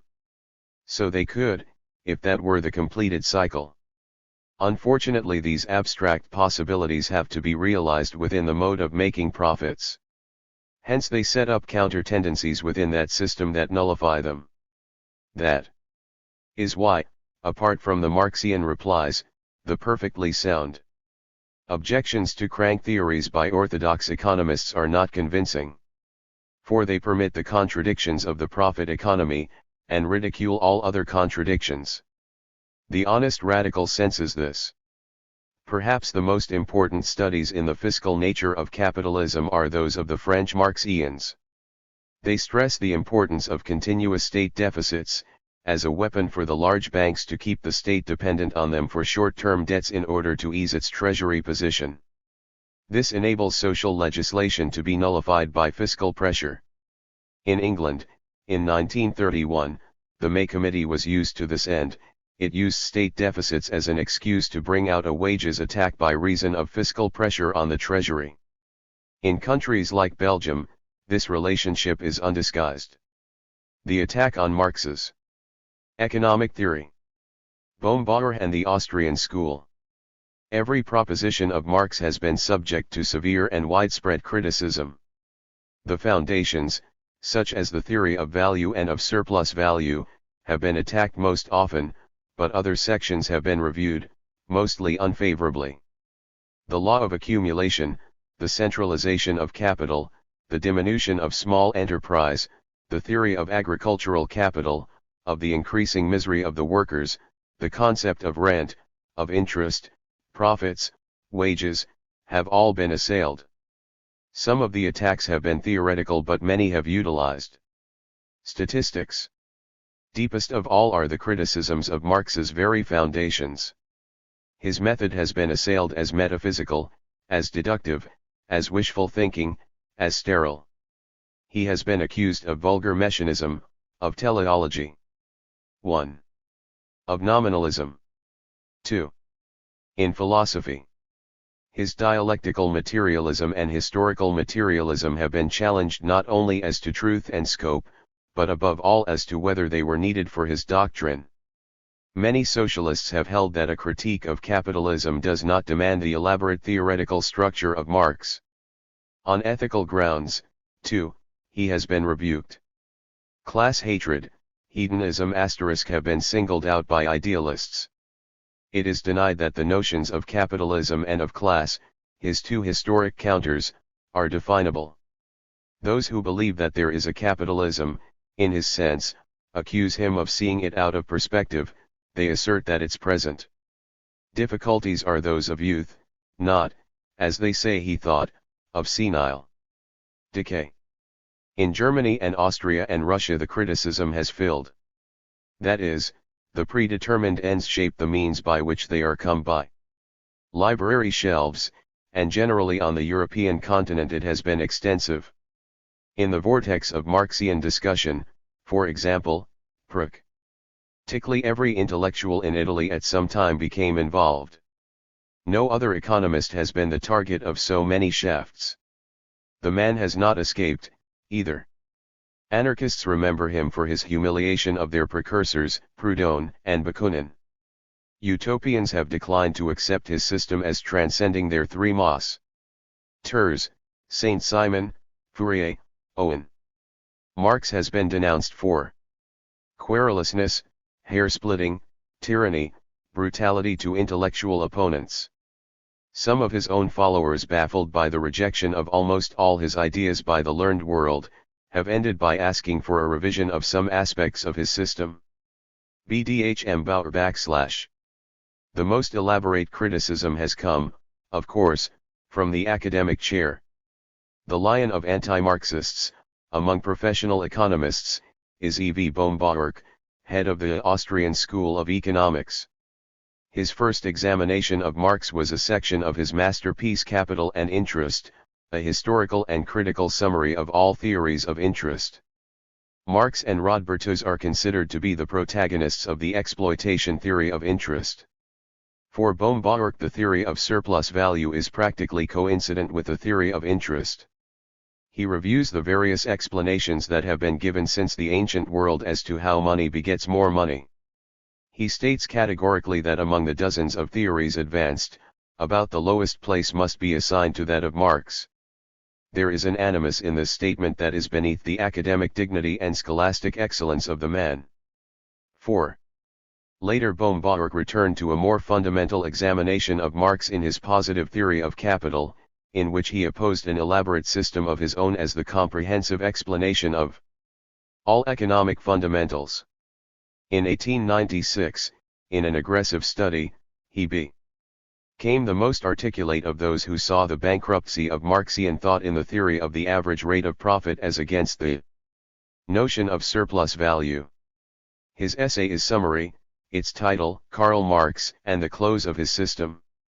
Bohm-Bawerk anticipated nearly all the attacks on Marxism from the viewpoint of those who hold political economy to center on a subjective theory of value. On the whole, lift has been added to his case by other critics. Their important contributions are outside of the theories he chose to contest. The methods of the Austrian school. A serious difficulty arises at this point. Bohm-Bawerk is a critic of Marx, and the following sketch first marshals all his objections without comment. But a critical examination is not merely negative. Bohm-Bawerk has an alternative system of thought on which he bases his reasoning. If this book were to give his system in detail, it would bulk far too large, for it would have to give every system other than the Marxian to explain the case of every school against Marx. A compromise has to be worked out. As much will be given of the positive views of these critics, only, as is necessary to give fullness and life to their rejoinder to Marx. The so-called Austrian school is rather misnamed.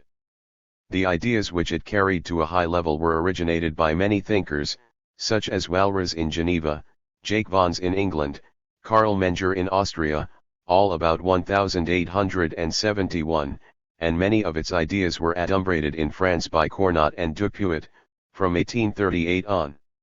6. This school was identified with a mathematical approach.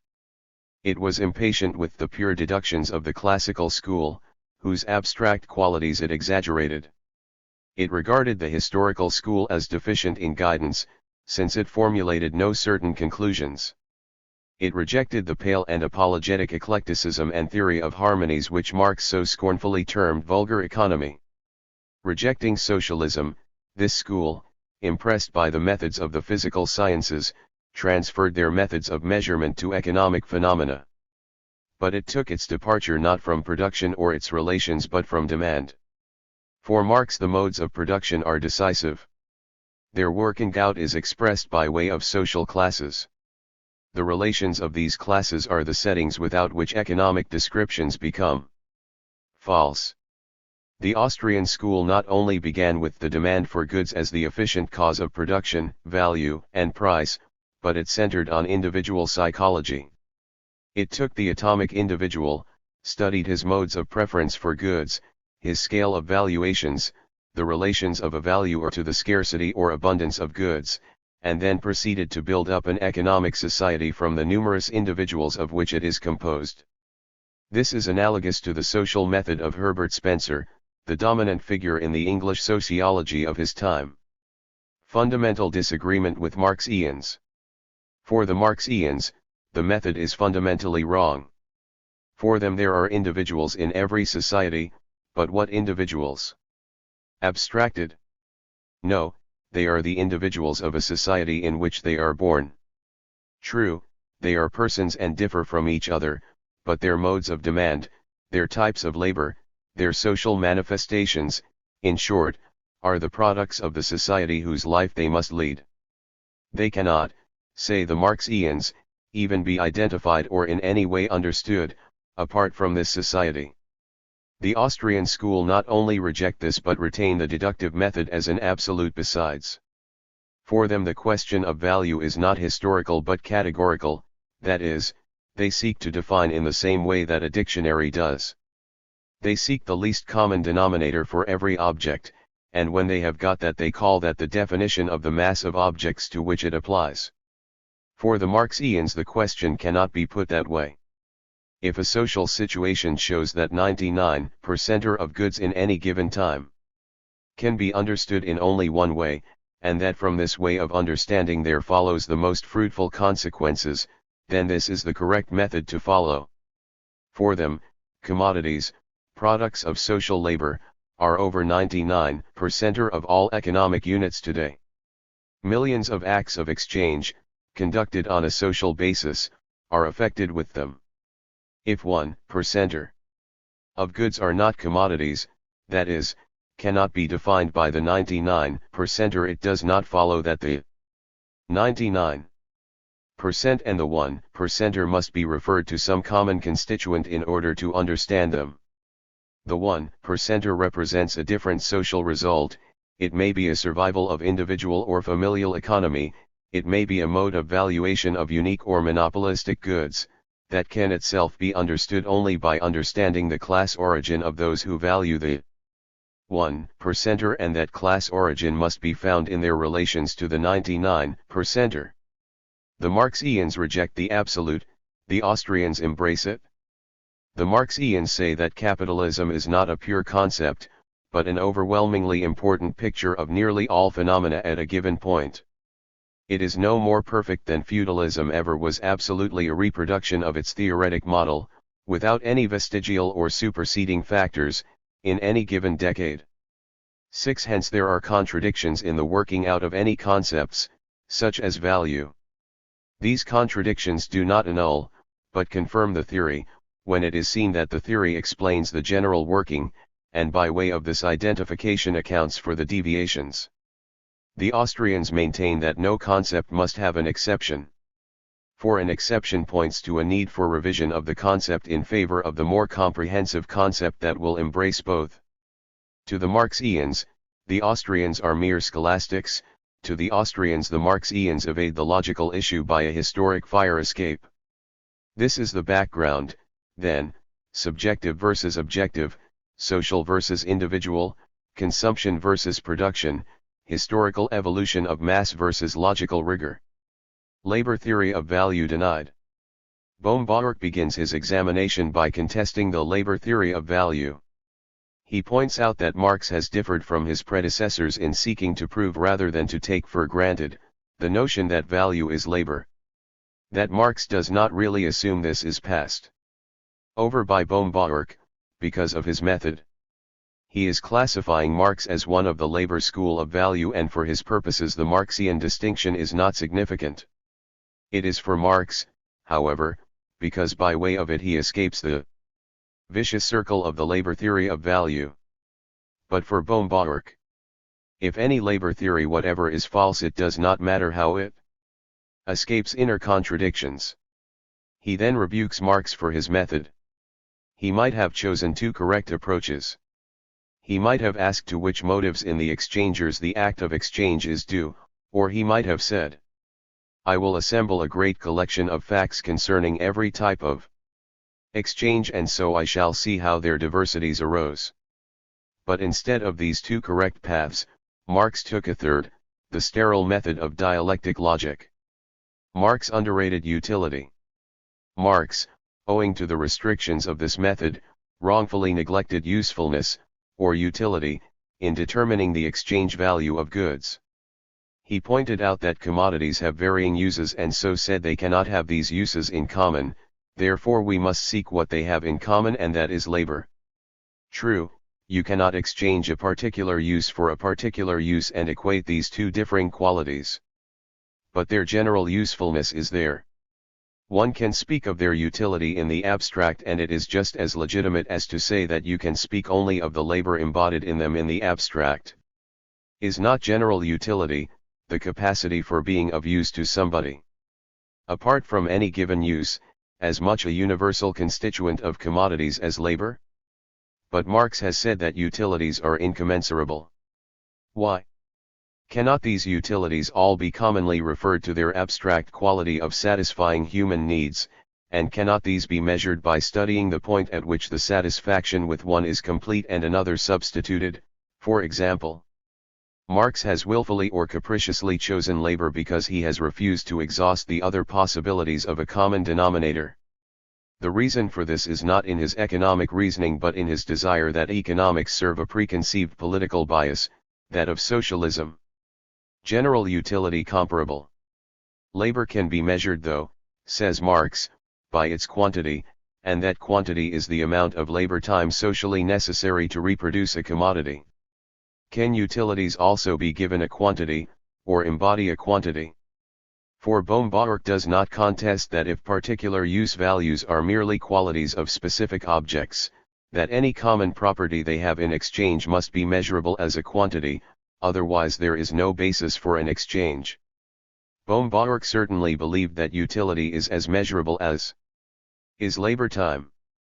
You can have quantities of demand embodied in any goods, and these quantities of demand are based on a margin, that is, a point from which calculations of needs, their satisfactions, and their substitutions, can proceed. Certainly if there is an equal rarity of ice cream soda and ginger ale, they will have the common denominator of being equally present to satisfy demand, and if that demand exists for both of them they are in balance because they are equally rare. Why cannot this psychological relation of the buyer to goods be a common, measurable quantity like labor time? A great deal turns on this question. If Bohm-Bawerk is right in this matter he can go forward, although that of itself would not prove his case. But if he is wrong on this matter then his criticism is over, he is stopped. This will be reviewed when the present exposition is completed. Marx limited his scope artificially. Bohm-Bawerk now objects that Marx limited his investigation of value to such goods as met the needs of his definition, and no others. He did not include all goods but only commodities, that is, objects made by labor. But by doing so he shirked the very question to be decided. For if there is something that goods and commodities have in common, why should not a conscientious thinker begin with this common attribute, and from that point on explore differences? Of course Marx finds labor time the only common quantity of commodities. It is like saying that by an army, I mean the Union Army, and as all their uniforms have the property of being blue. 420. The idea uniform is referable to the idea blue. But why do you exclude the Confederate Army? For once you include their gray uniforms then you must admit that the common quality of uniforms is not in their being blue but in all having one color and brass buttons attached. Now other things exist than commodities. You admit this by excluding objects having a price such as land, honor, chastity. In order to refer common exchangeability back to labor and to that only you calmly tell us that these prices are not reflections of value, but, so to speak, take on the price aspect of value, in the way that an actor takes over a king's robes. They seem to be values because they have a price, but they have no value. But why not begin with all things that have a price? That is the stamp of exchange. Your labor theory would not survive that test. Natural goods. Look too at the immense prices paid for goods that are not produced by labor. First there are the natural things, land, water power, all these foundations of all wealth, including forests and mines. If a meteor falls from the heavens and has gold in it, there is not a tithe of labor there, but it commands a price. If a silver mine or oil well is found on a property, the lucky owner never lifted a finger, but he is rich. Catalogue of exceptions to Marxian value. Apart from nature, look at man. Never before or since has there been such a combination of lungs, larynx, and palate as Enrico Caruso possessed. Was the $5,000 a night paid him by the Metropolitan Opera measured by the social labor time required to reproduce it? Or the genius of Rembrandt? How about rare books that gain in value as their copies become fewer? Or immense gains in value of stamps as their collecting becomes fashionable? Do you deny that if 1,000,000 people collect them they are not worth more than if 10 do? Yet no labor in them has altered. Some attempt might be made to explain away these common events, but there are deeper objections. Take first and second BAL. Coney scats. One is $1.65, the other $1.10. Was there a 55-cent difference in the labor required to produce them, where they are of the same quality? But, even within your labor production, here is a steer. Its loins weigh 100 pounds and sell for 40 cents a pound. Here is its sweetbread, that weighs 5 pounds and sells for $125 a pound. The cowboy put equal labor into every part of that steer, but look at the values. Baumgartner points out that Marx himself is aware of the participation of nature and labor in the making of commodities. Marx cites with approval the epigram of Sir William Petty that for goods, the earth is the mother and labor the father. Why, then, admitting that labor is not the sole author of wealth, that labor power itself is but a natural force that goes along with natural raw materials, does Marx then cling to the notion that only labor time is the stuff of value? Scarcity is the common attribute. After this query he resumes the question of what quantities goods have in common, so as to amplify it.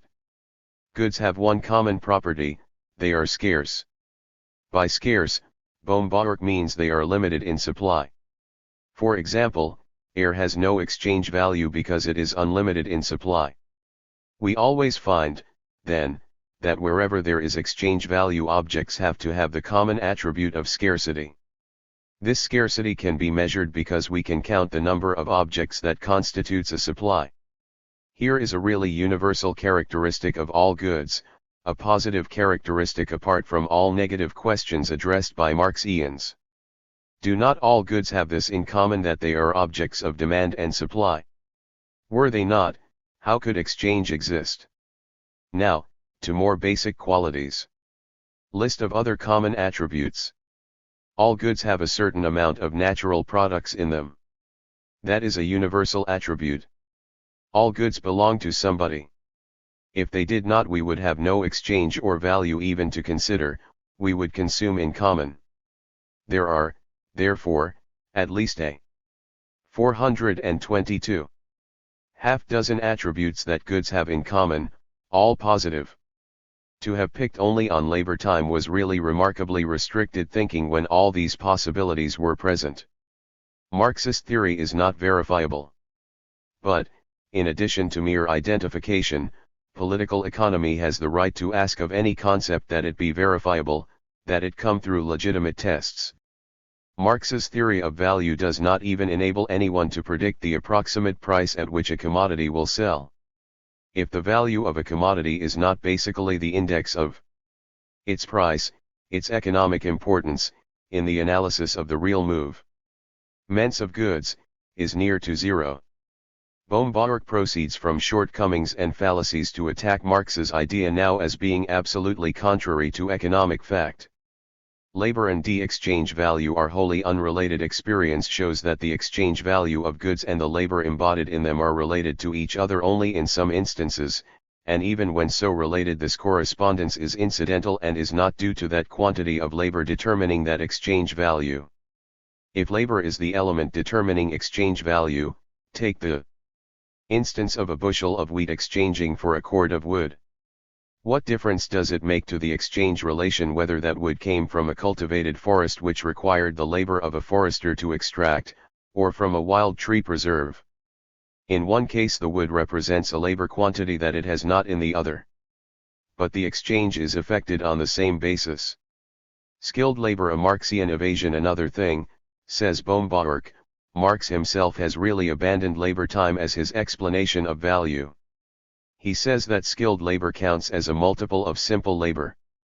This is a trick of words, a mental acrobatics to avoid the collapse of his theory that labor time by itself is the social content of value. If the day's labor of one skilled man equates a week's work of another, then, despite all devices, there is no truth in the idea that the value of a commodity is determined by labor time alone. It does take the skilled worker a seventh of the time, and yet it is as valuable.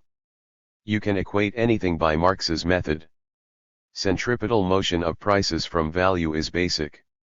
Baumgartner's next objection is by way of a caution. Marxians assert that prices oscillate about a level of value but are almost never exceed at that value. But if prices constantly oscillate, then there is a force apart from value that puts them above and below that level. That force is primary, for it is always exhibited in the variations of price, whereas the labor UME of Marx is practically never revealed. Prices are determined by something Fundamental apart from labor. Surplus value contested. From value Baumgartner goes on to surplus value. In Paris there is a pearl dealer, one whose clients are millionaires. He buys pearls for 1,000,000 francs, buys them wisely, for he is a connoisseur. He hires 5 girls to string them, and pays them 500 francs a week. He sells these pearls in a month for 1,200,000 francs. The labor of the girls took 8 hours each a day, or, say, 1,000 hours together in a month, their wages being 12,500 francs, or a 16th of the profits. Can it be seriously maintained that the work of these girls was the cause of the difference in values, and that they worked only 30 minutes a day for themselves and 7 hours and 30 minutes for the employer? Is it not rather true that his profits bear no proportion to the unskilled work they do, but are entirely dependent on his deep knowledge of value, his merchant's understanding? Now why, if exploitation is not true here, should it be true generally? The employer risks capital, has ability, has an unusual gift for anticipating demand and for satisfying it. Is the equation of labor time the only one? And if not, what becomes of the Marxian structure of surplus value? In the foregoing sketch we have mingled some of Baumgartner's objections with those of his school that in effect repeated his view. In the next series of objections they all repeat each other almost verbatim except for Lexus and Sombart. The great contradiction insuperable. These objections concern the great contradiction. At the end of the Marxian sleight of hand, they say *, what does Marx produce? The same old cost of production theory, the one that all bourgeois economists have held for 2 centuries. Profit is the surplus above cost. Where does this fit the theory that profit reflects surplus value? And that, in turn, is determined by labor time? If the upshot of Marx was this absolutely ordinary theory of profit, the baggage of value and surplus value is, at the least, superfluous and, at best, is really annihilated. If profits are not the same as surplus value, then the exploitation theory does not account for the rate of interest either, or for interest itself, for that matter. That was why Baumgartner called his book, in German, The Wind-Up of Marxism. He sums up, the equal average rate of profit can only manifest itself because the alleged law of value does not hold good. Slonimsky, a disciple, further says, Marx admits that surplus value in the form of profits is yielded by every productive capital even though no wage laborers are employed thereby. The average rate of profits is conditioned neither by the number of workmen, nor upon the degree of their exploitation, nor is it influenced by either. That is, surplus value is completely exploded as a theory. Agio theory of Baumgartner / Baumgartner has a positive theory of profit which he opposes to Marx. That theory is that present goods, as a general rule, are worth more than future goods of the same type and number. It is the exchange of present goods for future goods that results in profits. There is no exploitation of labor involved. Present goods are overestimated by most buyers, and future goods underestimated. Present goods have a technical superiority over future goods. Present productive goods yield a higher mass of products than future productive goods. The difference of longer and shorter duration of production is the basic economic differential. 8c Bibliography. Baumgartner and the Austrian School. 425. His theory is elaborated by a study of the roundabout process of production, which takes time. The longer the processes before a commodity is ultimately produced, the more time is taken and the greater is the superiority of present goods. To maintain the workers while he is awaiting his future receipts, the capitalist advances them a subsistence fund. This is the celebrated agio theory of Baumgartner. It incorporates memories of the older abstinence theory and the wages fund theory as well as his own Marxian value theory conceptual. Apart from Baumgartner and his school, an interesting conceit is that of Sombart, that the theory of value of Marx is not in Contradiction with the concept of an average rate of profit, because the Marxian theory of value is not to be thought of except as a mental framework, unrelated to reality, whereas the theory of profits is a description of reality. This criticism has already been noted in the original explanation of value. Concordance of Marx and Bombauer / by Baranowski. The most interesting attempt to harmonize marginal utility and the labor theory of value is that of the Russian economist Baranowski. He states that according to the marginal utility school, the value of goods is determined by the amount of units of the commodity in question already possessed by the buyer. The more his demand has been saturated, the less the marginal value to him. Good. Then what determines the quantity of goods? Baranowski says these depend on the economic scheme as an entirety, and in that the factor of labor value is the most important. Since marginal utility depends on the ratio of objects to the subjective valuer, and since labor value is outside of our will, labor value is the determining element, while marginal utility is the element to be determined. Marginal utility is a function of labor value. Since the utility of goods is relative to the utility of their last units, freely reproducible, this must be in inverse ratio to goods reproducible in a unit of time, that is, in direct proportion to the labor value of these goods. 426. Baranowski thus unites Marx and Bombauer. But if labor value is the determining factor, it is the economic factor, while demand, etc., are merely its psychological expressions. Baranowski gets out of this decision by saying no, Marx's theory of labor costs was confused by him with the labor theory of value. Now value is marginal utility but is determined in quantity by the cost of labor in each unit. In this way Baranowski believes he has got over the difficulties of relating labor value to price, and at the same time has avoided the inevitable question that Marxians must ask Bombauer: is the labor embodied in the great mass of products, that takes hours a day in fabrication, really altogether unrelated to value? His is the only synthetic, or rather eclectic, attempt that has been made. Relative value critics. On the theory of value little more has been done. But on the vexed question of the relation of value to profits the controversy has been more lively and varied. Prior to the appearance of the third volume of Capital, Engels proposed the following question on which the political economists were to try their skill. In what way can an equal average rate of profit come about, not only without a violation of the law of value but by means of it? Several leading scholars attempted the reply. Three of them, although not arriving at the solution given by Marx, came reasonably close to it. But one critic, Loria, impeached the Marxian method when it was published. He stated that value is the exchange relation between one commodity and another. A total value of commodities is nonsense. Value is thus made identical with price, and every commodity's values are as multiple as the prices it has from day to day. This criticism of Marx is that of the whole school of relative value theorists, who hold that value cannot be a quantity either of labor or of demand, but a mere proportion between goods. Bombauer and the Austrian School. 427. Marxian surrejoinder. The Marxist surrejoinder to critics is found mainly in the work of the American, L.B. Boudin, The Theoretical System of Karl Marx*. Although written in 1905, it stands up surprisingly under the wear of 3 decades, as have few books whose subject matter, apart from theory, must involve topical reviews as well. Its limpidity and clarity of style alone would make it noteworthy.